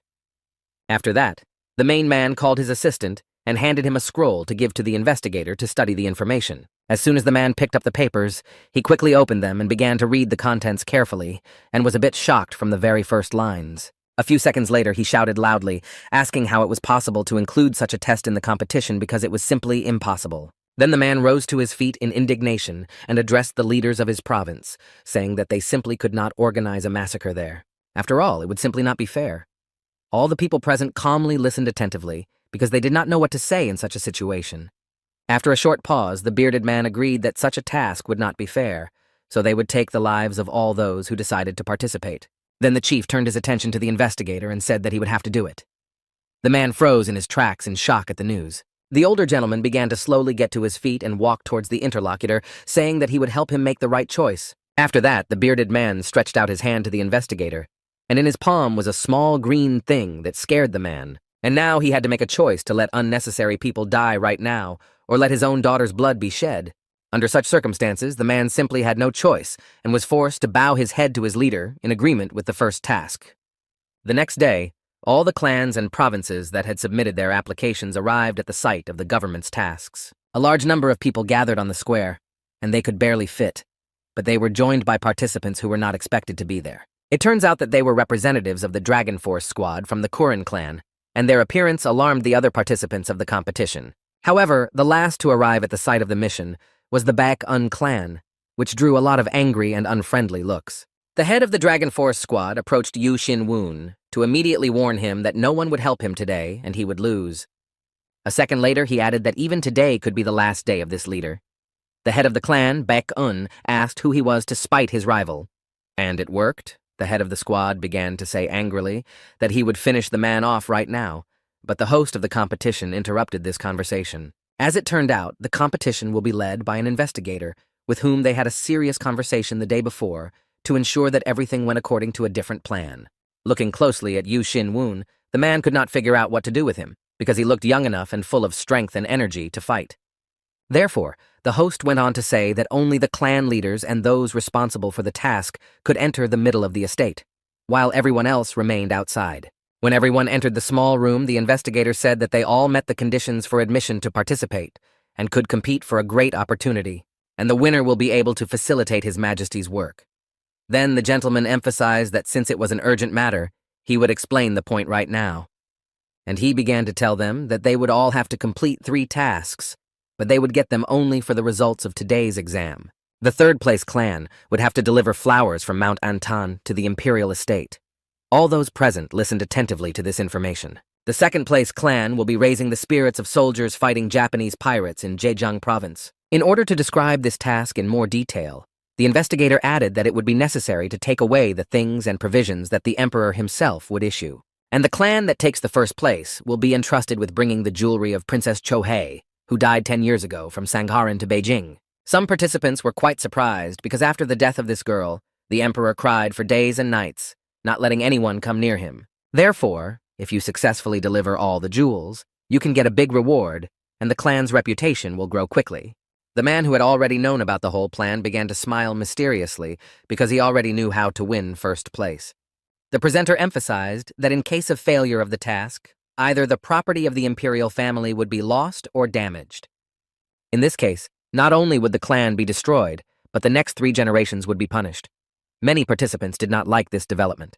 After all this, the investigator looked in front of him in a serious tone and said that he would now tell me what the exam would consist of. The main task of any clan is to protect their property in the face of danger, because no one will watch over it but them. Therefore, each of the 6 clans will fight with another clan, while at the same time needing to protect their property from the opponent. Once again, a dialogue took place between the participants, as they were trying to understand what kind of battle it was and what it meant. The only one who understood this well was the leader of the Dragon Force squad, so he stood calmly next to Yu Xin-woon and smiled with satisfaction. After a short pause, the host of the competition said that each clan would now be given the same things to complicate the task. They will also be given 4 hours to defend their items and simultaneously take possession of the opponent's items. Only after these words did all those present realize that they would now have to fight each other, but they first decided to clarify whether this was true. The investigator confirmed everything and added that everyone will be given a medallion, and if it is torn off, the person will be considered dead, and that's all there is to it. The participants began to whisper among themselves again because, in their opinion, it all sounded quite dangerous, especially if you imagine that it was between all the clans. And it looks like it will be a real massacre involving a large number of people, and it will be difficult to win. Suddenly, one man in the crowd raised his hand to ask if the participants would fight with real weapons, or if there would be some kind of substitute. The assistant leader of the Dragon Force squad sarcastically said that this was a stupid question because everyone knows how useless the Mengjing clan is. And then he asked if they would go at the enemy with wooden swords in real life and emphasized that it was now clear who would be the first to leave the competition. The host of the competition decided to say this out loud and added that there was no point in restricting the participants' weapons simply because it was an exam. After a short pause, the presenter said that during the battle you would have to use your own weapons, or in other words, the exam would be difficult. And those who are most affected will also be taken into account when calculating the results. Therefore, the host assured that everyone would be able to prove themselves. Then the investigator said that the explanations were over, and the participants could go to the place of the task because everyone was waiting for them. After a few hours, one of the units was able to set up camp and hold meetings to discuss their plan of attack and defense. The assistant leader of the Dragon Force unit said with his arms folded across his chest that they had fortified the entire perimeter so no one could reach them through the mountain. When the man was thanked for this, he said that he did not need to do this because he was just an assistant sent by Curran and he did his job. At that moment, the head of the detachment, looking carefully at the camp, mentally addressed the Baekun clan, assuring them that their soldiers would not get away with it. After all, the Curran clan has already bribed the adjutant and other officials who will judge the fight, and now their opponents are just mice who are cornered. Suddenly, the peaceful day in the camp was shattered by the loud clatter of horses' hooves as they approached the Dragon Force unit at a rapid pace, and everyone became alert. It turned out that it was not an attacker or a rival, but an aide. The leader's assistant angrily asked him what had happened to him to come to them. The man who arrived frightenedly began to point his right index finger backwards to indicate what had frightened and surprised him so much. The soldiers of the detachment stood up to defend their own and loudly addressed the uninvited guests and shouted at them to immediately get out of the land that was under the protection of the emperor. A man with red hair on a tall horse stood in front of the newly created settlement and looked at the soldiers and said that this was just insolence. After that, the guest said that every mountain in Zhejiang is his territory, and they only invaded it without his permission, and could be punished for it. And he said that he would certainly punish them, but this time he would turn a blind eye because he came here to watch his younger brother pass the test. None of the people present could understand what the man had just said and which younger brother he was talking about. The man jumped down from his horse and began to address his brother, but he didn't see him in the crowd. So he kept calling out to him, asking him to come out to him because he had come to support him in his trial. The participants of the competition still could not understand who this guest was talking about. After all, no one had ever known to whom the Jaguar of Thunder was the worst brother. The warriors of the other clans assumed that only the Huangnok clan could match the strength of this gentleman, so they turned their gazes to the leader to see his reaction. However, from the expression on Doakchil's face, one could see that this younger brother was definitely not him, because for some reason he was very angry. The men from the other clan realized that this could not be true. However, the next question is which younger brother Jaguar is talking about. Suddenly, a sincere greeting of the newly arrived gentleman was heard in the crowd, and everyone slowly turned their heads back and saw Yu Xinwoon standing there. The leader of the clan, Baek-un, happily said that he did not think that the Jaguar would dare to travel such a long way to see him today for the test. The guest laughed out loud and said that he just couldn't help but find out about it because he controls all the Zhangjiang mountains. The leader of the Dragon Force squad was angry. Then the head of the clan, Baek-un, said that since his older brother is here, he can now look at everything with comfort because the test should be very interesting. All the other members of the other clans simply could not believe that Yu Xinan was Jaguar's adopted brother because it was just too crazy. The head of the Dragon Force squad gritted his teeth when he heard that it was assumed that everyone would be interested in the Huanek clan in this trial. The host of this test addressed the participants in a loud, serious tone and ordered them to take their seats because the test was about to begin. There are 2 ways to pass the test.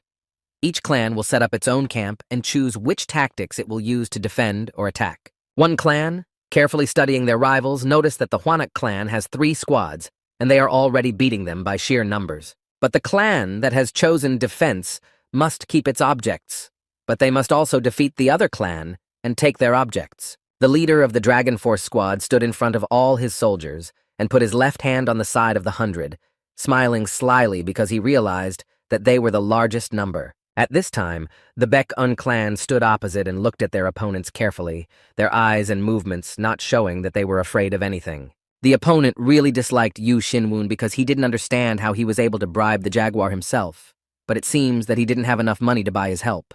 However, the leader of the squad is quite different, so he is simply confident that he can defeat all the clans that have decided to participate in the competition. On top of all this, he had also bribed the jury, and even Jaguar itself would not be able to help in such a situation.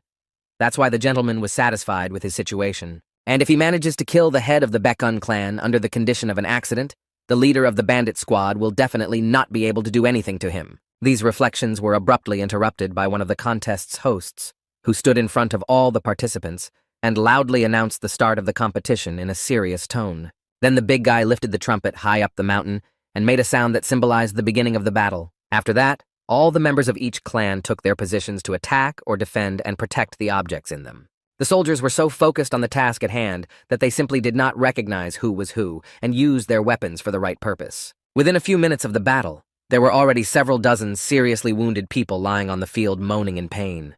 Watching the battle, one of the jurors began to think that he had been told that there would be no casualties, and now it looked like a real massacre. Moreover, the Aju and Zhonghua clans have already paid all possible losses and are bound to lose to the Huangnok clan, which should have the most points at the end. Suddenly, another man on the jury was surprised by something in the behavior of one of the clans and decided to tell his colleague to find out what was wrong. While all the clans were fighting among themselves, a group of warriors from the Huanak clan could not move from their place, and this made their leader very angry and upset. The soldiers tried their best to do everything they could, but they failed and could not understand how this was possible. The men were well aware that they outnumbered their opponents several times, but for some reason they could not destroy anyone. But the leader of the dragon force finally realized that Yu Xin-woon had abandoned the attack and instead moved to defense, and therefore they could not harm them. However, after a few minutes of reflection, he came to the conclusion that something was still wrong. Even if they were successfully defending themselves, his unit was stronger. After that, the leader of the group thought that a wall had formed between their clans. And it turned out to be true because there were a number of skeletons between them that no one had seen. At this time, Yu Xin-un ordered his soldiers to seize the objects of the distracted units in a serious, loud tone.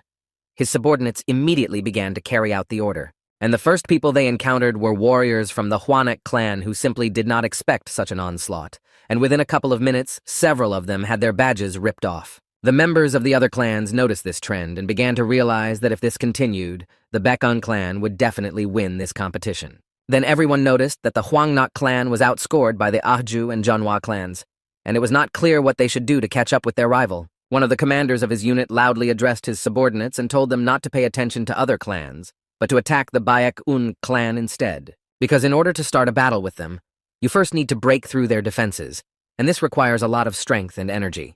The head of the dragon force was already desperate that things were not going according to his plan, so he ordered his soldiers to die to win. Then he added that those who surrender will lose their heads. Because of this, they simply have no right not to destroy the opponents who are so successful in defending themselves. The men of the Baekun clan who stood in the first line and held the protective shields could no longer hold back such an invasion of people because there were too many of them. And that's why at one point the defense was destroyed in one place, and one person informed everyone about it, and they rushed into this small gap. And then the battle that everyone had been waiting for and wanting happened. The warriors of all clans tried to defeat their rivals by any means necessary, but the main thing was to survive. After a few hours of fierce battle, it became apparent that the clan's formation was visibly falling apart, and now other clans could easily move to attack. At this point, the main figures of the Baekun clan had already begun to take their positions in order to defend themselves and win the victory over their opponents. Everyone had their own weapon that they mastered, and for the lady, this weapon was a large number of little knights that she launched simultaneously. And of course they always hit their targets, and this time was no exception. So the young lady got rid of several dozen rivals. Her comrade at that time rose high above the attackers, and using magic and 2 fans, began to destroy the soldiers in a matter of seconds. Marie was large and muscular, so he would approach an opponent who came his way and deal with him with kicks. A gray-haired, blindfolded man was using his bow and arrow, and he could shoot several arrows at one soldier in different parts of the body. In this battle, Yu Xin-un's deputy used his sword and the strength and experience that his leader had given him. Because of this, he was able to defeat many soldiers. It gave him great pleasure to see the fear in the eyes of his opponents, and because of this, he did not restrain his emotions and allowed himself to laugh out loud. When the leader of the dragon force noticed that his men were becoming fewer and fewer, he gritted his teeth and turned to the others and ordered them to retreat. After all, the man could not understand how the Huangnok Kuren and Huangsan clans could be broken up by a group of 5 unremarkable people, and it became clear that in this way his soldiers would not be able to pull even a hair from Yu Xin-woon's head, so there was no need to start anything. The head of the clan, Baek-un, decided that there was no need to rush, so he first used a shadowy shelter so that the opponent could not see him. After applying the effect, the man began to move quickly between the attackers, and with just one movement, snatched their chips from them. But suddenly, just a few centimeters away, a stream of white light passed by that could have harmed him, and he stopped for a minute. And looking in front of me, I saw a man holding a sword and standing quite confidently on his feet. So it was he who could have created this attack. When the young leader turned his gaze to the soldier's face, he noticed a sneering smile, and then heard rather insulting words addressed to him. As it turned out, this rival is Hua Sang-pa, who is a member of the Blue Mountain clan, and the gentleman confidently told Yu Xin-woon that he was no longer the strongest. When the dust from the battle settled a bit, the young leader noticed that he was surrounded by several armed rivals and their commander-in-chief. The attacker then turned to the head of the Baek-un clan in a serious tone and said that if he did not surrender now, he would deprive him of both hands and then his life. Yu Xin-woon was not intimidated by this condition.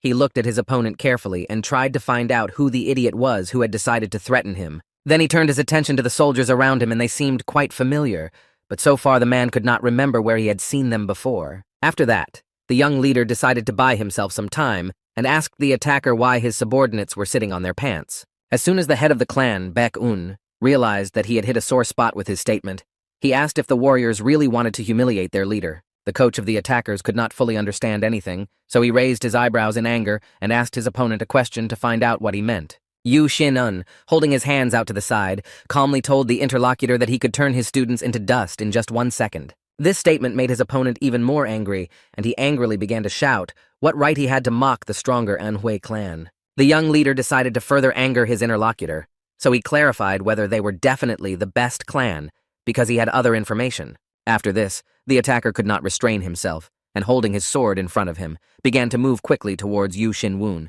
threatening him. When the black-haired man noticed this, he smiled broadly and said let them have it their way, and said they could attack all at once. To protect himself, the man used magic.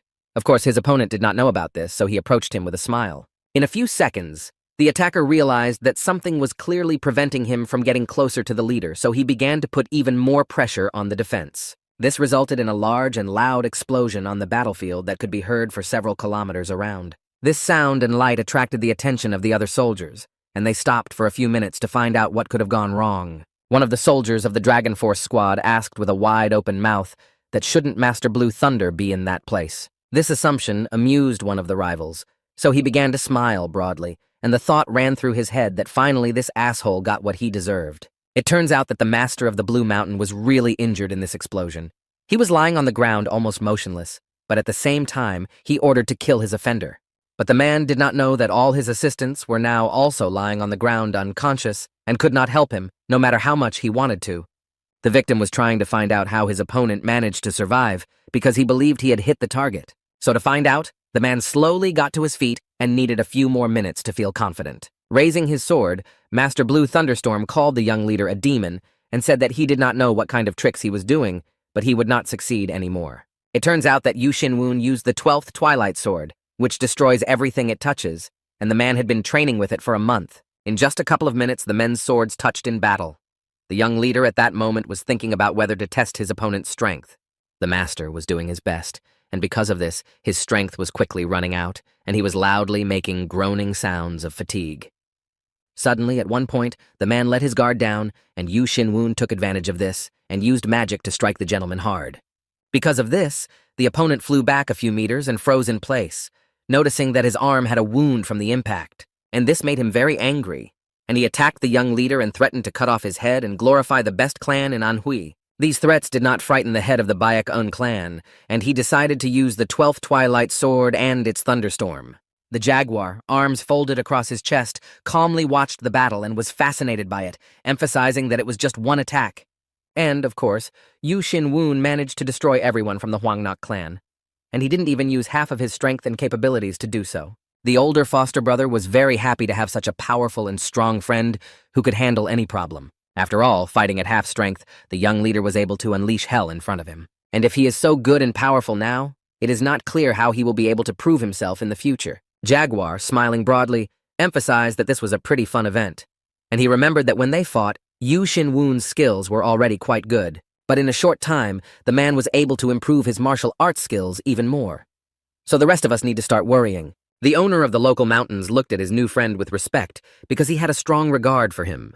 The jaguar began to think that although he was happy for his brother, it was better not to quarrel with him because he could get a good kicking. A few minutes later, the leader of the Dragon Force squad began to slowly and carefully make his way to the surface from under the mountain of bodies of his soldiers. As soon as he got to his feet, he began to look around and noticed that the Huangnok clan and the rest of the warriors were lying lifeless on the ground. He could not understand how this could have happened. Suddenly, a rather familiar voice addressed him from behind and asked how he had managed to survive. When the victim saw Yu Xin-un in front of him, he froze in fear, and the latter told him to give him all the savings of his clan. Putting his sword on his right shoulder, the young leader smiled broadly and said that perhaps this act would keep the man out of hell. The leader of the Dragon Force squad, with his mouth wide open in fear, began to shout loudly to the interlocutor and ask him not to come closer to him. But this did not stop the head of the Baek-un clan, who continued to approach, swinging his sword to strike as soon as he was in place. Suddenly, this battle was interrupted by a man's voice addressing Yu Xin-woon and ordering him to stop, and there was a pause between all those present for several minutes. The victim's face changed dramatically. He began to smile broadly when he saw Kang Rende because he had saved him from doom. So he quickly got to his feet and, hiding behind the rescuer's back, began to say that it was not over yet because he had help. And a second later, he added that the Kurin clan itself stood up for him and they could simply wipe everyone out. The savior did not like the saved person very much because he seemed useless to him. And if it were not for the order, he would have gotten rid of him long ago because he was a burden to him. But a man can't just stand by and watch, so he has to show his strength at the highest level when fighting this guy. While the head of the Kurin clan was thinking about all this, he suddenly heard someone's voice in his head addressing him, and he did not understand who it was. Looking around, the man mentally assumed that it could be Yu Xin-un, and as soon as he heard these thoughts, he immediately confirmed the assumption. People who watched all this could not understand what was happening because at first glance everything was too calm. The men were just standing there looking at each other for several minutes. None of those present could tell whether they were talking to each other or not. Even the rescued man himself was shocked that nothing happened, even when the opponents were standing opposite each other. The leaders continued to stand and make eye contact, and it was unclear to the audience why none of them attacked their opponent. Then the head of the Kurin clan heard that if he went against the doctrine, they would all be doomed to death. Immediately afterward, the man turned to face his soldiers and raised his right hand in the air, a gesture that angered the rescued man. Therefore, he decided to take matters into his own hands and, addressing the Kurin clan fighters, asked why they were standing still. Shouldn't they be destroying Yu Xin-un? Seeing no movement, the man turned his head to the head of the clan and angrily shouted why they were doing nothing, and then added that they should kill the leader. The head of the clan, Baek-un, smiling sneeringly, began to walk toward the coward, mockingly saying that he was very sorry that everyone had done this to him. Putting his sword to his opponent's throat, the gentleman emphasized that it was just an exam, and he wanted to avoid unnecessary casualties. And then, raising his eyebrows, he asked if what could happen to this man could not look like an accident. The man who had just been threatened could no longer control his emotional groaning, so he sobbed and begged for mercy. However, this did not stop the opponent, and he closed his eyes and delivered a punch that became the last in his opponent's life. The host of this competition said that there were only 2 places left because the other clans were defeated and could not continue to fight. The Baek-un clan takes the first place, and the Huangnok clan takes the second place. At this point, the 2 leaders listened to this information with serious expressions on their faces. The leader of the Huangnok clan was nervous because his clan was not the first, but there was nothing to be done about it because the Baek-un clan won. At that moment, the host of the competition could not understand what he should do in this case, because no one had warned him about this. These reflections were interrupted by Yu Xin-un, who folded his hands in front of him and asked with a wide smile if he could ask for a favor in honor of his victory. He said that his clan no longer wanted to be at odds with the Huangnok clan and fight with the Karen.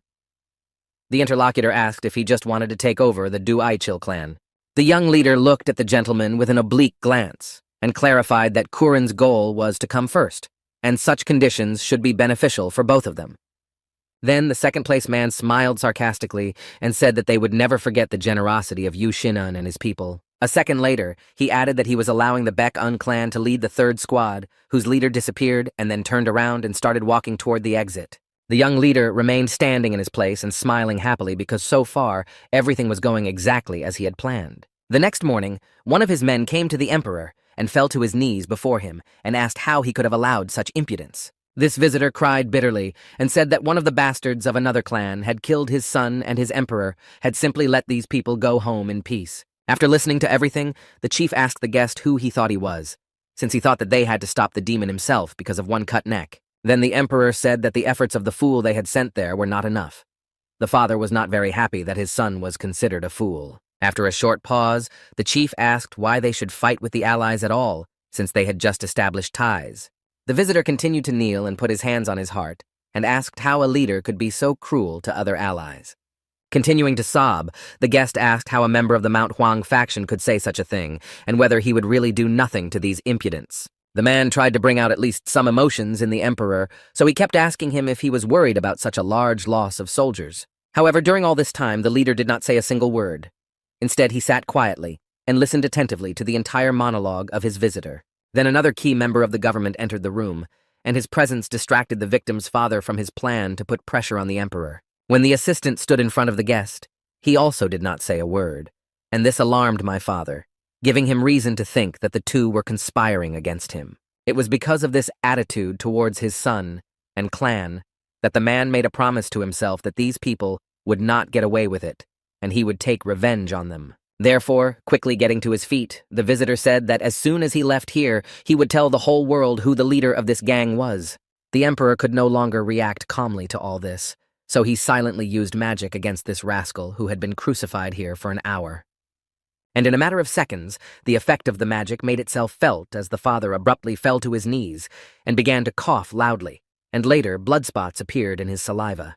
The emperor looked at his interlocutor with a serious expression and emphasized that he was just a small insect in their world, and he exists only because of the mercy of the emperor himself, and yet he allowed himself to come here and humiliate him so fiercely with his words. After that, the chief raised his eyebrows and asked the visitor if he really wanted to see the end, because if so, he could show it to him right now. After the words were spoken, the emperor's assistant came up behind my father, and he was already glowing with purple light, and the main man ordered him to fulfill his lord's request. The subordinate did not hesitate to take out his sword and put it to the head of the visitor, who was already quite frightened and began to scream loudly. But before he struck, the attacker told the guest not to be too sad, and then added that his power was more important than soldiers and disciples, because they could always be replaced.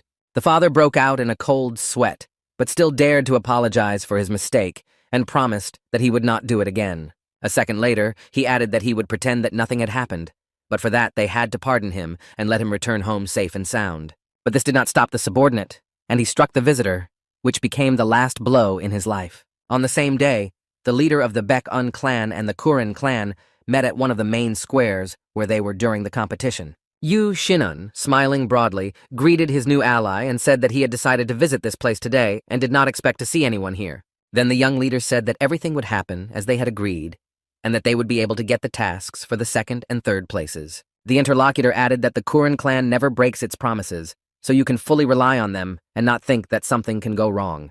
Then the head of the Kurin clan emphasized that thanks to Yu Shinun, they were able to bring the princess's belongings. The leader replied that he had definitely made the right decision then, because if their clan had performed this task, they would never have been able to deliver the valuables to the emperor's favorite. At this point, the interlocutor was thinking that Yu Shinun was a coward because he had given them a great opportunity out of personal cowardice. Suddenly, the young leader remembered something and began to take a letter out of his inner pocket, which he then handed to the leader of the Kurin clan. Before he could say anything, the head of the clan, Baek-un, said that it was a small gift for his ally as he was going to the Songha Mountains. He hopes this letter will make the man's job a little easier. Taking the letter in his hands, the man thanked for such help. After that, the man walked over to his horse and in a matter of seconds was on top of it. Turning his head slightly to Yu Shinun, he said that everything would go smoothly. The young leader put his hands behind his back and calmly looked at his comrade to see him off on his long journey, warning him to be careful. The captain of the Lord Tiger Squad, Chu Ranchan, who followed the leader of the Kurin clan, emphasized the strangeness of their fear of such a coward. After a short pause, the man added that it was still hard to believe. The chief did not want to hear this, so he asked to be left alone.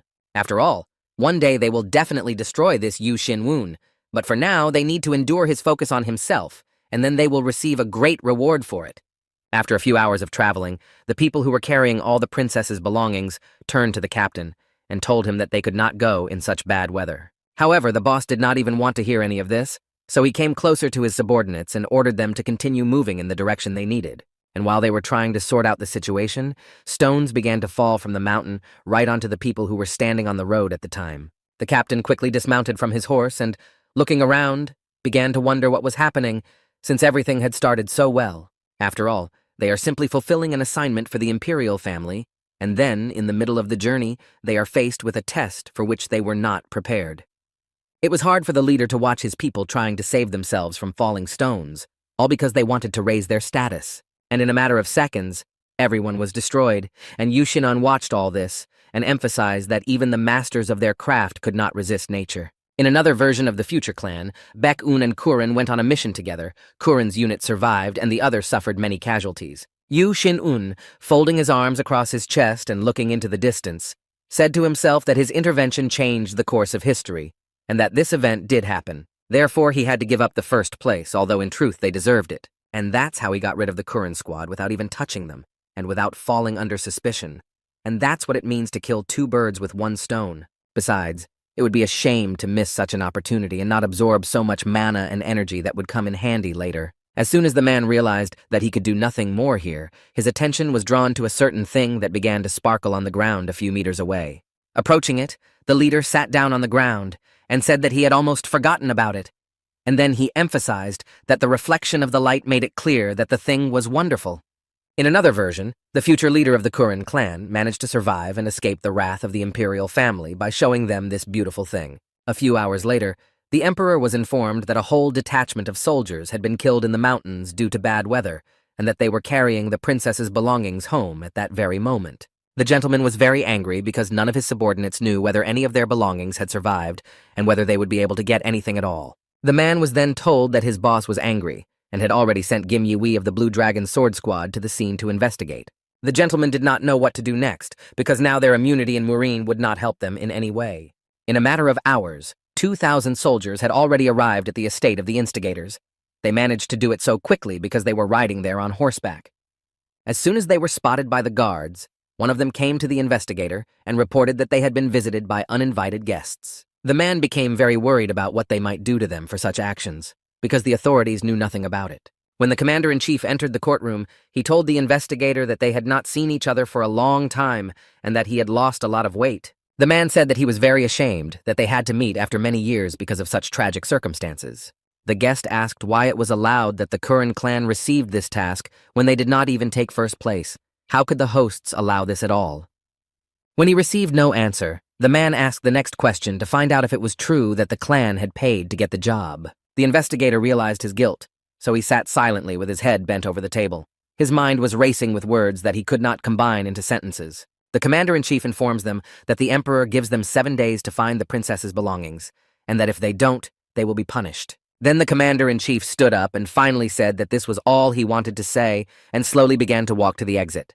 But just before the door, he stopped for a few seconds, and the last thing he said to the investigator was a short apology.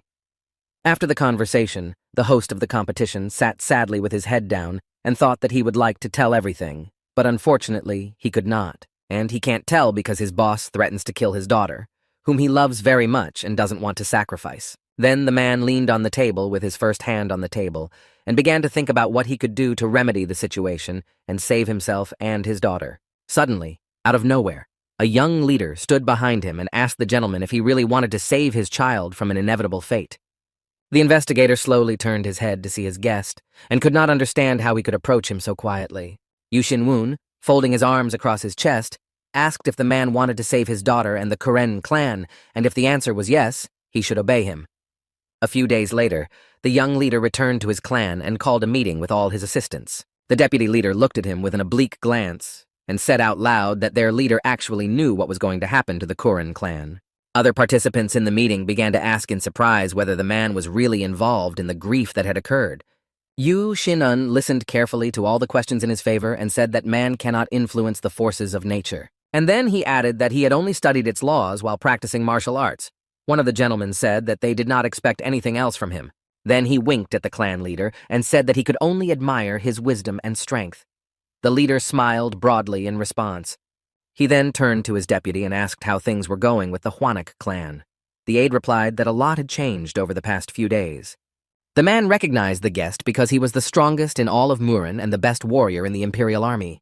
So the gentleman decided to bow down before him because if he didn't, he would be destroyed right then and there. The warrior went on to say that the executors of the Imperial family's orders had to be chosen in a fair competition. Then the guest put his sword to the head of the interlocutor and asked how such an experienced person could have made so many casualties during the competition tasks. The man replied that he was not making excuses, only explaining that it happened because there was an exchange of tasks between the two clans.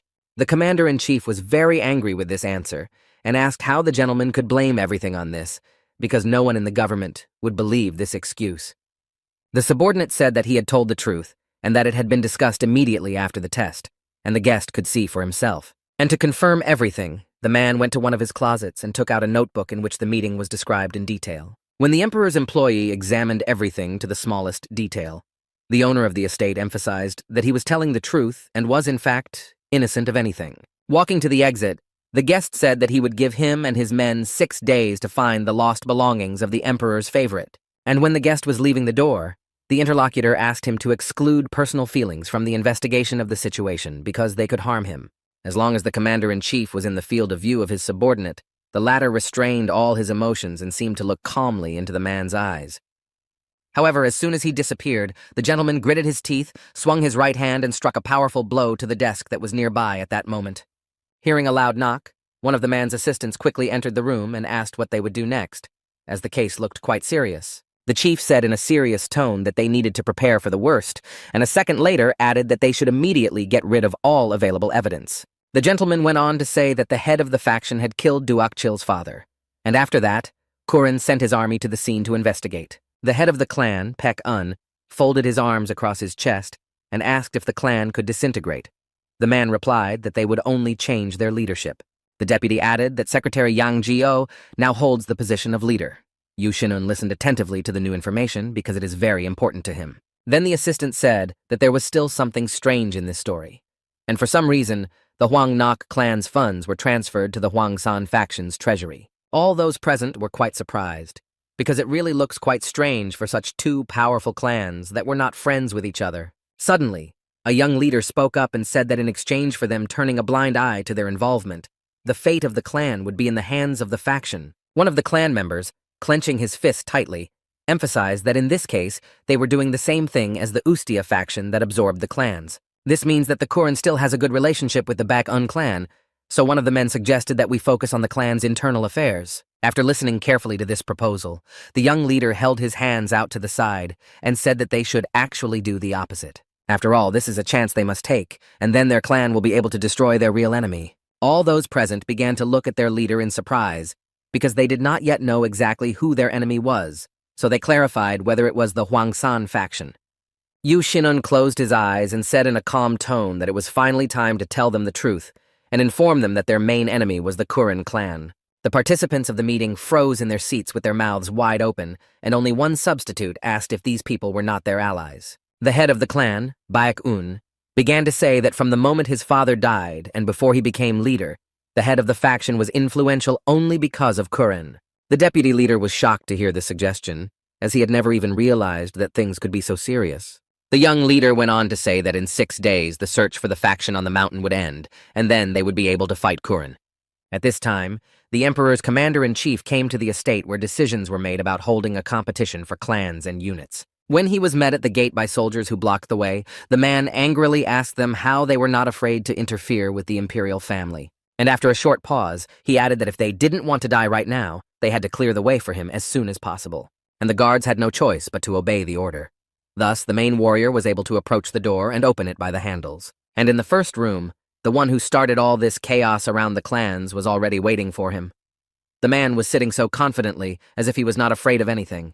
The commander-in-chief of the imperial family looked at the gentleman in front of him and asked him a question in a serious tone to find out if he was Eom Seokjong. After the question was asked, a red light began to appear around the man, symbolizing that he had a rather large potential for power. Within hours, a large number of soldiers were searching for the princess's lost belongings, all of them working to the best of their abilities. The chief among them was angry that no one had found anything so far, so he turned to his subordinates and insisted that they dig a little deeper. After all, their fate depended on all these jewels.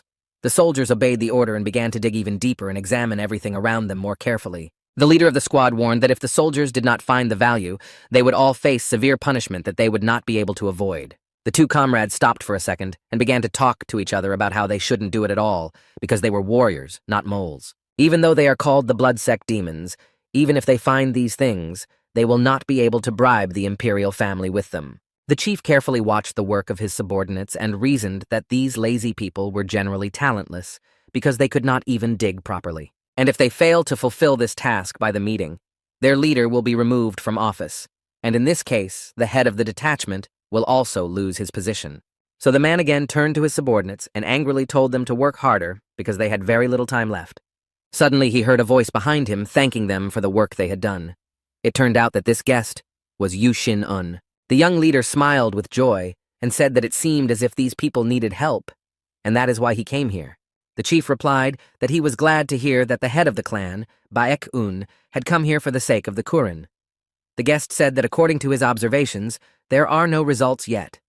Then the guest said that the soldiers could go for a little rest because they had been working for several days in a row without days off. After that, he took out a small gilded box and showed it to the main squad, who froze in shock. Yu Shin-un pointed back with his right thumb and added with a broad smile that he had found it a few meters away from this place. And just a few hours later, the commander-in-chief arrived at the imperial estate to meet with the chief. As soon as the man entered the courtroom, he knelt down on one knee in front of the emperor to show his respect. Then he handed the gentleman a gilded box and said that he had brought the princess's belongings, and added that this was all they could find. And he said that, unfortunately, due to the weather conditions, it was a little scratched, but inside it was completely intact. The emperor said that the bad event was caused by the forces of nature, and that he was grateful to those who worked hard to dig up this priceless thing. He then added that all these searchers deserved to be rewarded. The commander-in-chief agreed with this proposal. Then the emperor said that all these people should be given meat and alcohol so that they could have a feast. Then the man added that he would also personally write a message. But for this, he needed to know the name of the person who found this precious thing. The commander-in-chief said that this man was the leader of the Baek-un clan, and his name was Yu Shin-un. After this meeting, a few hours later, a banquet was held, attended by all the soldiers who participated in the search for the princess's jewelry. The head of the Kurin clan sat next to Yu Shin-un and smiled happily, saying that he and his people were indebted to the man. The young leader said that he did it as a friend of the Kurin clan, because their problem is his problem as well. The interlocutor thanked him for such assistance, and added that his faction was very grateful to the gentleman, and hoped to see the leader after the banquet. After these words, Yu Shin-un raised his glass and said that he was glad to hear such words in his direction, and that he also really wanted this meeting. Listening attentively to his interlocutor, the head of the Kurin squad reasoned that he was almost certain that this gentleman was on their side, but he still had doubts. Therefore, he concluded that they should be cautious about communicating with this man and his people for the time being. Suddenly, this feast was interrupted by the commander-in-chief, who addressed the audience and said that he had a message from His Majesty. When everyone was frozen in their seats, the man continued and turned to Yu Shin-un in a serious tone and asked him to come to the middle of the hall. The young leader folded his arms as if in prayer and bowed to the leader and began to walk slowly to the place indicated to him. As soon as he found himself in front of a representative of the authorities, he knelt down on one knee and listened to what the emperor personally handed him. And it said that thanks to Yu Shin-un's act, the princess's soul, which had been wandering in the mountains, was finally able to find peace, and the emperor wanted to reward the savior. That is why the main man is ready to give the young leader everything he wants, because it will be the most valuable gift he can get. All the men present opened their rutas in amazement, for they had never heard of the emperor rewarding a man so splendidly. But for the main clan, Baek-un, this was not news because he had expected such an offer, so he smiled slightly with pleasure. After a short pause, the commander-in-chief turned his gaze to Yu Shin-un and asked what the young leader wanted to receive as a reward. Perhaps the man wants to get an estate, or fame, or a medal for military deeds. Therefore, the gentleman should voice his request. The head of the clan looked up and said that he actually wanted something completely different, and that was what he needed most. After listening to this information, the representative of the authorities asked questions to find out what the gentleman wanted to receive as a reward. So the man replied that he wanted justice in the world, and that is why the emperor should stop the trade in illegal substances and people. The commander-in-chief did not expect to hear this, so he was surprised to clarify all the words he had said, because it was a rather serious application. Yu Shin-un said that he confirmed all his words and wanted his request to be fulfilled immediately because he could not stand it any longer. The leader of Kurin's squad quickly jumped to his feet because he was now exposed in front of everyone, and this made the man very angry. It was as if their comrade and ally had stabbed them in the back, and only now the head of the Kurin unit realized that this natural disaster was his handiwork. Therefore, the man decided that it was becoming dangerous for him here, and therefore he would run away and report everything that had happened to his leader. Turning to the exit, the gentleman began to walk quickly toward it and ordered his men to get out of this celebration immediately. But they could not continue their movement because His Majesty's guards stood in their way, and the commander-in-chief ordered them to stop. And a second later he added that until he ordered it, no one could leave this place without his permission. The culprit froze in place with gritted teeth in fear, because he knew for sure that this would be confirmed, and he would not be able to get away with it. The commander-in-chief emphasized that the accusations are serious and cannot be ignored, so he again appealed to Yu Xin-un. In a serious tone, he asked if the man was sure of all the words he had said for several minutes, because people could get hurt. The young leader smiled slightly and reiterated his words. After all, he was 100% sure of his words. The suspect simply did not know how to get out of it, because so far everything was working against him, so he could not control his emotions, which gave him away. Then the representative of the authorities asked how the head of the clan, Baek-un, could prove his words, since they could not believe them without any evidence. Without giving an answer to the question, the man asked the next question to find out how the gentleman also learned about what was happening in the faction. Yu Xin-un was not disturbed by this, so he calmly said that these people tried to take over his clan and poisoned his father and brother. He went on to say that he knew that his brother was controlled by these dangerous substances like a puppet, and that he had documents proving human trafficking. After a short pause, the young leader added that he had finally realized who was the main culprit in what had happened. The commander-in-chief asked who they could be. The head of the clan, Baek-un, did not drag his feet and said that the intruders were the entire Kurin clan. When the suspect realized that the whole truth had come out, he turned to face the exit and ordered his subordinates to flee the place. The representative of the authorities raised his right hand forward and turned to his soldiers and ordered them to grab the people trying to escape. Therefore, in a second, the fugitives were surrounded by the emperor's soldiers and could not continue to move because they were threatened with swords. The head of the Kurin unit turned around to face those accusing him and said that all these words were not true and they wanted to slander him.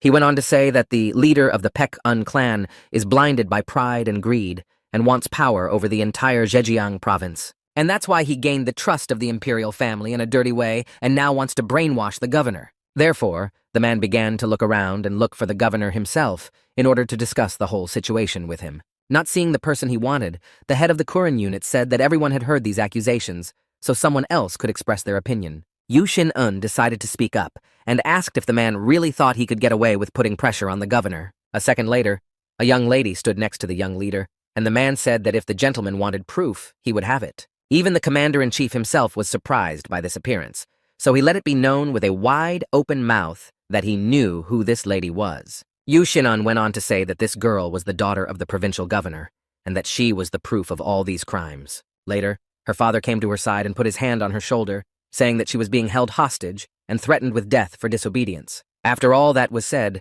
the former host of the contest looked down and said that all the words of Yu Xin-un were indeed true. After a short pause, the man added that he helped these criminals to save his daughter's life. Then the governor came closer to his new goods and added that he would not do it again because his child was with him. At this time, two members of the Baek-un clan stood next to the governor and his daughter and calmly watched the reactions of everyone present. Then the investigator added that it was time to tell the truth, no matter how painful it was. However, the defendant did not like this very much. So he opened his mouth wide in rage and loudly addressed his men, ordering them to draw their swords to defend themselves. The commander-in-chief, exposing his weapon, turned to his soldiers and told them to immediately detain the Kurin group. And a second later he added that they could kill anyone who would resist, because they must be detained or killed, and there is no third option. Immediately after that, a large battle broke out on the square between the two troops, some trying to escape, while others tried to catch them. A representative of the authorities also took part in this battle because he never stood aside and always helped his people in everything. When the accused noticed this, he gritted his teeth in fear and began to think that they could all die, so they had to run away as fast as possible. Suddenly, the commander-in-chief stopped because what he saw in front of him made him do so and then shouted for everyone to take cover. In a matter of seconds, a powerful explosion occurred, illuminated by a bright orange light, and everything around was covered in a large cloud of dust. But the representative of the authorities and his men were safe and sound because the man used magic at the right time. When the dust cloud settled, the emperor's soldiers began to look around because they could not see those they were trying to detain before the explosion. The commander-in-chief immediately told his subordinates to find the fugitives, but Yu Xin-un, heading out of the estate, said that he would take on this task. At this time, the main planner of the clan's destruction of each other gathered his new comrades to discuss issues important to him. Looking carefully into everyone's eyes, the man said that he did not know how to pay his subordinates for the work they had done. One of the gentlemen, smiling broadly with joy, said that he had not thought it possible to gain such a large amount of strength without any training. This group of people was very happy to be under the leadership of such a respected man. The leader among them had long known why he had started all this. So when they all took their seats at the table, the leader said that they were all brothers in the sect, and it did not matter what place each of them occupied. After that, the chief turned to the representative of the faction and said that he would be happy to help them develop their martial art. The other men in the assembly also smiled broadly and said that they would also be happy to help both the faction and the sect, because that is what they live for. Then the member of the faction turned his attention to the leader of the meeting and said that he was very surprised that the man was also one of the members of the sect. After a short pause, the man added that if they had been informed about it earlier, they would have stood up for him without hesitation. The leader replied that this was one of the great secrets of the sect, so he asked for understanding from the interlocutor, and that person knew about all the new entries. A second later, the gentleman added that this person even offered to have a drink with them all, so the audience could start expecting an invitation. Then the gentleman told them not to be so impatient, because they could still have a good time and have a great time talking. Suddenly, this meeting was interrupted by a strange sound coming from the street, so everyone jumped to their feet and began to look through all possible cracks to see what had happened.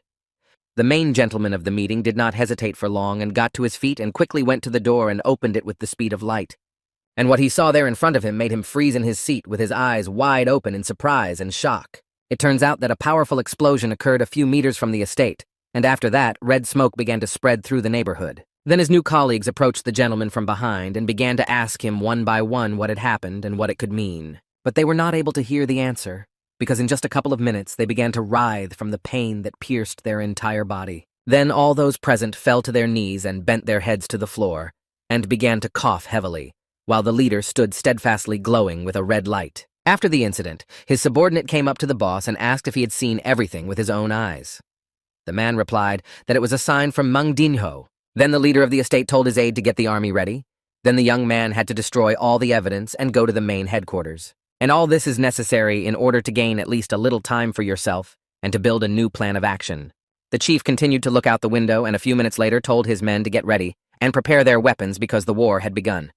The assistant leader quickly approached him and asked if he really wanted to start a battle against the imperial army. The man said in a rude tone that he wanted the other man to shut up because he was not fit to listen to such words now, because he had already made his decision. After all this, the gentleman turned his face in the opposite direction and began to walk quickly, and the rest of the people were shocked by this decision. The main man went to the bookshelf and pulled one and waited as if something was about to happen. In a few seconds, a secret entrance opened that no one had even guessed about, so the subordinates standing behind opened their mouths wide in shock. When everyone came closer, they noticed that thunder explosives were stored in that room. The men couldn't understand what the banned weapon was doing there. The assistant added a few seconds later that there was more than one of these explosives, and from this, we can conclude that they can fight this war with dignity. The leader, smiling broadly with satisfaction, said that there were as many as 3 bombs, so they should be enough to wipe this city off the map. Suddenly, the man heard strange sounds from the street. So he quickly opened the window and went out onto the balcony and began to address the people who were already standing there. It turns out that the head of the Curran squad was already in the yard, and he was very angry and began to turn into a beast. People who came across this creature on the way froze in fear and asked him not to touch them because they wanted to live. Even the soldiers who were guarding the estate were frightened, but continued to stand with their swords raised in front of the gate, fulfilling their duties. Suddenly, this monster fell to the ground and everyone in the square saw that he had been defeated by Yu Xin-un, who had managed to catch up with him. The chief, who was looking through the window at everything that was happening in the yard, froze in place with a surprised expression on his face because he had not expected such a development. But then he came to his senses and turned to his soldiers and told them that they now had one opponent whom they had to destroy immediately. The leader then told his subordinates to kill this impudent young man with joint pressure and that he should not escape from here. Yu Xin-un listened calmly to all these orders. It didn't scare him at all because he knew for sure that he wouldn't be the only one here to fight this bunch of losers. So he used magic to summon his assistants, and of course, in a matter of seconds, they all ended up here like that. When the warriors saw the skeletons that came to the aid of the enemy, they were surprised because they had never seen such creatures before and did not know how to fight them. The young leader took a position in the middle of the skeletons to demonstrate to everyone present that he had power over them, and they were ready for a fight. The attackers put their swords forward and talked to each other about how they could not believe that Yu Xin-un had called an army of soldiers from the other world. At the same time, the young leader reasoned that he could only summon 80 skeletons now, but that over time, the number could increase to several hundred. After that, The head of the clan, Baek-un, turned to his assistants and ordered them to kill anyone who would interfere with their task. So everyone rushed out and a massive fight broke out on the square, where everyone tried to kill their opponent to stay alive. When the head of the army noticed that they were being defeated by the skeletons, he realized that they knew martial arts and fought so hard, despite the fact that they were outnumbered. And then the assistant leader suggested that these skeletons could be warriors of a transcendent level, and that is why they behaved so skillfully during the fight. The man realized that if things went on like this, they would definitely not be able to win. So he used magic to make a big explosion happen. After that, voices could be heard in the square begging for help to escape the fire. The instigator of this was smiling slyly with pleasure, but what he saw next surprised him. It turns out that the man was standing in front of a skeleton that should have been killed in the explosion. The skeleton began to juggle his weapon, saying that such a weak explosion could not destroy him. So it was strange to count on it. Then Yu Xin'an intervened in the conversation and said in a calm tone that all the gentleman had managed to do with this explosion was to destroy his army. Of course, not all of them remained unharmed, but they continued to fight the skeletons that attacked them. Then, the commander of the army turned into an insect and turned to his men and said that if any of them escaped from the battlefield, he would destroy them with his own hands. The young leader realized that the creature was a black mantis. He didn't really like insects in general, but it didn't matter now. So then Yu Xin'un stretched his right hand forward and used magic to make all the skeletons rise. The surviving soldiers died in their places with their mouths wide open in shock as the dead soldiers became new monsters. The head of the clan, Baek-un, folded his arms across his chest and laughed, saying that his rivals should not even try to say that he was not acting fairly because he did not know any better. When silence fell in the courtyard, the young leader looked up at the mansion and addressed the leader of the Karen clan, for he was clearly watching. Within seconds of this address, this chief appeared in front of Yu Xin'an and approached the guest quite confidently. The head of the clan, Baek-un, looked at his interlocutor carefully and said that he had finally made up his mind and decided to meet with him personally. But when the man took off his big hood, it turned out that it was Master Jung-su. He took out his sword and said that he had something to take revenge for. And maybe he doesn't understand all these new tricks of Yu Xin'un's, but he knows for sure that they will come to an end today. The young leader listened attentively and told his interlocutor that before he was going to do anything, he had to see something else. The master was stumped by these words, so he asked what the man meant and what kind of nonsense he was talking about. Next, the head of the clan, Baek-un, used magic to summon the skeleton commander, the Moon Sword Monk. This skeleton commander will attack with all his might, because all the characteristics of this warrior have been increased by 200%. Few people can achieve the title of first swordsman. It can be a person with a strong character and incredible martial arts skills. That is why the Moon Sword Monk was considered the first swordsman.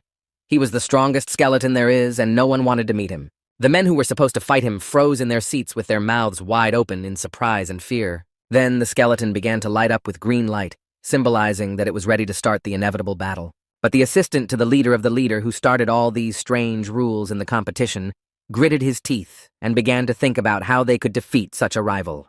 After all, he has the energy of the first swordsman, and this can symbolize one thing, that he will fight to the last.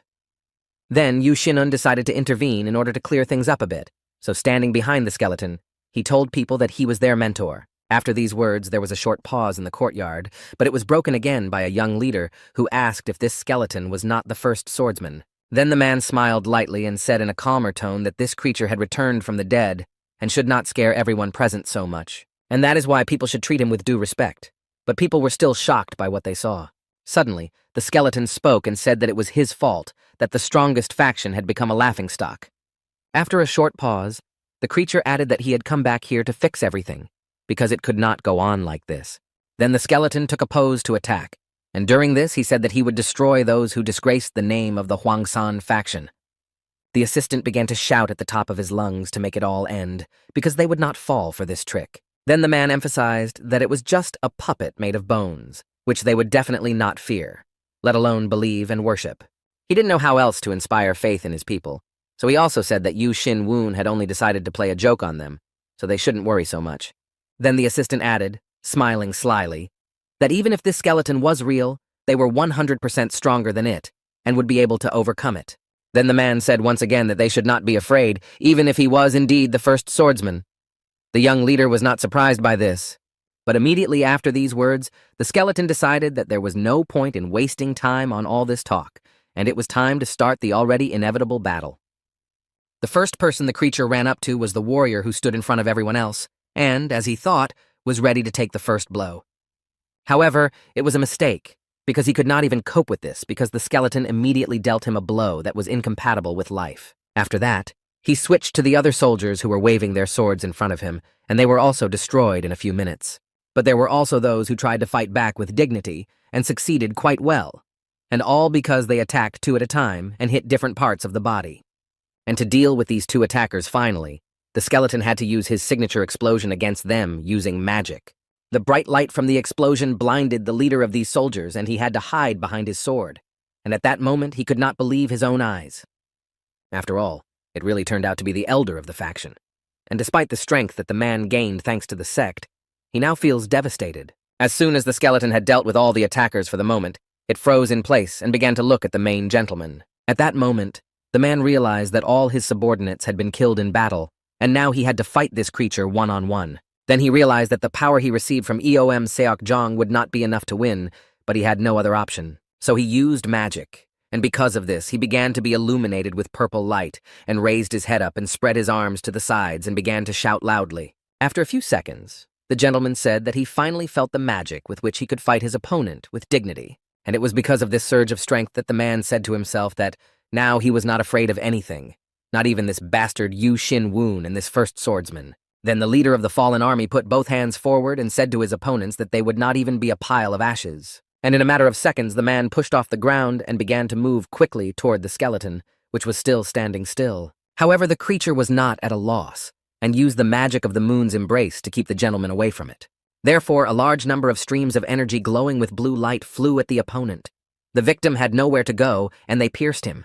And then there was a powerful and loud explosion that made everyone present freeze in their seats until everything subsided. The main instigator of the strange tasks in the competition, held by the authorities among the clans and units, was watching all this in the courtyard of the estate. In the last seconds of his consciousness, the injured man said that it was indeed the real first swordsman, whom he was unable to fight back. After that, the gentleman fell face down on the ground right next to Yu Shinun, who was calmly watching everything that was happening next to him. Then the young leader carefully examined the victim and said that there was only one gentleman left to deal with next. Therefore, the head of the Baek-un clan turned his gaze to the estate, as if he felt that Yoon Seok-jong was watching him, and began to smile slyly. Then Yu Shin-woon approached the mansion and began to quickly climb the stairs to the man he was supposed to deal with. Upon reaching the desired floor, the young leader noticed a purple color of energy radiating from the doorway. Therefore, the head of the clan, Baek-un, took out his sword and struck the door to break it down and enter the room. The impact caused a small explosion, and everything around him was covered in dust from the destruction of the door. Yu Shin-woon waited for the dust to settle, and then he could continue moving. After a few minutes, when everything dissipated, a man glowing with purple light appeared in front of the young leader and said that he was waiting for his guest. After a short pause, the older gentleman added that he had been following the head of the Baek-un clan for quite a long time because he was famous for his exploits. The owner of the estate then asked his guest where the army of skeletons was and whether they had simply abandoned him at such an important moment. And then he suggested that even Yu Shin-woon's tricks had a limit. The black-haired man tried to listen carefully to all the words that were spoken in his direction. Suddenly, at one point, thunder bombs came into his field of vision, which at that time were a few meters away from his interlocutor. So he immediately decided to ask why they were here. The older gentleman returned his gaze to the object and replied that it did not need to be explained. Then the gentleman turned his gaze to the young leader and said that if he did not leave the city in 30 minutes, he would wipe everything off the face of the earth. Then he said that no matter how hard the guest tried to fix everything, he would not succeed, and after all that he began to laugh out loud. Suddenly, the man became quiet, and then said that the head of the Baek-un clan had only one way to survive, to repent and pay for all his sins. Yu Shin-woon was tired of listening to all this, so he opened his mouth wide and began to shout loudly that this was all nonsense, and he was probably talking because he knew he was going to lose. Then the young leader looked carefully into the eyes of his interlocutor and said that everything would be so, no matter what he said. The older gentleman was a little confused at first when he heard such threats against him, and then he gritted his teeth as his anger began to overwhelm him.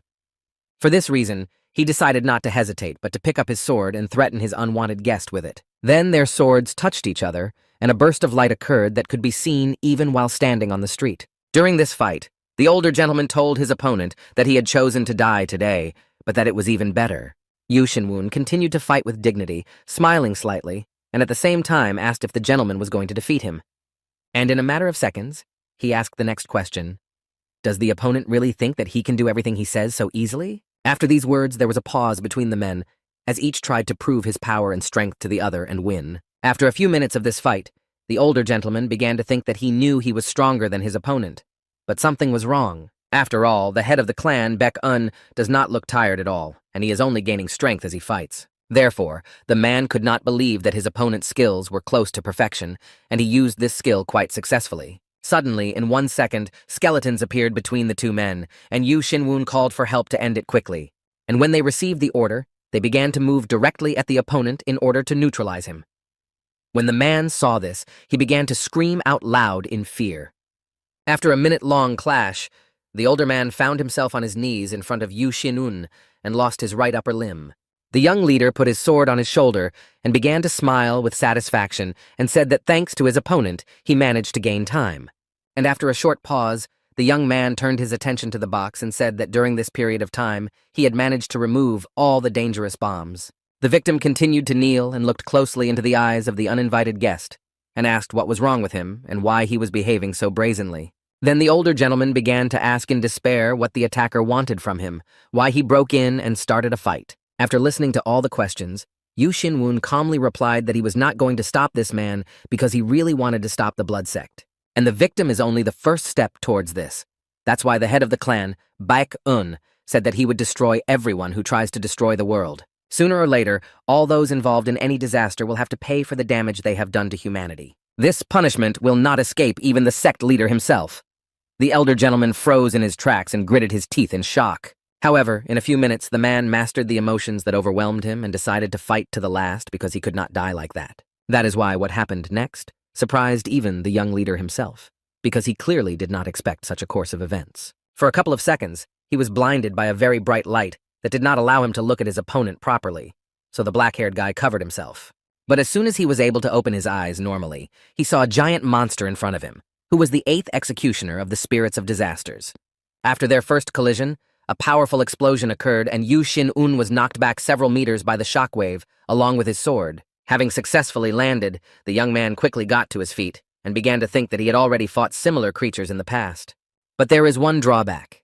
The books that the clan leader studied did not tell him how to fight such creatures, and he did not even think that he would ever encounter them. However, this aroused more curiosity than fear in the man, so as usual, he called his skeleton assistants and sent them first to attack.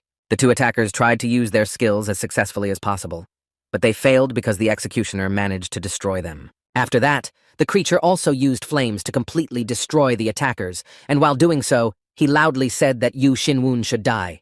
When the young leader saw what had happened to his subordinates, he realized that this opponent was definitely different from those he had ever dealt with. Evaluating the greatness of this creature, the head of the Baek-un clan emphasized to himself that he could not defeat it relying only on mana.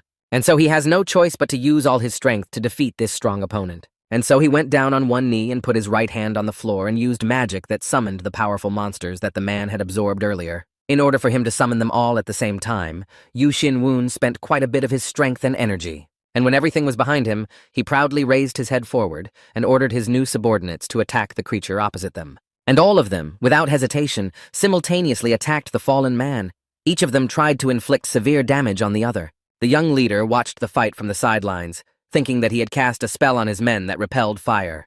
And for this, he spent more energy than was necessary.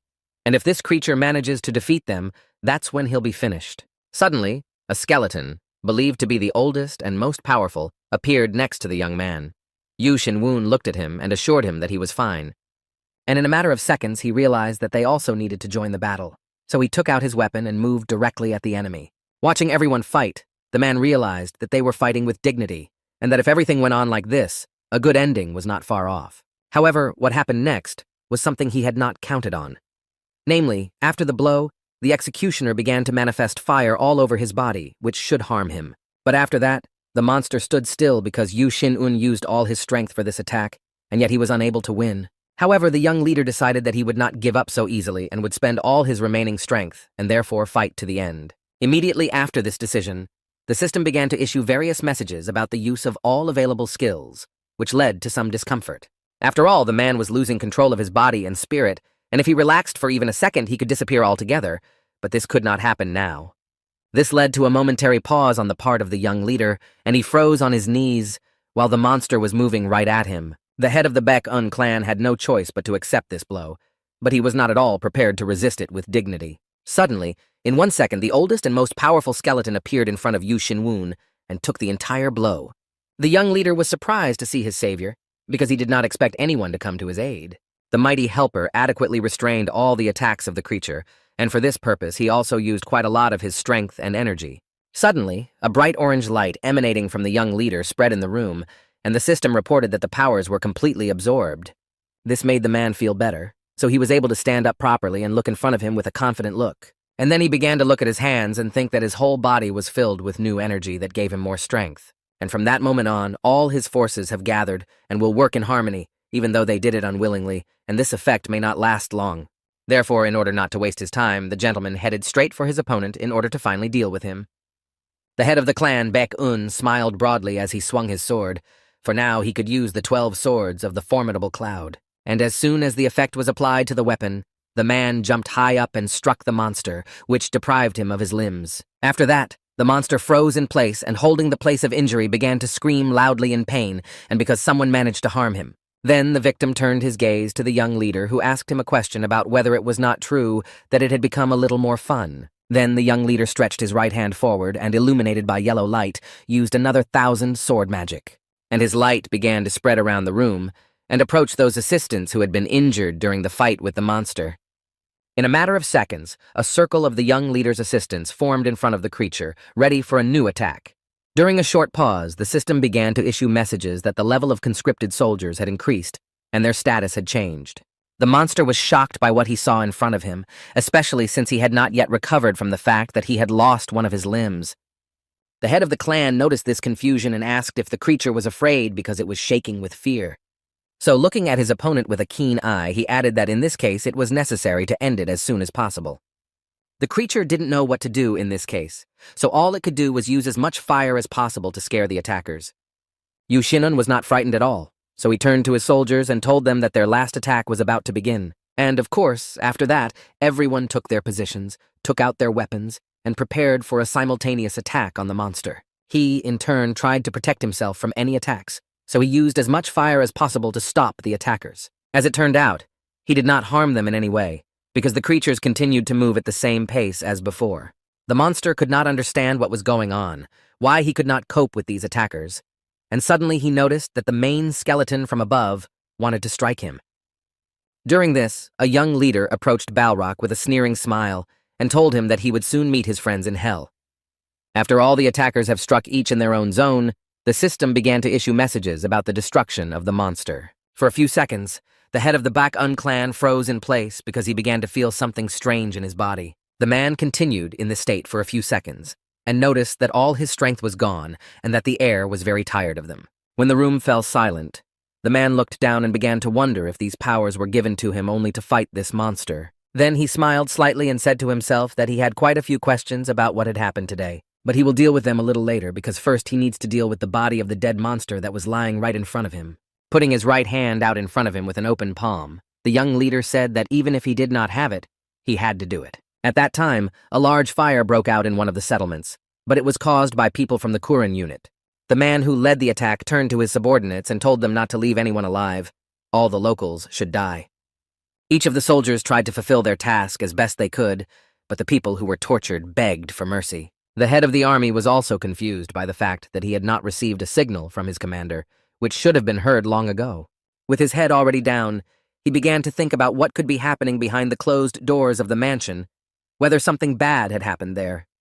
While he was in his thoughts, he did not notice that right in front of him was the commander-in-chief of the army that belonged to the emperor. It was only when he looked around that he realized their current opponent was the Golden Army. This frightened the members of the squad a bit, but the leader tried to reassure himself that they outnumbered the attackers. However, while he was thinking it over again in his head, the commander-in-chief who came too close used his weapon and thus destroyed the enemy. People who saw with their own eyes what happened to their boss froze in their seats with their mouths wide open in shock. After that, the main representative of the authorities turned to his soldiers and ordered them to kill all the other members of the Kuren unit. And in a matter of seconds, Another large-scale battle between the two troops broke out on the square, and while everyone was busy with their own business, the commander-in-chief headed in the opposite direction to deal with another person. When the man approached the place he needed, he met Gal Gun, who was using his strength and skills there. When the representative of the authorities stopped, he asked if there were any achievements, and the interlocutor replied that he was trying his best, but it was not easy. As the man further explained, it is not easy to use magic in such quantities, so his strength is running out. The commander-in-chief told Z that he was the only one who knew how to break the barrier, so he could not give up right now. Suddenly, something strange happened on the surface of the barrier, and it still made the man stop his magic for a few seconds. And then something happened that he was clearly not prepared for. And if he were not the commander-in-chief, he could have suffered a lot. It turns out that a powerful explosion occurred in the main mansion, and the fire could be seen for several kilometers. The people who were in the courtyard of the settlement at the time began to think about what had happened there. As soon as all the dust settled, it became clear that this had created a large hole in the ground, on the edge of which the commander-in-chief and the gentleman he had saved were standing. The emperor's representative carefully examined everything that had happened in front of them, and the rescued man began to thank the man for saving him. But when the young man turned his gaze forward, he also froze in shock, his mouth wide open, because he had never seen anything like it before. As it turned out, a large sinkhole formed on the site where the Kuren headquarters was located, with an orange liquid inside. When the soldiers of the Imperial Army ran up to the two, their commander ordered them to search everything because someone might still be alive. And he raised his head up and began to sniff the air because he could smell a rather strange odor from the explosion, and most likely, it was gunpowder. Then the man suggested that it could have been a bomb, and they are very dangerous, and were all hidden in the Imperial vault. Suddenly, these thoughts were interrupted by one of the soldiers who told the commander-in-chief that they had found the man they were supposed to find. However, they found him not alive, but all that was left of him, namely bones and clothes, and these items were full of black energy, and it was definitely Aum Seokjong. While the emperor's representative was examining the remains, he realized that the body had not just burned in a fire, but bore traces of battle. And this can only mean that someone had entered this estate before them and took the life of this gentleman. Suddenly, an investigator stood behind the commander-in-chief and immediately turned to him and asked if he was okay. As soon as the man turned his head back, he saw not only one investigator, but Yu Xin-un standing next to him, smiling mysteriously. The next day, all of Zhejiang was in disarray. The Kuren leader and his army, who had controlled this place for decades, were destroyed. They were accused of trafficking in illegal substances and people. The emperor was furious when he learned of all the crimes committed. At the meeting, they decided to put things right, albeit belatedly. So the emperor ordered all those responsible to be captured and executed. After the order, the province became like a raging anthill, and it didn't matter how big or small a role a person played in the Kuren's activities. This affected many factions in Murin. Later, the emperor ordered an organization to be made to regulate the warring clans in Zhejiang province. According to rumors, the main clan was supposed to be the Baekun clan and its leader, Yu Xin-un, who had done too much for humanity. And it was this incident that marked the beginning of his becoming the new ruler of Zhejiang. A few days after what happened to the Kuren clan, members of the sect convened a meeting to discuss their next steps. One of the participants said that not many managed to escape and return to the sect, and as a result, one of their leaders died during these showdowns. The military leader could not understand why a leader who could use the skill of divine grace and escape to save himself did not do so. Another participant in the meeting said that he had also thought about this, and, after analyzing everything, noticed that there were no traces of this skill on the people around him.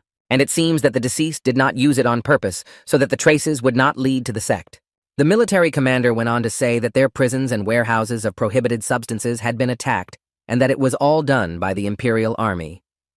Then the participants began to discuss the fact that after everything that had happened, the emperor had become more cruel, and that is why everyone was quieter than water. Therefore, the idea arose to provoke the chief to take more decisive action.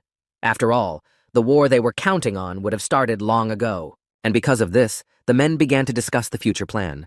One of the points was to destroy the clan leader Baek-un. At this time, Yu Xin-un and his assistant visited the land they had recently bought, where they had sown grain, and it had sprouted quite well. But the gentleman who cultivated the land could not believe that yesterday there was nothing here, and today green sprouts appeared all over the plot.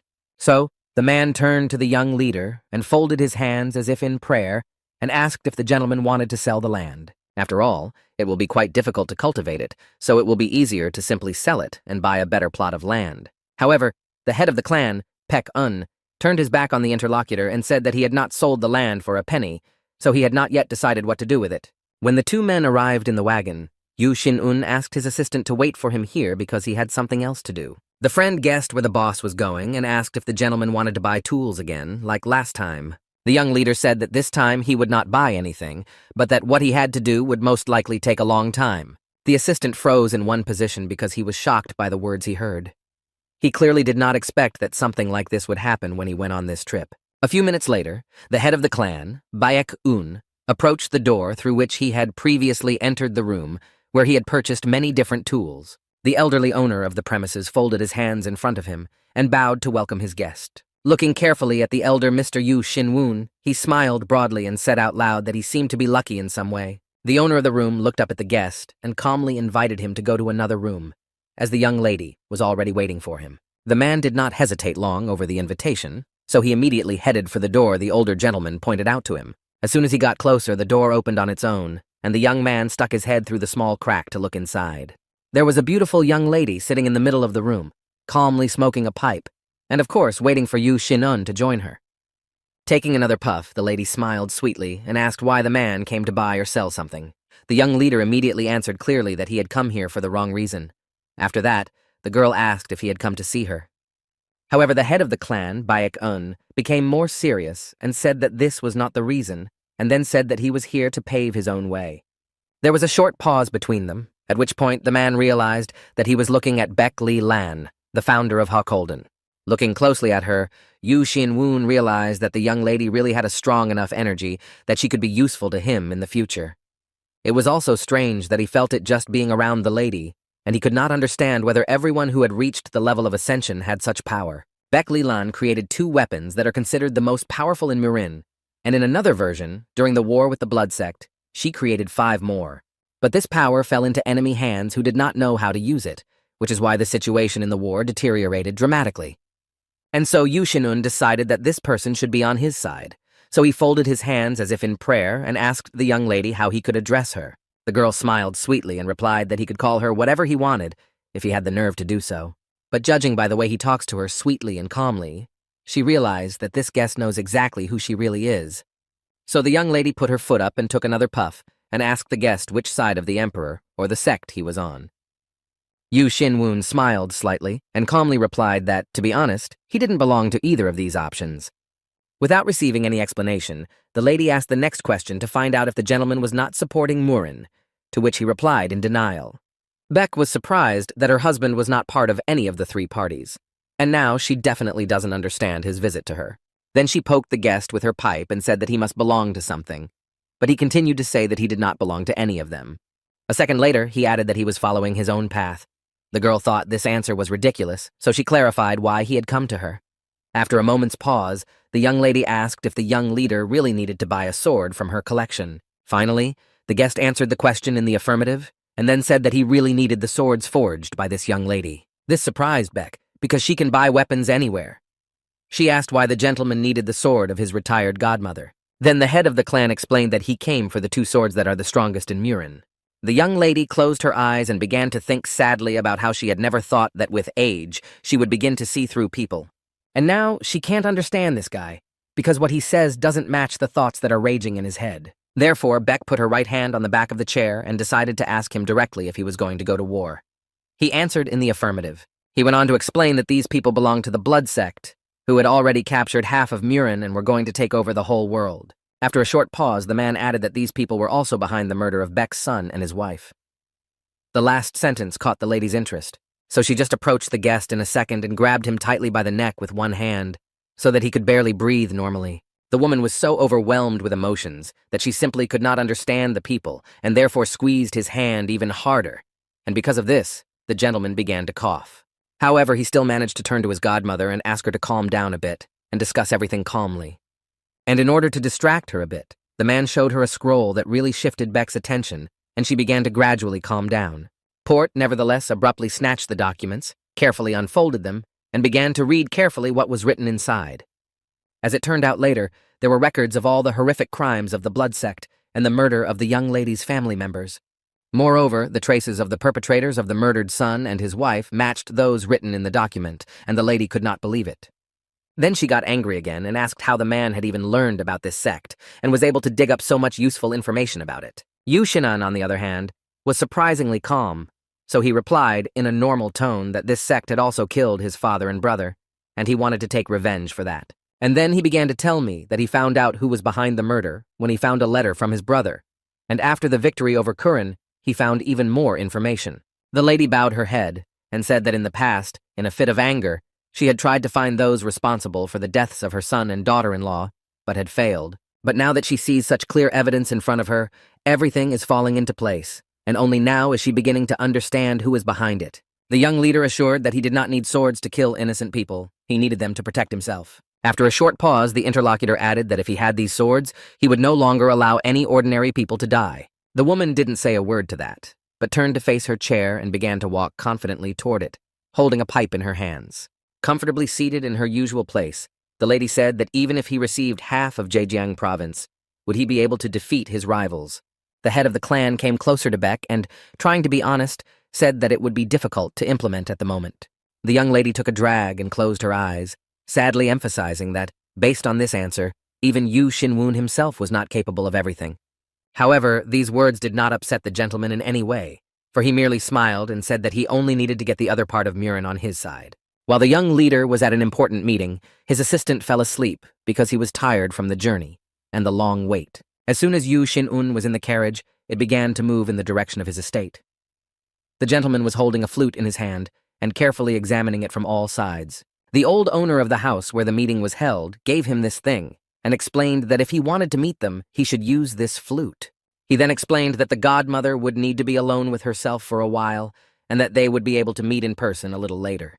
After saying this, Yu Xinwen was about to head to the wagon when a young lady came out of the room and said she wanted to ask him another question. This made the man stop in his tracks, and the lady asked if he had ever met a creature of the heavenly realm. After saying this, there was a pause in the room that lasted for several minutes, and during this time the woman thought that this could not have been real. So she quickly turned around to face her room and said to the guest that it was not important at all, and he could ignore it.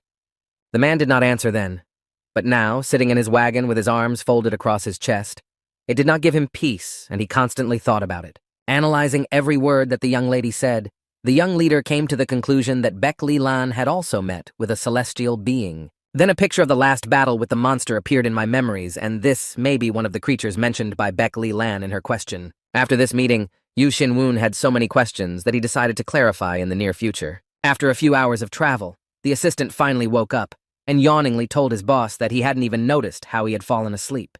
Looking around, he tried to figure out how much further they had to go, and Yu Xinwen, folding his arms across his chest, said that they would soon arrive at the Bakun clan. The interlocutor was very happy that they would finally be home and folded his arms as if in prayer, and added that they were probably waiting for them here. The clan leader could not understand why they were waiting here. The assistant reminded him that there was a dinner to celebrate their clan's victory. Closer to dinner, a large group of people gathered at the main gate of the estate and demanded that the guards let them in. The chief among the soldiers began to explain once again that people without a special invitation could not enter the building. But even after this explanation, people still could not understand what kind of invitations they were talking about and who was supposed to send them. When the young leader noticed this, he asked his assistant what was going on, and the latter replied that it looked like people who had not received an invitation. Suddenly, the guard noticed the leader with a sideways glance and bowed his head to him and welcomed him home. As soon as people noticed the head of the clan next to them, they surrounded him from all sides and began to say that for some reason they were not allowed inside. Some tried to remind us of the good relations between the Bakun clan and their guild, and with their hands folded as if in prayer, they said many unnecessary things. However, the man did not believe it, because he had long since come to the conclusion that since they had betrayed him once, they could do it again. Therefore, without saying a word to these people, the gentleman turned around and addressed his assistant to follow him. People were still trying to reach the young leader, shouting at him, but he did not respond. When the time came for the party, all the guests took their places at the tables and watched the guest ballet dancing. Of course, they also discussed how they managed to defeat the Huanak clan, and regretted that they did not defeat the Kuren. Then Yu Xinwen addressed his subordinates and offered to drink to their clan and to continue to win all battles. After these words, each of those present tried to shout out a phrase that was specific to their clan. On the right side, a friend turned to the leader and said that if he continued to drink alone, he would live the rest of his life alone, so he offered to drink together. The lady sitting on the left side was unhappy with something, so she asked him if he had achieved what he wanted. Taking another sip, Yu Xinwun smiled sweetly and asked his interlocutor how he could not do that. The gentleman sitting on the right side leaned over to the head of the clan and said that he wanted to ask him if he had killed Seok-chon. However, the girl did not allow him to answer because she had already asked her own question about whether the leader had staged Kuren's death. Without waiting for any response, the young lady looked down and said sadly that it seemed to be over, but she still felt uneasy. After a short pause, the girl added that lately she has been feeling as if all evil has spread everywhere like mold. To reassure his interlocutors, the head of the clan said that they were strong enough to get rid of this chaos and would be able to return peace to Marin. Suddenly, a strange sound came from outside the gate, causing everyone present at the celebration to freeze in their seats and listen to it. In a matter of seconds, people came through the gate, all dressed in the same white uniform. The people of the Baek-un clan asked to know who the guests were. The man who stood in front of everyone called out the names of two people who were sitting on either side of Yu Xinun at that moment, and asked them to come forward immediately. The deputy head of the clan, Baek-un, suspected something was wrong, so he addressed all the warriors present and ordered them to protect their leader. Therefore, they all simultaneously drew their swords and pointed them at the uninvited visitors, while the deputy tried to find out who these people were. Having received no response, the man said that if they did not say anything, they would consider that they had invaded their territory, and they would be reported to the emperor only after these words. The one who stood in front of everyone said that he was the commander of the 2nd Battalion, and his name was Yang Chol-gyom. They are also soldiers of the Murin Alliance Law Enforcement Unit, and they came here to arrest criminals. The people who heard these words began to repeat them out loud because no one had even guessed that such a service would visit them.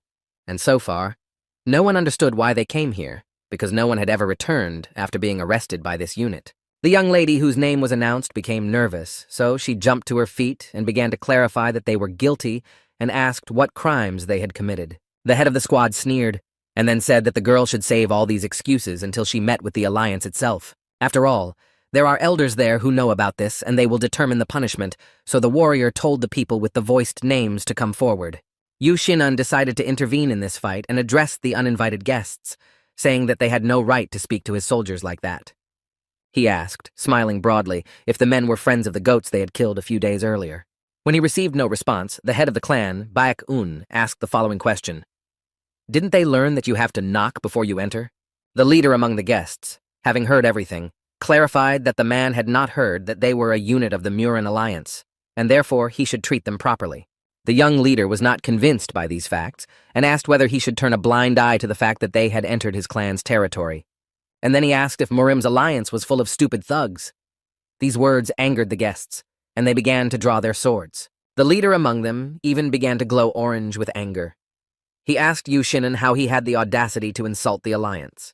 The young leader, becoming more serious, advised his interlocutor to be careful with his words if he did not want to lose his head. And if they still do not want to listen to this, they can soon go to those whom they have recently defeated. After these words, the guest simply lost it. His eyes were bloodshot, and his teeth were clenched tightly, and his eyebrows were drawn together. And in just a few seconds, each man used his magic against the other, even though they were at a distance. The people who watched all this also felt the impact of the energy, and it made them feel uncomfortable because not all ordinary people are ready to feel this. Later, people felt that they could not breathe normally, and all because of the strong energy emanating from these two men, and the fight would be exciting. The unwelcome guest knew that he was one of Murin's strongest warriors, and he had long since reached the middle level. But despite this, his hand, which held the sword, suddenly began to shake violently, and most of all, it was a reaction to the energy of the opponent. However, the man could not understand how this was possible, and whether Yu Xinun's energy was capable of suppressing his strength and energy. Then the warrior turned his head to his subordinates and saw their condition, and realized that they would not survive, but they had to hold on with their last strength. But no matter how he convinced himself, the sword still fell from his hands, and he fell to the ground and began to cough because he could not breathe normally. After staying in this state for a few minutes, the man realized that he was tired, so he asked the young leader to stop and stop the magic. The head of the clan, Baek-un, did not like the way his rival asked for it, so he told him to repeat the following phrase, "Please stop." The victim was feeling cold and hot, so he gritted his teeth and repeated the phrase in detail. And only after that, the young leader said in a calm tone that only now the uninvited guests were ready to listen to what he was going to tell them. However, after a short pause, Yu Xinun emphasized that they probably understood without words that they needed to get out of here immediately, unless they want to experience something worse. The leader of the attackers angrily said that he could not leave and not fulfill the order. After that, there was a pause between all those present, which was broken by an uninvited guest who said that they would be executed if they did not bring the perpetrators. After listening carefully to these words, Yu Shin-un turned his head to those who had come for him and asked them why their names were heard on the square today. The two immediately knelt down on one knee and gave their real names, and said that they were soldiers who were subordinate to Murim's troops. The head of the clan did not like this, so he angrily asked them what they were doing and how they could afford it. The girl began to explain that despite the fact that they were in their clan, they were still Murim warriors, and if their order is not carried out, a lot of blood will be shed, and she doesn't want the Baekun clan to suffer, so she and her friend will leave. And after sincerely thanking them for everything, the two partners approached the uninvited guests and began to walk in front of them, showing their humility. For a few minutes, the young leader was tormented by doubts, so rubbing his head, he loudly said that this would not work and asked everyone to stop in their seats. Baek-un, the leader of the group of soldiers who visited the clan, asked what had happened. Yu Shin-un came closer to them and said that he would go with them. And to somehow justify his visit, he said that he wanted to act as a witness because he had something to say about the two detainees. The art of Lai Baek and Tu Bo flourished in the province of Henal Lone, a city with a 1,000-year history. But now it is known for a completely different reason. It is here in Luoyang that the Murima Alliance is headquartered. One day, without any warning, the monk Yugman and the master of the Hendo school came to the main alliance. The schoolmaster asked if it was true what people were saying, that the law enforcement unit had arrested the Tang clan in Chagall. The leader answered in the affirmative, and then he told his visitors that the criminals would arrive here today and that they would have to start the trial immediately. The monk angrily asked how this could be accepted without discussing the matter with them, since they are also important people in the alliance. The schoolmaster continued the conversation in a malicious tone, emphasizing that the decision had been made without anyone even consulting them. The men were so outraged because in the history of the alliance, no leader had ever allowed himself to do such a thing. The chief explained in a calm tone that information about this had somehow leaked out and that the clans had already had a hand in influencing the situation. That's why he had to make this decision, and at the moment, 2 clans have already challenged them, and now it won't end without a fuss. The man then emphasized that he was only doing his job and asked the visitors if they had come to humiliate him. Of course, this did not convince or calm the master of the school, so he reaffirmed his intentions and said that he would hear from the higher power. The man replied that this gentleman had been gone for more than a month, so there was no point in mentioning him at such an important moment. The monk closed his eyes and tried to calmly say that they could quietly investigate everything after the return of the Supreme Lord. The schoolmaster supported his colleague and emphasized that they do not have to accept the decisions of those whose status is not higher than theirs. This made the self-proclaimed leader very angry, so he jumped to his feet and shouted that they were probably saying this because the clans might interfere. And after a short pause, the man added that his visitors now behave like hungry wolves who have already tracked down their prey. The self-proclaimed leader went on to say that sinners must pay for their actions, so he will not change his decision and everyone should prepare for the trial. In a few hours, all the influential people gathered in the courtroom of the alliance. The head of the Tan clan, Tan Sojong, looked around at the people sitting there and asked them what they wanted from her. Zhong Gang Jin, who belongs to the law enforcement unit, said that it does not matter what clan a person is from. If he or she has committed a crime, he or she must answer for it. Nam Gun Byuk, of the Holy Heavenly Sword, angrily emphasized that the investigation was not conducted properly, and they were already considered criminals. Then, pointing his index finger at the people sitting opposite, the gentleman said that they were no better than criminals if you were making a decision so quickly. The crowd erupted, each one shouting something different, and the man suggested that we conduct a proper investigation and find out if they were the only ones to blame. All this noise made the suspect very angry, so she gritted her teeth and began to glow red, and said how dare they think they were guilty. Seeing the angry young lady, the people quieted down and froze in their seats with their mouths wide open. Then 2 men entered the hall and said that a law enforcement unit had arrived at the alliance, and that the suspects were with them. The gentleman sitting in the judge's seat began to smile slyly, because one of these ladies would not be able to restrain herself when she saw her daughter in handcuffs. After all, it was because of her child that the entire Tang clan was humiliated. However, this woman also fought the feeling that this girl was her own blood, and now she would be judged. As soon as they entered the room, what they saw surprised everyone present, and the judge was very angry. After all, these 2 entered their room quite freely, and it became clear that they were not tied up, and this fact outraged the chief. So he angrily started pointing fingers at the suspects and asking the troops what they were thinking when they brought them here without tying them up. After all, they could easily escape. So the man quickly got to his feet and began to say that they should be tied up, at least now. But suddenly, another gentleman appeared before the judge, who arrived with the criminals and explained that it was he who asked not to handcuff them. As he further explained, he sees no point in this when the guilt of these two people has not yet been proven, and it is necessary to sort it out. The gentleman became even more angry and asked the young leader very loudly who he was, who allowed himself to talk to him like that. The guest replied in a calm tone that his name was Yu Shinun, and he had come here to protect the interests of these two comrades. To put it mildly, everyone was shocked to hear these words because no one could even think that someone would ever defend the accused here. After a short pause, the judge thought it over and was still surprised to clarify whether this gentleman was the same Yu Shin-un who is the leader of the Baek-un clan. The young leader put his hands behind his back and smiled sweetly to confirm his interlocutor's guesses so that no further questions would arise. The appearance of this guest at the court itself surprised both the monk and his fellow master of the school, who demonstrated this with their whole appearance. There has been a pause in the room for about 10 minutes, which no one dares to break because none of them knows how to proceed. The drunken Lord Jiang Yu, smiling broadly, reasoned that things had only gotten more interesting because if it had been a normal hearing, he would not have been able to stand it. And having carefully examined Yu Shin-woon from head to toe, the man emphasized for himself that he was different from the way he was described in the rumors. His department is the best investigative unit in Murim, and they were so closely following Yu Shin-woon that all the information they provided was not true. And observing the way he behaves and analyzing all the words he says, it becomes clear that he will still bring a storm to this calm river. During this pause, the judge reasoned that this foolish guest had received the emperor's favor, and for some reason it was not clear how he had earned it. The man couldn't calm down from the fact that this guest had just dropped in on them, and that idiot Yang Chul-gyom had brought them here. What was the head of the law enforcement unit thinking when he decided not to report the seriousness of this case? As it turns out, this warrior, while visiting the Baek-un clan, asked its leader to enter his position and release the suspects with him. He said that he understood his superior's concern for his subordinates, but he was fulfilling his orders, and they could not bring them unbound to the alliance. Yu Shin-woon could not be convinced then, because he said that if the man wanted to do it, he could of course do it, but then he would be tied up with them. The main warrior did not know what to do because he could not analyze everything critically because he had not slept properly for several days and nights. These thoughts were interrupted by the judge, who asked Yu Shin-un if he had enough knowledge to act as a lawyer for the two suspects. The young leader said, smiling, that the emperor himself had instructed him to investigate the Kuren case and that it was at his request that these people helped him. Then the head of the clan, Baek-un, emphasized that now they want to punish people who have received gratitude from the emperor himself, and therefore he wants to inform the authorities about this. The judge again shouted loudly that this had nothing to do with His Majesty, so he did not need to know about everything that was happening here. To diffuse the situation a bit, the guest put his hands behind his back and said in a calm tone that he would tell everything as it really is, so he was doing what he had to do.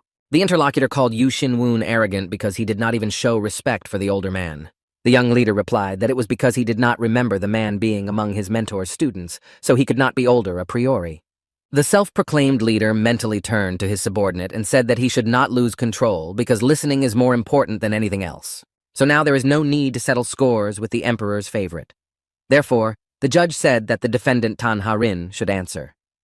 This was followed by a question about why she did not inform the alliance about Kuren's crimes as soon as she learned about them. Sensing the girl's confusion, her lawyer answered that Kuren was a member of the Wangsan faction and that if they had reported it, the participants would have learned about it. The judge asked whether he thought that the alliance would not have taken this into account if it had learned of it.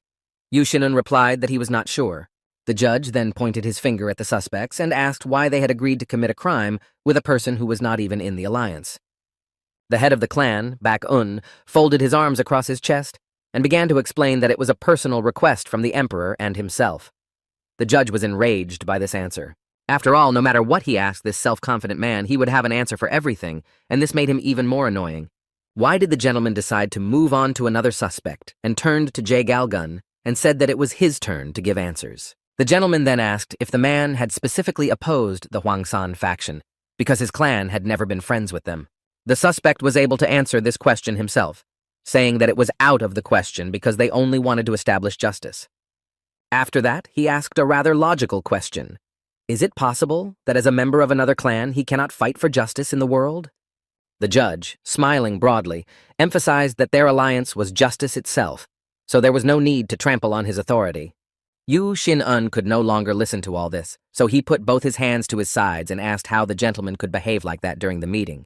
The young leader went on to emphasize that he had tried to be polite to the last, but even he had run out of patience. So he said in a more serious and rude tone that these two had told the Alliance nothing because it had long since lost and had nothing useful to say. It was clear to everyone present that no one would react calmly to such words, so the judge instantly took out his sword and began to brandish it. The head of the clan, Baek-un, was not intimidated by such actions and continued to stand calmly, adding that he could not help but say the obvious. The judge pointed his sword at Yu Shin-un and said menacingly that he would make this impudent man pay for all the words he said in this room. However, even such threats did not frighten the young leader. He only looked his opponent in the eye and emphasized that he was the first to draw his sword. But the upcoming fight was stopped by someone who came into the room and immediately asked who was making such a racket during the meeting. Everyone turned their heads in the direction of the voice and saw with their own eyes the leader of the Alliance, whose name was Tam Jong-gun.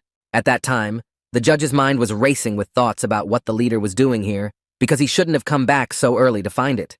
Instead, the man who had just arrived began to look around because he did not understand what was going on. The two suspects instantly folded their arms to greet the leader properly and then gave their names. The man put his hands behind his back and said that he had not heard anything about this situation. Then he turned his gaze to the self-proclaimed leader and emphasized that it was possible that this was hidden from him for some reason. The judge realized during these words that he could be finished here because the chief showed his displeasure, and therefore he would hate him. Therefore, to divert attention from himself, he turned to Yu Shin-un and asked why he allowed himself not to bow his head to the leader of the Alliance. However, even the chief said that this should not be demanded from a person who is not even a member of the Alliance. He went on to say that the sword should only be exposed when there is a threat, so he asked the judge why his weapon was not in a sheath. The interlocutor did not know how to answer this question, so he began to fuss, trying to squeeze something out of himself. Not getting a proper answer, the leader said that he saw only a confident young man who pointed out all their mistakes. To defend himself again, the judge said that the gentleman had misunderstood everything, and that this was only done to establish order in Zhejiang province. The chief said in a serious tone that this was very good, but that he would deal with the matter on his own.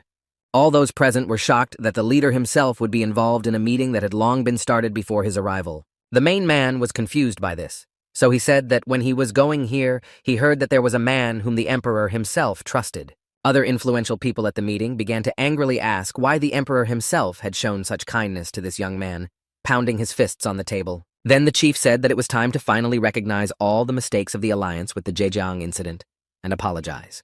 The master of the school said that such decisions would make them a laughingstock for the whole world, as it would defame the dignity of the Alliance.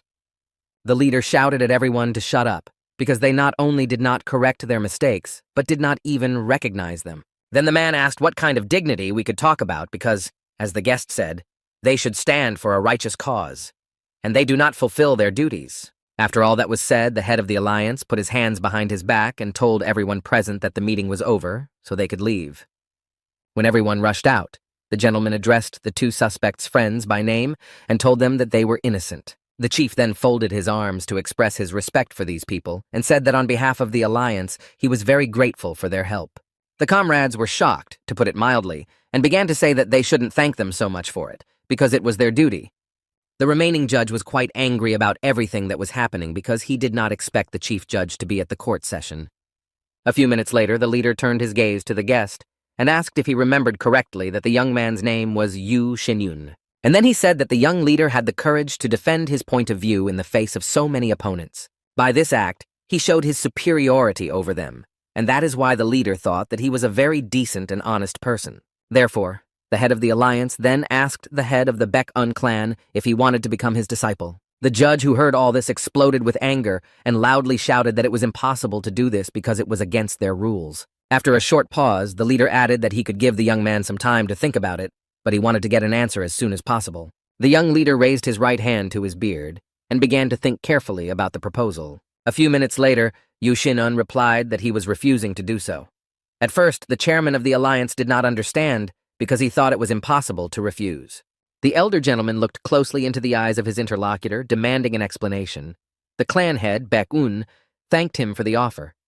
And only after that he explained that he had already had many teachers in his life, so he didn't need another one, so he asked me to understand him. The leader could not believe that he had been rejected, so he began to laugh out loud because he did not know how to react. After the court hearing, the leader returned to his office, where he had a pile of documents on his desk that had accumulated during his absence. While the man was carefully studying one of the documents, a gentleman appeared behind him who had self-proclaimed himself the leader, while the real one was absent. The chief felt someone behind him and said without turning his head that people usually enter through the front door and not through the back door like a thief. Then the leader turned his head slightly to the guest and asked him questions to find out why he had come here in the middle of the night. Not receiving any response, the gentleman got to his feet and stood in front of the guest, who was his brother, and asked if he wanted to appeal his decision. Without hearing a word from the guest, the head said that if this was true, his brother could leave because he did not want to discuss it. After all, no matter what he told him, this decision would not be changed. After this phrase, there was another minute's pause between the men, and only after that did the brother who came bow to the head and ask if he could just give a report on that day. At first, the leader did not understand his visitor's intentions, and then, to get out of the situation, explained that he was just joking and began to laugh out loud. The evening guest looked up at his brother and said that he had just learned that 2 authoritative forces were on their way. First of all, most of the families of the factions did not agree with the leader's decision, and he immediately clarified how these people reacted. The visitor said that they were mostly dissatisfied with the fact that the offender escaped punishment, although there were some who took a neutral position. The brother went on to say that even with the support of the alliance members, one cannot turn a blind eye to the people's discontent. The leader listened carefully to all this information, and it made him a little angry, but it did not make him change his mind. Therefore, if some factions are not satisfied with the outcome of the trial, they can sever ties with the alliance at any time. However, as it turned out, the leader was a member of the Blood Sect, and with a sneering smile, he asked the guest if this situation hadn't accelerated their plans. But the subordinate still had one question, which he asked his boss to find out why he wanted to make Yu Xinun a member of the alliance. After all, this trial of Tan Harin and Jae Gal Gun was carefully planned, but the offer to the young leader was quite unexpected. The interlocutor replied that unexpected decisions sometimes bring unexpected results, so it is better to keep this person close to you. The guest got to his feet and asked the leader if he really thought that the head of the Baek-un clan could prevent them. The man put his hands behind his back and said that in fact this gentleman did not pose a great threat to them, but he did not look like a fool. So when the leader saw him with his own eyes, he realized that this young man was definitely hiding something and might know something about the Blood Sect. After all, he has managed to gain a lot of power in a short period of time, and his skills and abilities are at an unsurpassed level. The guest was surprised that the young man was such a good warrior, and that he was able to reach such a level without the blessing of a blood demon.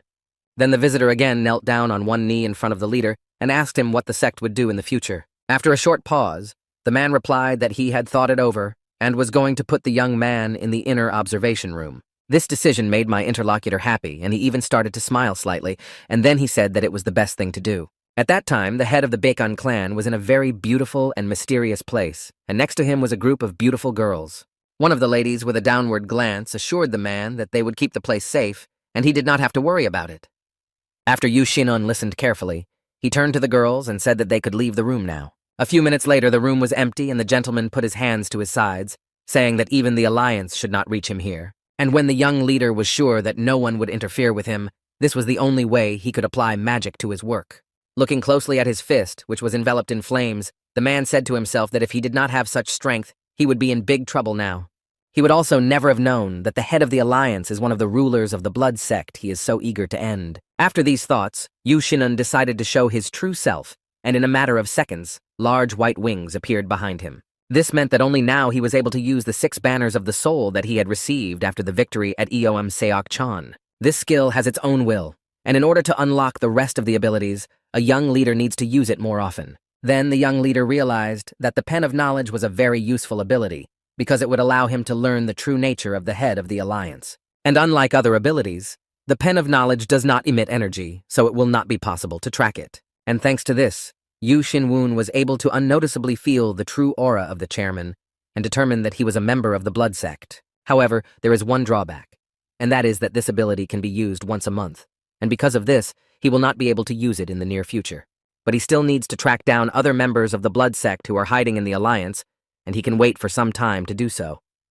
Suddenly, the man remembered that he had one assistant who could do it right now, so he called upon the whisper of a shadow. And the man put his hands to his sides, thinking that he could send his spy to the Alliance to tell him everything he heard. But when the whispering shadow tried to say something this time to the owner, he could not hear it very well because there was a lot of extraneous noise. All he could make out in this noise was that the treasury needed to be protected, and that was at least something, so the gentleman ended the conversation with the conscript. It was also surprising that the allies are now talking about how to preserve it, but this conversation was much earlier than it should have been. Upon reflection, the young leader came to the conclusion that this must have happened because he changed what was happening at the moment. And the fact that they are not speaking now as he remembers them complicates things quite a bit. That's why so far, the head of the Baekon clan has only 2 things in his possession. Therefore, a spy should be sent to the 7 clans that form the alliance because first, you need to learn more about their leaders. And then you can try to lure them over to your side to use them for your own purposes. Yu Xinwoon realized that it would be a painstaking and difficult job, but it would be worth it.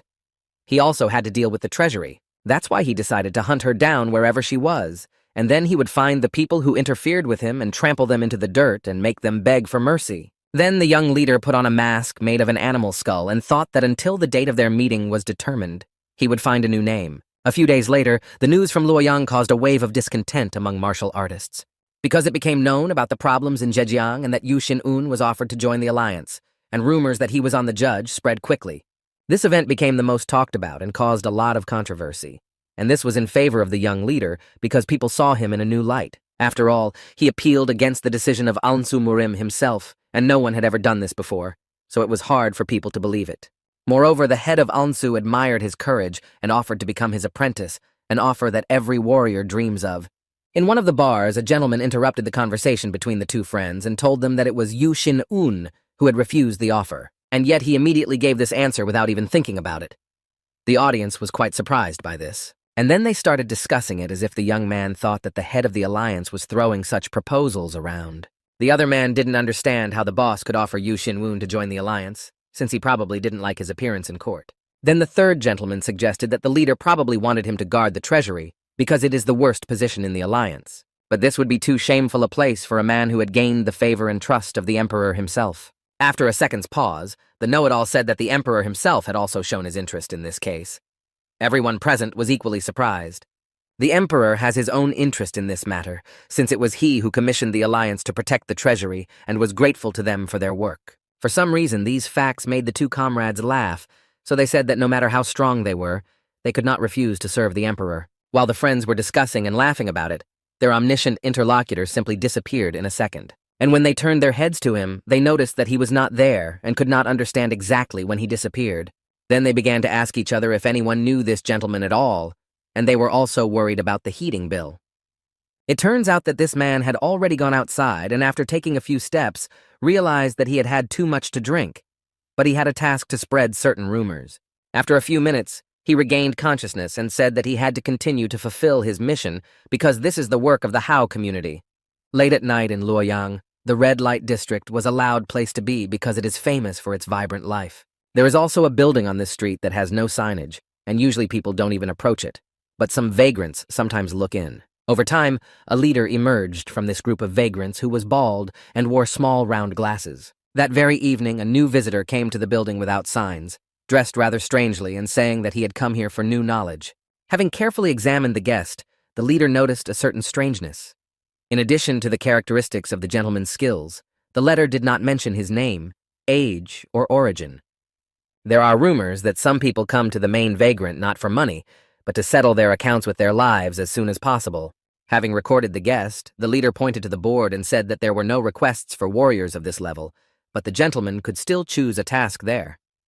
Suddenly, another visitor appeared on the right side of the men and addressed the newcomer, calling him a freak. As soon as everyone paid attention to him, the brazen man said that he had been watching the newcomer for a long time and that he had written in his questionnaire that he had a talent for magic. That's why the man then asked the gentleman to give him a few minutes, because he is a member of the Red Wolves, an association of warriors. After that, he smiled broadly and invited the newcomer to join his organization because they were in need of such a person. Then he began to explain that they could use a warrior like the guest, who could successfully use magic to destroy monsters. The leader of the vagrants mentally addressed the newcomer and warned him not to get involved with these people, even if he had several lives. After all, they will not be enough for this job, so it is not a good choice to start your work through it. However, the man wearing the animal skull mask did not listen to this advice and said that it was a surprisingly good offer and asked if he could join right away. A few hours passed, and a couple of wagons moved through the forest, with men inside discussing what was to come. Some of them decided to get to know each other and tell how they got here and what skills they have.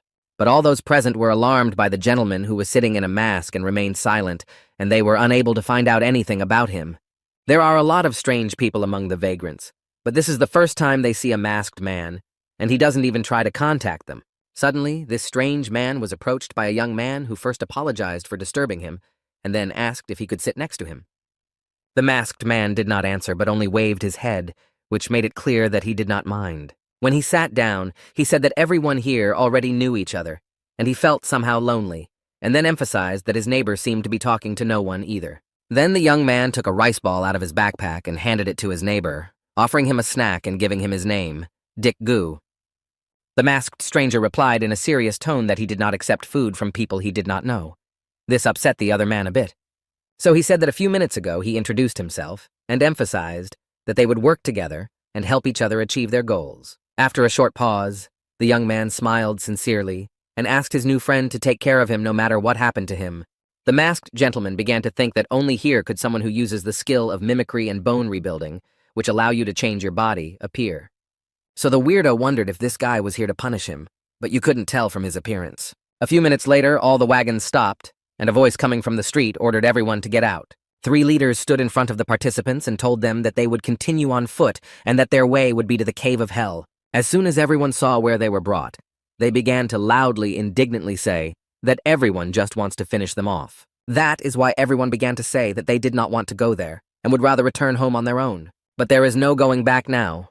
The leader who brought them here said that they should stop panicking like the last cowards. They are forced to contribute to this cause because risking their lives is their main task now. After this instruction, everyone entered the cave one by one, but they were still discussing that they were very scared and that even their skills might not help. The farther they went, the more clearly they could smell the unpleasant, acrid odor, which made some of them nauseous and barely contained themselves. A few minutes later, a rather loud sound was heard, which again frightened everyone present because they did not know who could have made it. By the origin, people found out that it was spreading from the top, so they lit a torch to see what was there. And as soon as the ceiling was well lit, the warriors saw many monsters that were located there and watching them. The eccentric was glad that these bats, vampires, and poisonous beetles had finally appeared on their way. The leader of the newly formed army, when he saw that these creatures were going to attack them, shouted for his subordinates to prepare for battle. And in order for the defense to be successful, all men must line up in 2 lines. And in just a few minutes, a big fight broke out between the soldiers and the 2 types of monsters that attacked them. Everyone was trying to protect their lives, so they gave their best during the fight. Those who stood in the second line of defense did not participate in the battle, so they could safely rejoice that their comrades were doing well. All this time, the masked stranger was closely watching his colleagues in the first line and realized that they did not have good skills for defense. Therefore, it becomes clear that they can only cope with these low-level monsters. And if these creatures become a little stronger, these people will not be able to fight them in the same way as they do now. After the bats, poisonous spiders began to descend, heading straight for the group of people. The leader, waving his sword, addressed his subordinates and ordered them not to miss a single creature because they had to destroy them all. The masked man did not believe that these soldiers would be able to cope so easily, but he still praised them for their fighting spirit. However, they may regret this overconfidence, as they clearly have little chance of winning. So the man decided to help a little and reduce the number of bats by subduing them to his will and controlling them as he pleased. And because of this, the owner of the conquered monsters turned to them and ordered them to destroy the enemies that were right in front of them. Some of them immediately began to fly up to the soldiers and behead them. None of the others present understood what happened to these monsters because they began to attack differently. And because of this, a group of people panicked because they did not know how to act in such cases. And this made their leader very angry. So he addressed the newcomers and said that the Red Wolves only want those who achieve goals and win. And because of this, the experienced ones grabbed the newcomers in their arms or on their shoulders and carried them deeper into the cave to attract at least someone to them. But there were also those who remained standing in their places, not understanding what was happening and what to do with so many monsters around. Many of them had an instinct for self-preservation, so they drew their swords, but the thought of dying did not leave them. Suddenly, the stranger felt someone standing behind him, and it was the same guy who had treated him to a rice ball.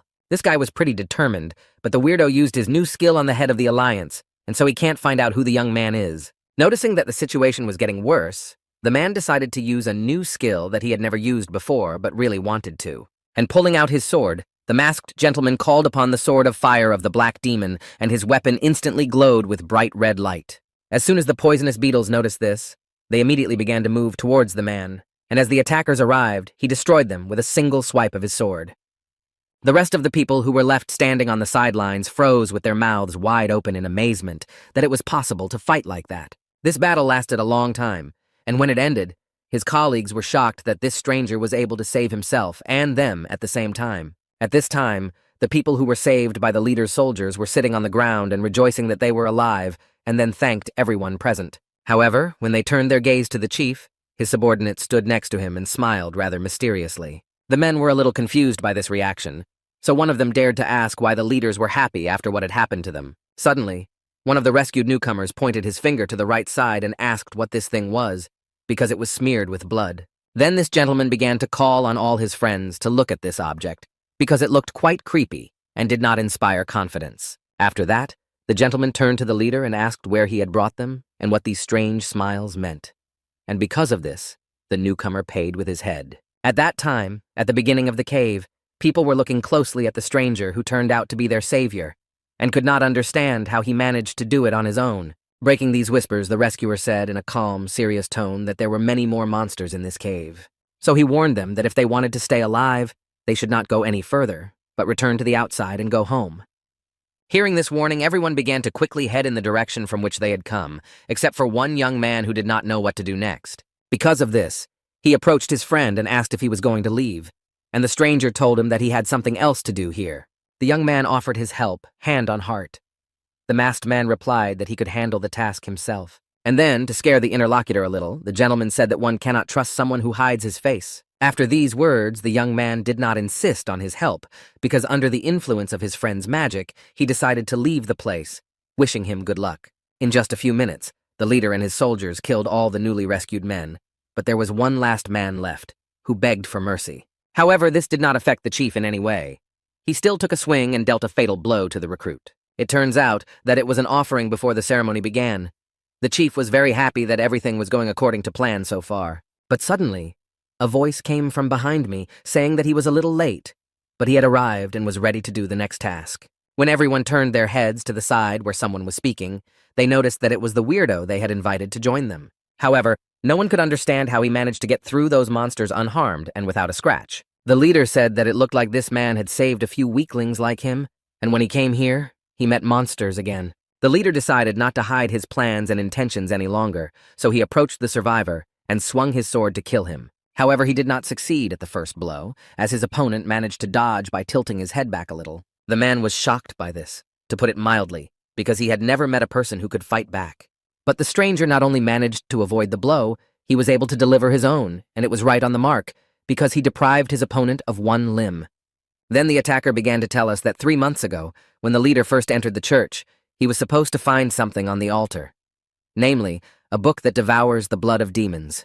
The warriors were very afraid of what happened to their leader, so they all drew their swords to protect themselves. And the stranger continued to say that in this book, it was said that the demon gives other magical books and wealth to those who sacrifice 100 people. And that's why the man wanted to get all this, so he lured third-class people here and destroyed them, and only for that can he be punished. Holding his wounded shoulder, the leader tried to find out who his attacker was, grimacing in pain. However, he decided not to speak because he saw no point in it, because they would die anyway, and there would be no use for this knowledge. After these words, the chief became even more enraged, so he turned to his men and ordered them to destroy this impudent newcomer. The stranger stood in his place and, knowing that he was about to be attacked, did not even try to run away or defend himself. As soon as everything was over, the young man returned to the scene and was surprised by how the battle had happened and how many victims there were. Then the young man wondered whether not a single member of the group had actually survived, and he decided that he would definitely find out, and then reached out with both hands to his face,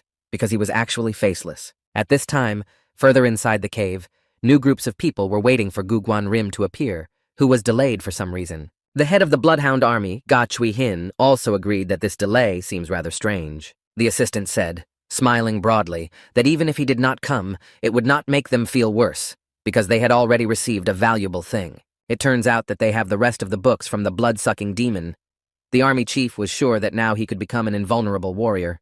Then the older man turned his gaze forward and said that he would shed blood on the whole world of hypocrites of the Murim faction. After that, the assistant said that since they had this book now, maybe they could start reading it before Guguan Rim came. After all, no matter how much he helps them, there is no need to share their wealth with him. They can keep it all for themselves.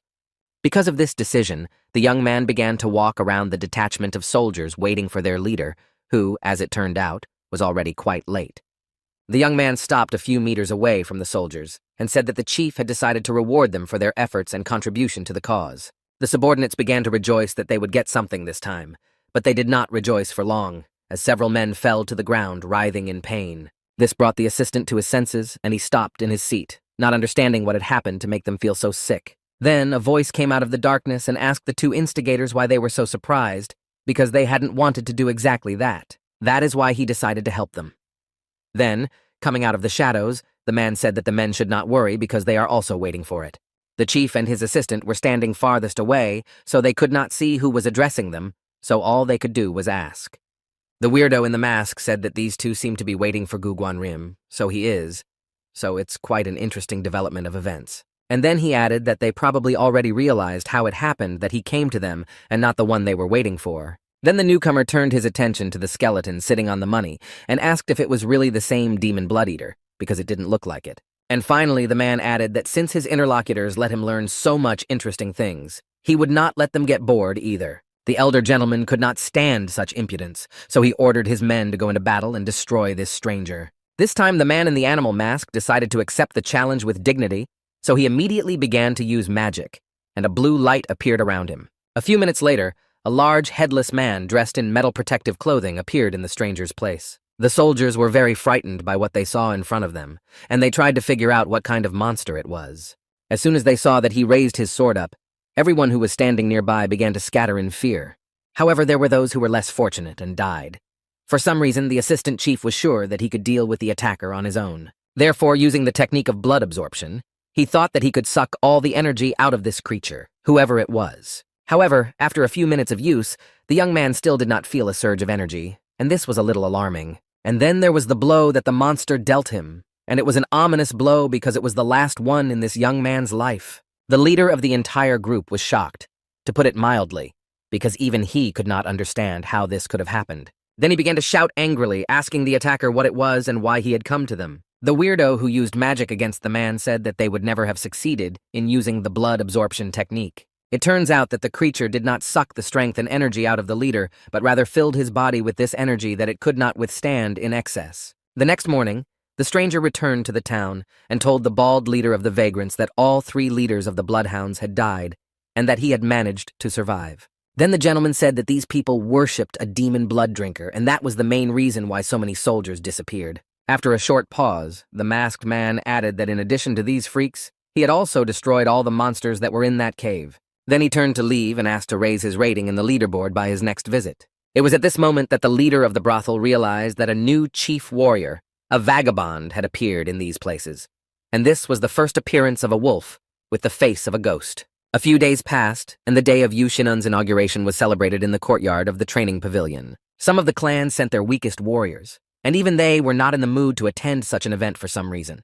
Suddenly, one of the ladies could not stand the wait, and loudly asked where the so-called leader was, and why he was late. Others supported the young lady and began to reproach him for making them wait for the day of his inauguration.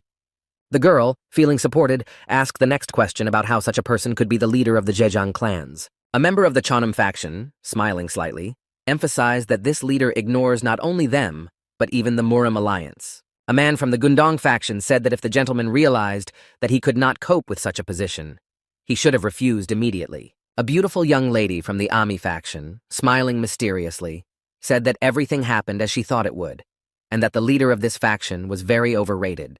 A girl from the Vulcan faction was very angry that she was sent to this event to become a pathetic warrior for some idiot. So without thinking twice, she turned to the exit and turned to her people and said that they were leaving. A young man belonging to the shaman faction asked them if they had no patience, since not even an hour had passed since the start of the wait. The young lady could not understand why he spoke to them like that, and the gentleman explained that they were the only ones here who behaved like children. One of the lady's friends exploded with anger and angrily told the interlocutor to watch his words because no one can be so rude to them. The young man was surprisingly calm, so he said in a normal tone that he was ashamed of what the boy was saying and that he was the one who was ashamed. The young lady was shocked that members of other clans could talk to them like that, so she raised her eyebrows in anger. So she drew her sword and said that before he left, she would teach this impudent man a lesson. The young man asked this group of people to calm down because members of the same unit cannot point swords at each other. Suddenly, everyone's attention was drawn to a whirlwind of dust that began to form in the center and then spread around everyone. Some panicked and thought they were being attacked, but could not understand who had allowed themselves to do this during the leader's speech. The clan members organized themselves into groups, and each looked at and assessed the situation from their own perspective. Because of the amount of dust, no one could see what was happening, so one of the men said that they could all be killed like that. A few minutes later, one of the participants noticed 3 black figures that began to appear as the dust of the ashes settled. It turns out that this was the leader named Yu Shinun, whom everyone had been waiting for so long, and he appeared quite spectacularly. However, there was some misunderstanding because no one recognized them, and so they decided to attack because they thought that these people had come to destroy them. However, no one was able to even touch the alleged attacker, as he used his force against them, and they flew back a few meters. As soon as they landed, they immediately raised their heads to look at the people who had dealt with them so easily. Then other members of the clans came into play, who also decided to attack to protect themselves and everyone around them without immediately understanding. But the man in black managed to take one young lady hostage with his sword to her throat. After that, a man in black clothes, standing in the center, emphasized that everything had happened as he had imagined. And showing his face, the young leader told the newcomers that they had all failed the entrance exam. But the young lady, who wanted to leave before the meeting started, could not understand what kind of people were treating them like that. A young man who was with her at the time asked her to be quiet, but she still could not understand why she should do so. So she quickly jumped to her feet and, looking around, called the attackers freaks and invited them to fight her. The girl who had been held hostage all this time loudly addressed everyone and said that she seemed to know the attackers. Only after all the dust settled and everyone paid attention to the black figures did the people wearing long cloaks take off their hoods at the same time. The members of one of the factions were at first surprised and then angry that they were being followed and tested in this way. 2 of the 3 figures were comrades whom the head of the Bacon clan had taken from the alliance. The girl who was the most agitated pointed her sword at the 2 and said that she would kill them for this. But a rather serious voice addressed her and asked her to stop screaming like a pig. This was a leader who decided to repeat all the words he had said earlier, and many people tuned out and did not hear what he was saying.